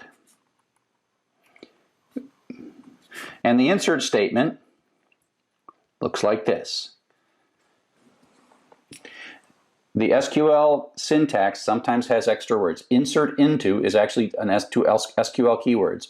The name of a table, the columns, and then the word values, and then one-to-one correspondence between the values and in parentheses. So it looks kind of like a tuple in Python, but we're nowhere near Python right now. Okay, and so that's what we're going to do. And so I'm going to grab this Kristen, and I'm going to go over here to my SQLite browser, and say execute SQL. So now I can say paste that in and then hit this little run button. And that's going to submit the SQL to SQLite and then update that file. And it says query executed successfully, and away we go. So if I go back now and I look at the data, I see that there's two things in here. And now I can actually insert all the rest of these. Let's go back to my little bit of stuff here. Let's put all these other rows in. It turns out that if I go into the execute SQL and I want to do more than one command at a time, I can put a semicolon at the end of each one of these things, and then I can run them all at the same time. I mean, one after another actually is what's going on here. So boom, boom, boom, and now I take a look at the data, and look, I've got all those things in there. Now, eventually, the thing that's going to generate that SQL is a program, not us. We're being the database administrator, so we're sort of doing things manually. Once things get going, you write programs, do that insert over and over and over again in Python or a web language like PHP or something like that. And so that is the insert. Now we can get rid of data. And so I'm going to say delete from, that's the keyword, users is the name of a table, where is a where clause. We'll have lots of where clauses in SQL, which is, it's not like an if, in effect the delete is going towards the whole table and being turned on and off by this where clause. So delete from users, if you didn't put the where clause on, will actually delete all the rows. But where ted equals, email equals ted@umich.edu, well, that one is going to make it so it only applies to the rows where that is true. So I'm going to go over here in SQL, and I'm going to say delete from users where email equals ted@umich.edu, and then I'm going to run it. Because it's only one, I don't need a semicolon at the end of it. And now if I go back and I look at the data, Ted is gone. Okay? Update. So the update says,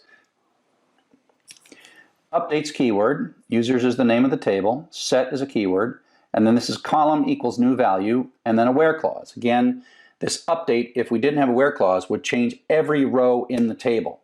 And so where email equals csev@umich.edu.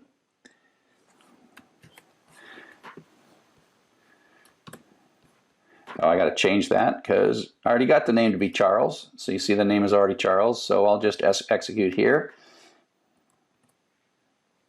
Make this be Chuck so we see it. And then I run it. And then you take a look at the data and it's changed. That's it. That's an update statement. You're doing great. You're doing great. And so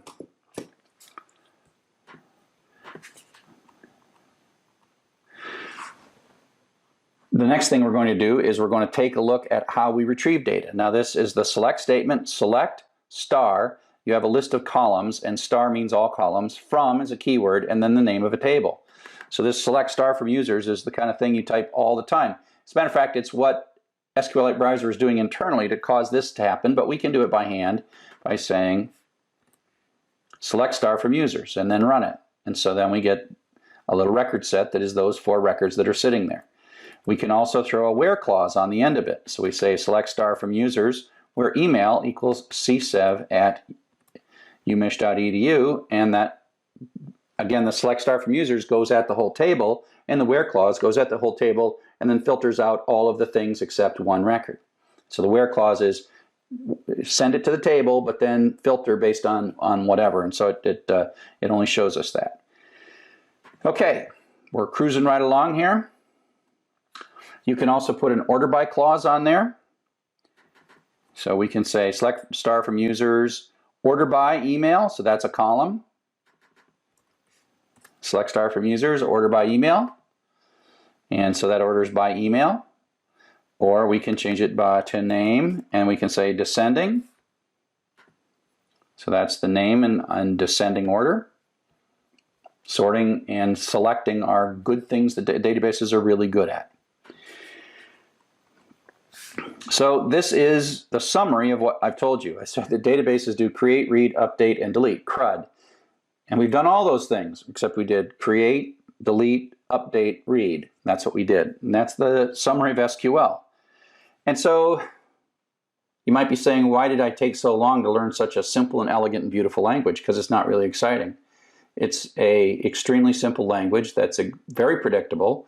And you're like, well, that's pretty easy. And it turns out that some of you may have been using SQL in situations, maybe with Microsoft Access or something, where you're actually typing this stuff and you just kind of typed it and you never realized that you were learning a programming language.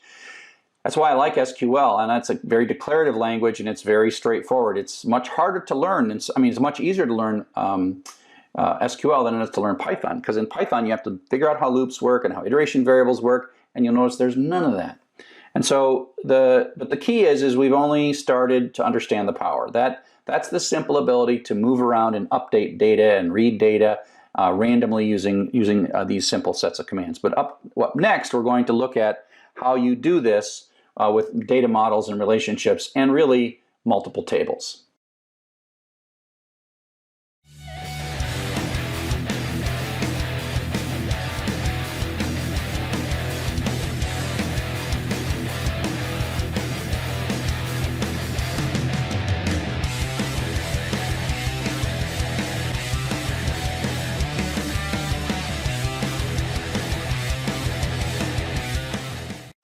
Hello, and welcome to our chapter on databases. We're going to learn a lot in this chapter, learn a whole new programming language, SQL, and learn how to use that. So you're going to need a new piece of software to run all of the exercises that I'm going to do called SQLite Browser. We're using a database called SQLite. Go ahead and download this. You might have to pause and come back if you like. Go to sqlitebrowser.org and download it and install it. While you're doing that, we'll talk a little bit about the history. So in the old days, 1960s, 1970s, I started doing computing in 1975. We didn't have a lot of storage. I mean, this is, 16 gigabytes right here, and, we didn't even have megabytes. I mean, the computer I had a few megabytes of stuff. So we didn't have a lot of disk drives, and so permanent storage was often sequential. And these tape drives that we had, tapes and tape drives were the scalable part of storage, because you could just make more tapes and you could rack them up, and so that was our way of greatly increasing the storage of the computer. The problem they had is they were sequential. You read it advances, read it, advance, read and advance. Now, interestingly, we've been writing programs that do this, that everything we've written so far pretty much reads the whole file. Reads the whole web page, reads this, everything we read it either a loop or read the whole thing. And that's because we have plenty of memory, but we're still reading sequentially. And so the way you would do this when you didn't have enough spinning storage or online storage is you'd use offline storage, but the trick would be that you would sort it.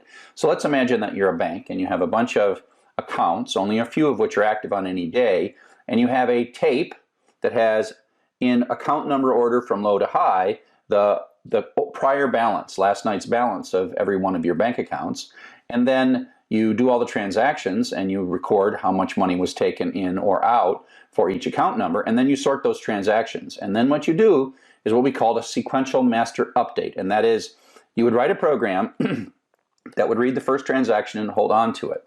Say, okay, this is account 45. Then it would read the first account, like 1, and it would copy 1, and then it'd read 2, and read like 7, 8, 42, 43, then it would read like 44, and then it would read 45, but it would change that and write the new 45 and read the next thing. And so this might be 60. And then it would read a bunch of stuff and copy a bunch of stuff, and then it would finally get to 60, and it would merge the add or subtract. And so the old balance ended up here, and the new balance did here, and you had to only make one pass through the data. So it was super efficient. So we had all these mechanisms to sort. We used to do punch cards and have sorters and all these things, and then those things would run for hours. And if you watch old TV shows, these tapes are spinning and these things are running back and forth. These are simply reading and writing tapes, and that's how we did a lot of data processing, because we could store far more on a tape drive than we could on a disk. And with racks of tape drives, we could scale the storage that our computers had. And so that's the way we did data processing, but it meant that the only way you knew what the old balance was it was the balance as of this morning before your bank started. You don't know what the balance was for the day, and that led to things like you can never you can never withdraw more than $100 a day or something like that, because you don't know what the old balance was, or you might go withdraw $100 at a couple of different branches, and so they weren't able to look your stuff up right away. Now, it didn't take long until the disk drives got better and better and better, and you could store the entire accounts, all the accounts and their current balances on computers. And then the problem becomes is what happens if sort of in the middle of the afternoon you want to update a balance? Well, do you want to read all your data and then write a brand new one? And say that takes like 10 minutes. That means for that 10 minutes, only one person can be updating their bank balance. And so because we could randomly access this data, we didn't have to read it all sequentially. The trick is how do you spread the data out? And then how do you make it so you can change a balance? This is, of course, second nature today, but how do you make it so you change the balance here without changing the balance there? And you can have multiple people going simultaneously to these things, and make sure that you can't say to withdraw money at 2 different locations simultaneously and somehow have your bank balance get corrupted by that.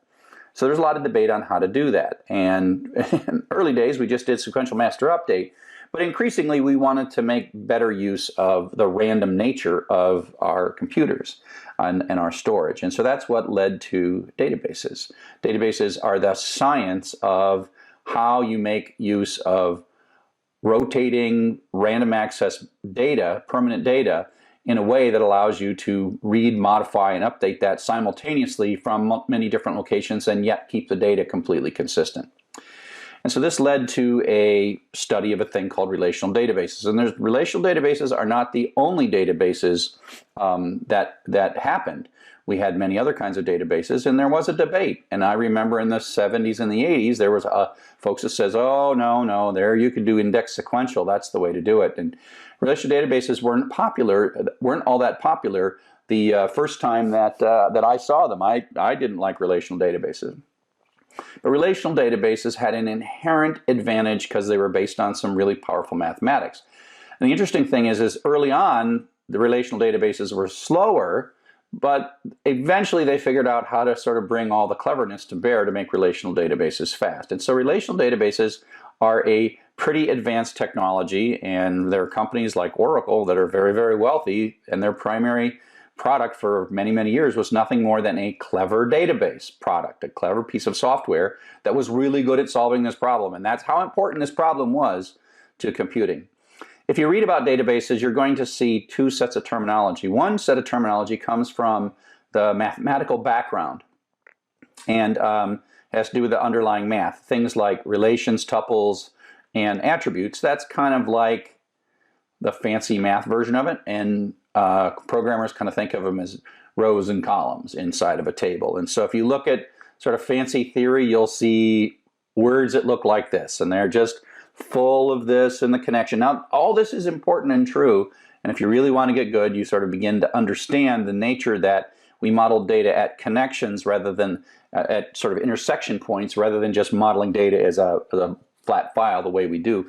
But for now, we're going to, as programmers, think of this as just like, oh, it's like a super fast spreadsheet. The super fast part is the math. For us, the rows, columns, and tables are spreadsheets. So think in a spreadsheet of sheets, sheet, and that's like a table, a named thing like tracks or albums, artists or genres. And then there is rows, and each row has a different kind of data. And then there's columns, and we sort of specialize the first column in many spreadsheets to say what's in there. This is not really the data. This is like metadata. It's like the title's in this first column. That's not really the data, and the data starts here. And we have different kinds of data like strings and numbers, et cetera, for each of the rows.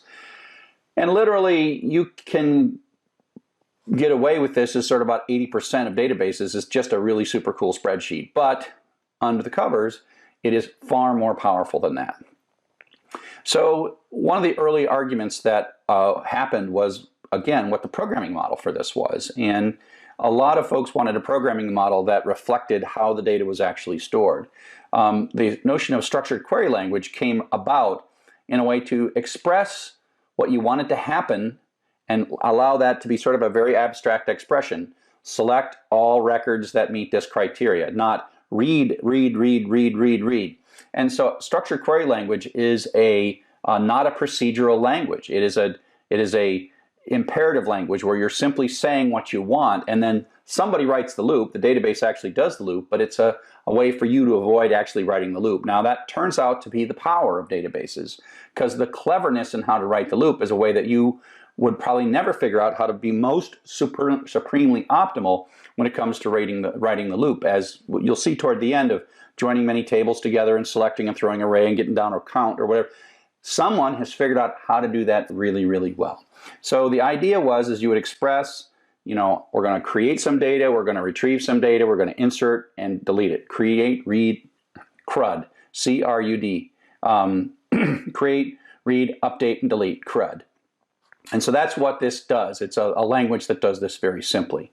Now, the applications that we're going to use this for are more of a data analysis application. We've been doing data analysis through the whole course. And the kinds of things that we'll see in the remaining chapters is we'll take some raw data file. These might actually come across the network, and we'll write some Python programs to play with that data, parse it, clean it up, make sense of it, you know, and then write it into a database. And this might be a slow process, or this might be really nasty, and this might be a way to have very clean data. And then we'll write another Python program to sort of read this, read through it, and it's all efficient and pretty. And then we can produce files, and maybe we'll visualize it or do further analysis in R, Excel, or a JavaScript visualization framework. And so in this situation, you will be the person who is both sort of writing the programs, database administrator, and you can, using SQLite Browser, play and look at the database kind of in a raw way. And the first part of this, we are mostly going to be using SQLite Browser just to talk straight to a database. Later, we'll write Python programs that read and write data and visualize the data. So this is what we're going to do first, and then second, we're going to do this part right here. That's the second thing we're going to do. Now, another really common use of applications, and something that if you continue learning more about programming, is that you will want to write an online application like Amazon or a company or Twitter that's got a website and it stores dynamic data in databases. And so the picture for that is similar but different than the picture we're going to start out with. And so the way this usually works is that you, the end user, uses a web browser, talks to the application, and the developer writes the application software, and that application software stores its data in a database, and inside that database we talk to the database using SQL, and all the data is actually stored here, and the magic happens. The data server is that database software that's so precious and valuable. And then there's another person, often called the database administrator, who has access to the direct access to the data. And these roles in medium and large projects are kept separate, mostly because the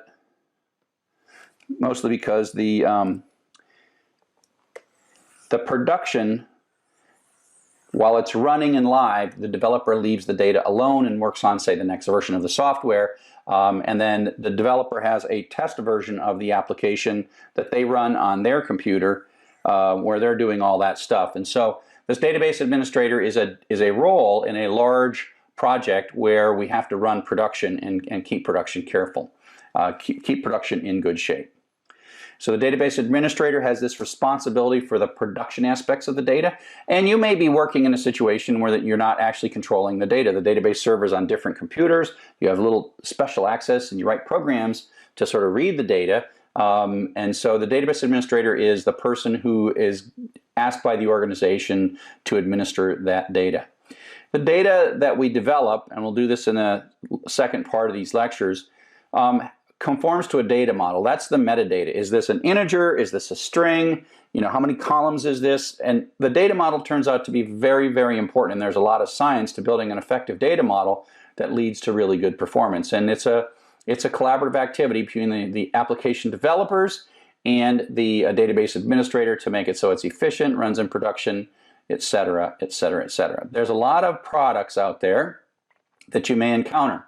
We're going to be using SQLite. SQLite's a little tiny database server, and it's built into so many things, and that's why we like it. But if you're going to work at a large organization, you could easily run into Oracle, which is the #1 commercial product. Microsoft has a thing called SQL Server, which is a commercial product, and it's also very popular and very effective. The more popular open source, there's things called Postgres, there's MySQL, and MySQL recently was sort of bought by Oracle, and there is a copy of that called MariaDB that doesn't belong to Oracle, MariaDB.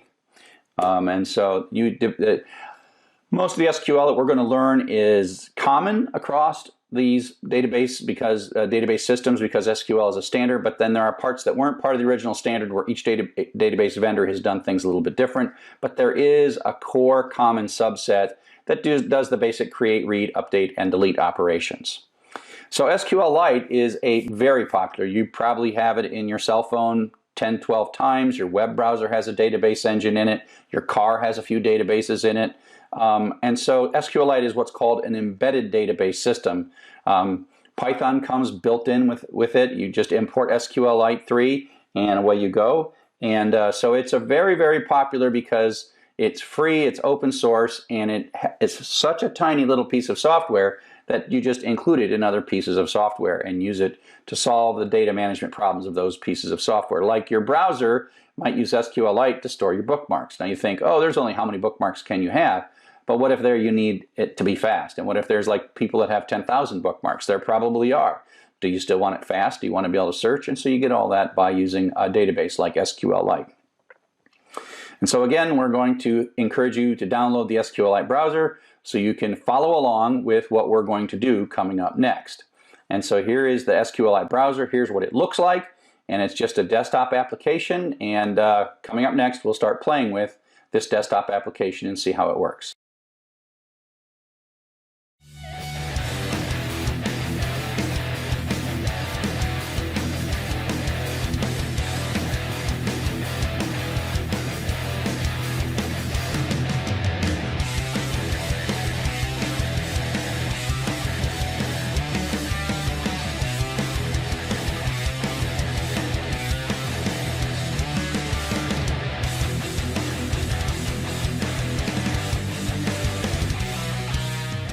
Hello and welcome to Python Objects. I'm Charles Severance, and we're well on our way to getting through all this material in Python.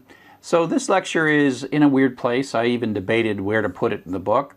I don't really want to teach you how to write a lot of object-oriented programming, but we're going to start using objects, and I want to be able to use the terminology. And so as much as anything, this lecture is about terminology and understanding the words, things like methods and method signatures and variables and inheritance. And so think of this as a terminology lecture rather than a learn how to program or learn how to use this. It's not something you're going to figure out right away.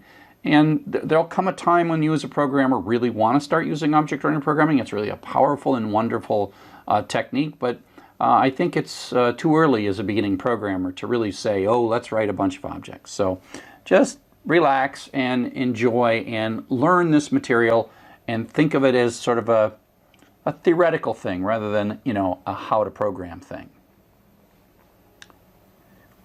And so part of this is we're going to start reading data structures and data on how to use all these libraries, etc. And we're going to see the word objects, right? And then we're going to start hearing them. And I want you to be able to read the Python documentation so that you understand what's going on.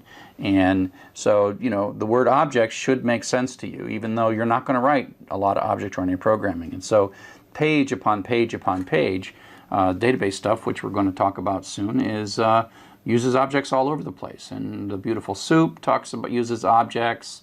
We've kind of been using them, and I've been waving my hands, and I use the word method without defining it.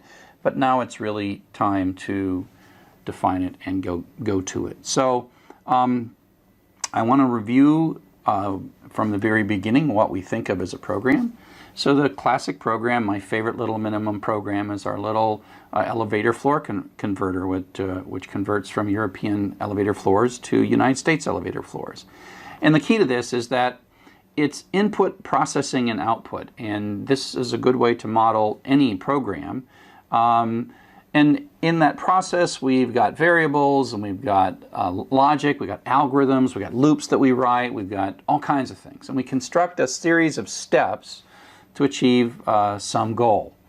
In object-oriented, and frankly, you've been using object-oriented all along, the program has lots of objects, and we're sort of putting stuff into these objects, taking stuff out of one object and putting it into another object. And you've actually been doing this all along. As soon as you're looking at dictionaries and lists, you're doing objects. And so an object is quite a little thing. It's sort of its own little space inside of a program that contains code and data.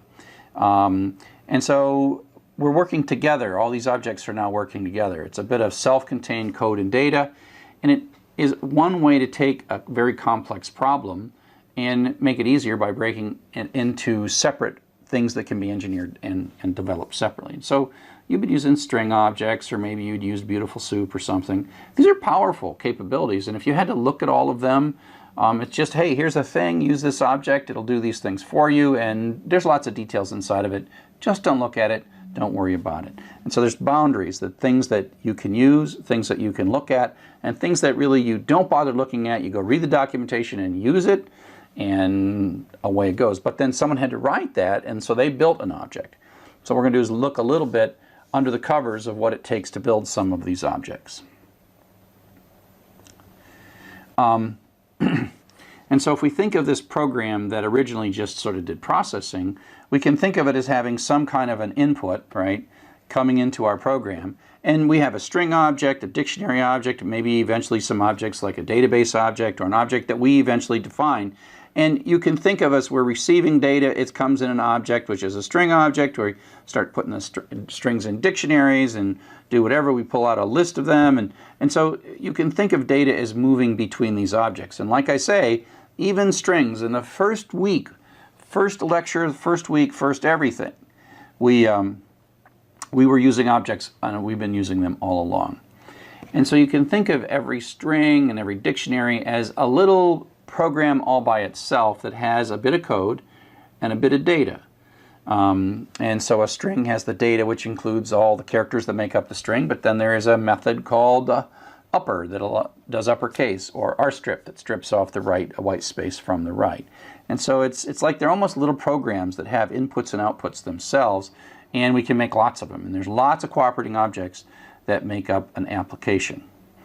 And one of the nice things about the object-oriented pattern is that they form boundaries, and within the boundary, if you're inside the object, you can say, look, I'm going to build you a string object or a database object or a Beautiful Soup object, and I'm going to build this capability, and I'm going to give it to you in the form of an interface, and I'm not really going to care how you use it. And so we have this sort of visibility wall where I'm going to make an object and I'm going to let you use it, and the maker of the object doesn't necessarily have to know every single thing about the use of that object. But so just like inside the object, they don't have to worry about what you're doing with the object outside of it. When you're outside the object, you don't have to worry about what's going on inside of it. We, as the user of the object, we talk to its interface and we get things from it and give things to it and use functionality within that object. But we don't have to look inside of this. We can just say, oh, it's a nice little magical thing. We read the documentation, we read a web page, and it told us to do this, this, and this, and away you go. And so it is sort of this isolation boundary that works both for the programmer who's writing the object and the programmer who's using the object. And so it's a very nice pattern, and so you'll see how we're going to build code and we're going to group it together, and then we're going to be using it sort of as a big blob of stuff. So some definitions in this space, words that I want you to understand. When we're going to create one of these things, one of these objects, instances, that has some data. Okay, so now that we've gotten through the definitions, let's work into some sample code. But hey, look at this. We've got ourselves a cookie cutter and some cookies. So remember that a class is a template. It's not the actual thing. An object is an instance of a class. So you have to take the class and do something to make the object. And actually you can see here's some other classes. There's clearly a sort of a snowflake class and a gingerbread man class. That's an object, object, object. Somewhere out here there is a snowflake class and a gingerbread class. But we got a snowman object and a snowman object and a snowman class. So class is the template,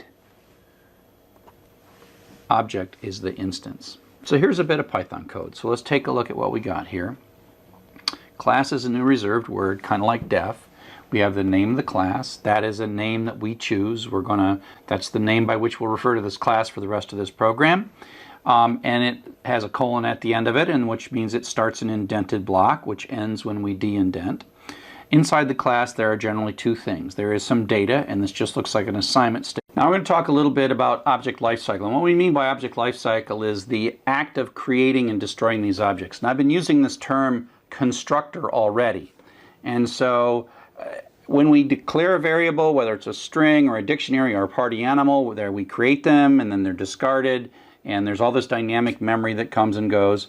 And we, as the writers of objects, have the ability to insert ourselves at the moment of object creation and at the moment of object destruction. And we make special functions that we call the constructor, the object constructor, or the class constructor, and the destructor. And we don't actually explicitly call them, they're called automatically by Python on our behalf. And so the constructor is much more commonly used. It's used to set up any initial values of variables if necessary, et cetera, et cetera. Destructors are, we'll cover them, but they're used very rarely. So here's a bit of code that we've got. It's our party animal, and a lot of it is the same as what we've been doing so far. So we have this variable x, and the constructor has a special name, underscore, underscore, init, underscore. Again, we pass in the instance of the object, self. And in this one, all we're going to do is print out that you're constructed. And here's this code that we've had before. And now we have underscore, underscore, del, and then we pass in self. And we'll just print out that we're being destructed and what the current value of x is for that particular instance. So let's go ahead and run this. And so again, this doesn't really do any code up to here. That just defines party animal, but this is the constructing of it. And basically that says, oh, and it really kind of creates these variables, and then it also runs the constructor. And so in this case, this line right here is causing the I am constructed message to come out. Then we do and party, and that says, 1 and 2. And here's an interesting thing. We're actually going to destroy this variable by throwing away, an no longer points at that object. An is going to point to 42. So we're going to sort of overwrite an and put 42 in it. And at that point, Python's like, oh, this whole little object that I just created, somewhere it's out here, it's vaporizing it and throwing it away.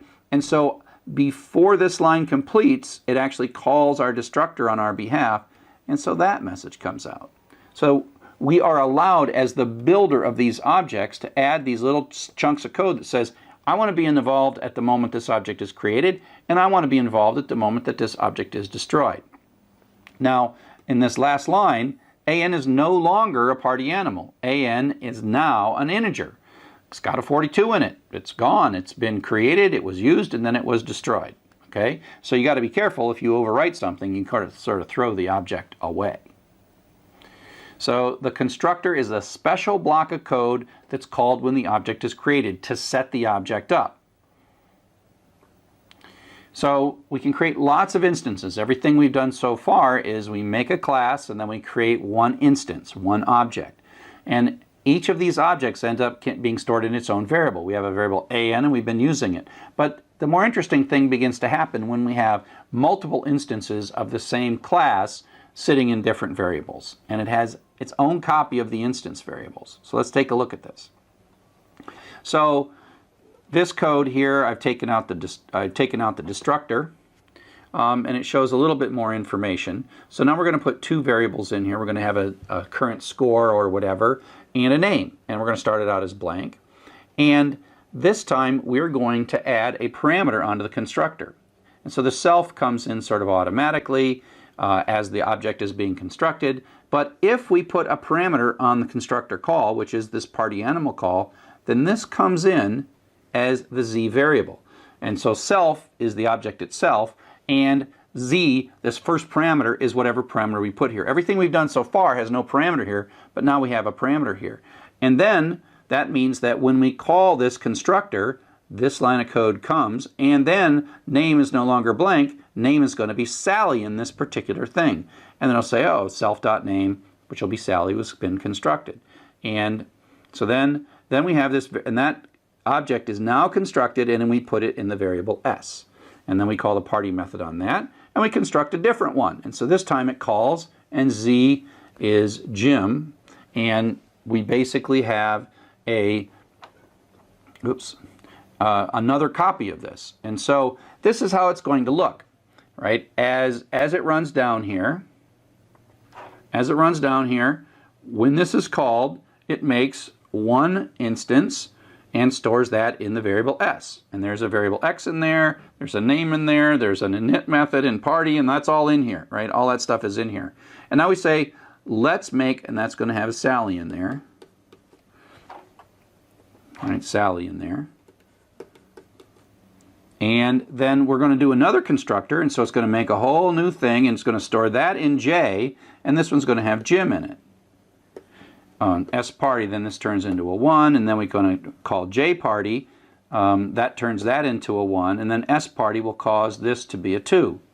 Okay, and so what happens is we have now two objects, one in the variable S and one in the variable J, and they have separate copies of their instance variables. These are the instance variables or the object fields or whatever, but they're the variables. But the key is that every time we do a new construction, it duplicates this, and there's another copy of it. So there's an X within S. So S.X is this variable, and J.X is that variable.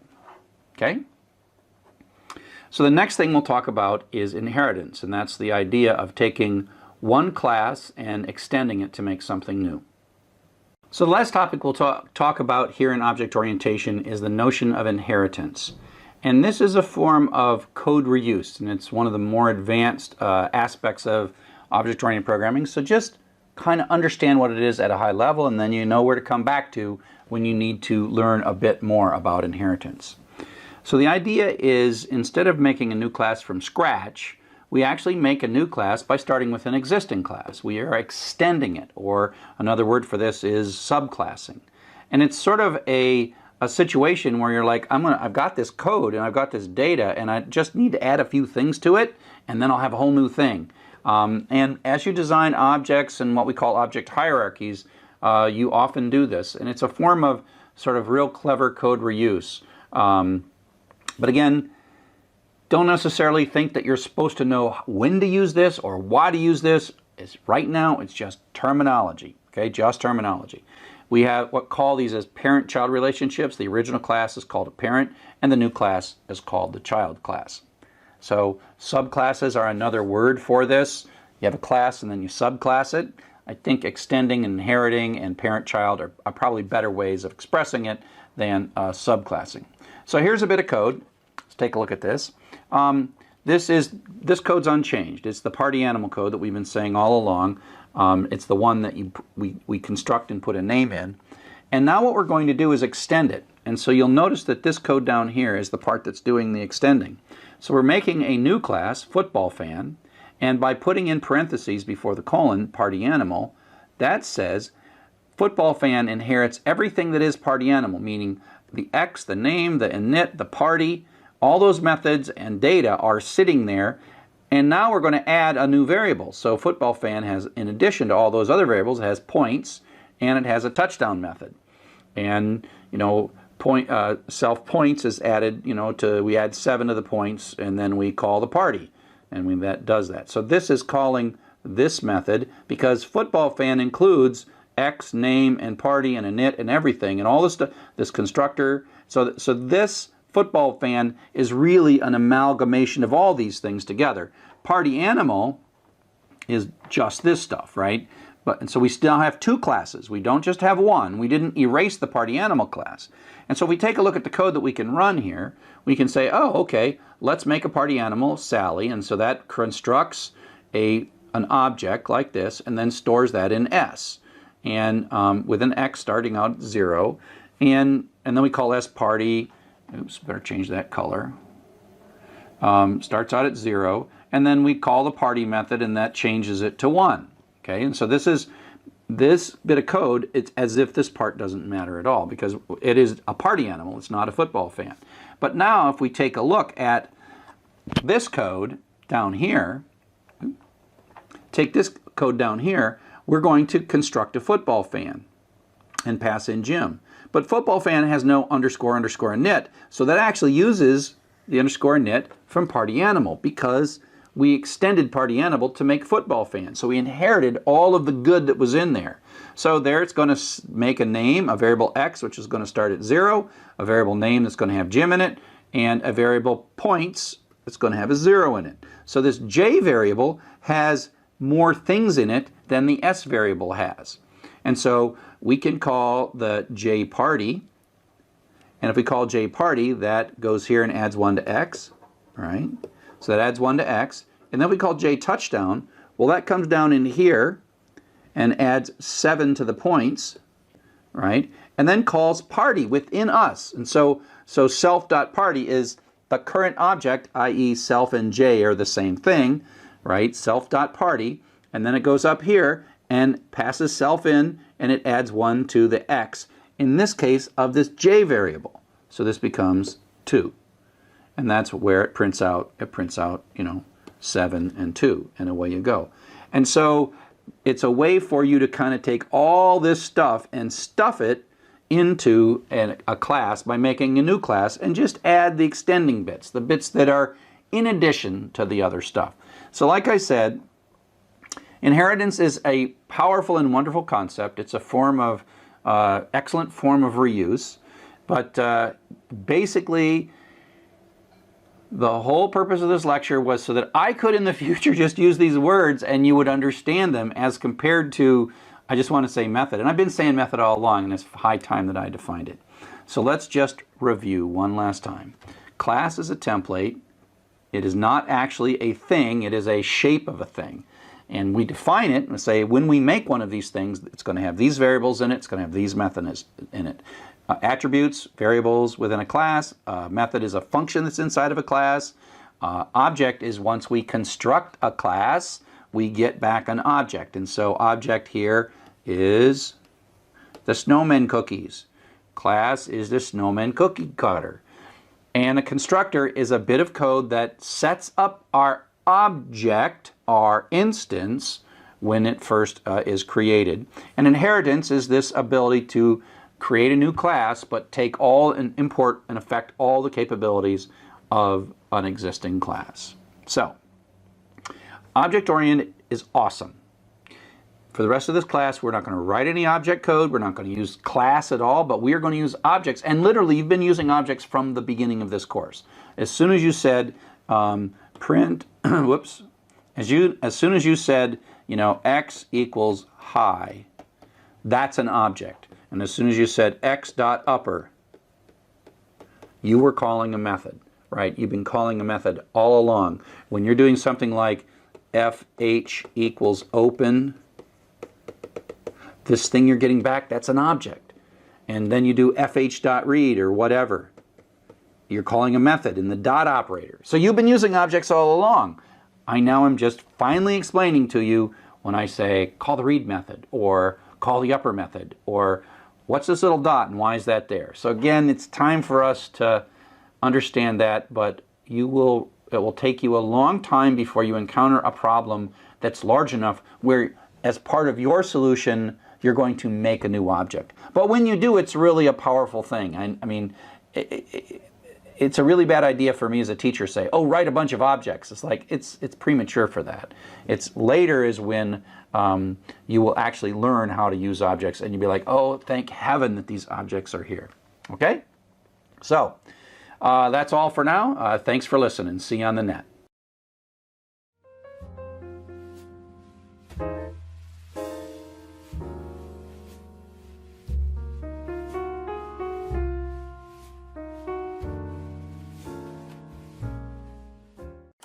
Now we're going to represent these relationships in the database. And again, what we're trying to solve here is this notion of database normalization, third normal form. There is so much theory, right? But in this lecture, I'm just going to condense this down to don't replicate string data and use what are called keys. Use integer keys to point at those things. And we're going to use these integers then to point. So we'll assign each row an integer, and then we're going to point from one row to another using those integers. And so we're going to add these special key columns to each of the tables, and help in the database will even give us help managing those. Now, and so we still need to keep track of, you know, who is the creator of the album, which album a track belongs to. We've got to create these relationships, and we have to come up with ways to store those relationships. And so the idea is we're going to have a column in a table, which is the key column, and we're going to call this the ID column. And so this is a row. It might have many bits of data here, but in this case, it's just the name of an artist. So this album is going to belong to an artist. And we're going to assign a number inside the database, and so that Led Zeppelin is 1 and AC/DC is 2. And so we have this key. This is called a primary key.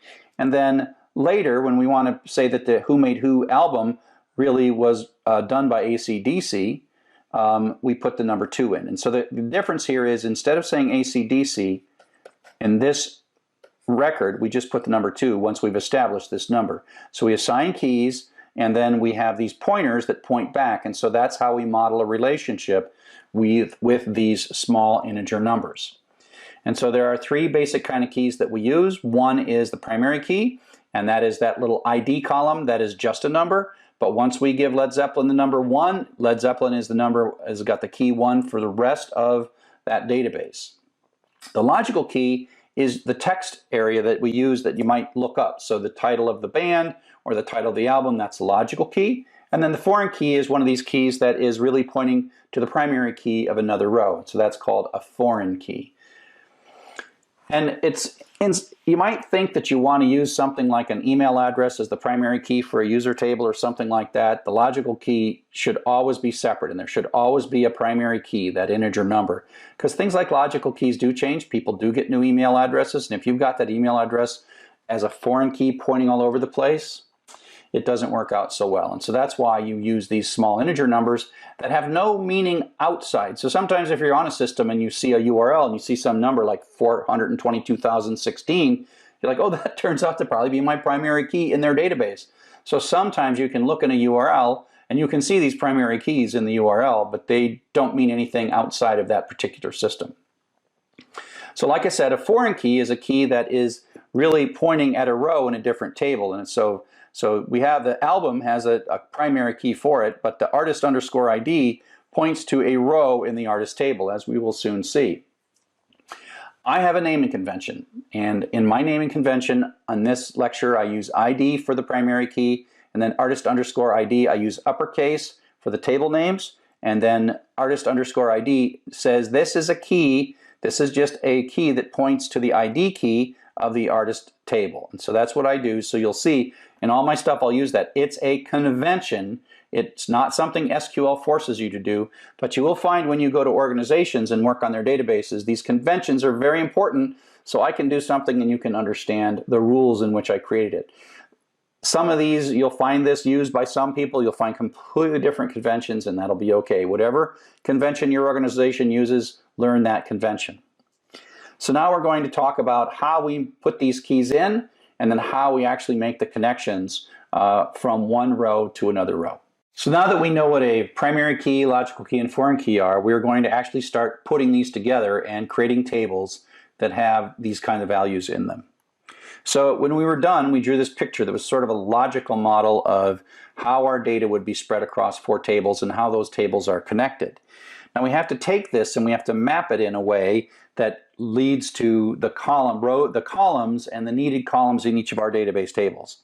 And so here's what we do. We basically have to take, and for each of these, when we're going to build a track table, we add a primary key. So we just added an ID field to every one of these things, and that's so we have a place to store the sequence number of this particular row. We have logical keys, we've just marked those are strings, and then we have things like, rating, length, and count, they just kind of go in here. And now we have to model a relationship. So what we do is in the table that the relationship starts from, we put one more column in, and this is the one I will name album ID, and that just is an integer column that's going to record the album ID. So this might be 16, and then 16 goes in here. So there's one of these columns that's a foreign key that points to this, and that's why it's foreign. This is a key that's not in the track table. This is a key in the album table that we're pointing to, and so there's a foreign key. And that's what we have to do, and we just do that over and over and over again, and we quickly convert that picture that was a logical picture to having every table has a primary key, and every time we have a starting point, we have a foreign key, and then foreign key. And then we mark these things as logical key, logical key, logical key, and we'll see how we do that. And so that's the picture. Now we have a picture of exactly how we're going to lay these tables out and the fields that we need in these tables. So we're going to do a create table statement.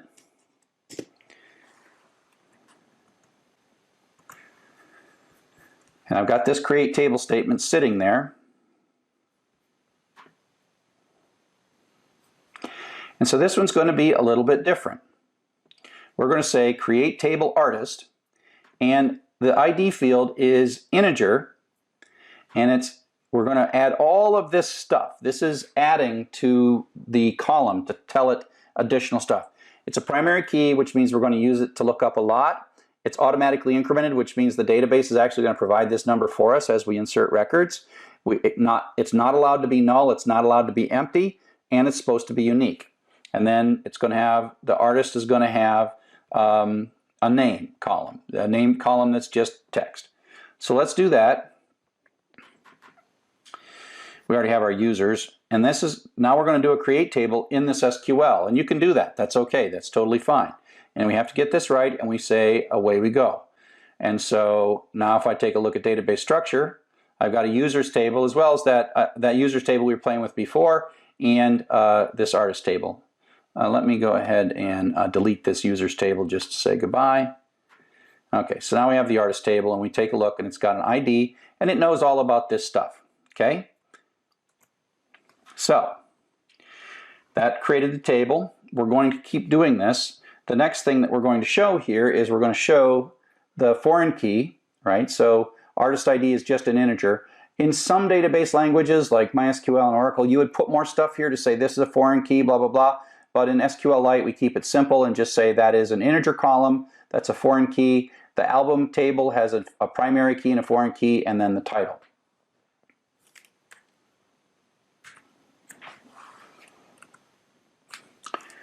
So we'll go back and we'll grab that text out of my little page, this create table, go back to execute SQL, and then run that. And we'll continue. The genre table has an ID on it, and primary key order. You'll just copy and paste these. That whole thing, you do that over and over and over again. So we'll go in here and run that one. And so the last one we're going to do is the track table. And the only thing that's kind of weird about the track table is it's got two foreign keys, right? It's got an album ID and a genre ID. Once you draw the picture, you just sort of literally translate these things. It's got two foreign keys and a primary key that's pretty much just like all those other primary keys. And, you know, integer counts an integer and length's an integer, all that stuff. And now we've got it. So if we take a look at our database structure, we're going to see that our album, genre, and track are all set up. And these are no columns that we just made with those create statements. Okay? So now let's insert some data. This first insert statement is kind of important to take a look at. So insert into, by the way, the keywords can be upper or lowercase, table name, columns. Now, this table has two columns. It has ID and name, but we told the database that ID was auto increment, so it's going to actually give us the number. It's going to assign the number rather than make us assign. We could make it be 1, 2, 3, but we say, hey, database, you're good at this. Why don't you make it 1, 2, 3? And so there is going to be a record that it adds Led Zeppelin. So let's take a look at that. So we'll insert Led Zeppelin. Oops. Go over to SQL, insert Led Zeppelin, and run it. So now if I look at database structure, and I look at let's look at browse data, and look at the artist database, you will see that I put Led Zeppelin in, but this ID field here was auto-incremented. And so it was put there by the database. And now when we do the next insert, which is AC/DC,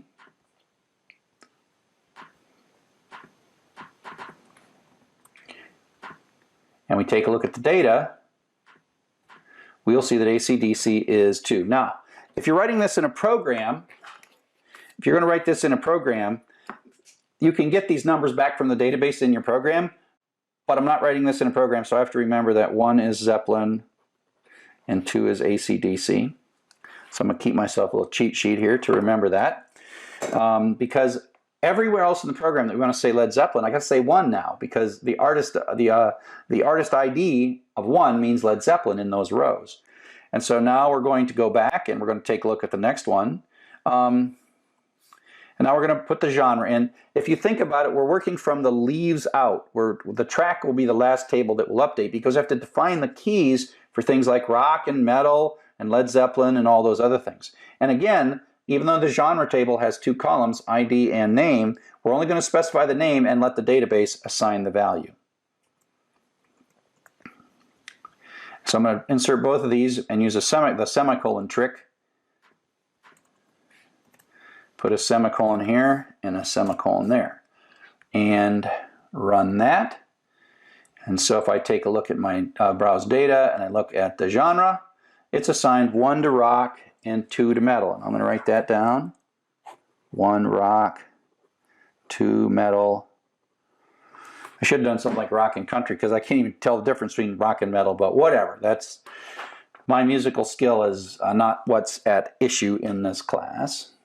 So now we're going to put an album in. The album is the first thing that has a foreign key. So if you remember the thing, the album points to artist. And so that means it has a foreign key of artist ID. And so we have to explicitly say this, because the system doesn't know which artist Who Made Who is, but we know that Who Made Who is AC/DC, and that's 2. And so we know to put artist ID in, so we'll say insert into album, title, artist ID, and so we have to know what this 2 number is. And of course, because we have our handy little cheat sheet, we can go over to execute and run that. And I'll put a semicolon there and a semicolon there and run it. And so now we have in the album field, we now have this. And so this was assigned, and so Who Made Who, you still have to write down that Who Made Who is album 1, and album 2 is Led Zeppelin 4. That makes it even more complex, because the name of the album is a Roman numeral 4. I'm sure I can figure that out. Okay, so the next thing that we're going to do is we're going to insert the track record. Now, if you think about the track record, the track has 2 foreign keys, and it's got a lot of stuff. It's got the title, it's got the rating, length, count, but then we got the 2 foreign keys. And so we have to know these numbers. So this 2-1, this 2-1, this 1-2 is the genre. We're specifying the genre and the album that this track is from by those numbers. Now, again, we have to use this cheat sheet, but if this was a program, the program would know that 1 was Zeppelin and or 1 was Who Made Who and 2 was Led Zeppelin 4. And so that the programs, this kind of stuff is easier for the program to understand than for us to keep track of and understand. But just so we can get through these few records, and that's why I rely so heavily on my cheat sheet. So here we are with all these numbers. The foreign keys are the tricky part here. Everything else is really quite straightforward. So now I'm going to insert 4 records into my track table.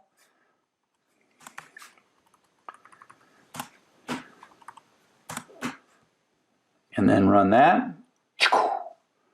Okay, so if I browse data and I look at my track table, this column here, this ID, that's the primary key of the track table, and then here are the 2 foreign keys. Now the interesting thing is now there is replication in these columns, but the numbers are what's being replicated, and that's okay. We went a long time just not to put Led Zeppelin 4 in twice. We could have made this a string, but by making this an integer, it saves tons of storage and makes it super fast. That turns out to be one of the key things that makes databases super fast, is using these integers. So we take a look at all this stuff. We see that in a sense, by using these little numbers, we are pointing to rows in other tables. The foreign keys are always pointing. They always point to their ID. So these foreign keys are out here. This is the primary key up here. And they always point to. So now that we've carefully constructed our relationships in the tables, we need to reconstruct the data to show our users. And you can kind of see how you would go pull this stuff together, but there's a wonderful capability in relational databases called join that brings this all back together.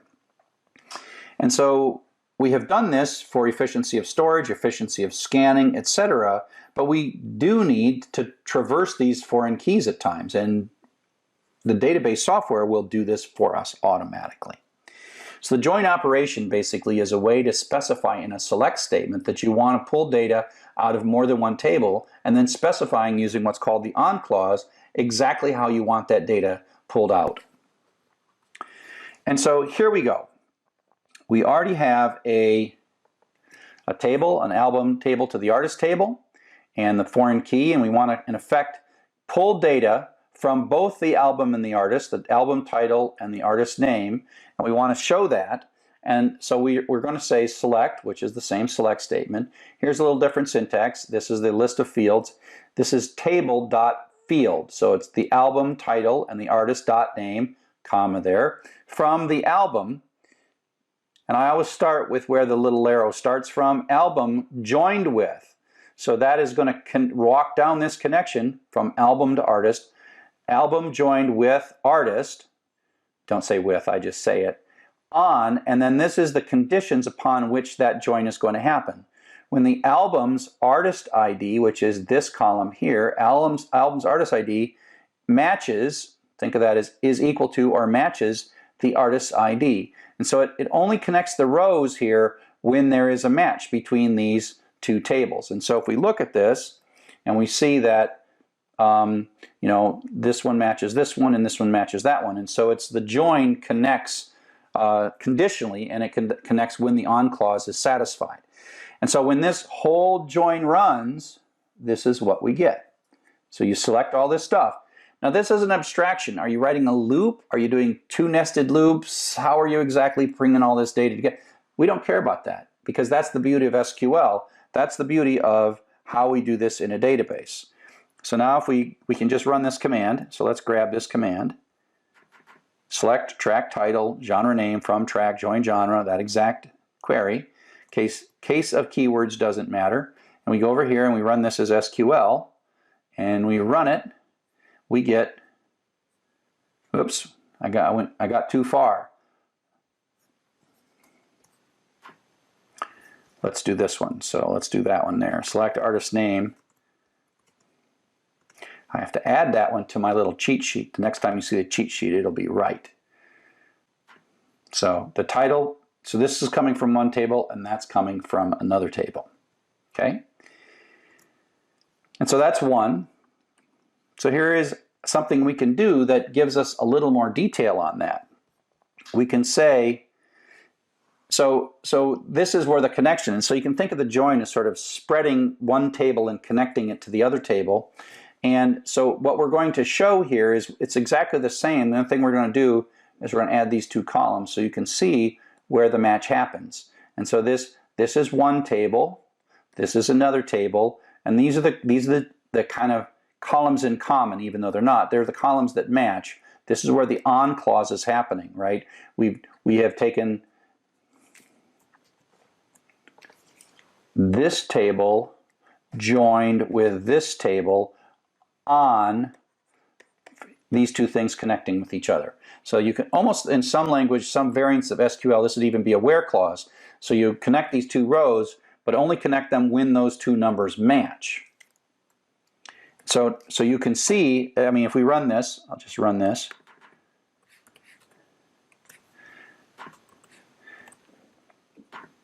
And again, you just see this is where it connects, okay? Now, interestingly, we can see what happens and what the purpose of the on clause is if we omit it. So this is exactly the same as that previous query, except there's no on clause. So it's select all four of those fields from the track joined with the genre. So it's basically taken the track table and the genre with a join, but no on clause. So it's not filtering for matches. This is a match, this is a match, that's a match, that's a match. But we don't have an on clause, so the matchness doesn't matter. And so you're going to get all possible combinations. And literally, if there were, 10 on one side and 30 on the other side, you would get 300 rows in that join. So it'd be all combinations, except the on clause reduces the combinations. And you might think, whoa, this is really inefficient. And I will say that's what my first reaction was when I first saw this, but it's not inefficient. That's the beauty of abstraction. That's the beauty of SQL. You say do it, and it just figures that out. So let me grab this, and you will see that we can run this one as well. And that kind of gives you why the on clause is important, because now we have a whole bunch of these things. And the on clause just filters that out. So if we would just add the on clause back in, then that would only show the ones we showed on the previous slide. So that's why the on clause is important. The join is like all possible combinations of all pairs of rows between these two tables. On is, oh, but only where these two things match. Now you might think that it's inefficient, but the on clause turns out to be the way it becomes efficient.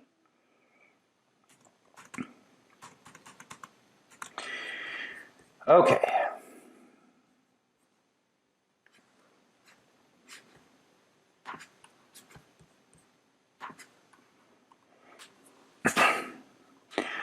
So now we're going to do the same thing where we're just going to take the track title and the genre and going to connect that together. So we select this. We need to join from one table, join to the genre table with an on clause. And so we're going to make those connections. And the only thing we're going to look at is the title and the genre name.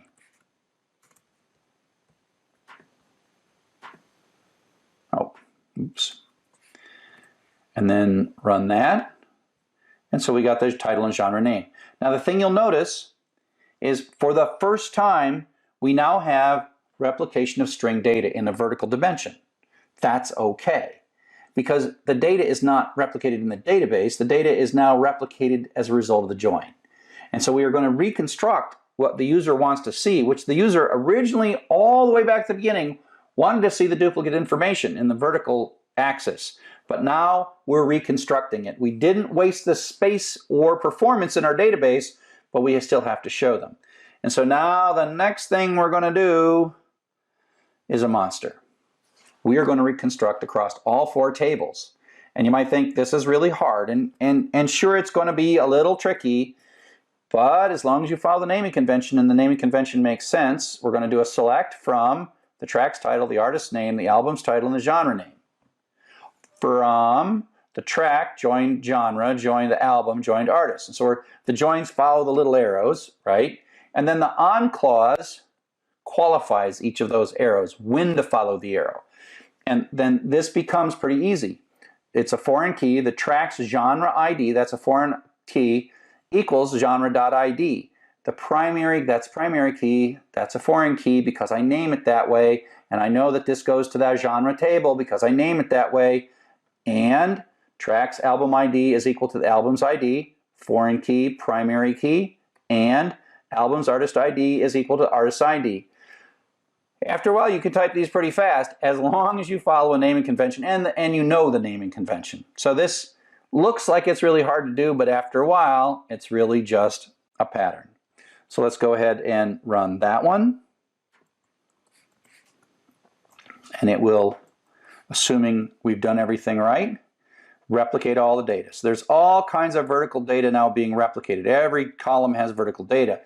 Again, it's not in the database. The select and the join are reconstructing vertical data as it needs to be shown to the user. And so, if you've been following along, probably a couple hours later now, we started with a picture that was our mock-up of what we wanted our user interface to look like. And it had vertical stuff. And we're like, oh, we can't put that in a database model. And then we carefully built a database model that didn't have the data. And then we're like, we got to reconstruct it. So we used join to reconstruct it. And so after all that, we went here with a clean little model with 4 tables all beautifully connected together. And then we had to join it all back together. So join reconstructs it. And again, the key is the storage is efficient, the scanning is efficient, and we still use the join to produce the output that we ultimately want with all the sort of vertical vertical replication that our users really want to see. So there's one more kind of relationship. That was called a one-to-many relationship. That was actually 3 one-to-many relationships. And the other major relationship is what's called a many-to-many relationship.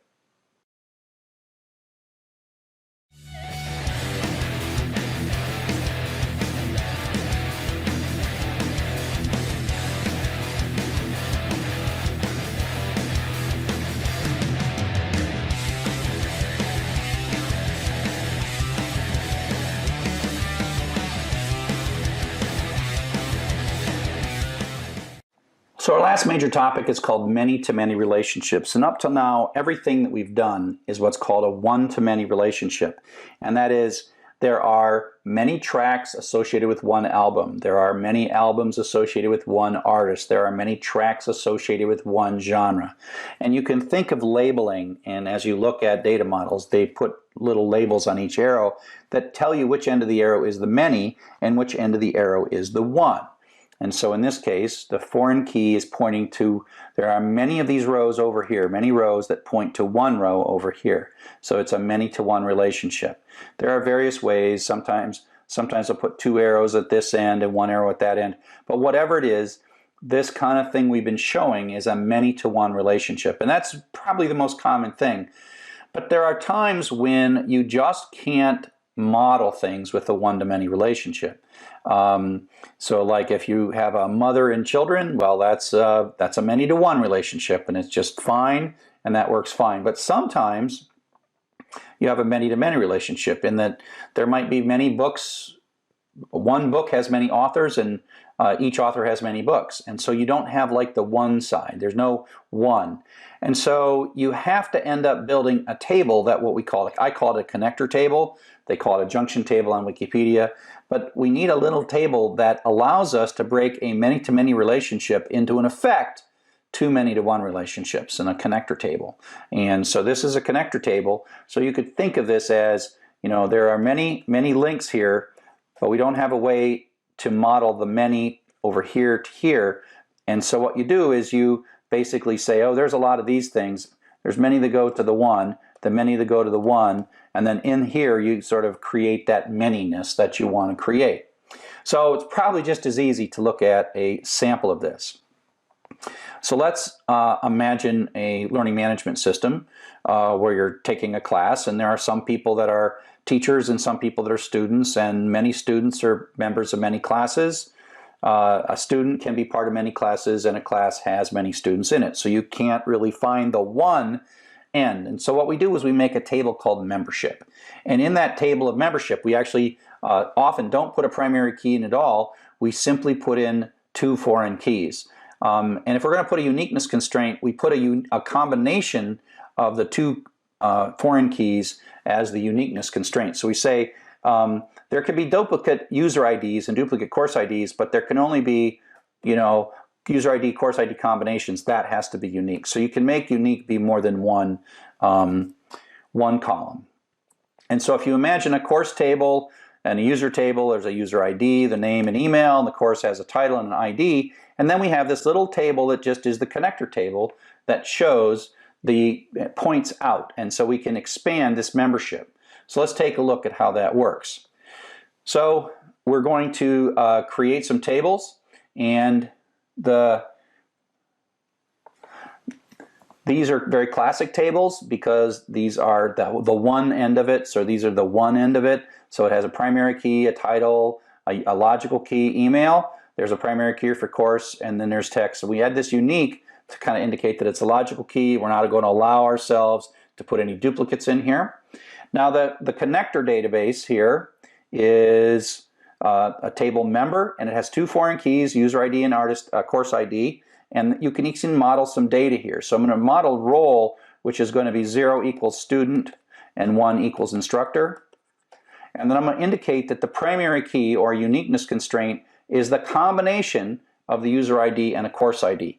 Now when we say the primary key, it both limits our ability to insert duplicates, but it also allows the database to optimize its scanning because it knows that that combination is always unique, and so it can organize its disk structure and storage structure to understand how to look things up more efficiently, knowing that once it's found a user ID, course ID combination, it doesn't have to look any farther because they're unique. And so all of these contracts that we add speed things up, save storage, and makes things more efficient, but in ways we don't always know exactly how they happened. And so let's go ahead and make these. Let's go ahead and make these guys. I think I will start with a new database. I'm going to call it LMS for Learning Management System. No, I don't really want to do that one. And so I'm going to not create the table. I'm going to do everything in SQL. And so let me see if it's in my cheat sheet. Nope, that's not in my cheat sheet. So I'll have to fix the cheat sheet again for you. By the time you see the cheat sheet, all these things will be in there. So I'm going to go in here and I'm going to grab create table user. Actually, I'm going to grab them all. Watch this. Grab them all. Highlight all these. Go over to SQLite browser. Blast them all in. And then I'm going to put a semicolon at the end of each one of the statements. And I'm going to run them. So does it look good? Yep. So I got a course, I got membership, 2 foreign keys, and I got user. So that all looks good. Okay, so now we're going to have to insert some data in. And we're going to insert from the outside in. And so we're going to just put the name and email. The ID will be automatically assigned for the users. And we're going to do the same thing. And the ID and the courses will be automatically assigned. So let me just grab all this stuff. Go into SQL. That has the semicolons at the end already for me. Thank you very much. Now I'm going to run it. And if I take a look at my data, now I've got primary keys for the courses. And I've got primary keys for the users, and I've got nothing in the membership table. And I of course have to remember what these values are, because Jane is 1 and Ed is 2 and Sue is 3, right? And Python is 1, SQL is 2, is 3. And so when I go into membership, I've got 2 foreign keys here and a role, and they just have to be for the course person combination. And so it's a little tricky to figure all this stuff out. But again, these are just numbers, and if you look at these numbers, user ID, course ID, role, well, user ID 1 is in course 1, user ID is in course as the teacher, user ID 2 is in course 1 as the student, etc., etc., etc. So I'm making these connections by just putting these little numbers in, and once again, conveniently, I have all my semicolons perfectly in place. So I go to SQL, and then I run that, and then I take and I look at my membership data, and there it is. So 2 foreign keys and a bit of data modeled at the connection. That's the way we say that. The role is modeled at the connection. So now we build all this stuff up, we can write some queries that take a look at this. And so what we're going to do is we're going to look at who's in what course and what role are they, and we're going to sort this in a nice way. So let's just take a quick look at the code we're writing. We're going to do a select from 3 tables, the username, the member role, the course title. So in effect, we're not showing any of the foreign keys or the primary keys. We're going to go from the user table, join to the member table, join to the course table. This is pretty easy to write. You know there are 3 tables you want to go across. The on clause is also very easy to write, right? The on clause models each of these connections, where the member's user ID is equal to the user's ID, and where the member's course ID is equal to the course ID. So we're going to concatenate all 3 of these tables together, but we're going to only keep rows where it matters. Now that this role doesn't participate, but we're going to print that out. And we're going to order it by the course title first, and then the member role second, and the name third. And so let's run that.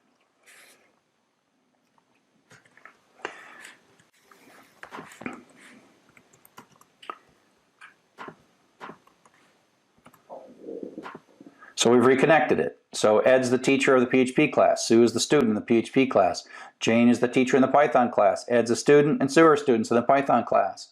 Ed's the teacher in the SQL class, and Jane is the student in the SQL class. And so we have many people there are many students in many classes there, and so we have modeled that, but we model that with this sort of table. And if you look at a piece of software that I've written called Sugi, which is a standalone learning management system that's built with learning tools, you will see in anything we're in membership where we have a user table, we have a context which is also the course table, and then we have a membership table. And you look, here's these foreign keys. It's kind of like that's the many side, that's the one side, many to one, and so this is now in effect a many to many between these two, but then it's modeled as a series of many to one relationships. And you see this all the time in all kinds of things where membership or other kinds of things are necessary, many to one, or many to many. So, with all that, there's so much to learn. It's both easy and complex at the same time. It's easy when someone shows you how to do it, but at some point you will learn how to build database models and you realize, oh, it wasn't so bad. It takes a while to get used to them. This really just is a quick walk. But the bottom line is what we just did seems like it was, wow, that's nice. Do you really have to do that? And the answer is, if you're going to scale at all, you absolutely have to, because you simply can't read and write data sequentially. You can't read through, update one little piece of data in a file by reading all the way through and then writing a new copy of the file. That could take seconds. And in a system like an online system, you get 1/100th of a second to do something like that. And the databases make it so that happens in 1,000th of a second. So you simply have to take advantage of this. You just can't, if you're going to modify data, you can read data from flat files, but even if you're going to read a lot of data, if it's big, it slows down terribly. So it might seem like there's a trade-off that you could debate whether this is worth it, but if you're going to deal with a lot of data, you've got no choice. It's really not as much a trade-off as you think. So this has been a quick romp through databases. We talked a little bit about indexes. There are constraints. We talked a little bit the not null stuff. We've talked about that. Uniqueness, that's a constraint. Another whole area is what's called transactions, and that's the locking of little areas, so you can read an area, then lock it, and then update it to make sure no one else reads it. And so they make sure they either get the version before you looked at it, or before you change it, or after you change it. And so that's how you make sure that you can't do things having to do with bank account balances and get yourself in trouble. So these are a lot of SQL. It's really fascinating. SQL is a fascinating thing to use and learn and performance tune and enjoy. So relational databases are cool. This gets us started. The big thing is don't allow replication vertically of string data. Pull that out into a separate table, establish a primary key, and then have foreign keys that point to that primary key. It is not just how much data you store. It's sort of a compression way. It's a way of compressing data. You might think strings take no data, but they do. Numbers take a lot less data. And it's both how much data that's stored, but also how much data has to be scanned. And that way joins work. That's part of the magic of why Oracle's such a successful company. It's a bit of art form, and it's something that you can work your whole life and always get better at.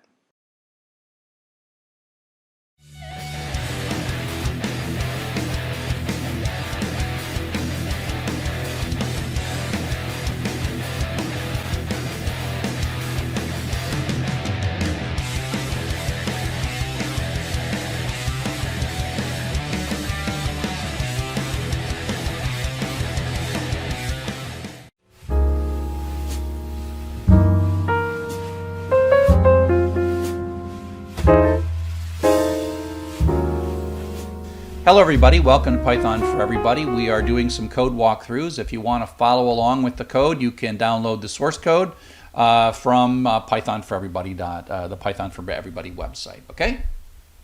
So the code we're playing with today is twfriends.py, and this is a step beyond the simple TW spider. It is a restartable spider, but we're going to data model things a little bit differently. We're going to have two tables, and we're going to have a many-to-many relationship, except that it's sort of a many-to-many relationship between the same table, which is okay. Friends is Twitter friends are a directional relationship, and so we start out here in twfriends.py. Remember that the file hidden.py, I'll show it to you, but I'm not going to open it because I've got my keys and secrets in it. So this hidden.py file, you got to edit that, and you got to go to apps.twitter.com and get your keys and put them in there. Otherwise, these things won't work. But if you have Twitter and you set your API keys up and you put them in hidden.py, then all these things will work. It's kind of fun, actually, and impressive. Not hard to do, actually. So the Twitter URL, that's my library that reads hidden.py and augments the URL and does all the OAuth stuff. JSON and SSL because because Python doesn't accept any certificates, even if they're good certificates, so we kind of crush that. Here's our friends list that we're going to hit. We're going to make a database, friends.sqlite. Now here we're doing create table if not exists. So what this really is saying is I want this to be a restartable process and I don't want to lose the data. We're starting out, we do not have SQLite, any SQLite files, and so this is going to create the database and create these tables, but the second time we run it, we're not going to recreate the tables. We're going to be able to restart this because we're going to run out of rate limit before we finish this, but so we just have to wait however long the rate limit takes to reset, and we'll watch the rate limit go down.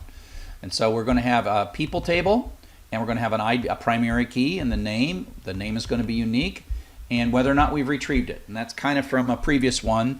But then there's the who follows who, the from ID to ID. And so this is a direction, and we're going to put a uniqueness constraint in, just like we do in many-to-manys, that basically says the combination of from ID and to ID has got to be unique. We don't allow ourselves to put duplicates of the combination. So from ID can be 1 in many records, and to ID can be 1 in many records, but 1 is only allowed once. And this is the CRUD we have to do to convince Python to accept the Twitter certificate. And so this is similar to some of the other stuff that we've done. We're going to enter a Twitter account or quit. And if we hit enter by itself, then we will actually go and retrieve a record that was not yet retrieved. And now we're actually pulling out two values, ID and name.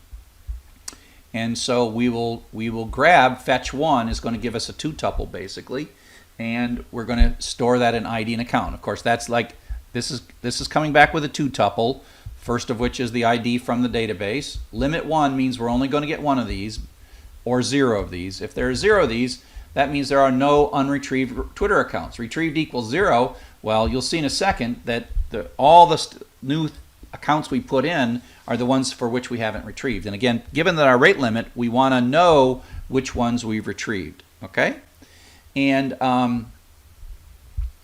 so what we're going to do next is we're going to check to see if the person that we just checked, which means the length of the account is greater that we just were entered, we're going to check to see if they're already there.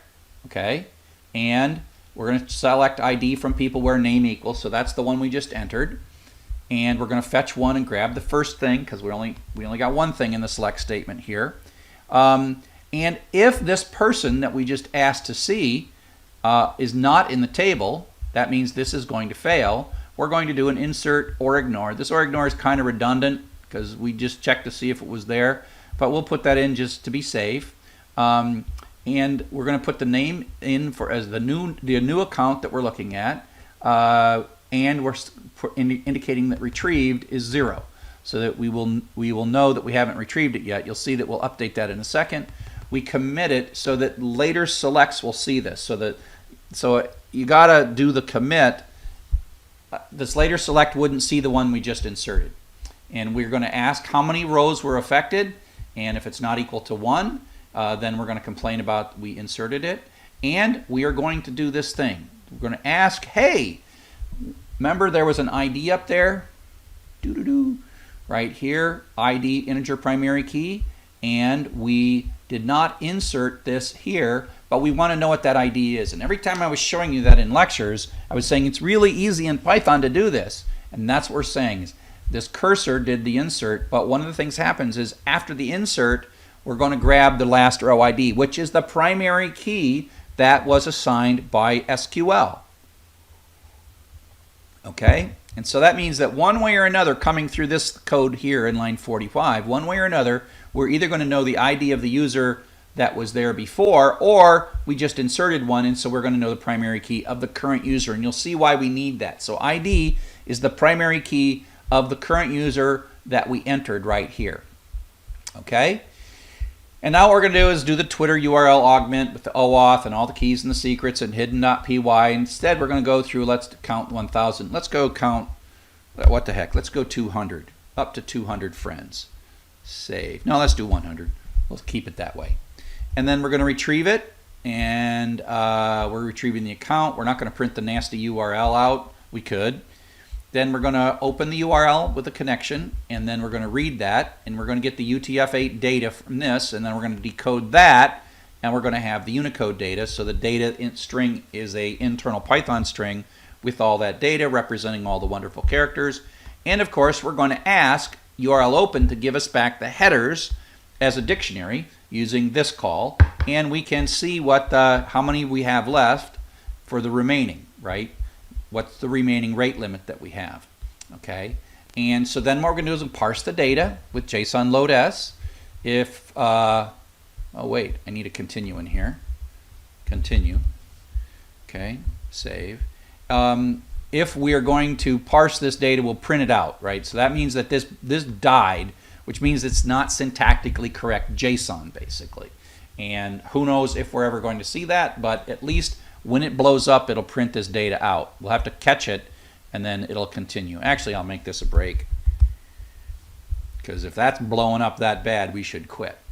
Now, I don't yet know what happens when this rate limit says you can't have it. And so, but I do know that I expect when it's successful that there will be a key of users in this outer dictionary that we're going to get. And if this outer dictionary that if users is not in the parsed dictionary, then I'm going to dump out this data so that at least I can debug what happens when I've got some broken JSON. So the difference between this code is going to fail when the JSON is syntactically bad, meaning a curly brace isn't right or whatever. This code will trigger when I get good JSON, but I don't have a user's key in it. Okay?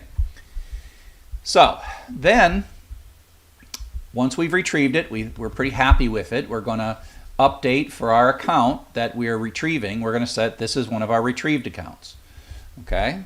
And then what we're going to do is write a loop that goes through all the friends of this particular user that we're asking and gets their screen name, prints it out, and then we're going to check to see if this one is already in our people database, because this is a spider. We're grabbing accounts, and so we'll do a friend ID and do a fetch one, grab the Sub-Zero thing, and if that works, if this person's not in there, this fetch one is going to blow up, which means we're going to drop down to the accept code. But if it does work, we have friend ID is the, that they're there and they're already in our database, right? They just weren't retrieved. Okay, and so now if the friend ID wasn't there, we're going to do an insert into setting retrieve to 0, and then we're going to commit, right? Now, remember, row count is how many rows were affected by this last transaction, cur.row count, and we're going to die if that insert doesn't work. This is unlikely, unless somehow we've ran out of disk drive or something. And we're going to grab the friend ID as the key, the last row that was inserted. We're only going to insert one row, so it's basically the primary key of the row that we just inserted. So if you look at this code right here, it comes out the bottom one way or another with friend ID successful, right? Friend ID is either they're already in our database or they're not. And if we insert them, then we have it. And so now, this count new and count old is just so I can print out a nice printout. Now we are going to insert into the friend table, which is called the follows table in this case, from ID and to ID. Those are the two outward pointing foreign keys. And we have the ID of the account that we are retrieving the friends of, and then this particular friend. And so we're inserting the connection from this person to that person. And then we commit it. We want to commit these again so that later selects, when the loop goes back up, later selects get all of that data that's going on. Okay, so we do want to commit from time to time, and then we close the cursor at the very end. Okay, so let's run this and see what happens. Okay, so Python twfriends.py. Oh, of course, I am a refugee from Python 2, so I always forget to type Python 3. Okay, so we're going to start. If we take a look right now, I'm going to start another tab over here, and ls-l star SQLite. Now that SQLite file is there. right? And it's actually made the tables. If you go up here, it ran all this stuff. Create the tables, yada yada, and we're sitting right here at this line. As a matter of fact, I think without causing too much trouble, I can open that database and get into this database right here, and there is no data in the follows table, and there is no data in the people table. It's completely empty, okay? So we're waiting for the first one, and I'll go with mine, Dr. Chuck. So it's retrieving the 100 friends, and they all were brand new. They're all inserted, right? And so now if I hit refresh, we will see that Dr. Chuck is retrieved. Who follows? So these are all the people I follow. So one follows two. So if we look at here, we see that Dr. Chuck follows Stephanie Teasley. Because we grabbed the followers of Dr. Chuck, you know, we're going to have a record in all of the follows for all the ones that I did, right? So these are all the people I followed, and we put them in. Okay? So we can go back, and we can, let's see, grab somebody. Let's go grab Stephanie Teasley. And let's pull out her friends. So we grabbed 100 of her folks. I got 14 left. That's my X rate limit. So I did Stephanie Teasley. So let's go back here. So you'll notice there's 101. There's probably going to be, 182. That's interesting. So we've retrieved Dr. Chuck and Stephanie Teasley. And let's go take a look in the friends table, the follows table. Okay. So we have all the people I follow, now all the people Stephanie follows. Okay, so there we go. So let's go ahead and do somebody else. Let's see, I think we both follow Tim McKay. Where's Tim McKay?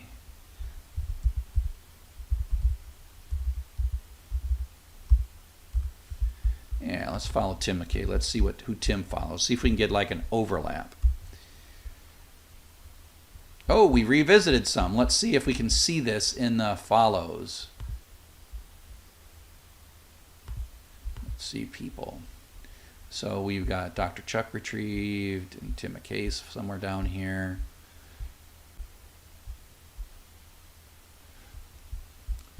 Yeah, it might take us a while before we get any really good overlaps. Let's see. Let's do a database call. Let's do a database SQL.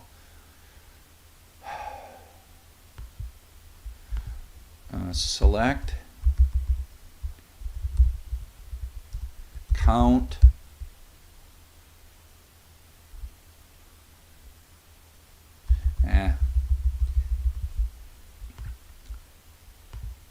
Okay, so let's just run this some more. It's clearly working. Now, one thing I can do here is I can hit enter and it will just pick one randomly. So it grabbed Live EDU TV, and now I can, and let's see how many I got left. We got 12 left, and now I can hit enter again and it picks another one. That was the next one. I was kind of picking them in order. Is it picking them in order? Let's go to people. Yeah, it's picking these. So it's gonna, we can see that it's gonna just do the first unretrieved person, who's Nancy. Let's let it retrieve Nancy. So it grabbed Nancy, new. So we're finding some, and this table's getting really big. And so if we look at the people table, we now have 455 people, and we have 467 following records. And so there we go. Oops. Hit enter, it does another one. And away we go. So you get the idea. I can type quit to finish. And just to give you a little interesting bit of code to show you how to do selects, I'm going to do this TW join. Now you'll notice that we're not talking. Oh, let's show you one thing. ls-l friends star SQLite.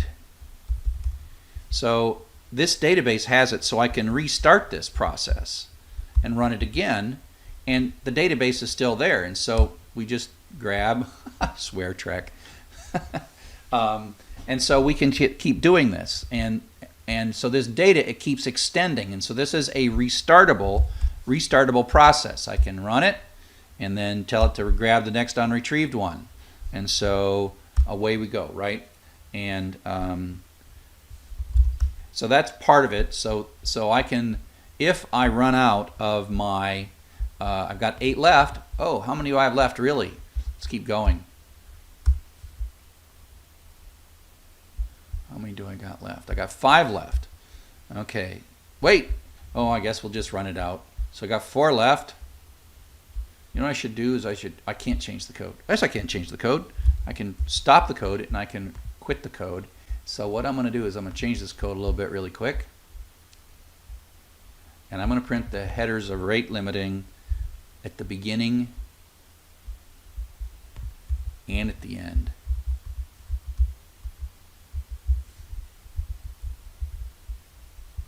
So now I can run it again. I changed the code. Hopefully I didn't make a Python error. Tell it to go get another one and a Navarro. And so I got 3 left.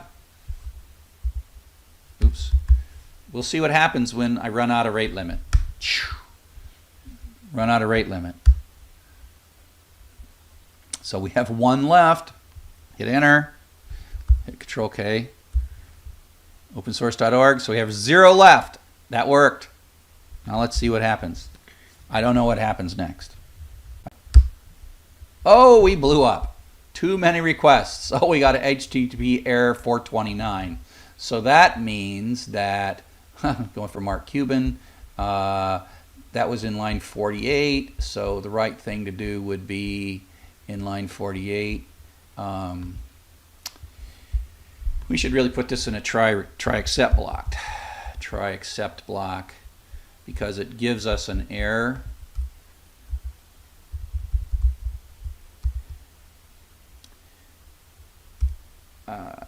Print, oh fiddlesticks. How do I print the exception message? I always am forgetting. Print failed to retrieve. Okay, so we'll put that in. Now if I run it,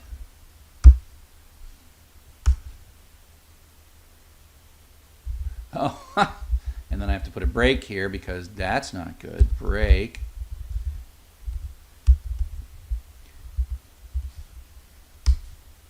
Failed to retrieve. Now I got to figure out. Oh, I never know how to print out the error message. Yeah. So I have to. I never see. That's the weird thing about stuff, is that I don't ever remember enough.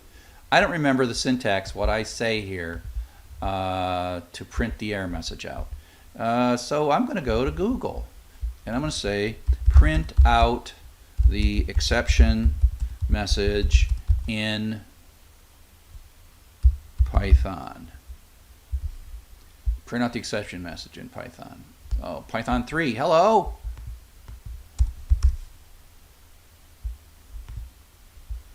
Okay, so let's go find it here in the documentation. Accept. Is this it? Is this what I say?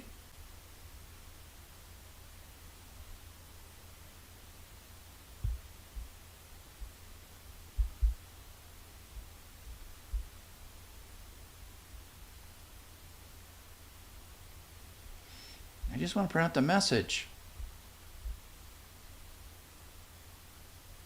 Ah, that's it. Accept. Let's try this.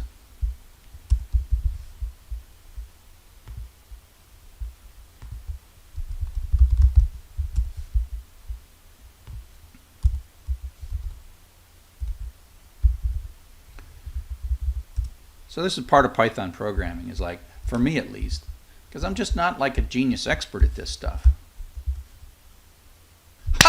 Ha! This is one thing I like about Python, is you can guess stuff, and sometimes you guess right. So there we go. We got the error, we got the nice little error message, and we see error 429, too many requests.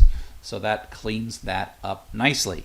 So we have run out of requests, and on that, it is a good time to say thanks for listening, and I hope that you found this valuable.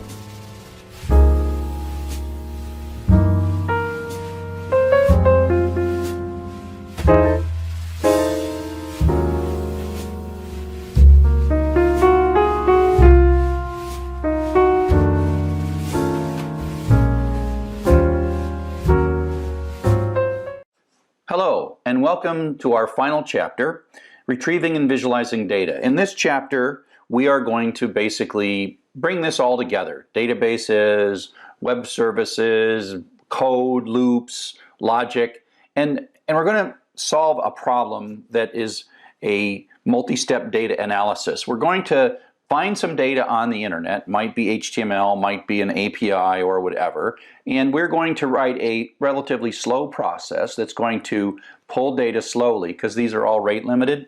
This is a slow and restartable process.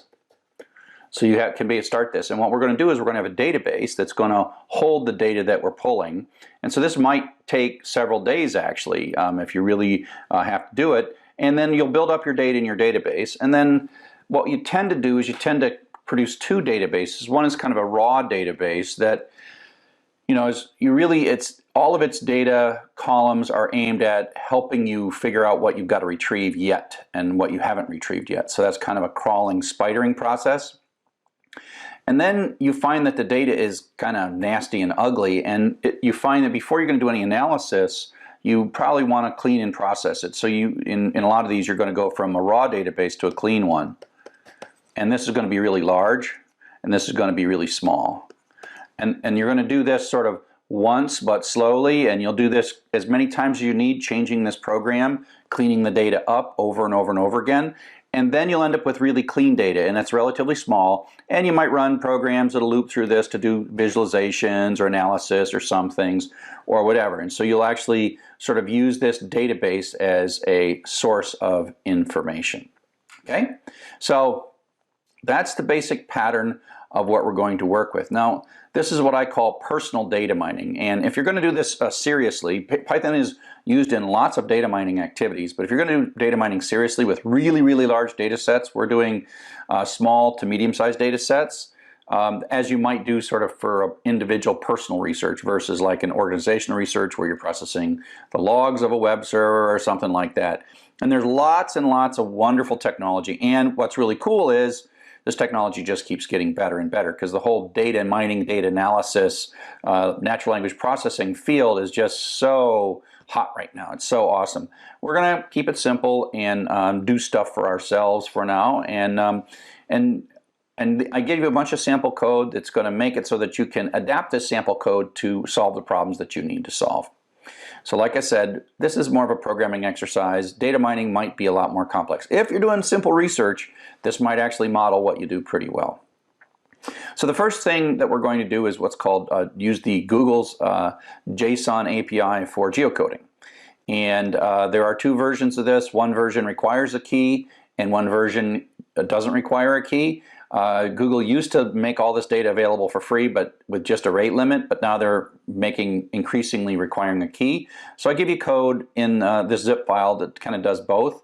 If you really want to do something in production of taking user entered places and names and getting precise latitude, longitude coordinates, so you can produce a nice little Google map like this. Since Google has made a rate limited API, I've actually pre-spidered a copy of the Google data, and I have my own sort of fake Google API, and so you can do your assignments and test all your code using my fake API, which has no rate limits and has no problems, but it's only a limited set of the data. And so this is the basic process, and it's one of those things that it follows that basic personal data modeling, personal data mining pattern.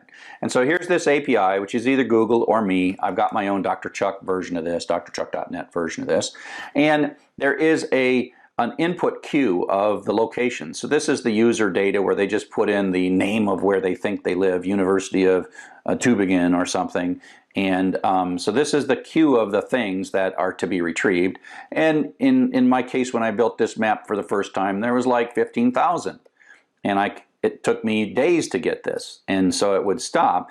And so what I would do is I would, read the first one into this geoload.py, check to see if I already had it in my database. If I didn't already have a database, I would go into the API, I'd pull the data down, and I would put it in the database. And then I would go to the next one, the next one, the next one. And so, I might get 1,000 in my database, and then it blows up, or I'm told I can't go any further. So I wait 24 hours, I start it up, and it reads the first 1,000 and says, oh, they're all in the database already, and then it starts at 1,001. and then it adds that and adds that, and then until it stops. And so it took me several days of processing to get this data right. Now, I didn't have a separate cleaning process because this data is pretty simple. I was pulling out the JSON, the latitude and longitude, etc. And so I didn't have to do two separate processes to clean this data up. It was clean enough right as I pulled it. Because I was talking to an API. If you're talking to the HTML, sometimes it gets nasty and ugly. And so then I wrote this program that just reads through it. It just does a select and reads through the stuff, and it prints out some summary information and tells you what to do. It also prints out, and you'll see this pattern, because I'm visualizing using browsers, HTML, and this happens to be using the Google Maps API. And putting all the data in a little JavaScript file. So these end up being assignment statements in JavaScript. You can take a look at that file. And all the data shows up as assignment statements in the JavaScript. And then when this HTML loads, it reads this file and puts up all those pins, as long as you have access to the in-browser JavaScript API. So the next thing we're going to talk about is PageRank, which is spidering now HTML. We talked a lot about this. Spider HTML, get some links. And so up next, we're going to actually build a real database, full-featured search engine using PageRank.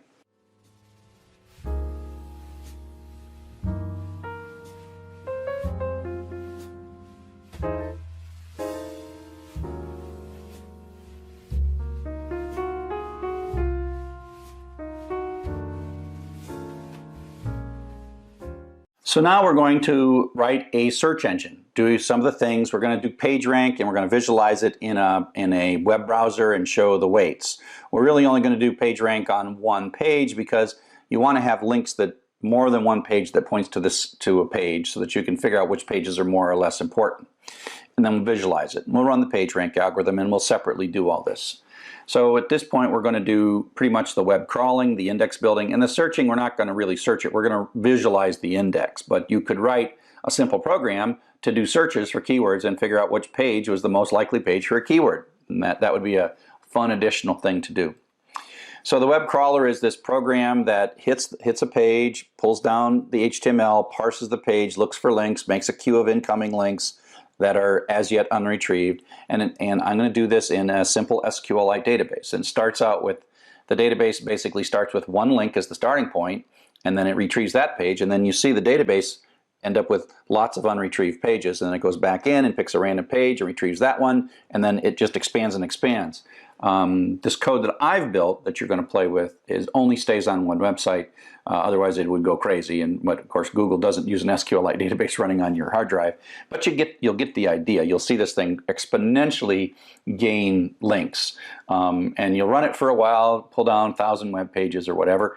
But of course, make sure that you don't violate any terms and conditions. And again, I've got some data sources that you can use, and they're not rate limited, but you can also use things like Wikipedia, which I think they sort of discourage you, or drchuck.com, which has no rate limit, or who knows what, right? So just be careful. Don't do this on Facebook, and don't do it on Google. Don't get yourself in trouble. And if you're using, a internet connection where you're paying for bandwidth, be careful. So this is the idea of the web crawler, and this isn't my picture. This is the classic picture of a web crawler. Read a page, parse it, take all the URLs and stick them in a queue, grab again and again. So for us, the scheduler is going to do it as long as you'd say, oh, do 100 pages, or it runs until it blows up. I mean, and again, these processes that have the network in the loop, it's really important that they behave well when they blow up. And that's why databases are so useful, because you can be writing along to the database and some random thing happens and blows your data up, and you start over. So you're reading these things, you're storing each page, building up your storage, etc., etc. So you just keep on doing that. And with this program, you'll be able to retrieve some stuff, then run the PageRank, then you can retrieve them more, and then you can run some more PageRank, and you can kind of see how Google sort of evolves its index over time. Of course, we're so much simpler. And like I said, be careful when you crawl. You're going to run a crawler that just goes as fast as it can. But Google doesn't do that. It's careful not to overwhelm any websites. It's trying to be smart about the use of your bandwidth on your website. There is a file. Our code won't bother looking at this. But there's a file called robots.txt that real web crawlers look at, and it gives a list of the things you are allowed to look at and not allowed to look at. And so if you go to Google and you see a search that says, we are not allowed to show you the summary text of this page because of the robots.txt, it's there, and you can go and you can actually see a robots.txt. Like on, just go to any website, it's at the top root, blah, blah, blah, blah, blah, /robots.txt. It's not a path, it's not slash this, slash that, slash something else robots. It's at the very, very top of a website. The index building uses the PageRank algorithm, and the whole goal of the PageRank algorithm is to figure out which pages have the best links. So having the most links is really easy. You can just say how many links go to this. But the problem is you got to figure out the value of those links. And then you have to, how do you figure the value of those links? By looking at how many good links come to it.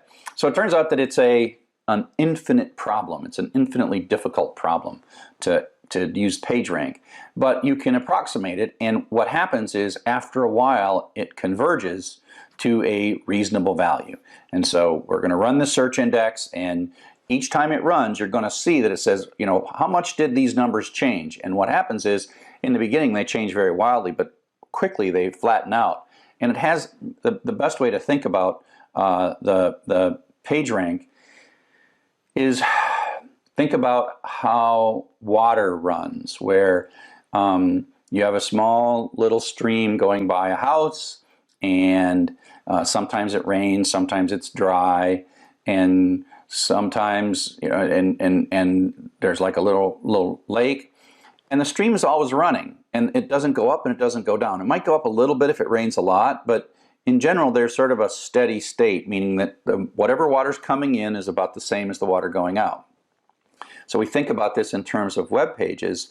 The value of the links coming in is roughly the same as the value of links going out. So when that starts to balance the in and the out value from each of the nodes, then you've got pretty stable. And so what Google does is they have a really relatively stable assessment of goodness and value of pages, and they use that to compute PageRank, and then they throw a few more pages in, and it kind of has to adjust for a while, but it reconverges. And so this is a calculation that generally converges, and it doesn't vary wildly. And that's why Google's pretty good at kind of arriving at the true value of something. So let's take a look at what we're going to do in this application.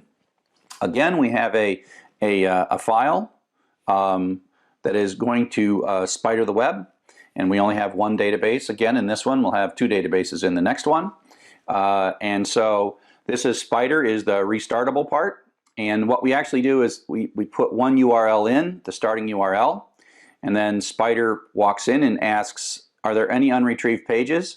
And it does that randomly. It sort of picks among the unretrieved pages and says, okay, great, I'll go retrieve that page. And then I'll parse that page, and then I'll put in a bunch of new unretrieved pages, okay, as well as the text of that page, and then a bunch of unretrieved pages. And then it'll go back up and it'll say, oh, give me one of the randomly non-retrieved pages, and it'll grab a next page and pull that page down and then add to it. And so this is like, there's a page and then a to-do list.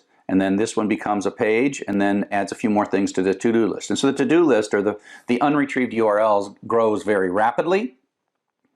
And the retrieved ones grow sort of as you retrieve them one at a time. But you've always got this long list. If you have a really short site that only has like 2 links, if you start at drchuck.com/page1.htm, it'll go to page 2 and then go back to page 1 and it'll be out of things. It'll have retrieved all of the pages. And so if you have a website that has no external links or has very few pages and they point to each other, this will run out of things to do. But if you go to a page like my blog or the code that the sample stuff that I have up for you to spider for testing on drchuck.net, it'll run for a very long time, and you'll have far more pages to retrieve than pages that you retrieve. But that's okay. At some point, you can stop this. Maybe it stops because you ran out of bandwidth, or maybe your computer went down, or who knows what, right? But it's okay. This is a restartable process because it always has some pages that are retrieved and some unretrieved pages. You start it back up, it picks randomly from the unretrieved pages. Your database is the sort of persistent state of your spider rather than a bunch of dictionaries or lists inside the Python, which go away when the program dies. And so at some point you have, let's just say, a few hundred pages in here and a few thousand unretrieved pages. You can run the PageRank algorithm. And what the PageRank algorithm does is it loops through all the pages and figure out which pages are linked to which pages, and then reads the numbers and then updates the numbers, and then does that some number of times. And so this is where the numbers, all the pages sort of start out with goodness of 1. I think this printout is showing that goodness of 1, and then it changes, and then the goodness goes to some of the goodness goes up to 2, some of the goes to 7, and whatever. But then it does this over and over, and then it uses these numbers, and then they change again. And so there's a number of time steps that this PageRank runs, and you will see as the PageRank runs, when I show you the code, you'll see the average sort of change in these numbers across all these things, and you'll see that the average goes down very rapidly as you get through. And so usually with a few hundred or even thousand pages, like 100 plus times running this algorithm, and these numbers have converged. And that's when you sort of can begin to trust the numbers.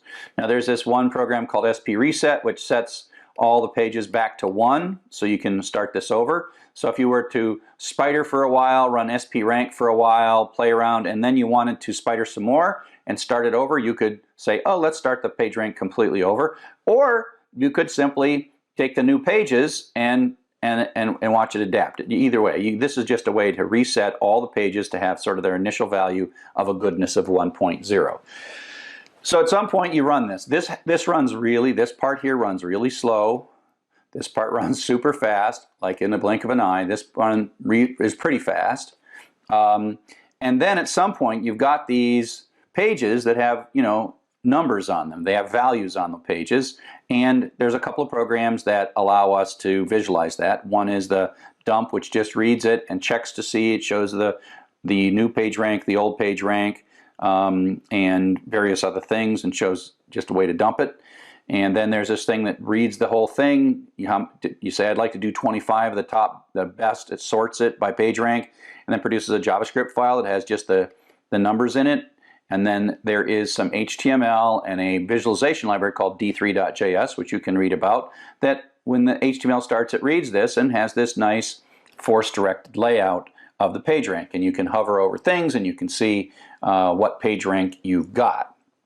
And so that is the PageRank algorithm that we're going to do. And up next we'll do the largest and most complex of these things, and that is the email. We're going to spider some email, which is about 1 gigabyte of data. Okay?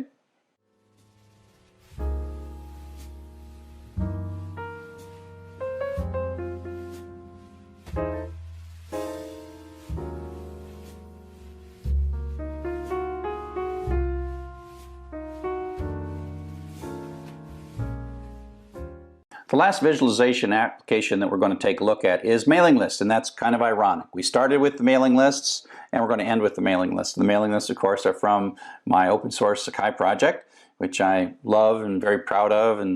And so what we're going to do is we're going to crawl the archive of a mailing list, and then we're going to do 2 visualizations. One is a activity visualization, and another is a word cloud. So it's probably the more important thing is when I do the demonstration of how the software works. So this is a large data set, so you got to be careful. This could spider gmain.org, which is a very free and friendly archive. This data originally came from gmain.org, but I've got a copy of it. And so gmain.org is not rate limited, but if everyone who is watching this starts spidering gmain.org at the same time, you will crash it. It just doesn't have the horsepower to give you this data as fast. And so I've got something that can give you the data super fast and has no rate limit on a really good server, and it's cached all around the world using a technology called Cloudflare. So please, please, please don't point this at gmain.org. Point this at the URL here, mbox.drchuck.net, etc., and then you can run this as fast as you like. Now, another thing to worry about is if you have a metered connection. So don't do this on a cell phone connection because you'll pay thousands of dollars perhaps. Make sure you run a no-cost connection before you start running this, because this is going to pull a lot of data down. If you just start this from scratch and you let it run, it on a super fast connection, downloading the whole thing is probably about 4 hours. On my home connection, When I had like about a 10 megabit connection, it took several days. And so just understand that in this one, it's both fun to deal with a ton of data and it's scary to deal with a ton of data. So this one is big. This one is, you'll see the process in action because it'll run for a while. The things will take a long time. So here's basically the flow of the data in this particular one. You are going to have the restartable spider that talks to the API, mbox.drchuck.net, which has a scalable copy of all this information. And again, it's going to do kind of a raw database, not a very clean database. It's sort of a mess. It's just enough columns to keep track of whether or not we've got this page or not. And so this has, the ones we've retrieved so far. And so what Gmain does is it sort of scans down to see where to retrieve next, gets that, and then starts scanning and then adding things here. So it just adds it, and then it blows up, and then it comes in again and says, okay, I'll start here, and then it starts retrieving stuff and fills this in, fills this in, fills this in. And sometimes you put like a delay in this so you don't overwhelm networks or don't overwhelm servers. But basically this is pretty much a raw retrieval of the email messages. And this file can get rather large. This is the one that's greater than a gigabyte. Now this data is actually really nasty. It's email data. The date format's changed. This is data that lasted from 2004 to like 2012 or 13. And so this data has got a lot of things wrong with it. It even has things where people's email addresses changed. And so it has this mapping file. This comes along with it. This mapping file that says, here's this one person, and here are the 6 email addresses that they used throughout the life of the project. And so there is a relatively complex, and so this part here is super slow, very slow. This part here is slow, but it'll take, like, depending on how fast your computer is, somewhere between 2 minutes and 10 minutes. This first part will take days, perhaps, depending on the speed of your network connection. And so what Gmodel does is it reads through this. It actually recreates, it wipes this out and recreates index.sqlite every time it runs, so that you can change any number of things, you can respider things, you can do whatever. And often the cleanup, this is one of those cleanup processes, and you have to tweak the cleanup process. You like look at your data like, oh, the cleanup missed something, so I got to run it again. So this produces index.sqlite every time it runs. So this is like 2 to 10 minutes. Gmodel is 2 to 10 minutes. And it like maps names, and when it's all said and done, this is a very small, highly normalized, it's a nice data model. This one here had the Content SQLite has an ugly data model. Index.SQLite has a pretty data model. It's got foreign keys, it's got all this stuff, and all those things we talked about in the database where it's efficient. And so in your mind, keep track of how fast it is to scan all the data in a database with a bad model, and then watch when you run like GBasic, which is a scanner, or GLine, which produces line data, or GWord, and watch how fast they run. They run in like a couple of seconds at the most, and this runs in 2 to 10 minutes. And the difference is that's because the data is efficiently modeled in index.SQLite. So you can take a look at that using SQLite browser and take a look at the data model, and you'll see it looks just like the stuff we talked about in the database chapter. It's got foreign keys and all those things. And so that runs, and you got this, and then we do our visualizations and our analysis from this clean version of all the data. And so GBasic just loops through and prints some stuff out. It's a great way to test things. It's a pretty easy to understand program, and you could take a look at it. GLine does some bucketing and makes some histograms to produce a line graph. And then GWord does a different histogram. It does a histogram of word frequency and then produces that as the word frequency ends up in gword.js. And then we have 2 HTML files that use the d3.js visualization to produce a line and a word chart. And so, I'll in another video I will show you how this code works, which is probably more useful than this picture. But this is a whole bunch of good stuff in this particular application, and if you really understand everything in here, you can build a pretty sophisticated data retrieval and analysis pipeline. And so that's it. I thank you for watching all these lectures, and look forward to seeing you on the net.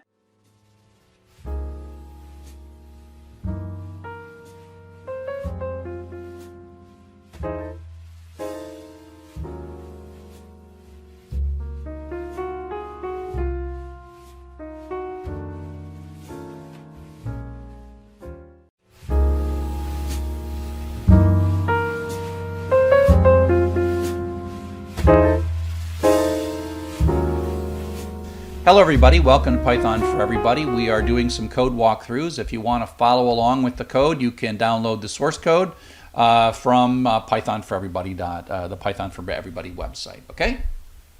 So the code we're playing with today is twfriends.py, and this is a step beyond the simple TW spider. It is a restartable spider, but we're going to data model things a little bit differently. We're going to have two tables, and we're going to have a many-to-many relationship, except that it's sort of a many-to-many relationship between the same table, which is okay. Friends is Twitter friends are a directional relationship, and so we start out here in twfriends.py. Remember that the file hidden.py, I'll show it to you, but I'm not going to open it because I've got my keys and secrets in it. So this hidden.py file, you got to edit that, and you got to go to apps.twitter.com and get your keys and put them in there. Otherwise, these things won't work. But if you have Twitter and you set your API keys up and you put them in hidden.py, then all these things will work. It's kind of fun, actually, and impressive. Not hard to do, actually. So the Twitter URL, that's my library that reads hidden.py and augments the URL and does all the OAuth stuff. JSON and SSL because because Python doesn't accept any certificates, even if they're good certificates, so we kind of crush that. Here's our friends list that we're going to hit. We're going to make a database, friends.sqlite. Now here we're doing create table if not exists. So what this really is saying is I want this to be a restartable process, and I don't want to lose the data. We're starting out, we do not have SQLite. Any SQLite files, and so this is going to create the database and create these tables, but the second time we run it, we're not going to recreate the tables. We're going to be able to restart this because we're going to run out of rate limit before we finish this, but so we just have to wait however long the rate limit takes to reset, and we'll watch the rate limit go down. And so we're going to have a people table, and we're going to have a primary key and the name. The name is going to be unique, and whether or not we've retrieved it. And that's kind of from a previous one. But then there's the who follows who, the from ID to to ID. And so this is a direction, and we're going to put a uniqueness constraint in, just like we do in many-to-manys, that basically says the combination of from ID and to ID has got to be unique. We don't allow ourselves to put duplicates of the combination. So from ID can be 1 in many records, and to ID can be 1 in many records, but 1 is only allowed once. And this is the CRUD we have to do to convince Python to accept the Twitter certificate. And so this is similar to some of the other stuff that we've done. We're going to enter a Twitter account or quit. And if we hit enter by itself, then we will actually go and retrieve a record that was not yet retrieved. And now we're actually pulling out two values, ID and name. And so we will grab fetch1 is going to give us a two tuple basically. And we're going to store that in ID and account. Of course, that's like this is coming back with a two tuple, first of which is the ID from the database. Limit 1 means we're only going to get one of these, or 0 of these. If there are 0 of these, that means there are no unretrieved Twitter accounts. Retrieved equals 0. Well, you'll see in a second that all the new accounts we put in are the ones for which we haven't retrieved. And again, given that our rate limit, we want to know which ones we've retrieved. Okay. And so what we're going to do next is we're going to check to see if the person that we just checked, which means the length of the account is greater, that we just were entered, we're going to check to see if they're already there. Okay, and we're going to select ID from people where name equals, so that's the one we just entered, and we're going to fetch one and grab the first thing because we only got one thing in the select statement here. And if this person that we just asked to see is not in the table, that means this is going to fail. We're going to do an insert or ignore. This or ignore is kind of redundant because we just checked to see if it was there, but we'll put that in just to be safe. And we're going to put the name in as the new account that we're looking at, and we're indicating that retrieved is 0, so that we will know that we haven't retrieved it yet. You'll see that we'll update that in a second.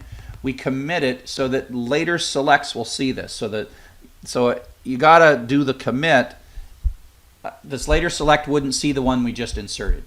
and we're going to ask how many rows were affected, and if it's not equal to 1, then we're going to complain about we inserted it, and we are going to do this thing. We're going to ask, hey, remember there was an ID up there? Right here, ID, integer primary key, and we did not insert this here, but we want to know what that ID is. And every time I was showing you that in lectures, I was saying it's really easy in Python to do this. And that's what we're saying is this cursor did the insert, but one of the things happens is after the insert, we're going to grab the last row ID, which is the primary key that was assigned by SQL. Okay? And so that means that one way or another, coming through this code here in line 45, one way or another, we're either going to know the ID of the user that was there before, or we just inserted one, and so we're going to know the primary key of the current user. And you'll see why we need that. So ID is the primary key of the current user that we entered right here. Okay? And now what we're going to do is do the Twitter URL augment with the OAuth and all the keys and the secrets and hidden.py. Instead, we're going to go through, let's count 1,000. Let's go count, what the heck, let's go 200, up to 200 friends. Save. No, let's do 100. We'll keep it that way. And then we're going to retrieve it, and we're retrieving the account. We're not going to print the nasty URL out. We could. Then we're going to open the URL with a connection, and then we're going to read that, and we're going to get the UTF-8 data from this, and then we're going to decode that, and we're going to have the Unicode data. So the data string is a internal Python string with all that data representing all the wonderful characters. And of course, we're going to ask URL open to give us back the headers as a dictionary using this call, and we can see what how many we have left for the remaining, right? What's the remaining rate limit that we have, okay? And so then what we're going to do is parse the data with JSON load S. If, oh wait, I need a continue in here. Continue, okay, save. If we are going to parse this data, we'll print it out, right? So that means that this died, which means it's not syntactically correct JSON, basically. And who knows if we're ever going to see that, but at least when it blows up, it'll print this data out. We'll have to catch it, and then it'll continue. Actually, I'll make this a break, because if that's blowing up that bad, we should quit. Now, I don't yet know what happens when this rate limit says you can't have it.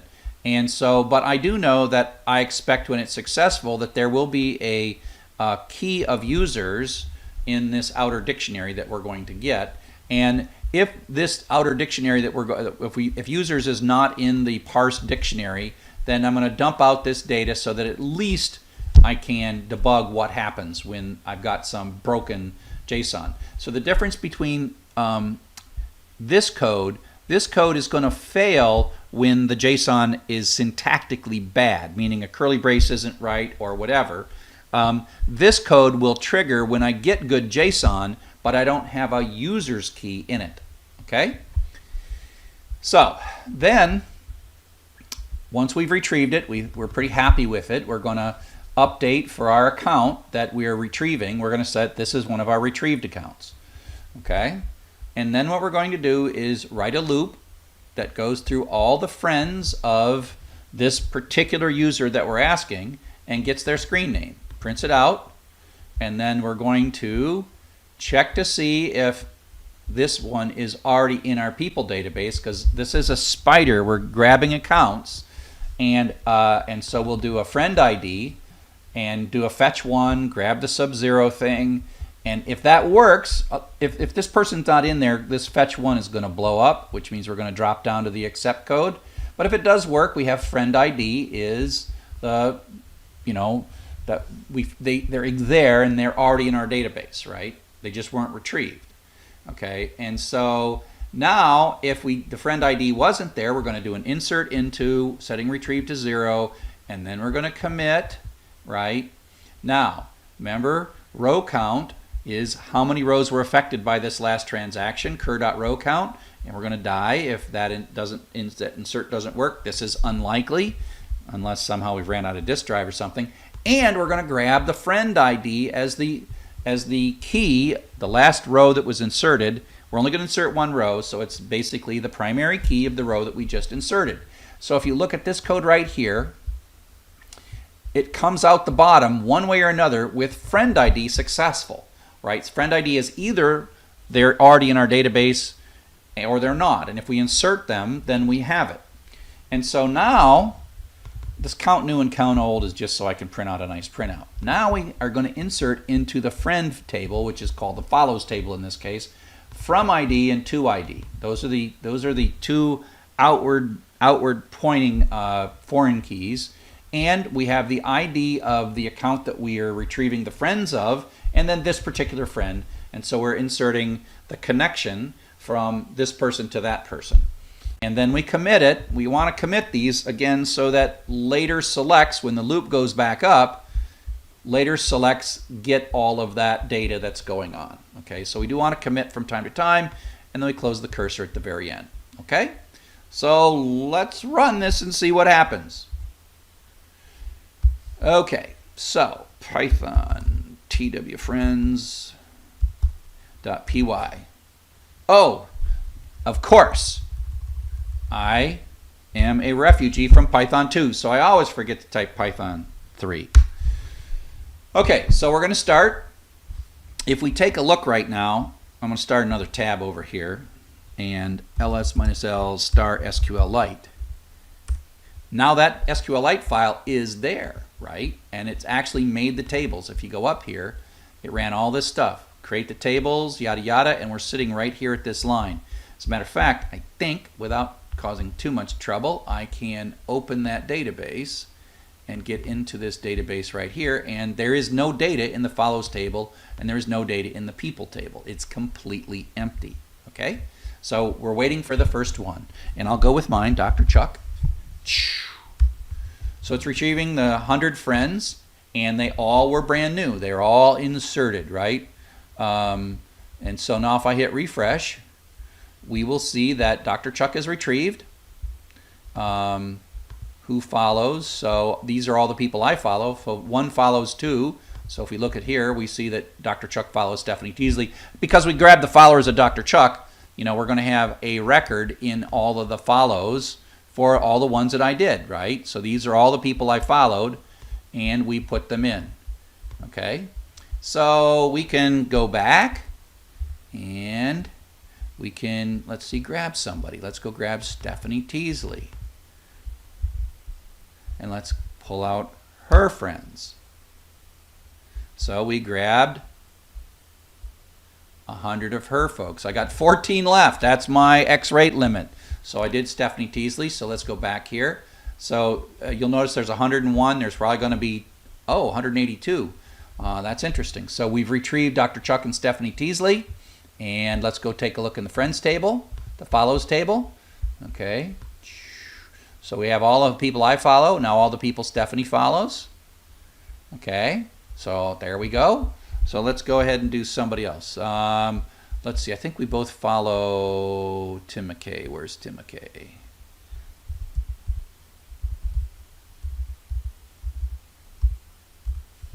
Yeah, let's follow Tim McKay. Let's see who Tim follows. See if we can get like an overlap. Oh, we revisited some. Let's see if we can see this in the follows. Let's see people. So we've got Dr. Chuck retrieved, and Tim McKay's somewhere down here.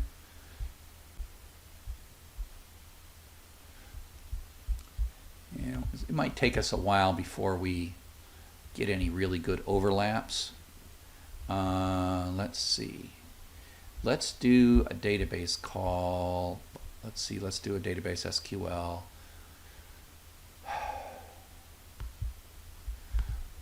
Select count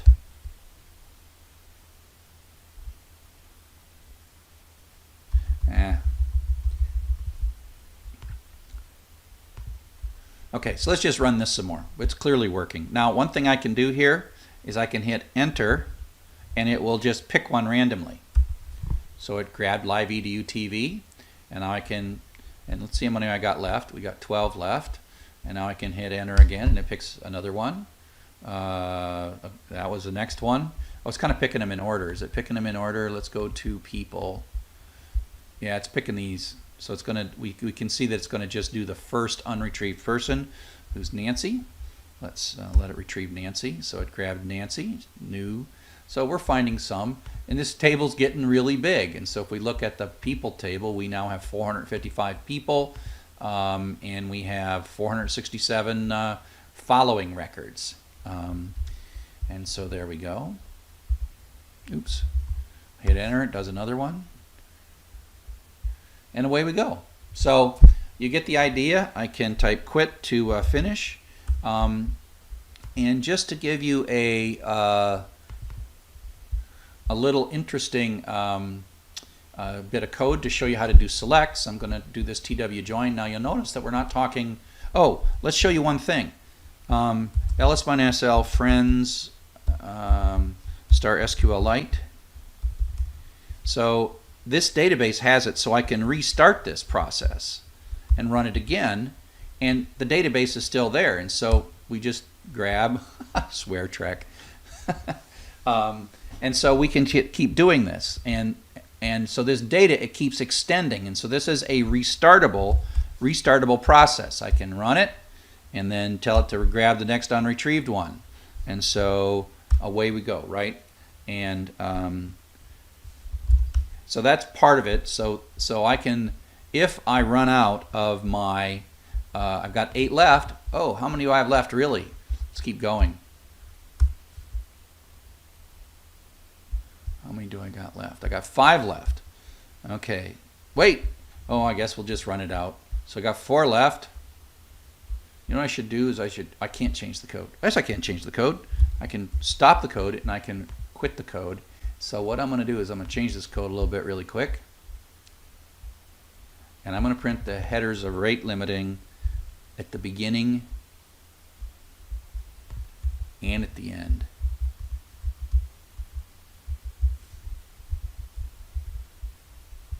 So now I can run it again. I changed the code. Hopefully I didn't make a Python error. Tell it to go get another one, and a Navarro. And so I got 3 left. Oops. We'll see what happens when I run out of rate limit. Run out of rate limit. So we have 1 left. Hit enter. Hit Control K. Opensource.org. So we have 0 left. That worked. Now let's see what happens. I don't know what happens next. Oh, we blew up. Too many requests. Oh, we got an HTTP error 429. So that means that, going for Mark Cuban, that was in line 48. So the right thing to do would be in line 48. We should really put this in a try except block. Try except block, because it gives us an error.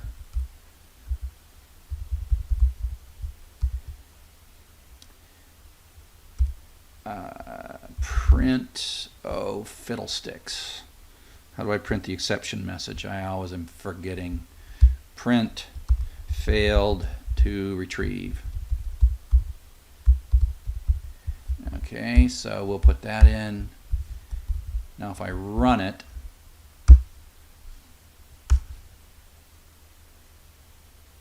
oh, and then I have to put a break here because that's not good. Break.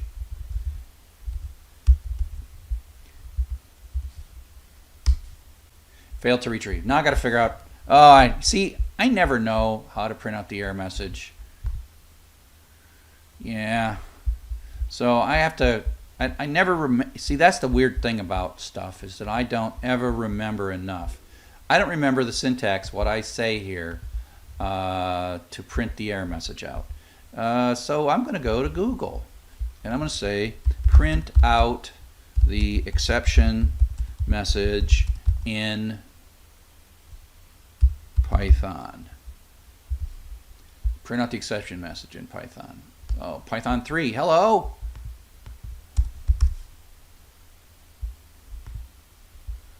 Okay, so let's go find it here in the documentation. Accept.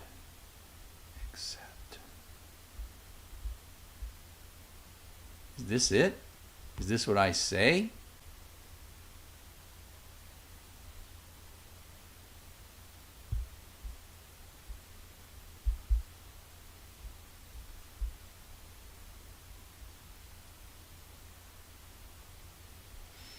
just want to print out the message. Ah, that's it. Accept. Let's try this.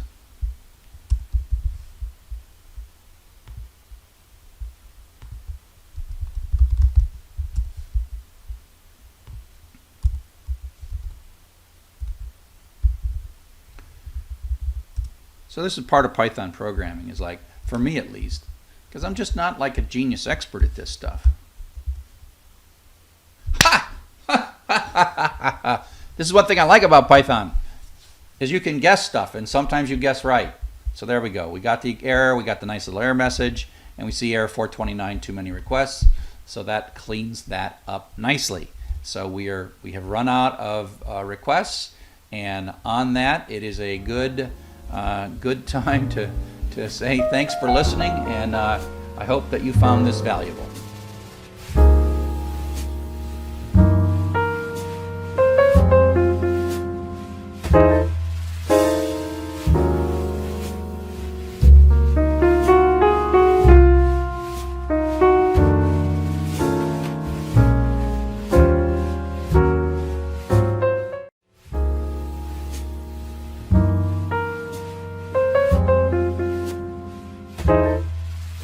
Hello everybody, welcome to Python for Everybody. This is another worked code example. You can download the sample code zip file if you want to follow along.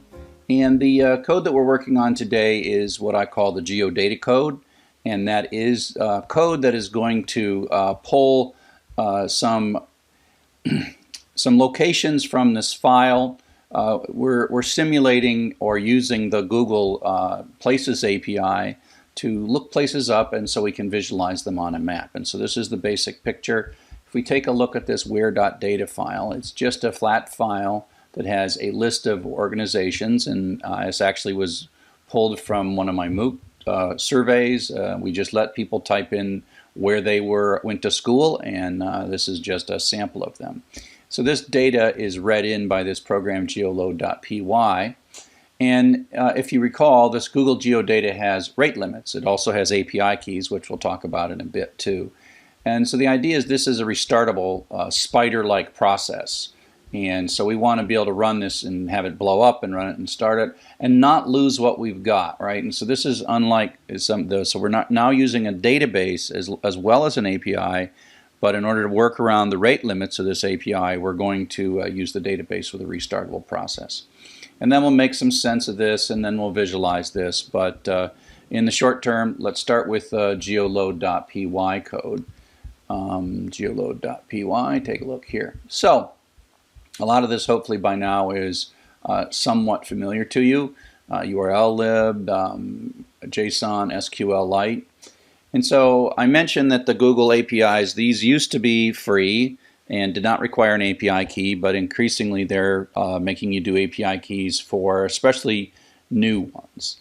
And so what happens, you can go to your Google Places, go to Google APIs and get an API key, and you can put it in here. It'll be this big long thing that looks like that.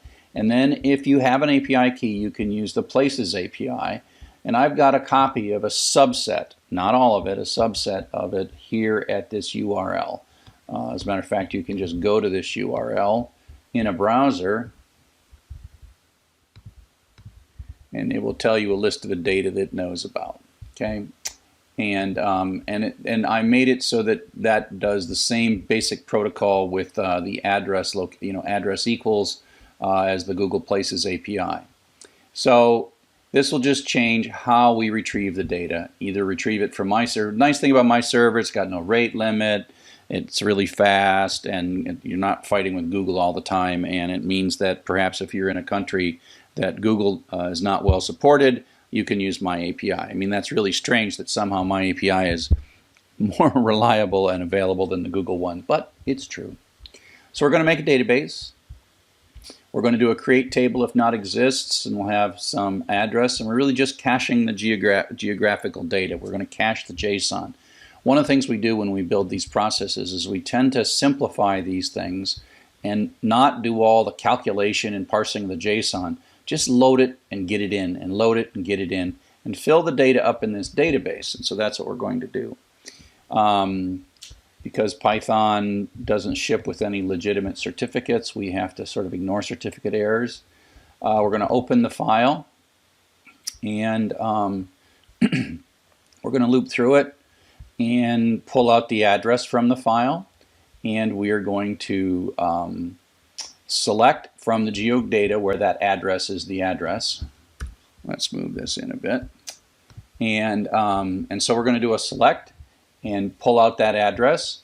And the idea is if it's already in the database, we don't want to do it. So we do a fetch one and pull out that first thing, which is that will be the JSON right there. If we get that, we'll continue up. Otherwise, we'll keep going. Pass just means don't blow up. So we accept and we just do a pass. That's like a no op. And we're going to make a dictionary because that's what we do for the key value pairs. Everything you've seen so far, I've used constants here, but because we may or may not have an API key, query equals, and then that's the address, and then the key equals, and then the API key. If you recall, URL encode adds the pluses and question marks and all that nice stuff. We're going to retrieve it. We're going to read it and decode it, print out how much data we've got, and add a count. And then we're going to try to parse that JSON data and print it if something goes wrong. And as we've seen, at this top level of this JSON data from this geocoding API is an object, which we'll see a little bit of it in a bit.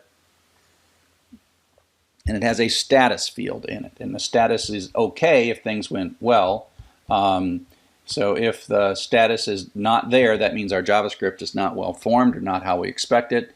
If the status is not okay or not equal to 0 results, then print out failure to retrieve and then quit. And then we're simply going to insert this new data that we just put in, and then we're going to commit it. And every 10th one, this is count mod 10, we're going to pause for 5 seconds, and we can hit Control C here, and then we're going to do the geodump. Okay, so let's just run this. Geodata Python. So let's do an ls.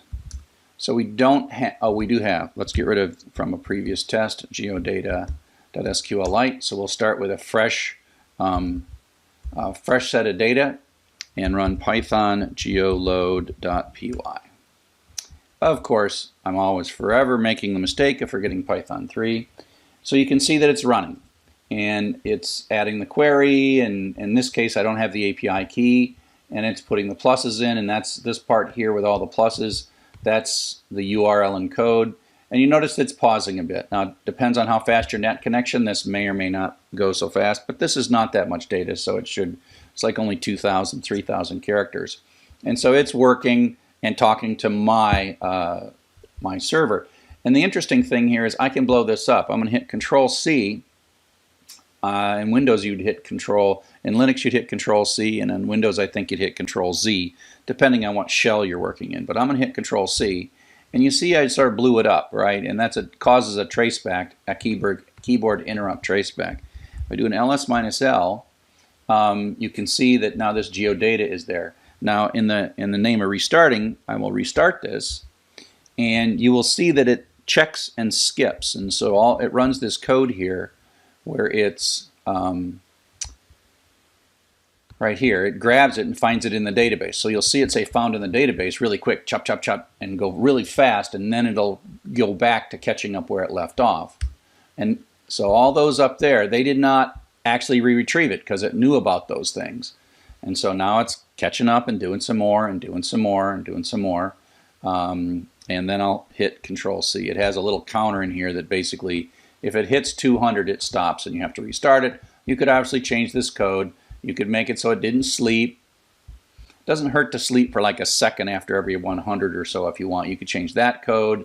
And now let's just hit Control C and blow it up, ls-l. And there is another bit of code. And this code, it's always good to write these really simple things. And so we're going to import SQLite and JSON. We're going to connect ourselves up.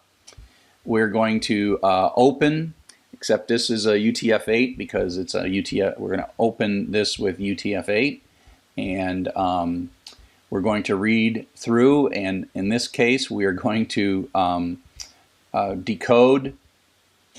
We did select star from locations, and if you recall, locations has a location and a geodata. And so the sub 0 will be the location, and the sub 1 will be the geodata. And we're going to parse it, convert it to a string, and then parse it. If something goes wrong with the JSON, we'll just keep skipping it. We'll check to see if we have the status in our JSON. Let me run the SQLite browser here.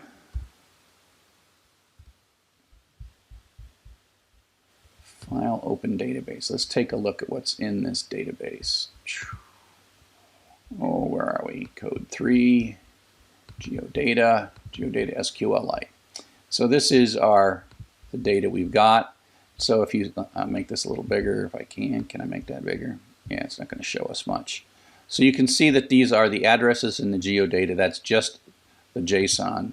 So that's the JSON that we got, and it retrieves it. And so this is a really simple database.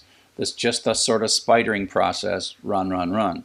But now we're going to run the geodump code, which is going to read this and dump this stuff out and print where.js. So it's going to actually parse this stuff. And that's code we've seen before. And so we're actually reading it, and this line goes into the results. Results is an array. So if we go into results is an array. We're going to go grab the 0th item in that array, and then we're going to go find geometry, and then location, and then lat and long for the latitude and longitude. And then we're also going to take the actual address out of the formatted address right here.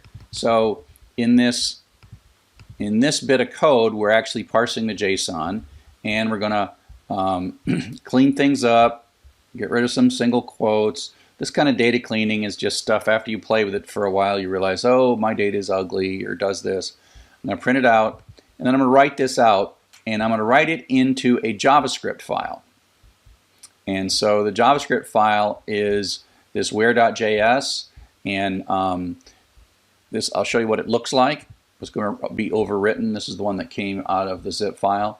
It'll have the latitude, the longitude, and we're going to use JavaScript to read this in this where.html file. It's going to actually read this right there and pull that data in, and that's how we're going to visualize. I'm not going to go into great detail on how the visualization happens, but that's what's happening, and so we're going to write that. So we're going to actually write this to a file. So let's go ahead and run this code and say Python 3 geodump. Okay, so it wrote 120 records to where.js. So if we look at where.js, this is now the new data that I just downloaded moments ago. And it says open where.html in a browser.